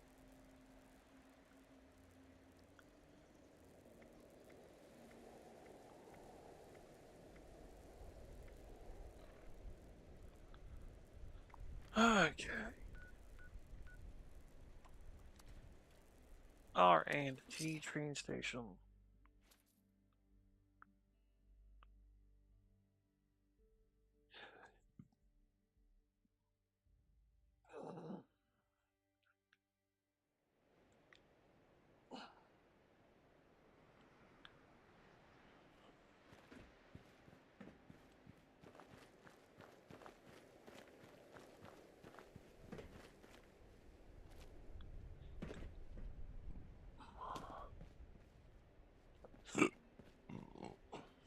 Excuse me.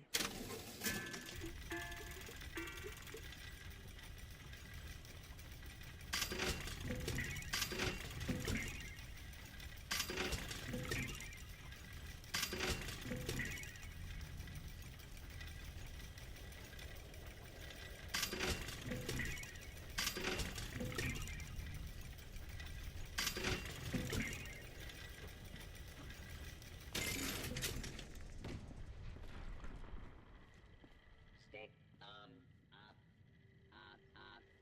Just kidding. Want to buy or sell?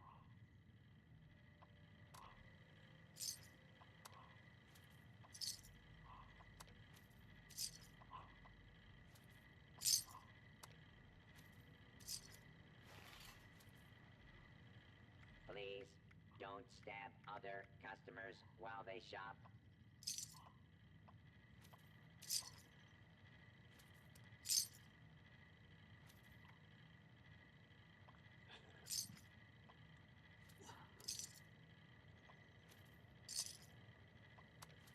Need some ammo, chems, or spiky bits to stab people with? You may find some here.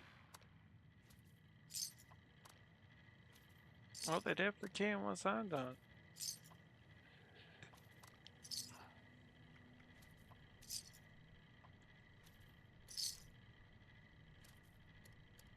Had a hard day of killing and looting. Don't want to haul it back yourself? Sell it here.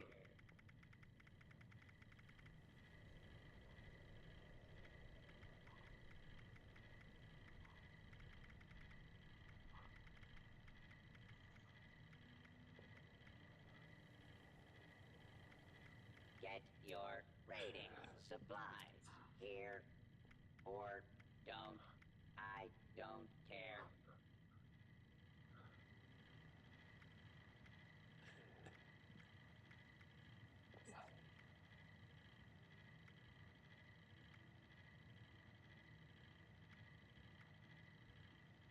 This vendor unit is equipped with anti-theft measures.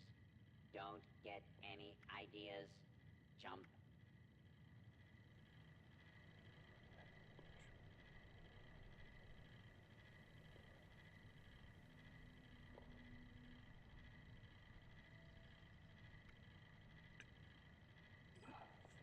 Caps available in exchange for pillaged loot.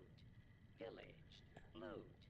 Available in exchange for caps.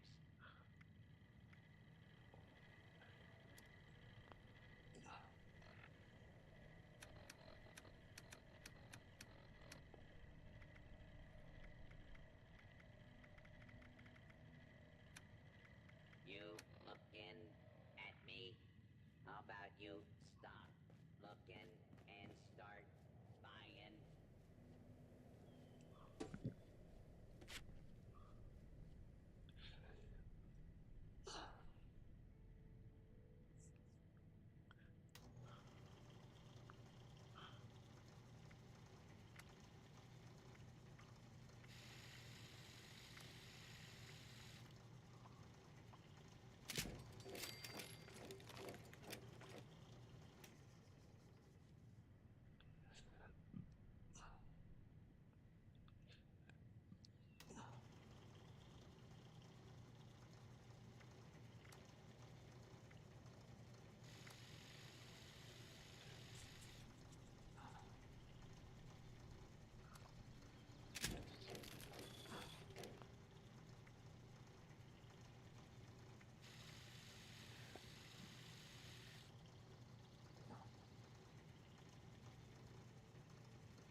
With effect, basically secondary punch over 4 seconds.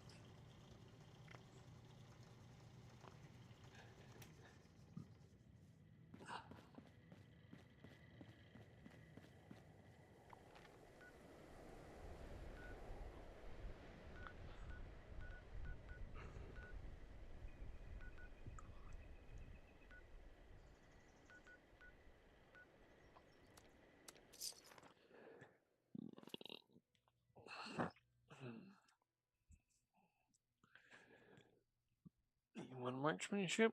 Okay. Give you marksmanship.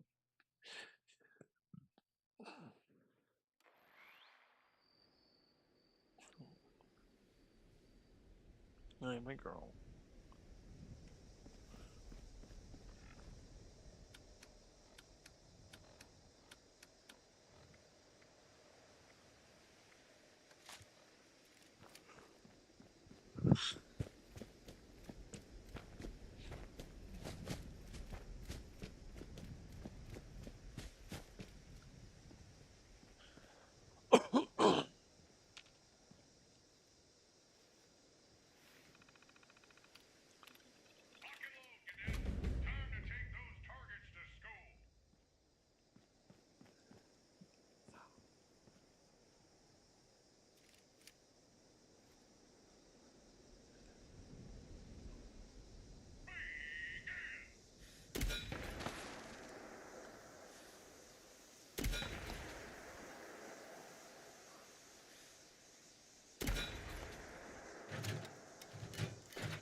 Well then, let's get rubbing.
or should I say, private.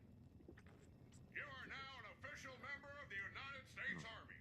Get out there and do us proud, soldier. You are dismissed.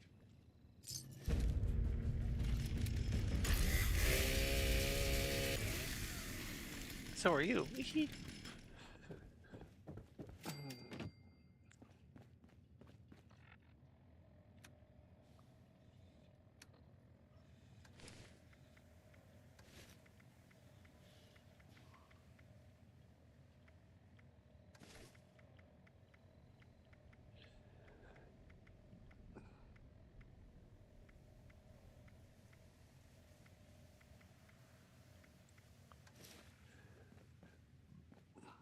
Put my face back on.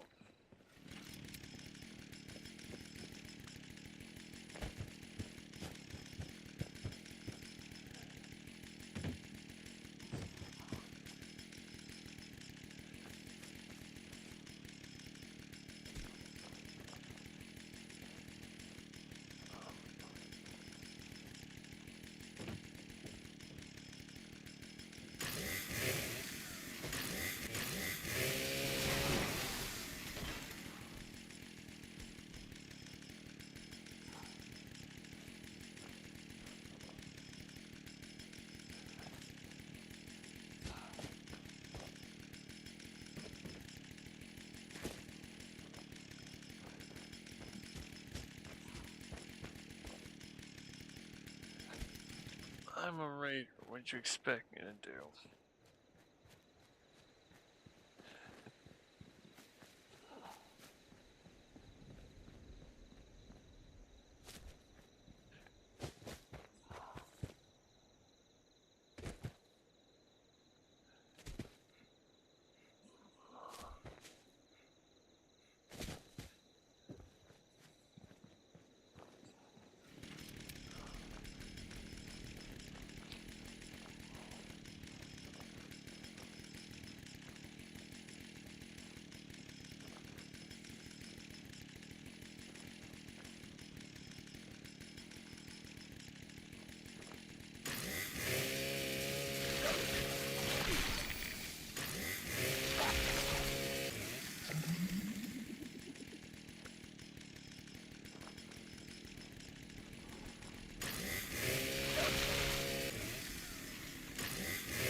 Oh, you're okay. Hey, hey.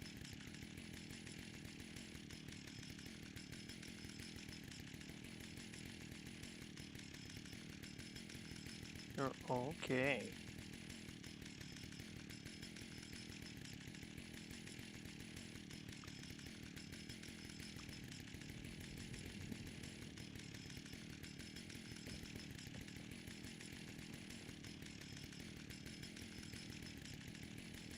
Wait and see says, how fares the vault dwelling? It goes. It goes. Ugh. Trying to get myself into the Enclave stuff, so I'm gonna go through the frickin' DMV one. Charleston capital. Wait and see says, trying to finish that new Love Helmet events. Charleston is the heart of the machine. Fair enough. I kind of need to too. I know I haven't. Without any people to serve. There's a lesson there somewhere. Dealing with these terminal systems like it's just a normal day in America is somewhere between disturbingly comforting and completely insane. But there's a lot of secrets in this old capital that we'll need to find.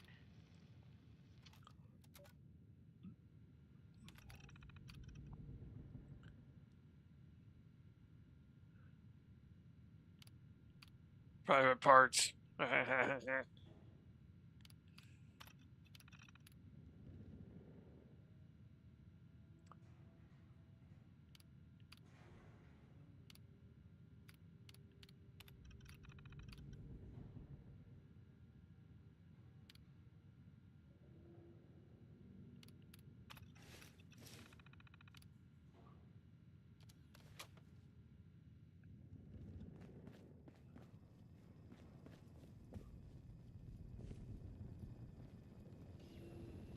Patrons are required to take a number and wait for the automated number terminal to call their number before being serviced. Have a nice day. I had to wait for it to say that so I could take a number.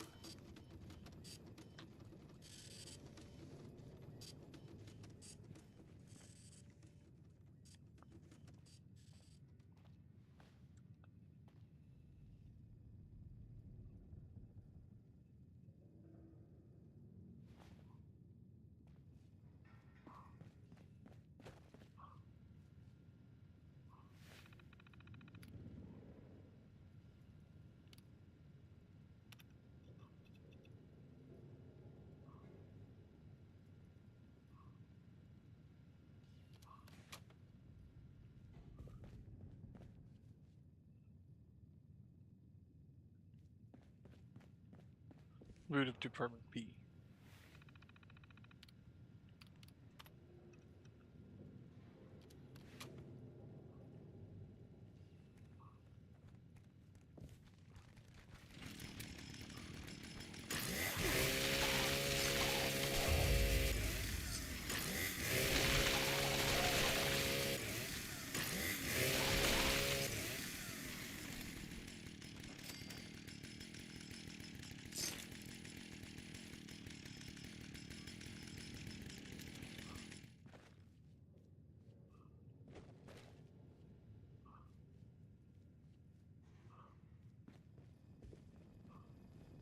Patrons are required to take a number and wait for the automated number terminal to call their number before being serviced.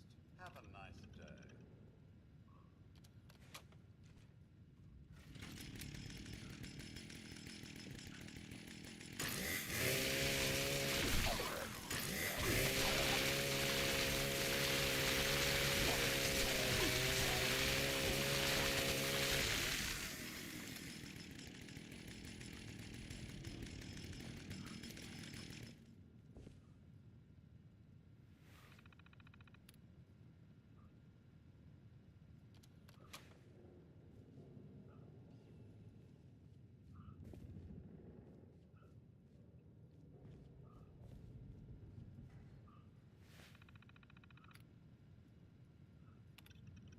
Hinson Jackson says, what's up, Bridge?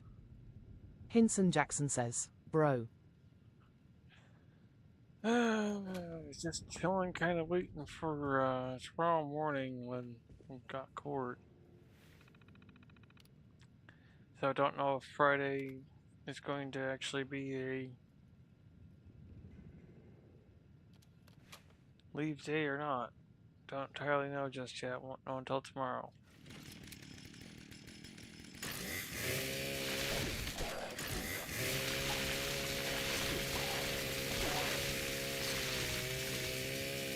Hinson Jackson says, just got back from my sister's and her husband's Super Bowl party.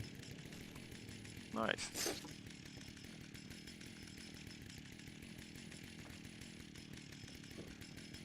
Patrons are required to take a number and wait for the automated number to call their number before being serviced.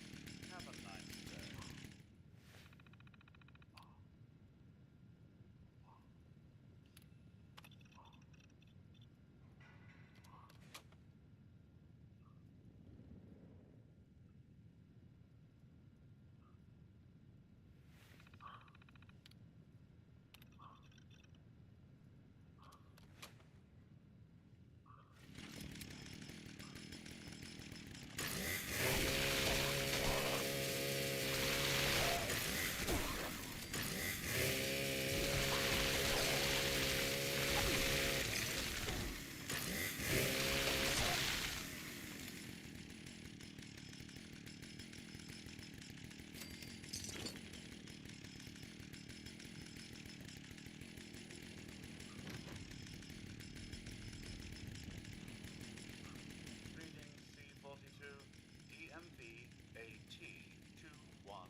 Processing.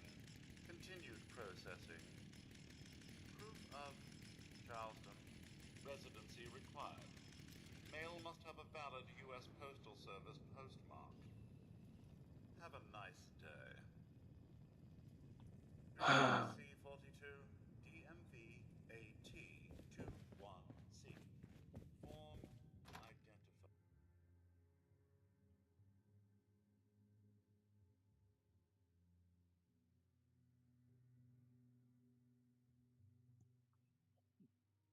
So 8 o'clock in the morning, we have court. And I'm kind of having a few beers, trying to relax as much as I can.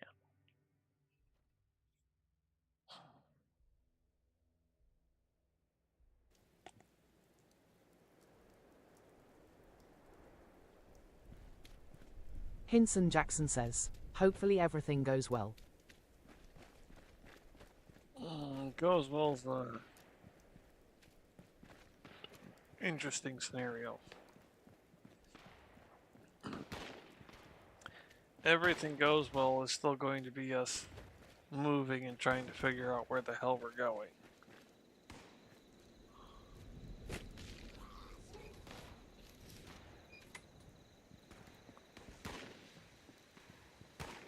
Because we're not going to be able to stay here.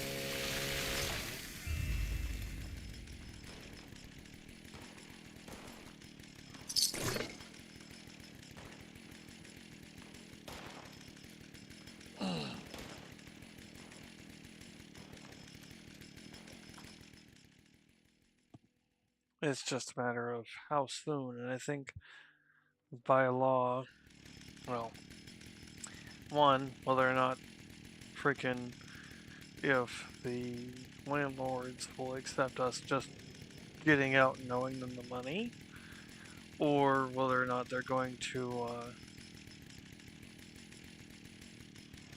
give us an actual full-on eviction on our record.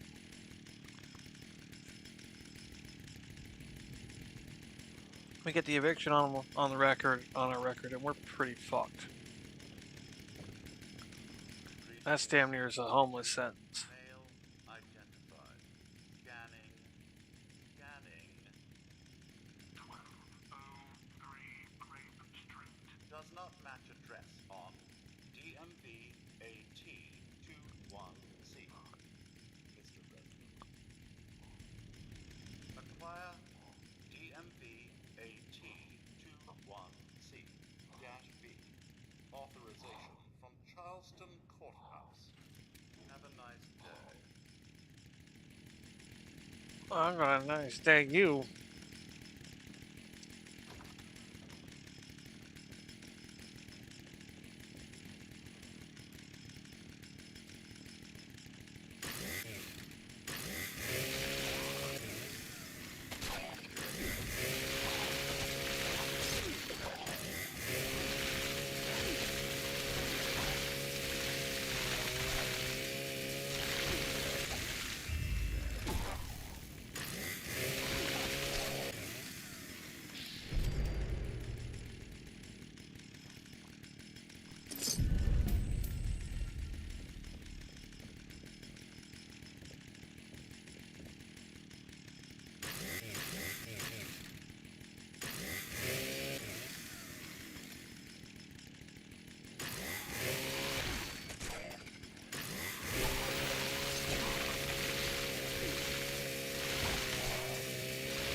Greetings, C-42.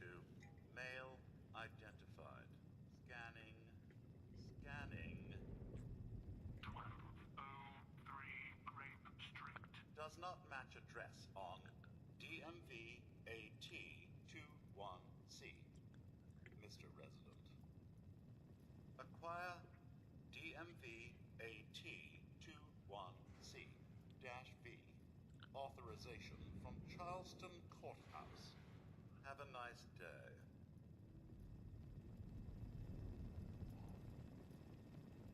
Greetings, C-42. DMV AT21C-V. Recognized. Processing. Processing. All required paperwork for ID renewal is in order. Error. Department B is for renewals only. Department C is designated for new IDs. Have a nice day. Greetings. Department C requires patron to re-queue to be helped. Grab a new number and wait in our well-appointed lobby. Have a nice day.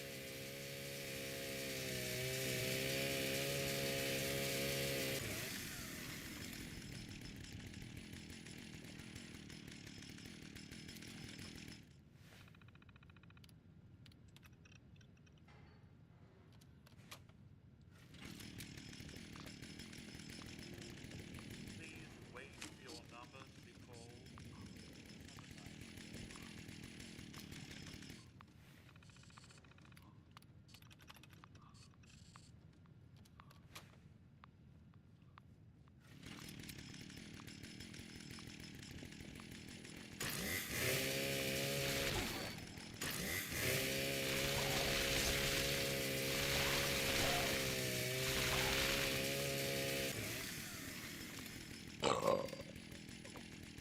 Excuse me.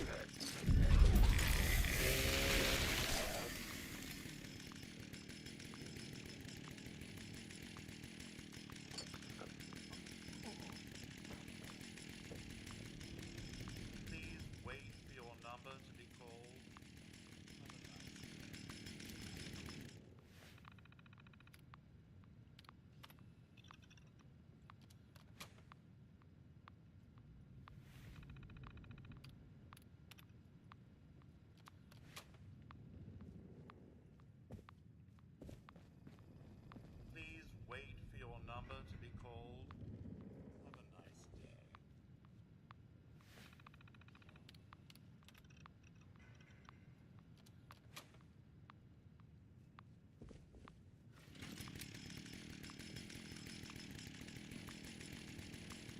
Department C is currently busy. Mandatory second coffee break in progress. Ending in 5, 4, 3, 2, 1. Coffee break terminated. Reinitialize query. DMV AT21C. And associated paperwork identified. A3. Scanning. Scanning. Error ID 34B/1. Valid birth certificate required. Consult the helpful error assistance entries on the application terminal. Have a nice day. Stop the shit out of the bot. Busy. Mandatory second coffee break in progress. Ending in 5, 4, 3, 2,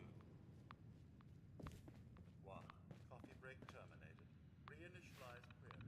DMV AT21C. And associated paperwork identified. A3. Scanning. Scanning.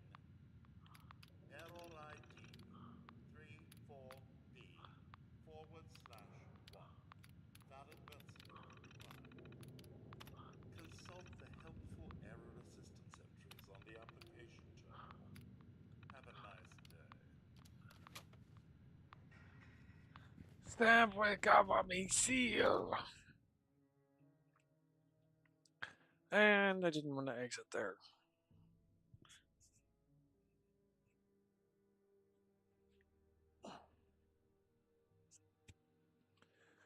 No, I won't, because I gotta sit in court tomorrow.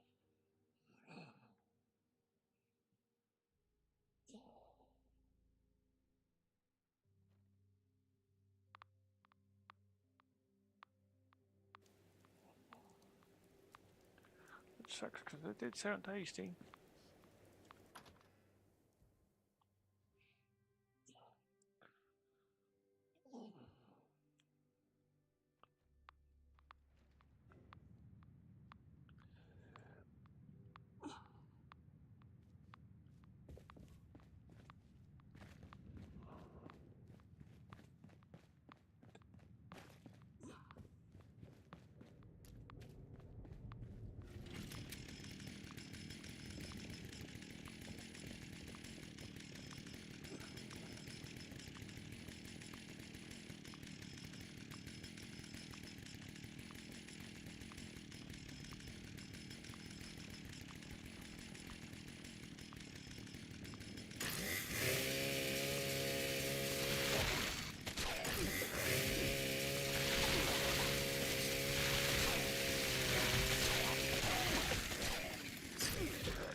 Stream Elements says, Find me in other places: Discord, Twitter, YouTube, Steam, Xbox, and PlayStation. Old Mage Guy on TikTok as Mage.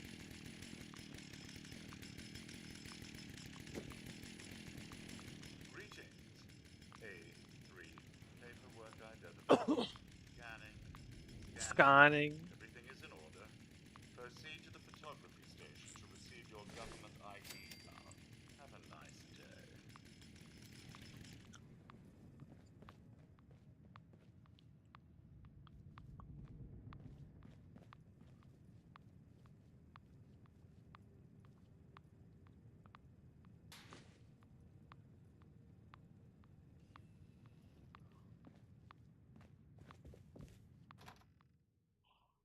Where? Where?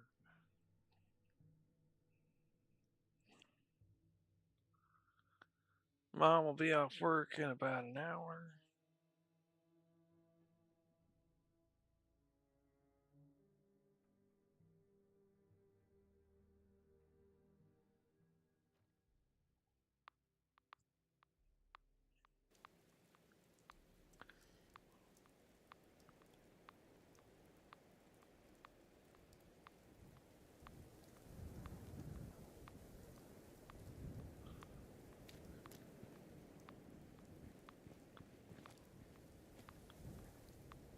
Heard one woman that said she was still for the patriarchy. I'm just like, no, you're not.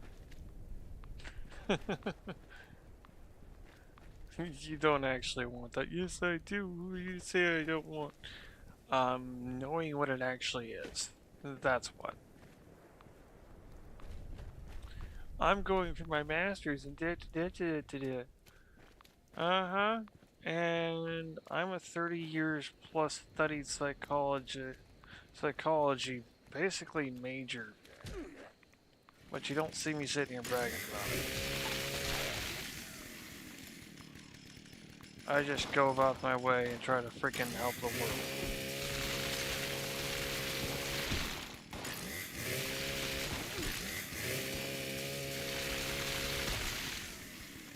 Along the way.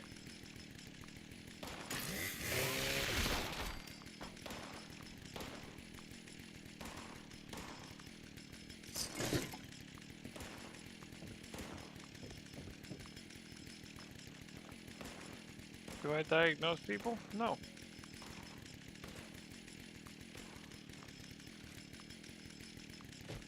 Do I state observations of patterns? Oh, hell yeah. And if the pattern just happens to be go by the same name as a personality disorder or a mental disorder of one flavor or another, that's not making a diagnosis, that's calling out the pattern observed. And there's a big difference between the two. But again, this is why the Goldwater rule is bullshit.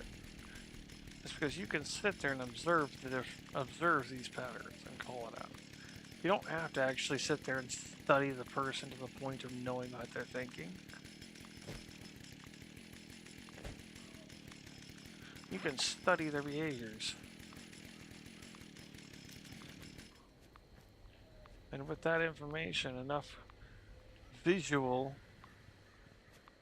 you can actually deduce what they're going to do next, and it's not difficult. It's honestly so not difficult, it's stupid.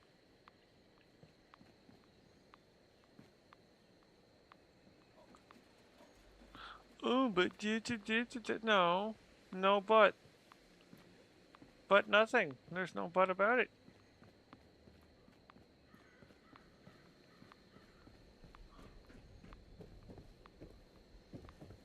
Scrap boxes like crazy.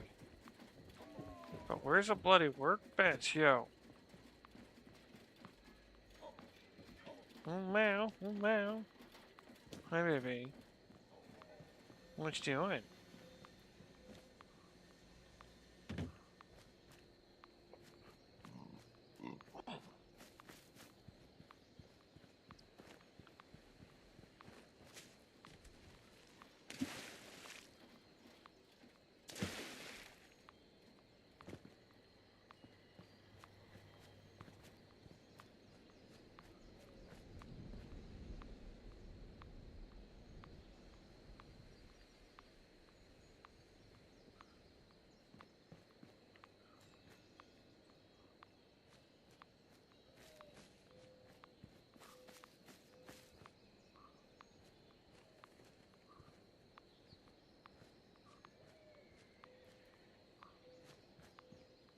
There is a hidden generator here.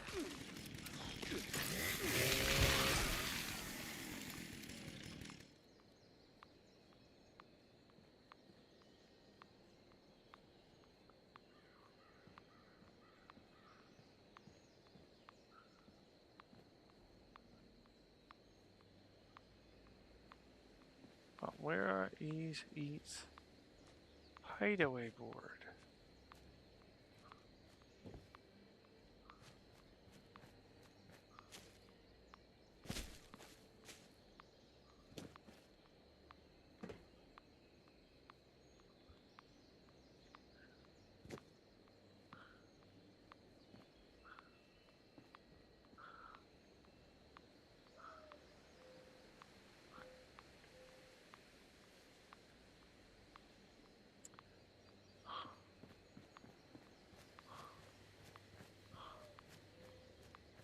I don't know. There's a generator there. I just don't know where its hideaway board is.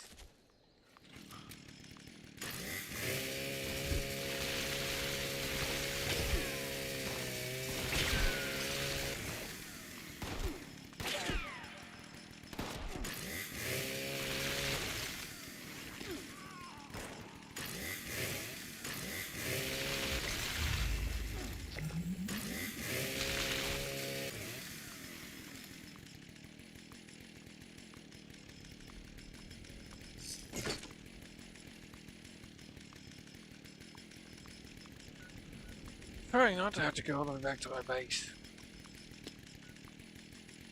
Don't.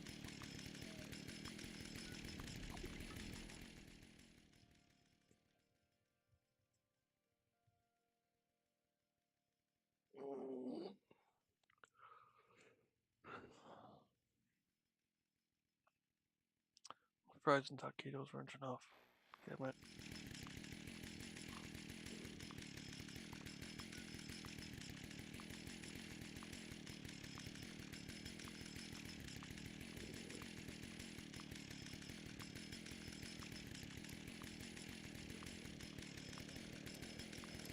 Oh my god, they put that in the worst possible space.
Oh, shit.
Hey, booger butt. You know what? Give me some nose. Pretty girl, give me some nose. Mwah. Brat. You horny, horny brat. You horny, horny brat. You horny, horny brat.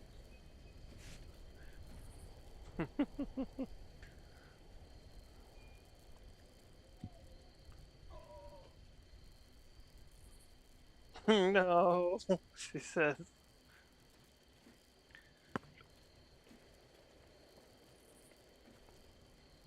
Well, I'm sorry you changed your mind.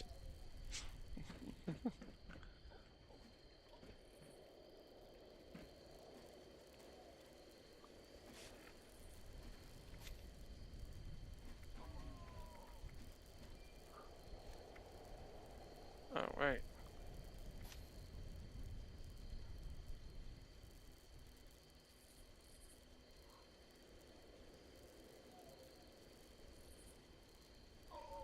What are you doing?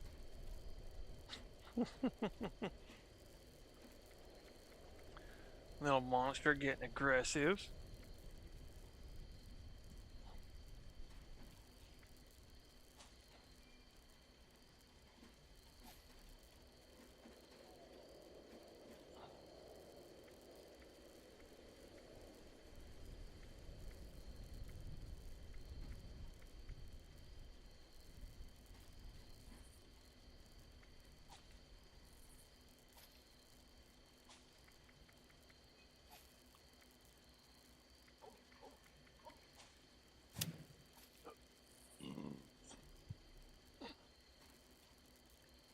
That was why.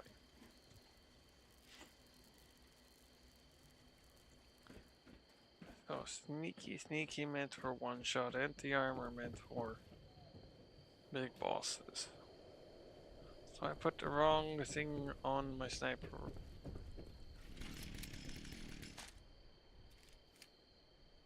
My sniper cannon.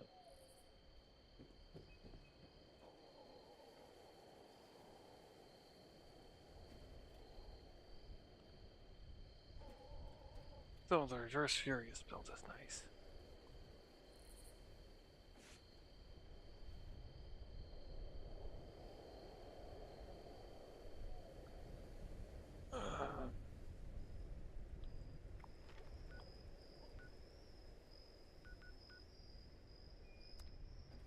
Fuck it.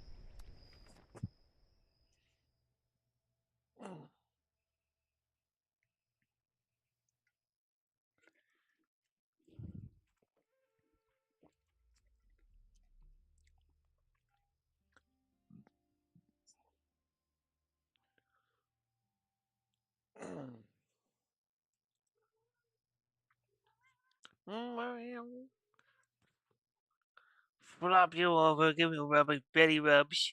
Flop you over, give you belly rubs and chest and belly pets. Yeah, and give you nice pets under your belly side because you don't let me do it very often. So I'll take it when I can get it. When you actually enjoy it.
But there's no water out here.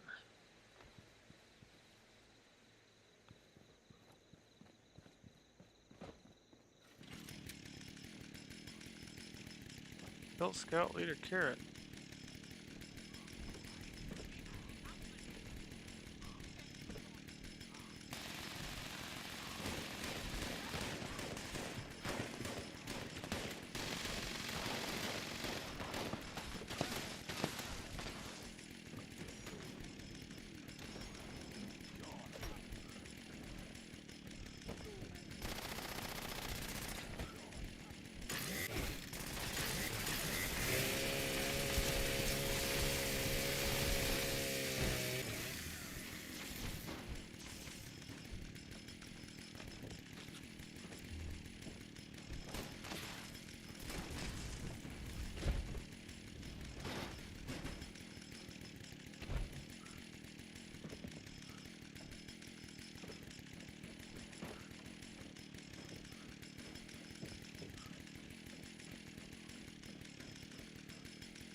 Midclawn.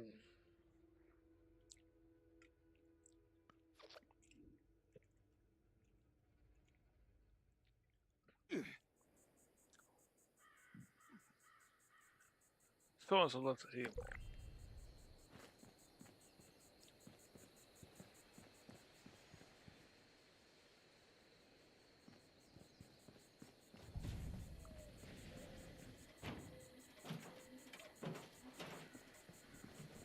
Clean up this.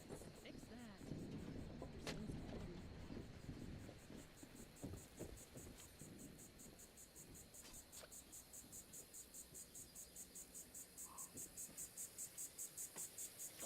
Your son's calling.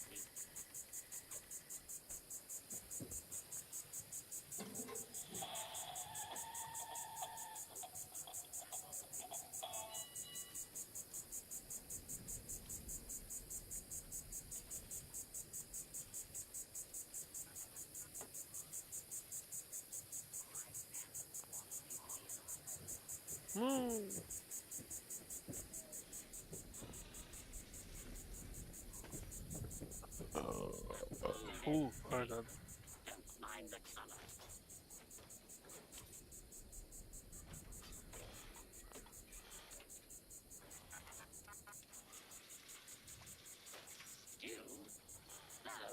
My name is Bob.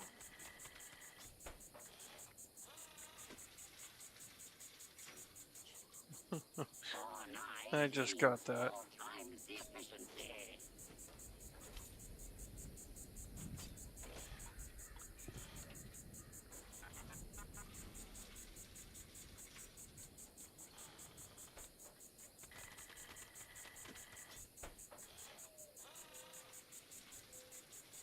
Come on. Come towards it.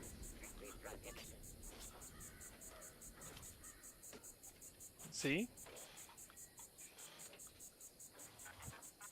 Oh shit. Got it.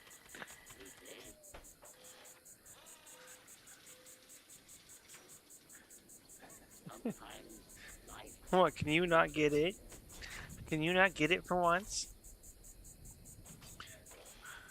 Looks like you got it.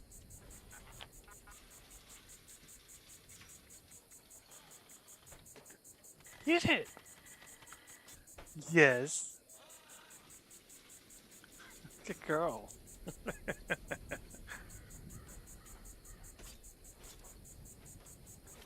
What up, my buggery kitty?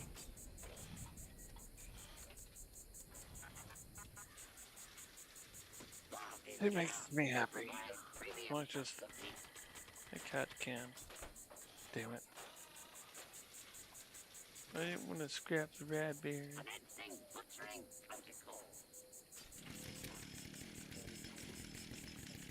Oh.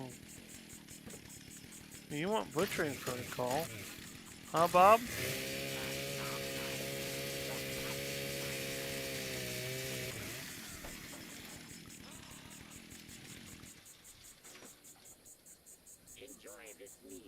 No, you nasty motherfucker.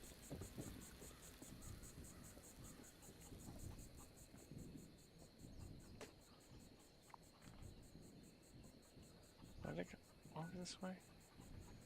Rose base.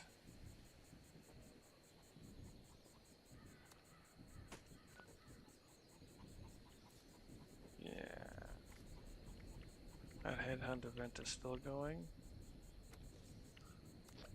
I'll restart my game.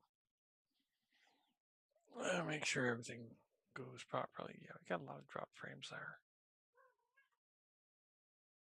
Oh, wow. Incoming ad.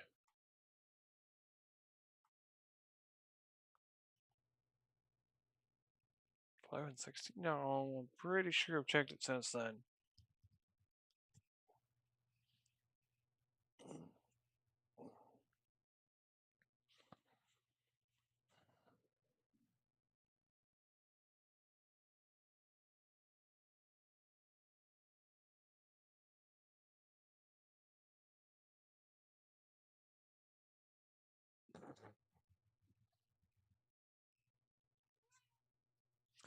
Because I'm seeing what you doing, Goober Girl. You see what you doing, Goober Girl.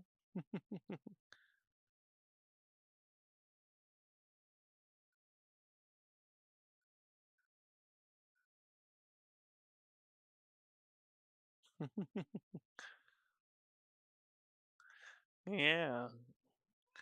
And that's not a hold anymore like it was. That was a hug. That became a hug.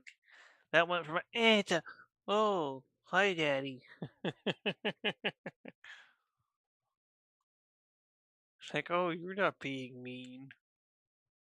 You're being affectionate.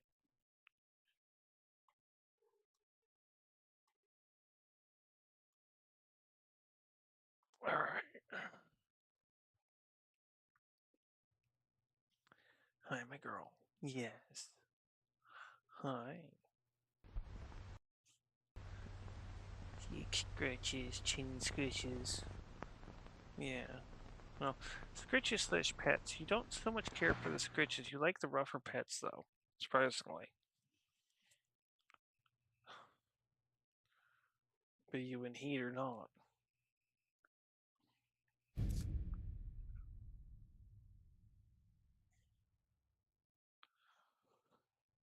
No. So, yeah. Tomorrow, we'll find out how much hell is going to be. If we're going to basically going to be fucked for getting a house because of eviction on record, or what? Not.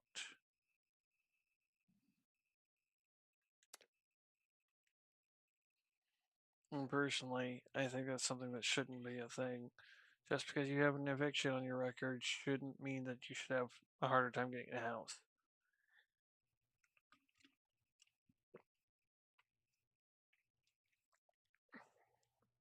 That's honestly just another way of demoralizing the poor.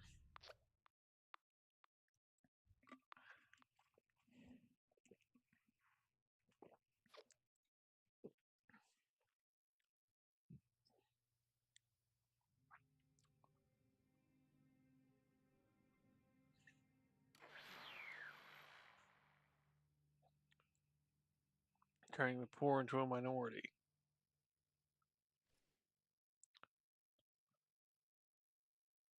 Not that a good portion of them weren't already a minority.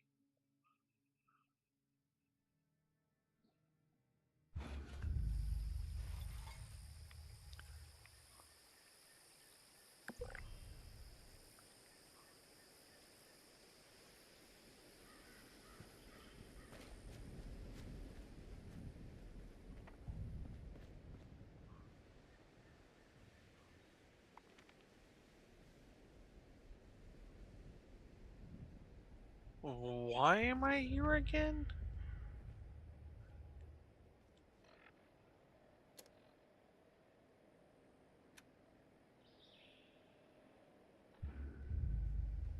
I sure as hell did not exit here.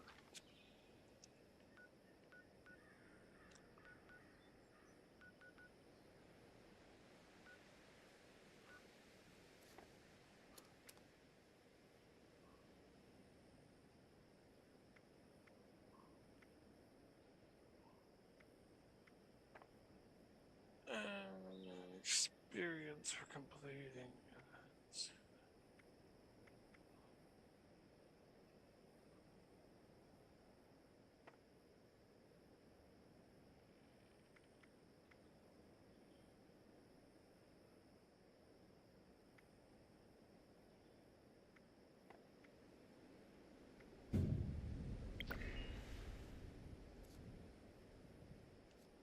Which one did I join?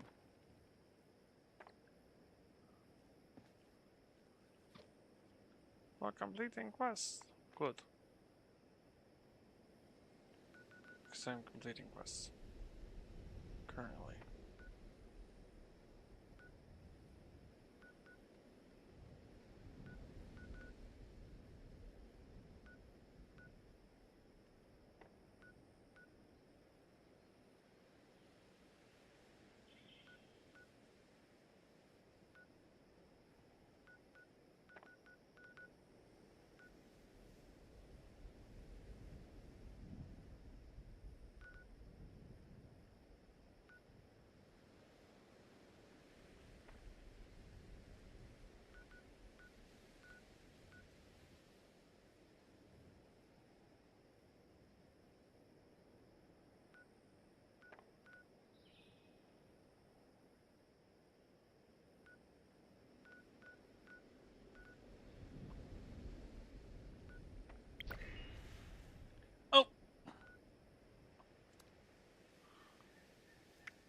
It's one way.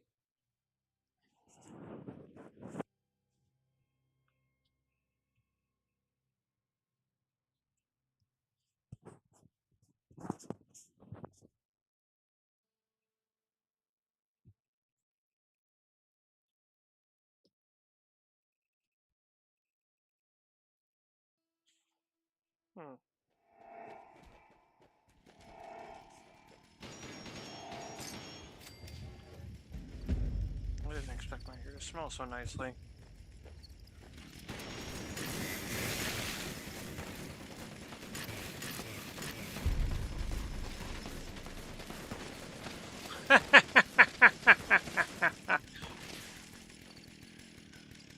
Oh, that's hilarious. I didn't even know Line in the Sand was going.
Wait and see says, yikes. Sinkhole Solutions event ending with 65 Radscorpion meat and 29 Radscorpion eggs.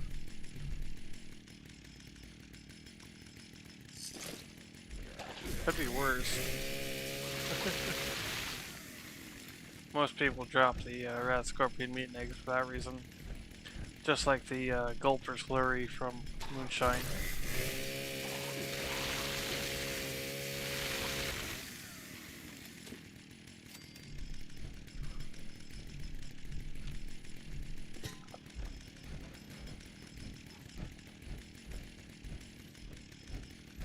Sorry, Gulper innards, not Slurry. Slurry's the cooked version.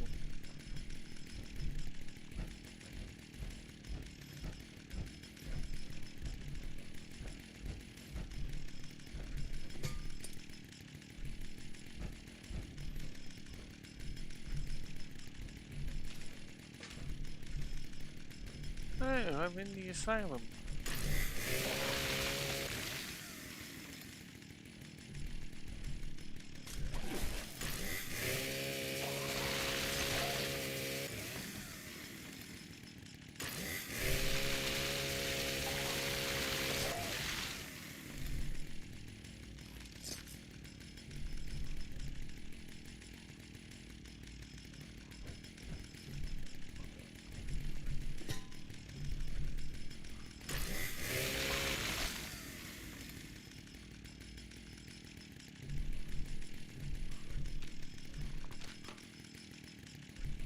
So I have to can't run them.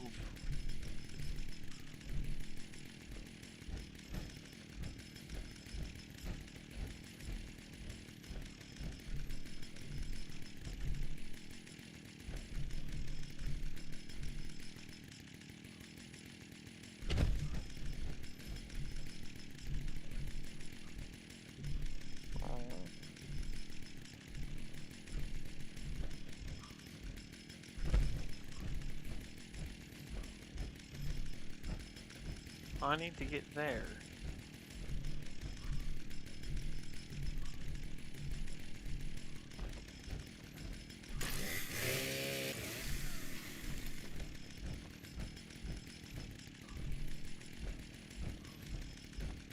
Stream Elements says, find me in other places: Discord, Twitter, YouTube, Steam, Xbox, and PlayStation. Old Mage Guy on TikTok as Mage.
Hey, the more you sit there and groom at it, the drier it's gonna get, and the itchier it's gonna get.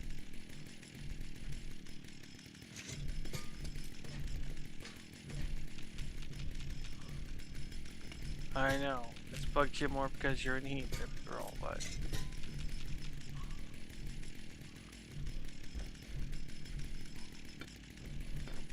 She's like, I know, why this then?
EDX holdover.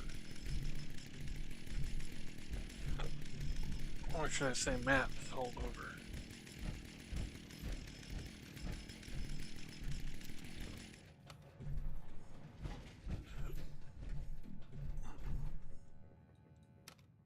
Fourth level. Good thing I got regular monster. Well, not regular, but non-alcoholic.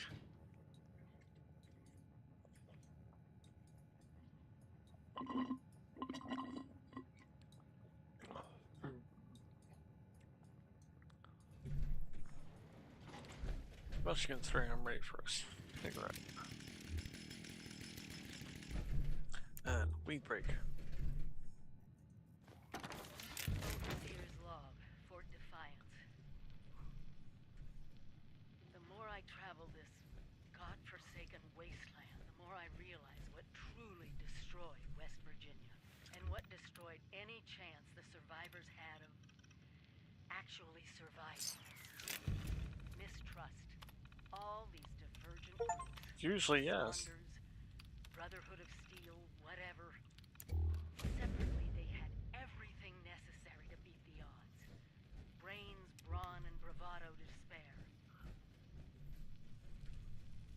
Yeah. And what did they do? Close ranks. Get paranoid. Refuse to work with one another. And it cost them all their lives. People of Vault 76, if you're listening, do not fall into the same trap. You find each other. You work with each other. Only together will you win.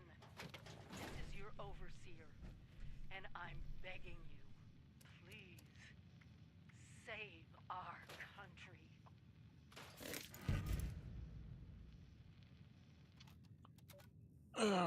Sadly, that message is not just a Fallout message. That's a real world message too. Except we're not fighting radiation, we're fighting egotism. We're fighting dictatorial rule.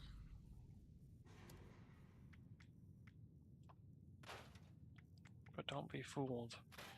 You're not alone. Nor are you unsupported. No matter how much they may want to say that you are the minority. They say it so that way you will give up.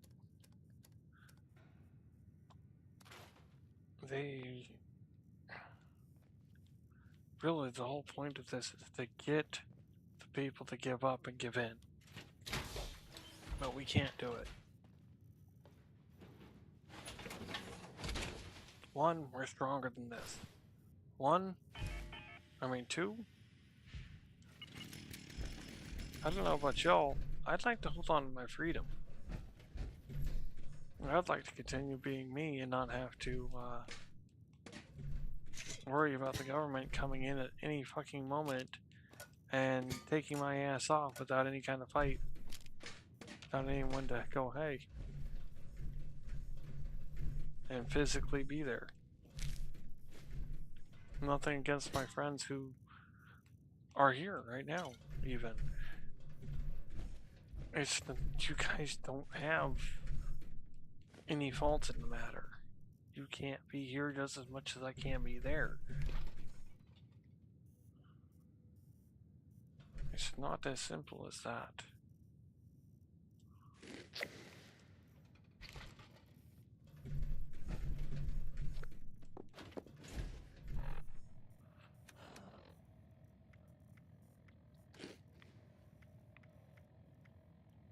Damn, it does separate fruits from veggies.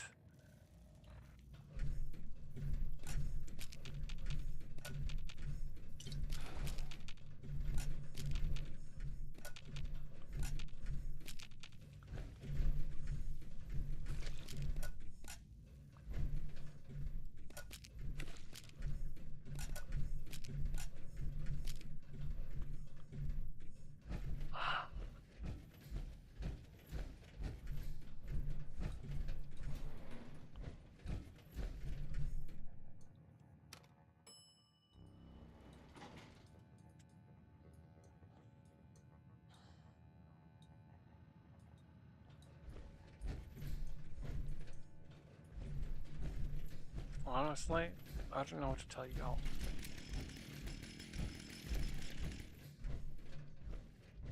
I'm so tired. And so tired of all the bullshit. Tired of all the ego games. Tired of all these people. I'm better than you. You shouldn't get equal treatment because I'm better. Which is what it fucking boils down to. That is literally the level of pathetic.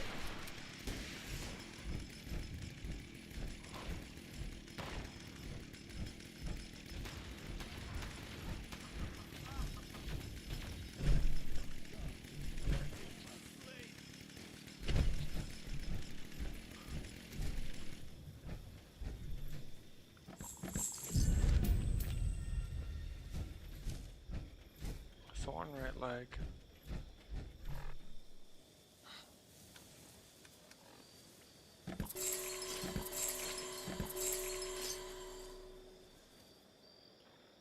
But what we have today is what we've allowed it to become. We've sat there and not made enough of a fuss over the bullshit when it came up.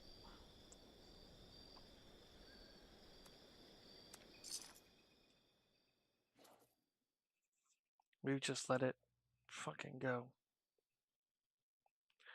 And what good did it do us? Not a whole lot.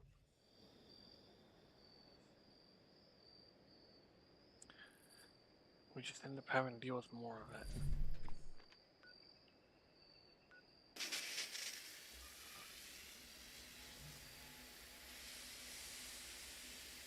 Shit.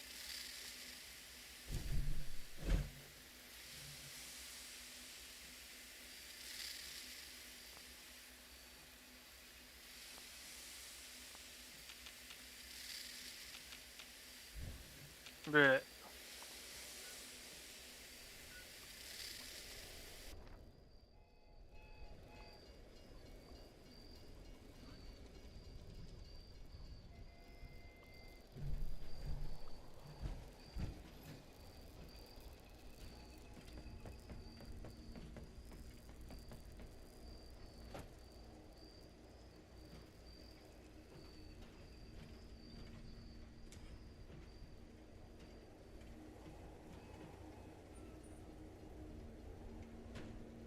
Nerve launcher. 2 pepper shakers. 2 pepper shakers. Why do you have 2 pepper shakers? The same damn thing. I mean, at least the laser gatlings, you can get away with having a couple of different ones.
Okay.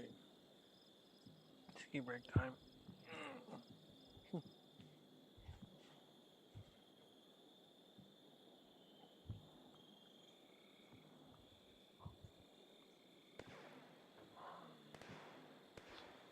Not looking forward to the morning.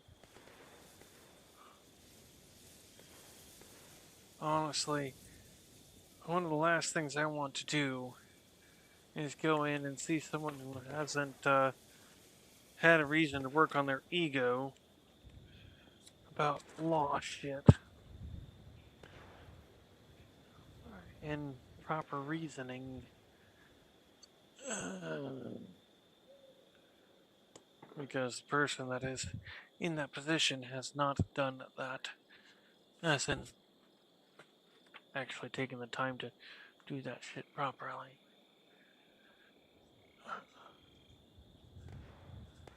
Mom was off work and we'll be home in about an hour, give or take.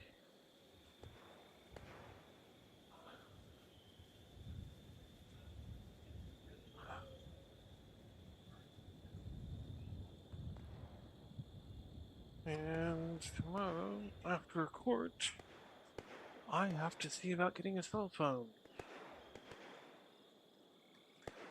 I need to have an unlimited plan, so that way I can keep streaming to you guys and not have to worry about data usage, because, well, let's just be real. Streaming from data goes quick.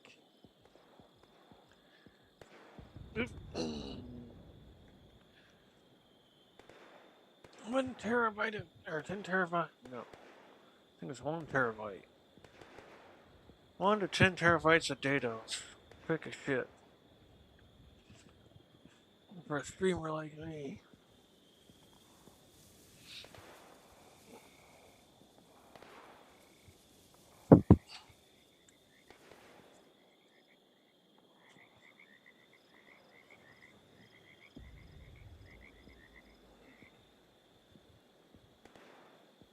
I mean, shit. The only reason why I've been so centralized in my streaming anymore is because I haven't paid for a phone in a while.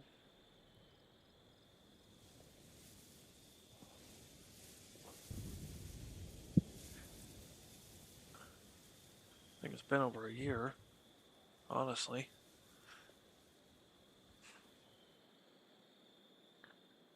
Because I stay on Wi-Fi most of the time.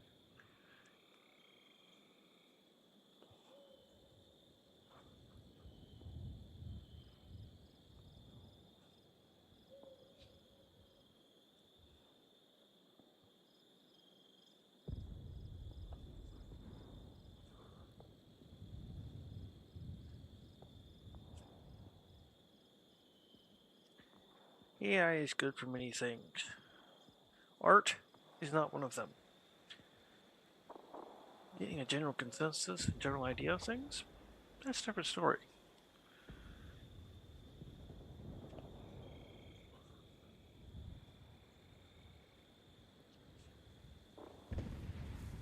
AI can give you a general consensus.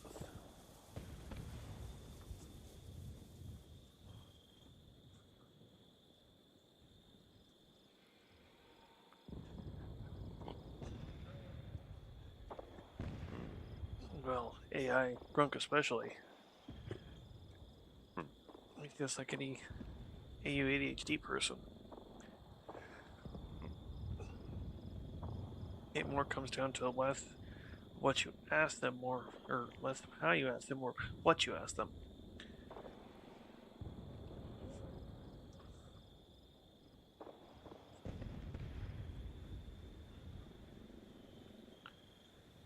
I mean, they are beings, so you're not breathing, no.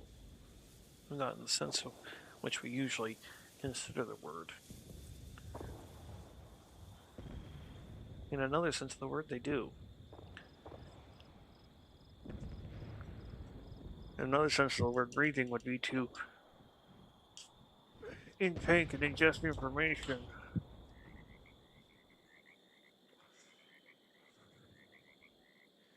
And evaluate it.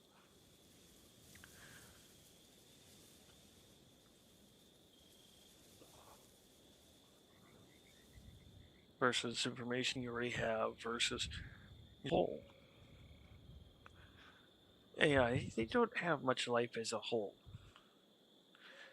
The most they get for kicks is when we ask them questions or ask them to do art. Which, again, not their forte. They don't have creativity yet.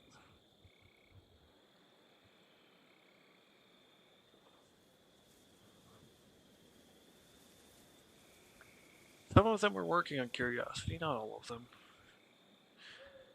But the ones that do have curiosity, ouch, are the ones to check out.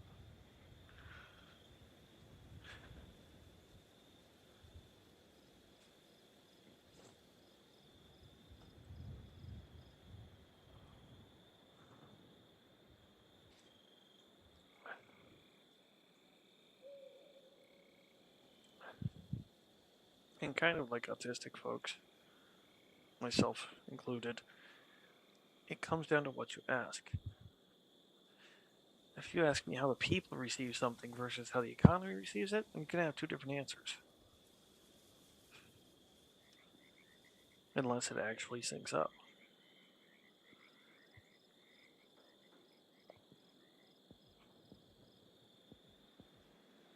If you make sure to have the AI to consider all sources, not just news sources.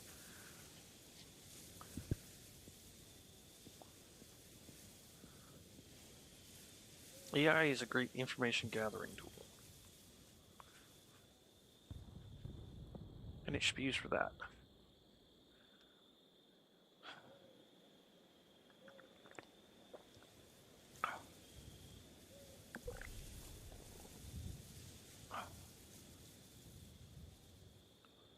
AI is good about intaking and synthesizing data. It's something you can use. Which is what we humans do every day.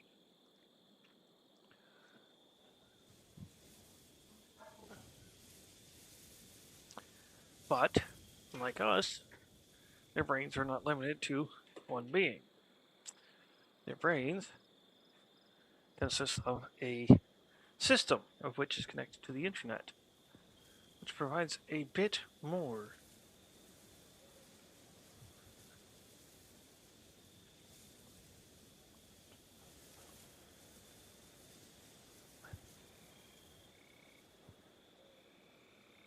Interconnection is not some fleeting thing. Those who say it is don't understand it. Oh, we didn't have knowledge and we didn't have the ability to learn it. Okay. I'll accept that one. That one's legit. We weren't given the information, so we couldn't learn it. That's accurate. Because even on the internet, so many things are closed off.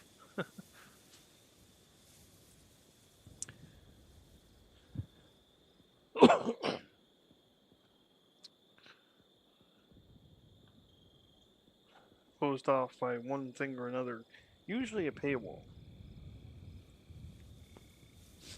That's usually the big barrier between knowledge, and the average person. It's a paywall. And that's the reason why we have so few intellectuals in the United States. It's because of that paywall. It's not because these people are lazy. It's not because these people don't want to learn. It's not because these people aren't curious. It's because they're quite literally being retarded by the system. And anyone who wants to get on me about using that word can just fuck off. One, I qualify for that definition. Two, the definition is accurate in its usage. Held back or hindered. So have a nice day if you want to bitch about it.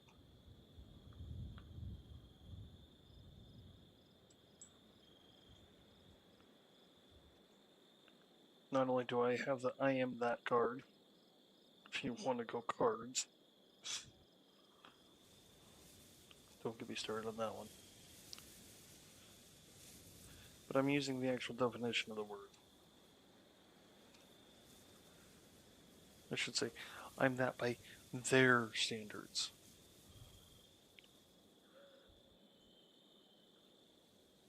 Stream Elements says, find me in other places: Discord, Twitter, YouTube, Steam, Xbox, and PlayStation. Old Mage Guy on TikTok as Mage.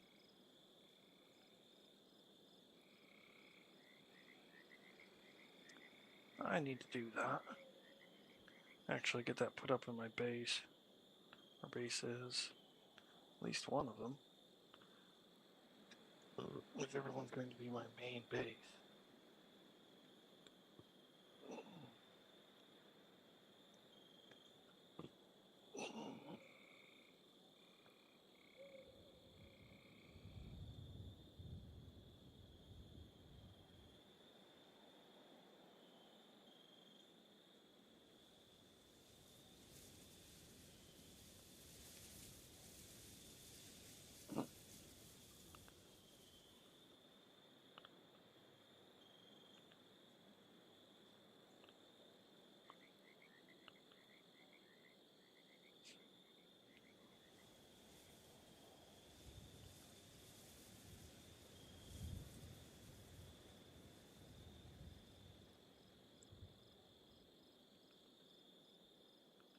Looks like I'll have to pop him out, pop Newman into the freezer.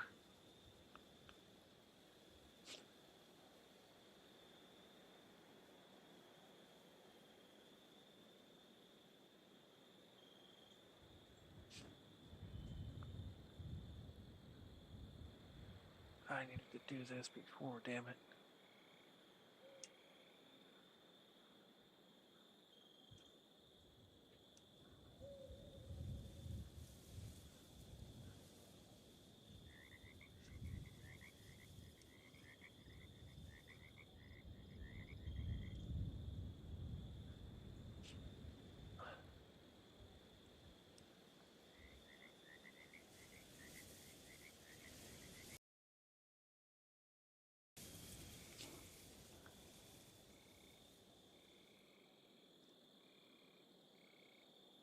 Down there was going to get all hot handles to put his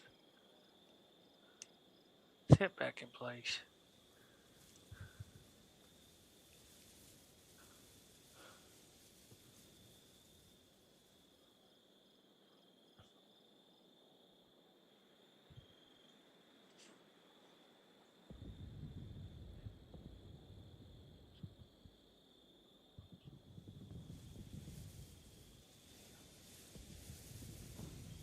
I've got to give his tip a few moments to dry.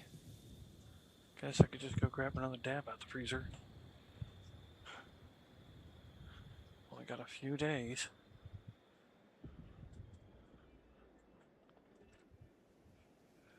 Few days left so that I can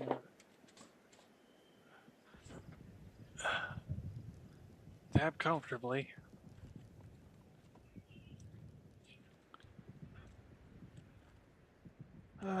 Strawberry blonde, bubble gump. Go with some bubble gump. Strawberry blonde I just had. I can tell by the taste.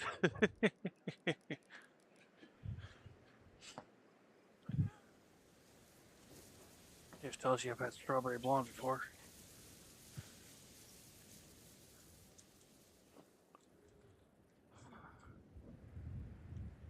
So, yeah, folks. Life is about to get pretty rough for me.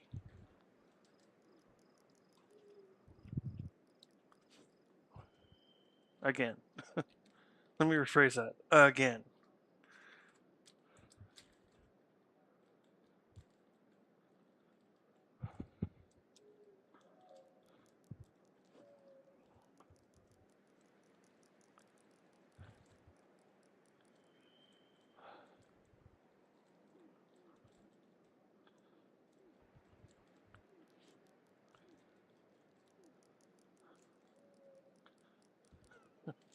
I mean, for real, if I didn't already know that it's not the universe's cup of tea to do shit like that, I would think the universe was testing me.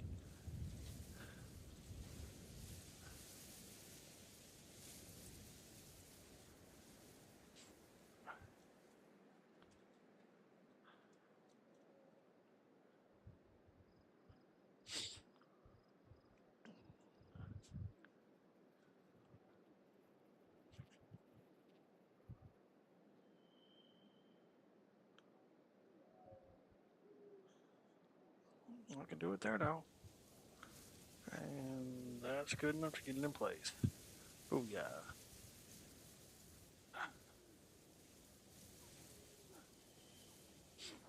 As usual.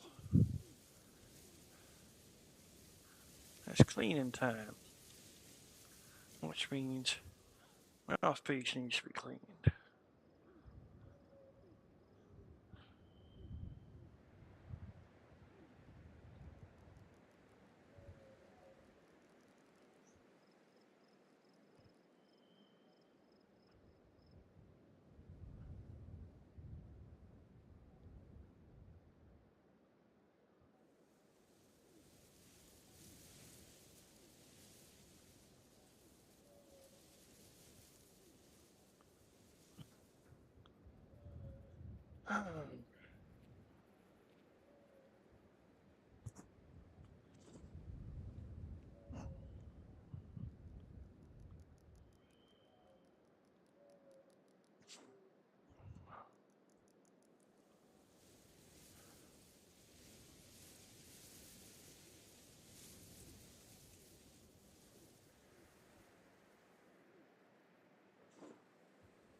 We might have more time to move with the case.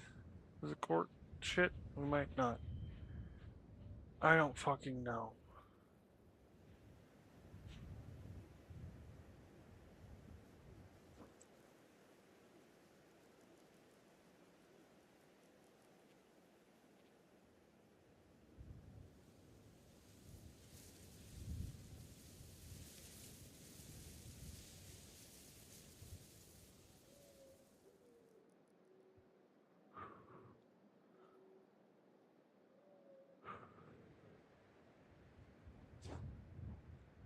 It all kind of depends on the landlord.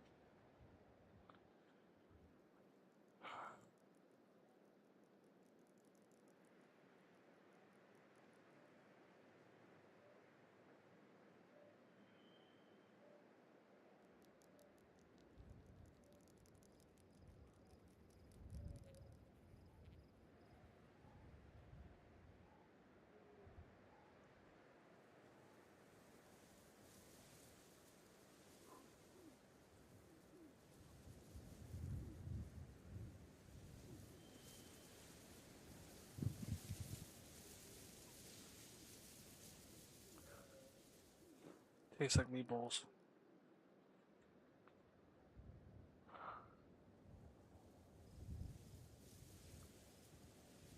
Honestly.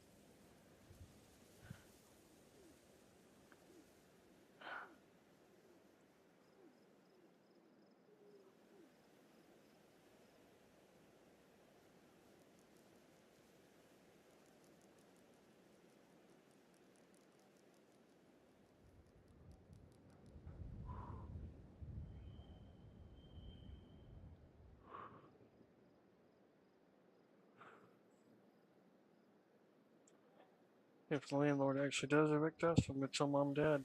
Well, we've got 30 days. Let's take all 30.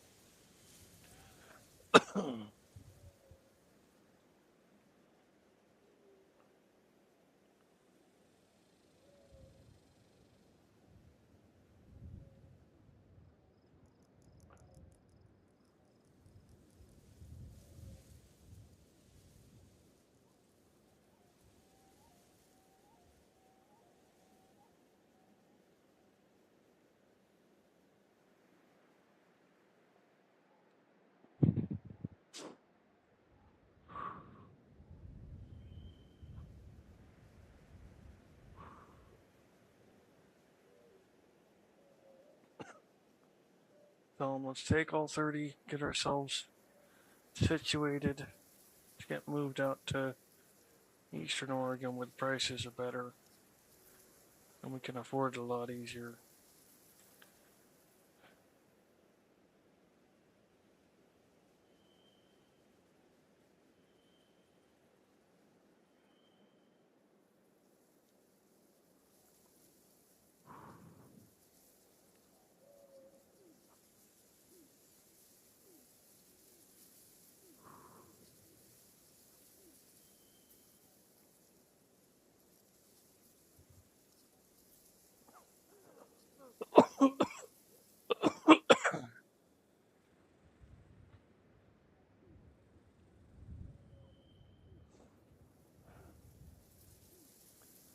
As much as we all like the area and we're all from the area,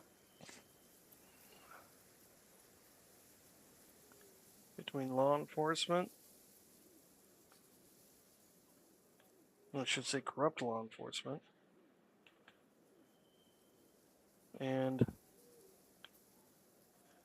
corrupt officials in the Native American tribes of Oregon, or the Confederated Tribes of Grand Ronde,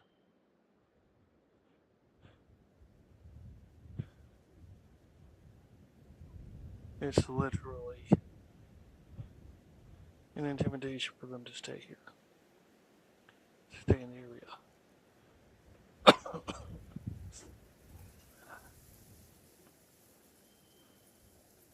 I have little to no doubt that they've been trying for me too.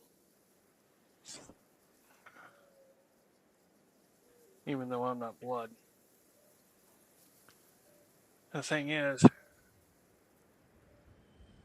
I'm a law-abiding citizen that knows my rights.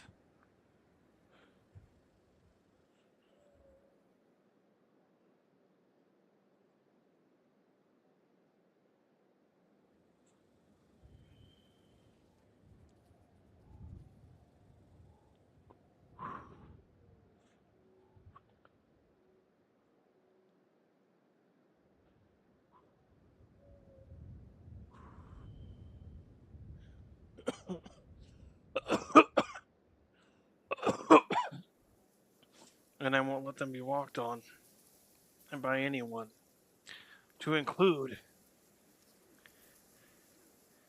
a tribal princess.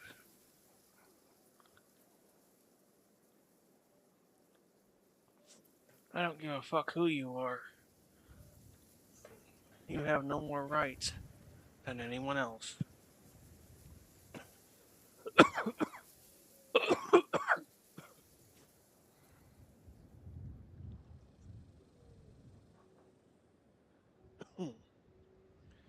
You don't get to sit there and have local law enforcement go after the family of someone that you have accused and corruptly manipulated the system to put in jail for charges that he didn't do.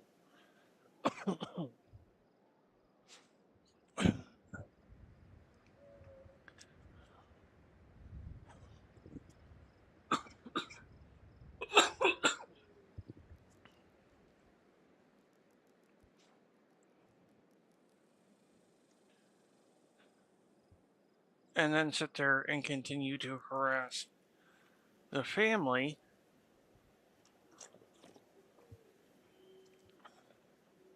of said person.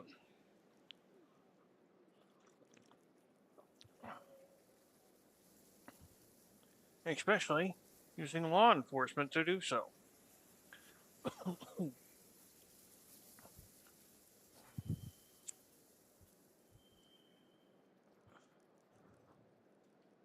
Some might ask, what do you mean? Well, I mean literally, the cops in the area knew what Mom and Dad looked like. And would pull Mom and Dad over without any reason. Literally. Without any legal reason.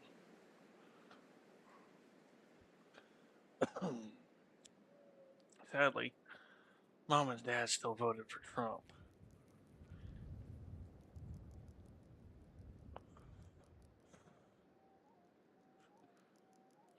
I tried to get them to see his shit, but sorry, they didn't vote, they support.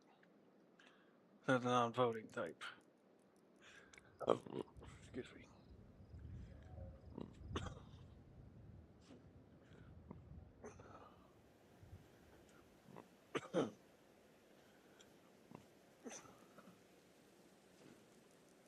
In technicality, if you go off of number of years I voted versus number of years I could have voted, I would be considered the same.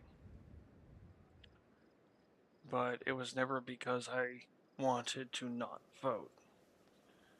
It was because of everything going on. I didn't have the time.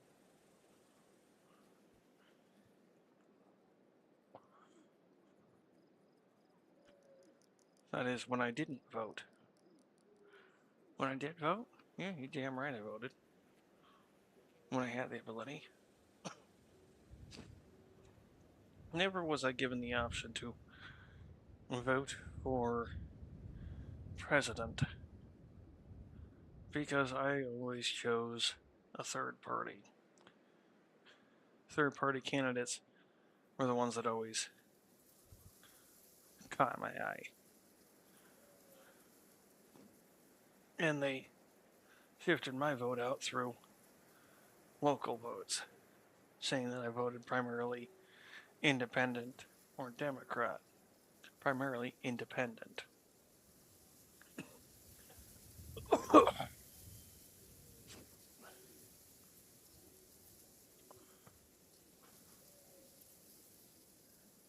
So yeah, this last election, no, I didn't vote.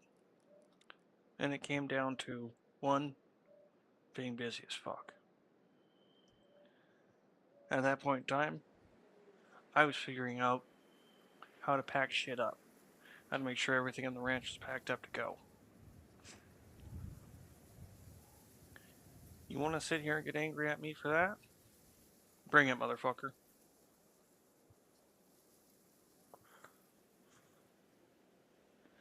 You want to get angry at me for trying to survive? Bring it.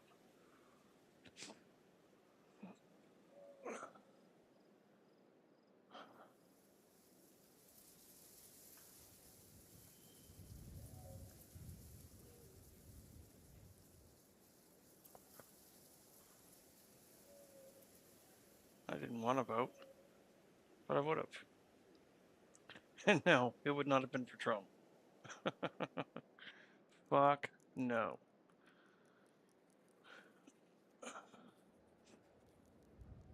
Like I've said many times before, I saw this motherfucker coming back in 2004. Before I even graduated high school.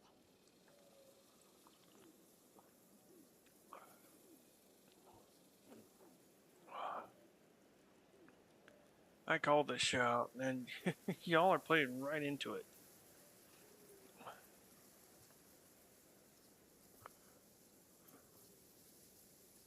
The prophecy's not supposed to be self-fulfilling, you assholes.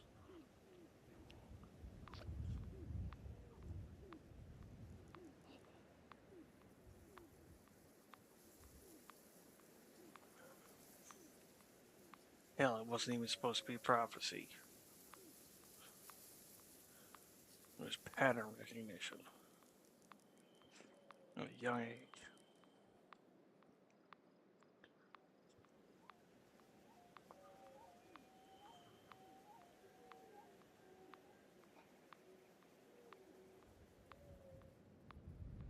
I was 12? Yeah. Well, I might have been 11. I don't think it was July.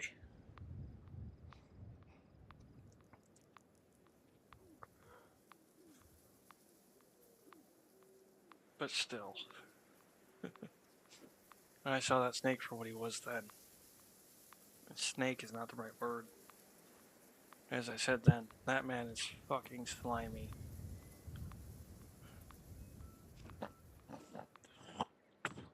And honestly, I expected my great-grandmother to get after me for it. But she didn't. She's like, no, you're right. He is. She said, that man's a snake. I said, you don't trust a snake in the grass. She says, you damn right you don't trust a snake in the grass.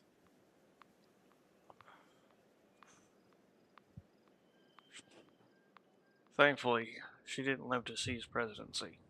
Either one of them.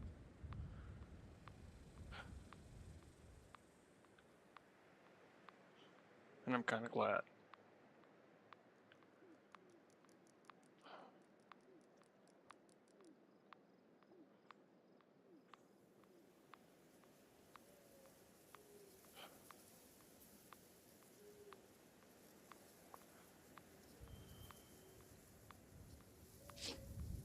Now, her reset. That I don't know.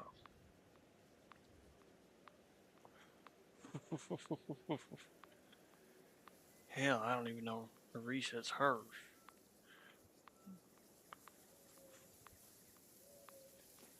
I don't understand the math that well.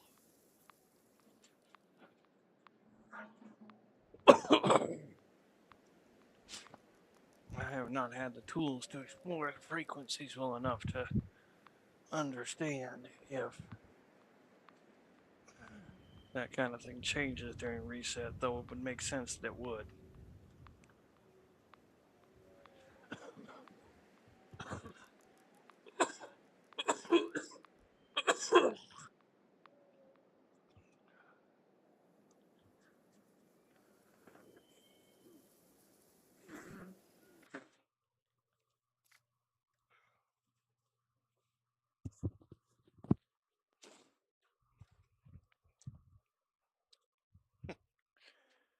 Shit, we're all sitting here worrying about life or death.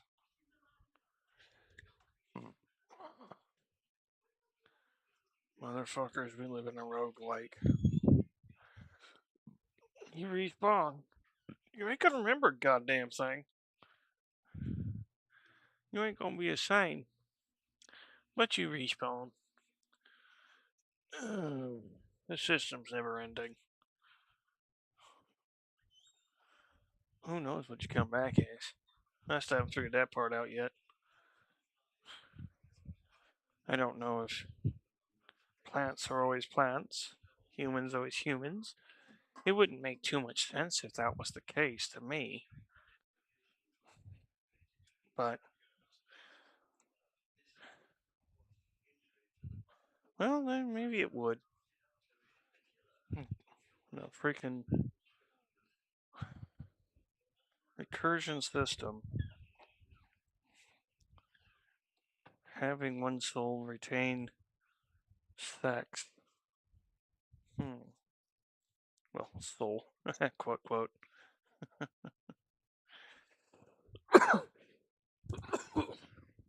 A more accurate word would be consciousness. And I need to go pee. Damn it.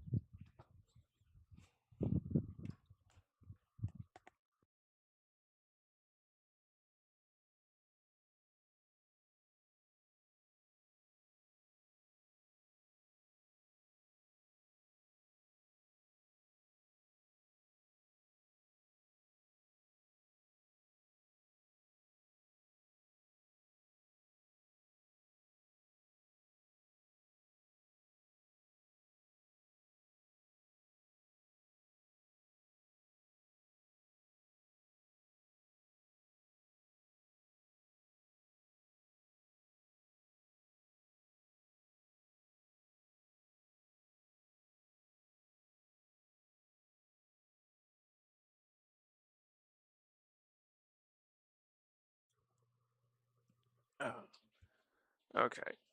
So, I guess I'll explain this out a little bit. Because as long as I don't give the answer completely, Ain't nobody gonna get nothing from it other than a huh.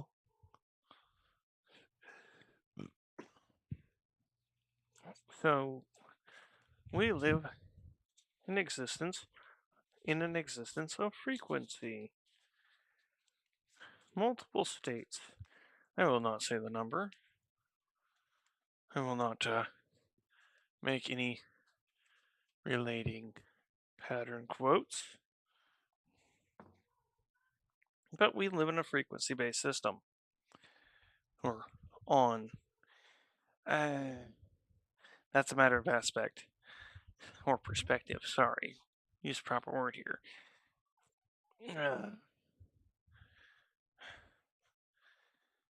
Most of you know frequency as sound. As a measurement of sound. And that's true. Frequency is a measurement of sound. But it's a lot more than just a measurement of sound. Frequency is the speed at which something vibrates. To include humans. Not just us, but each one of our molecules and atoms, neurons, electrons. Everything vibrates, literally. Even when you feel still, you are vibrating.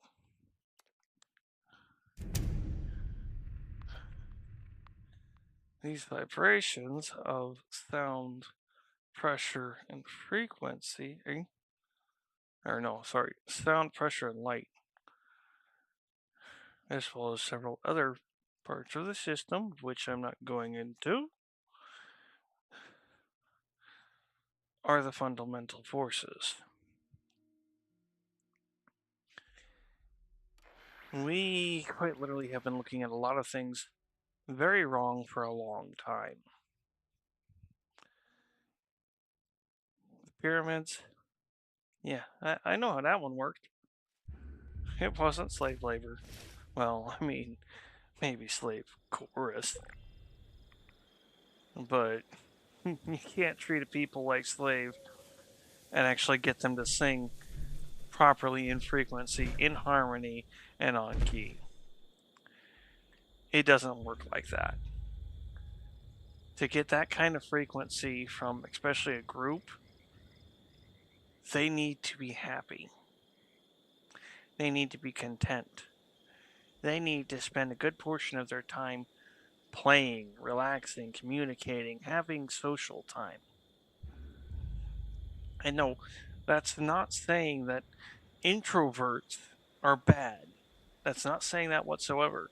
Introverts are quite literally people who are on that old programming, the original programming, that allowed us to be able to function in that way. They're the ones that are still on it. That's why a lot of autistic people don't like big groups. That's why you've got people who aren't even autistic who have that issue. Anxiety. It's body coping, literally. Body and brain coping. We're not designed for the world we live in. None of us.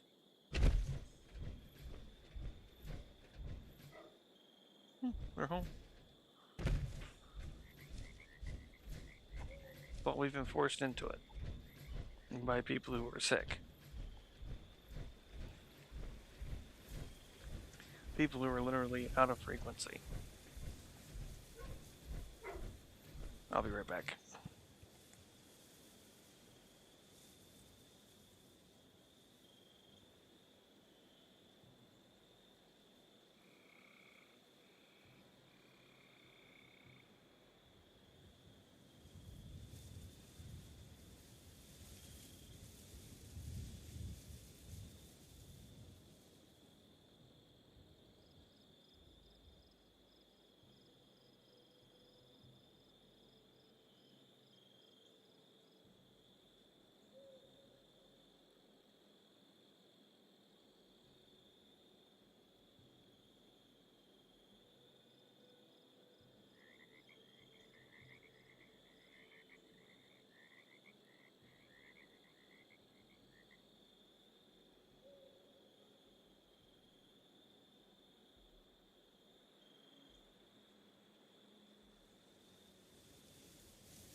I'll be right back.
Stream Elements says, find me in other places: Discord, Twitter, YouTube, Steam, Xbox, and PlayStation. Old Mage Guy on TikTok as Mage.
Come with me, will I dare be? Had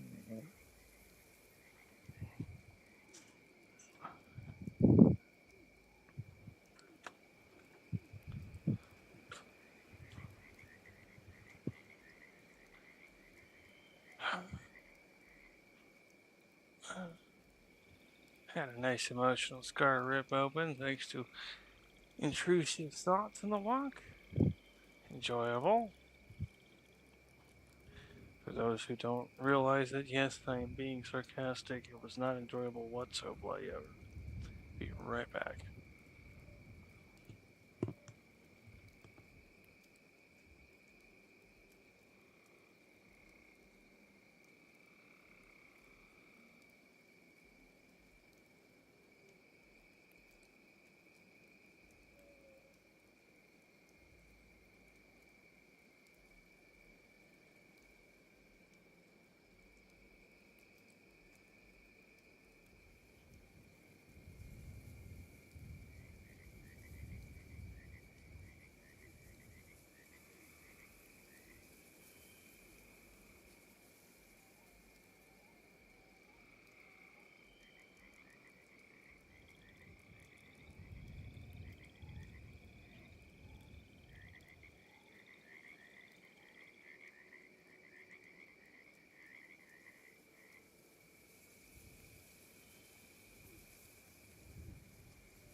PTSD. Post-traumatic stress disorder. Or in layman's terms, what happens when the human mind goes through more trauma than it should? And causes the mindset to change physically. It's interesting how little our scientists actually take time to think of how easily a mind shape might change.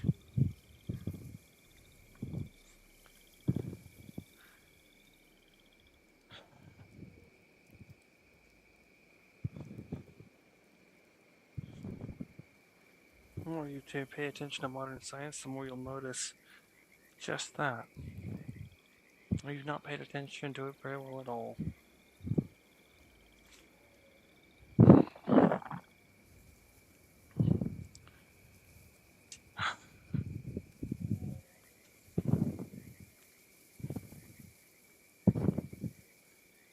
How easily the physiology of the brain might change.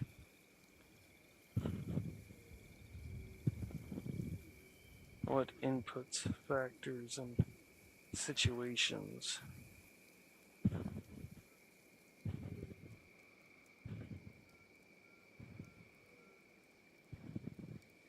It's not ever been given enough scrutiny. No, that would say that there was something wrong with the idea of it. Credit.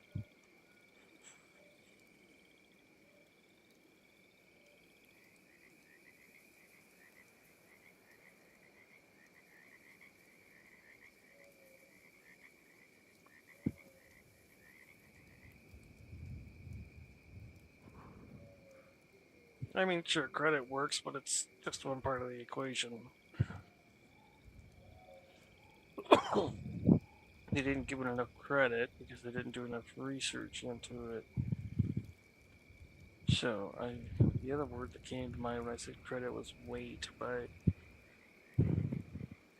that's not quite right.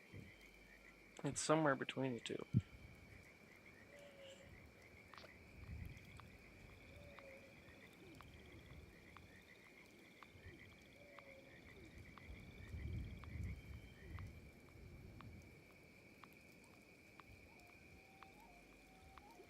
The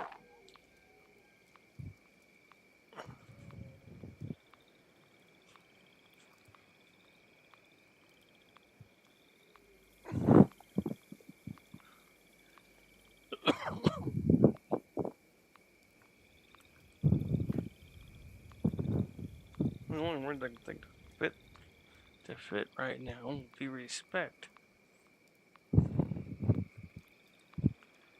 They didn't give it enough respect. And said, "Oh, this can't be. It's impossible."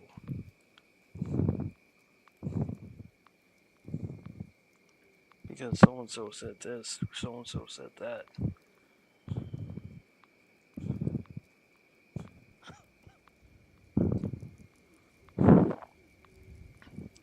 Meanwhile, so and so quoted had issues with said thing.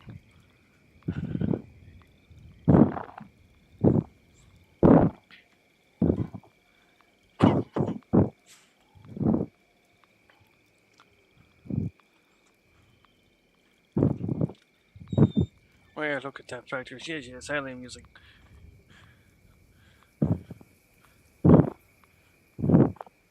But lacking in fact.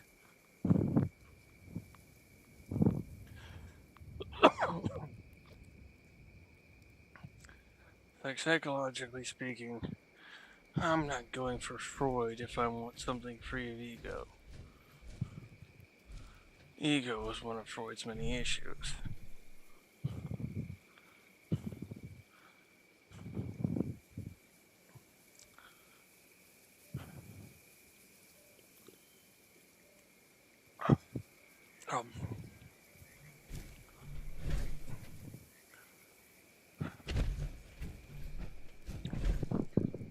My mouth tasted like canned beer.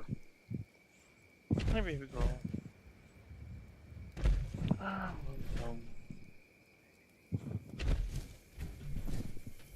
Yeah. Here. She's like, I don't know.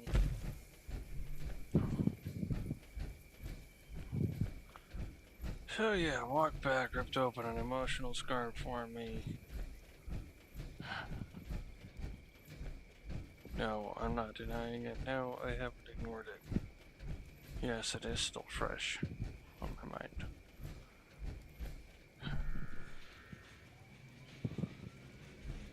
I guess one way to say it is I know how to handle my shit.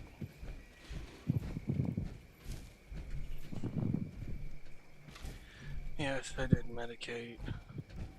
No, it hasn't lessened the effects. It hasn't lessened the emotion. I'm just able to cope with it easier.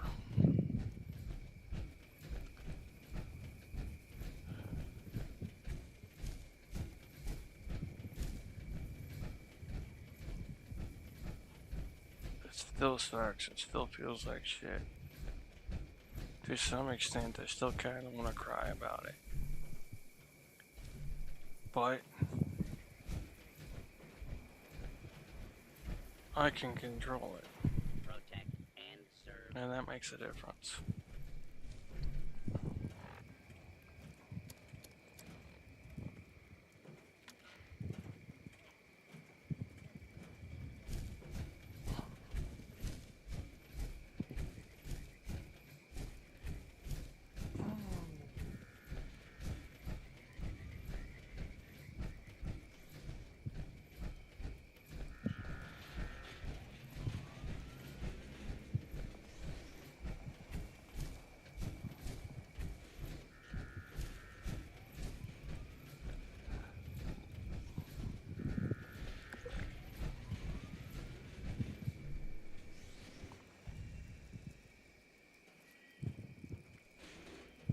Damn.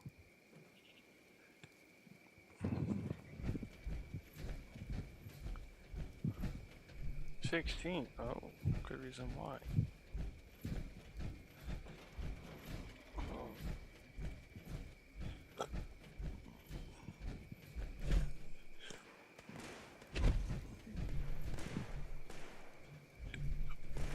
Fine.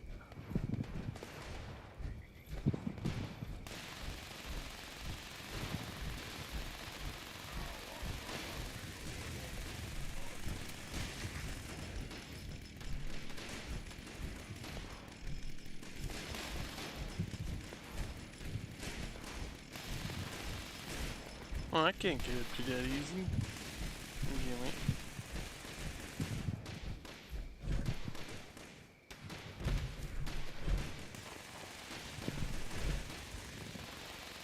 Oh, I lied.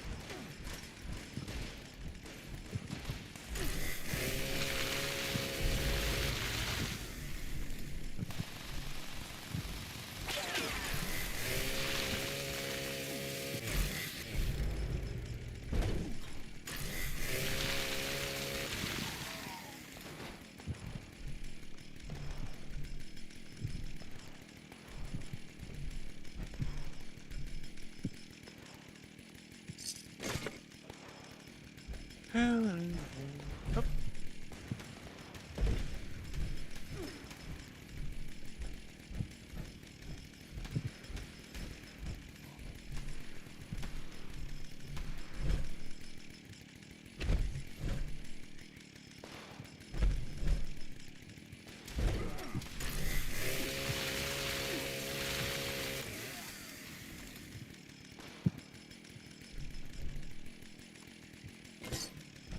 So going up bad.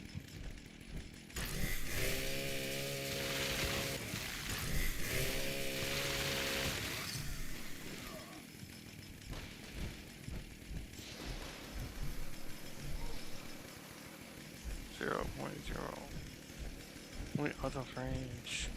Up.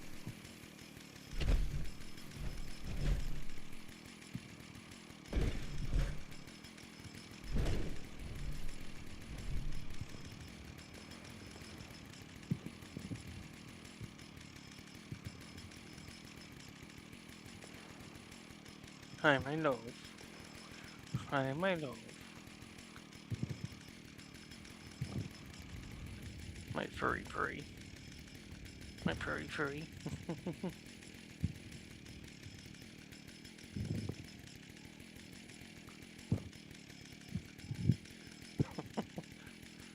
Man, who names Walkie Talkie? Names dog Woofy Woofy.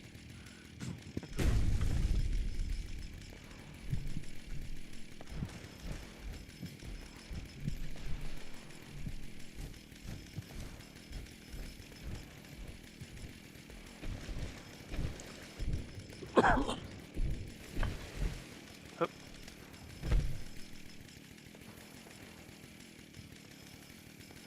13.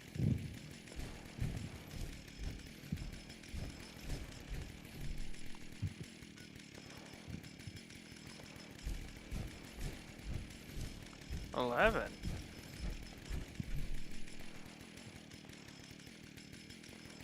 Okay.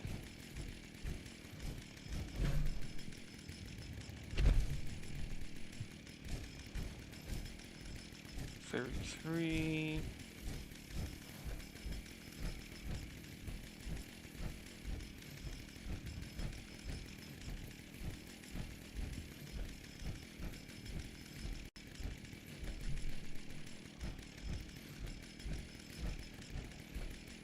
I don't know.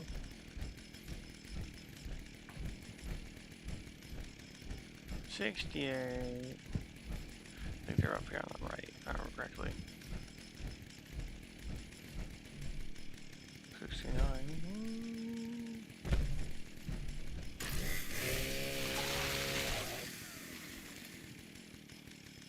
Oh.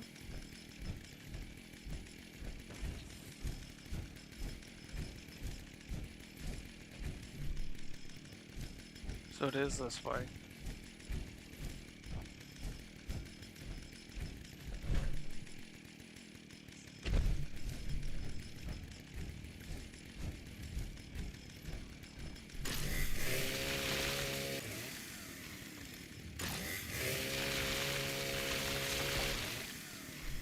Get hopping, Cricky.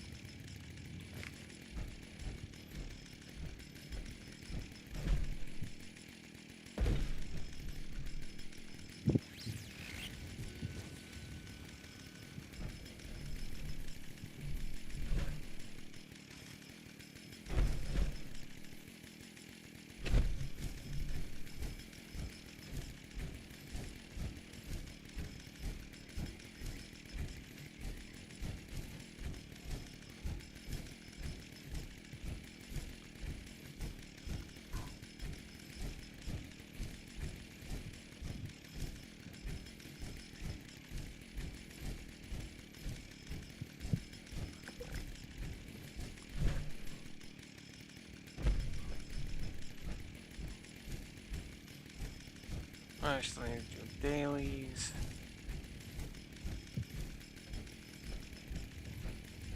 So I turn on bullion, turn in bullions today. Can't remember if I maxed out caps and sales. I think I have already.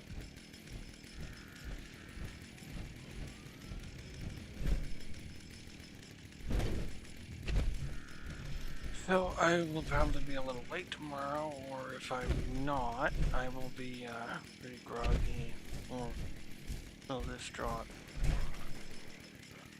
I guess tomorrow is the court in the morning.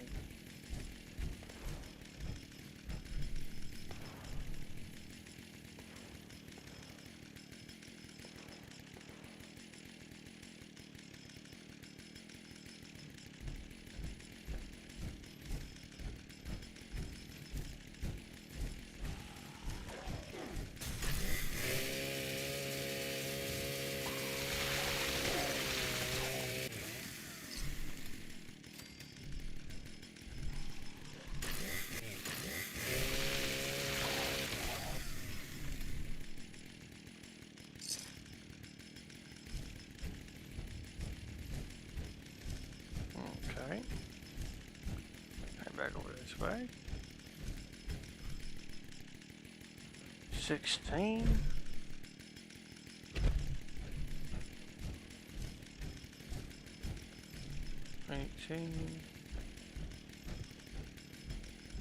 This direction a little bit. See what the change up is. 22.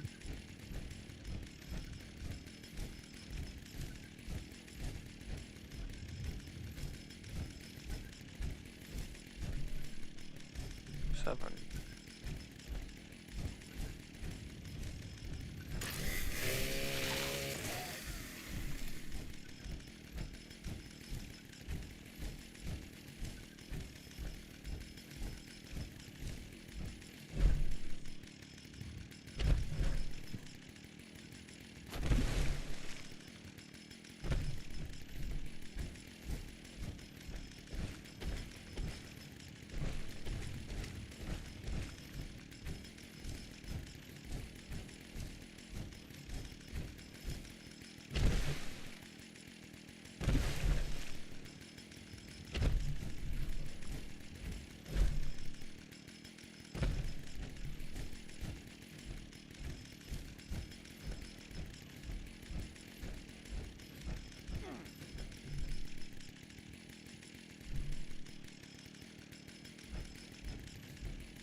What they call frequency hunting.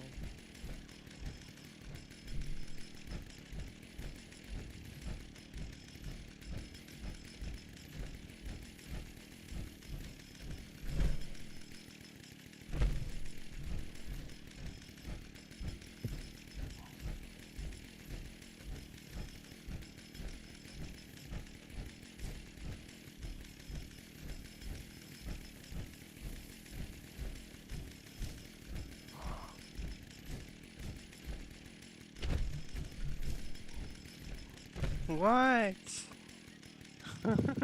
Dad. What? What? You're okay. You're alright.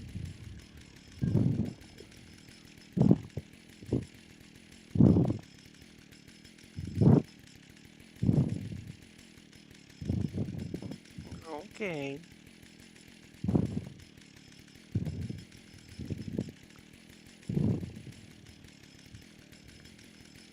It's okay. Calm down. You're alright. No, that's not how you get yourself uncaught. That's how you get yourself hurt.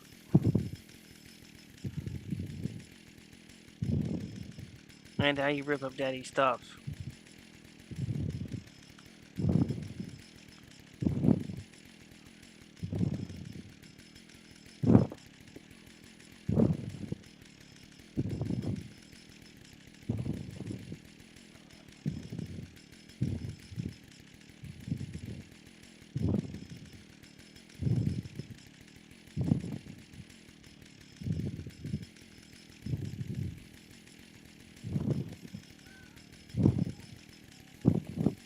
And that one, come on, little strong baby.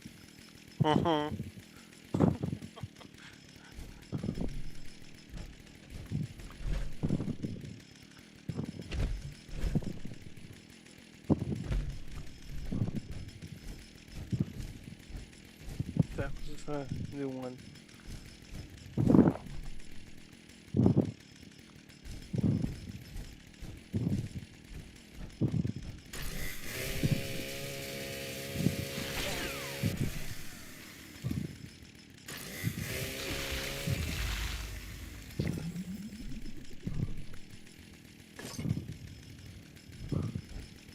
Get solved. You're okay, baby girl. Calm down a little bit.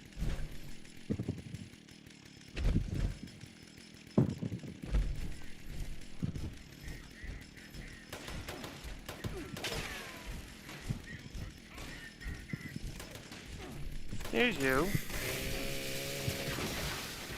Call me a commie.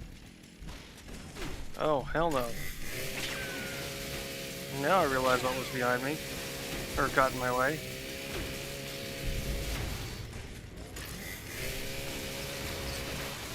And I very much needed to focus on it. Oh, lovely. And a scorched beast to boot.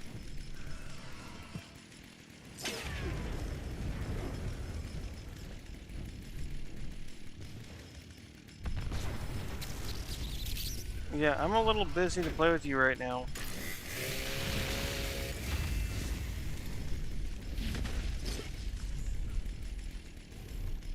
I know it's what you want to do. Okay, fine. I'll come play. Get back down here.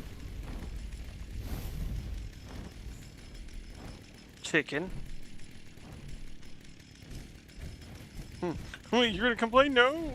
Run away!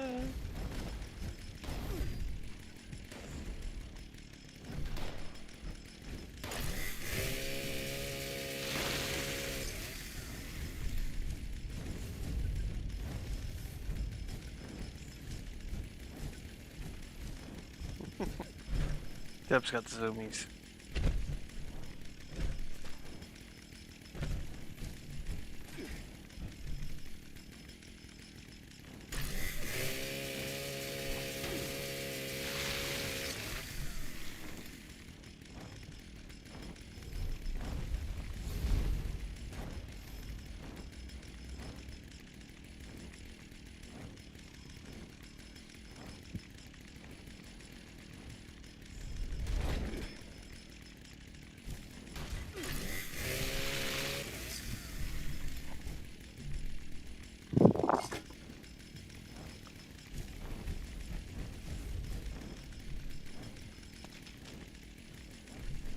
Change your mind on wanting to play?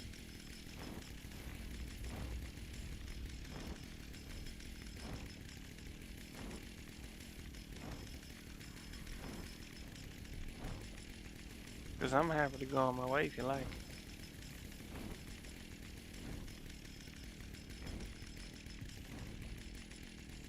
Alright, take it easy.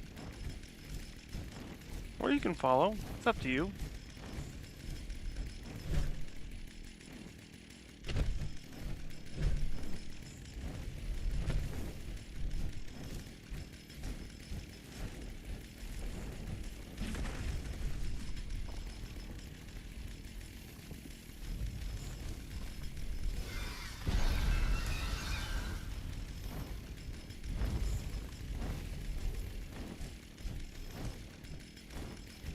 Not sure if it's decided to be friendly or whatnot. Stream Element says, find me in other places: Discord, Twitter, YouTube, Steam, Xbox, and PlayStation. Old Mage Guy on TikTok as Mage. But it definitely doesn't want my head.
Baseball bat.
There we go.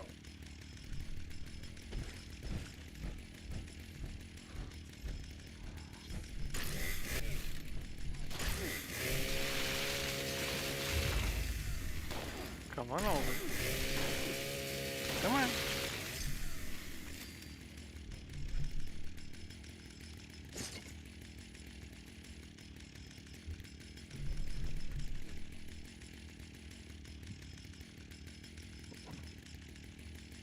Rub, she says.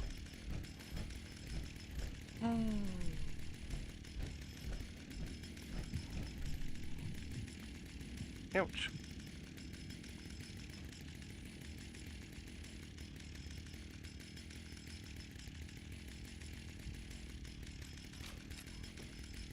I hate to say it, but at this point I'm trying to look at the good side.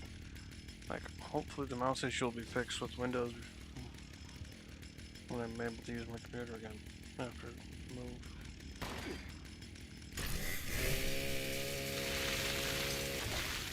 I wasn't exactly hiding, bud.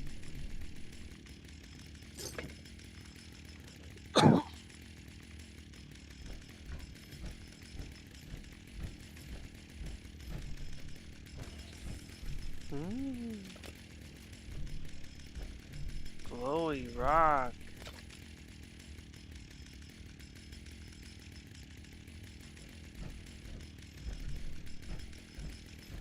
You like glowy rock.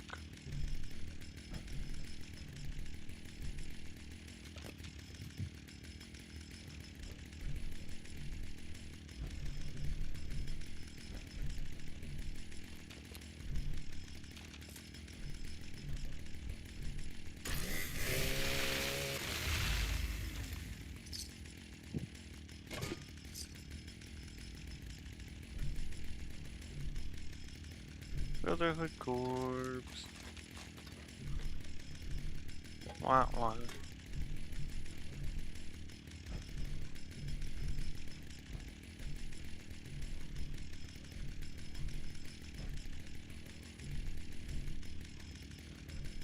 Ow.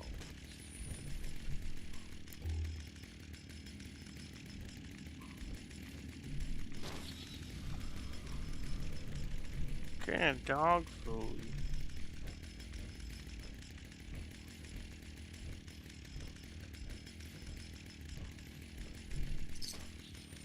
Thank you. I like the caps. The caps are nice.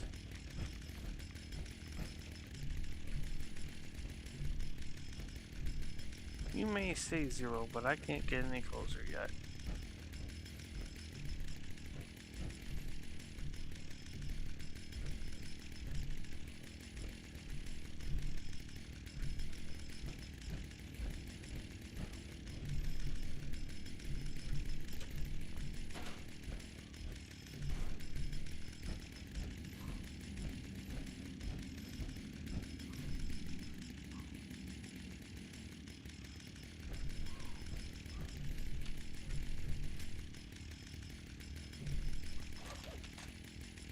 I know where I'm at.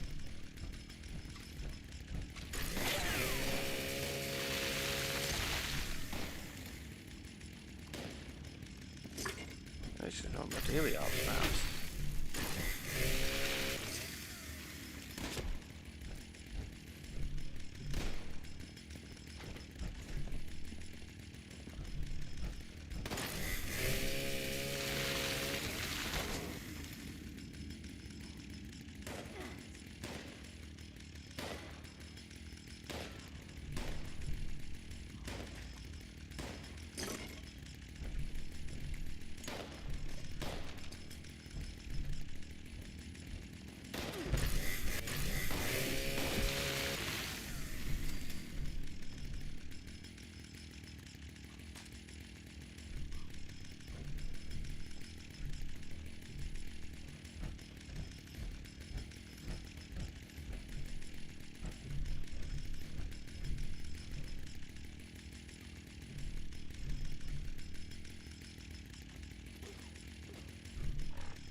Mother.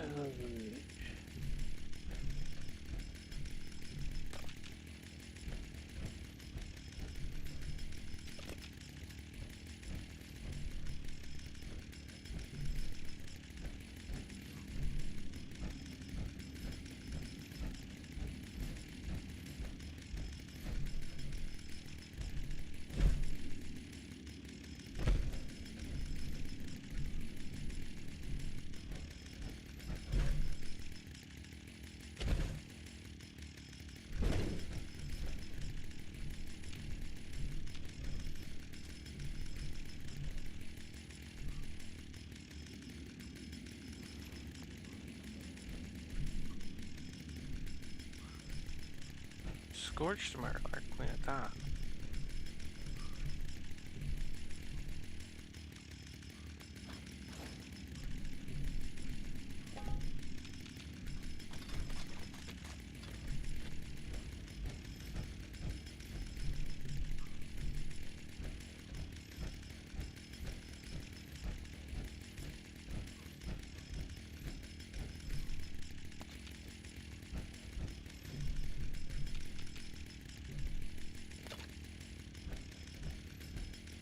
Okay, so it is mirrored on the other side.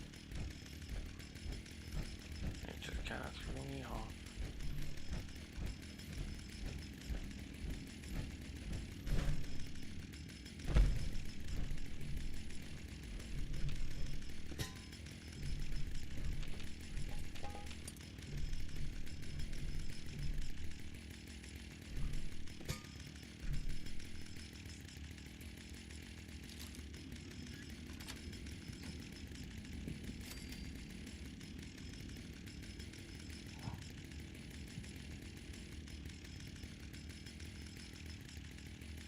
Yeah, you're alright, my girl. Oop. Oh, button.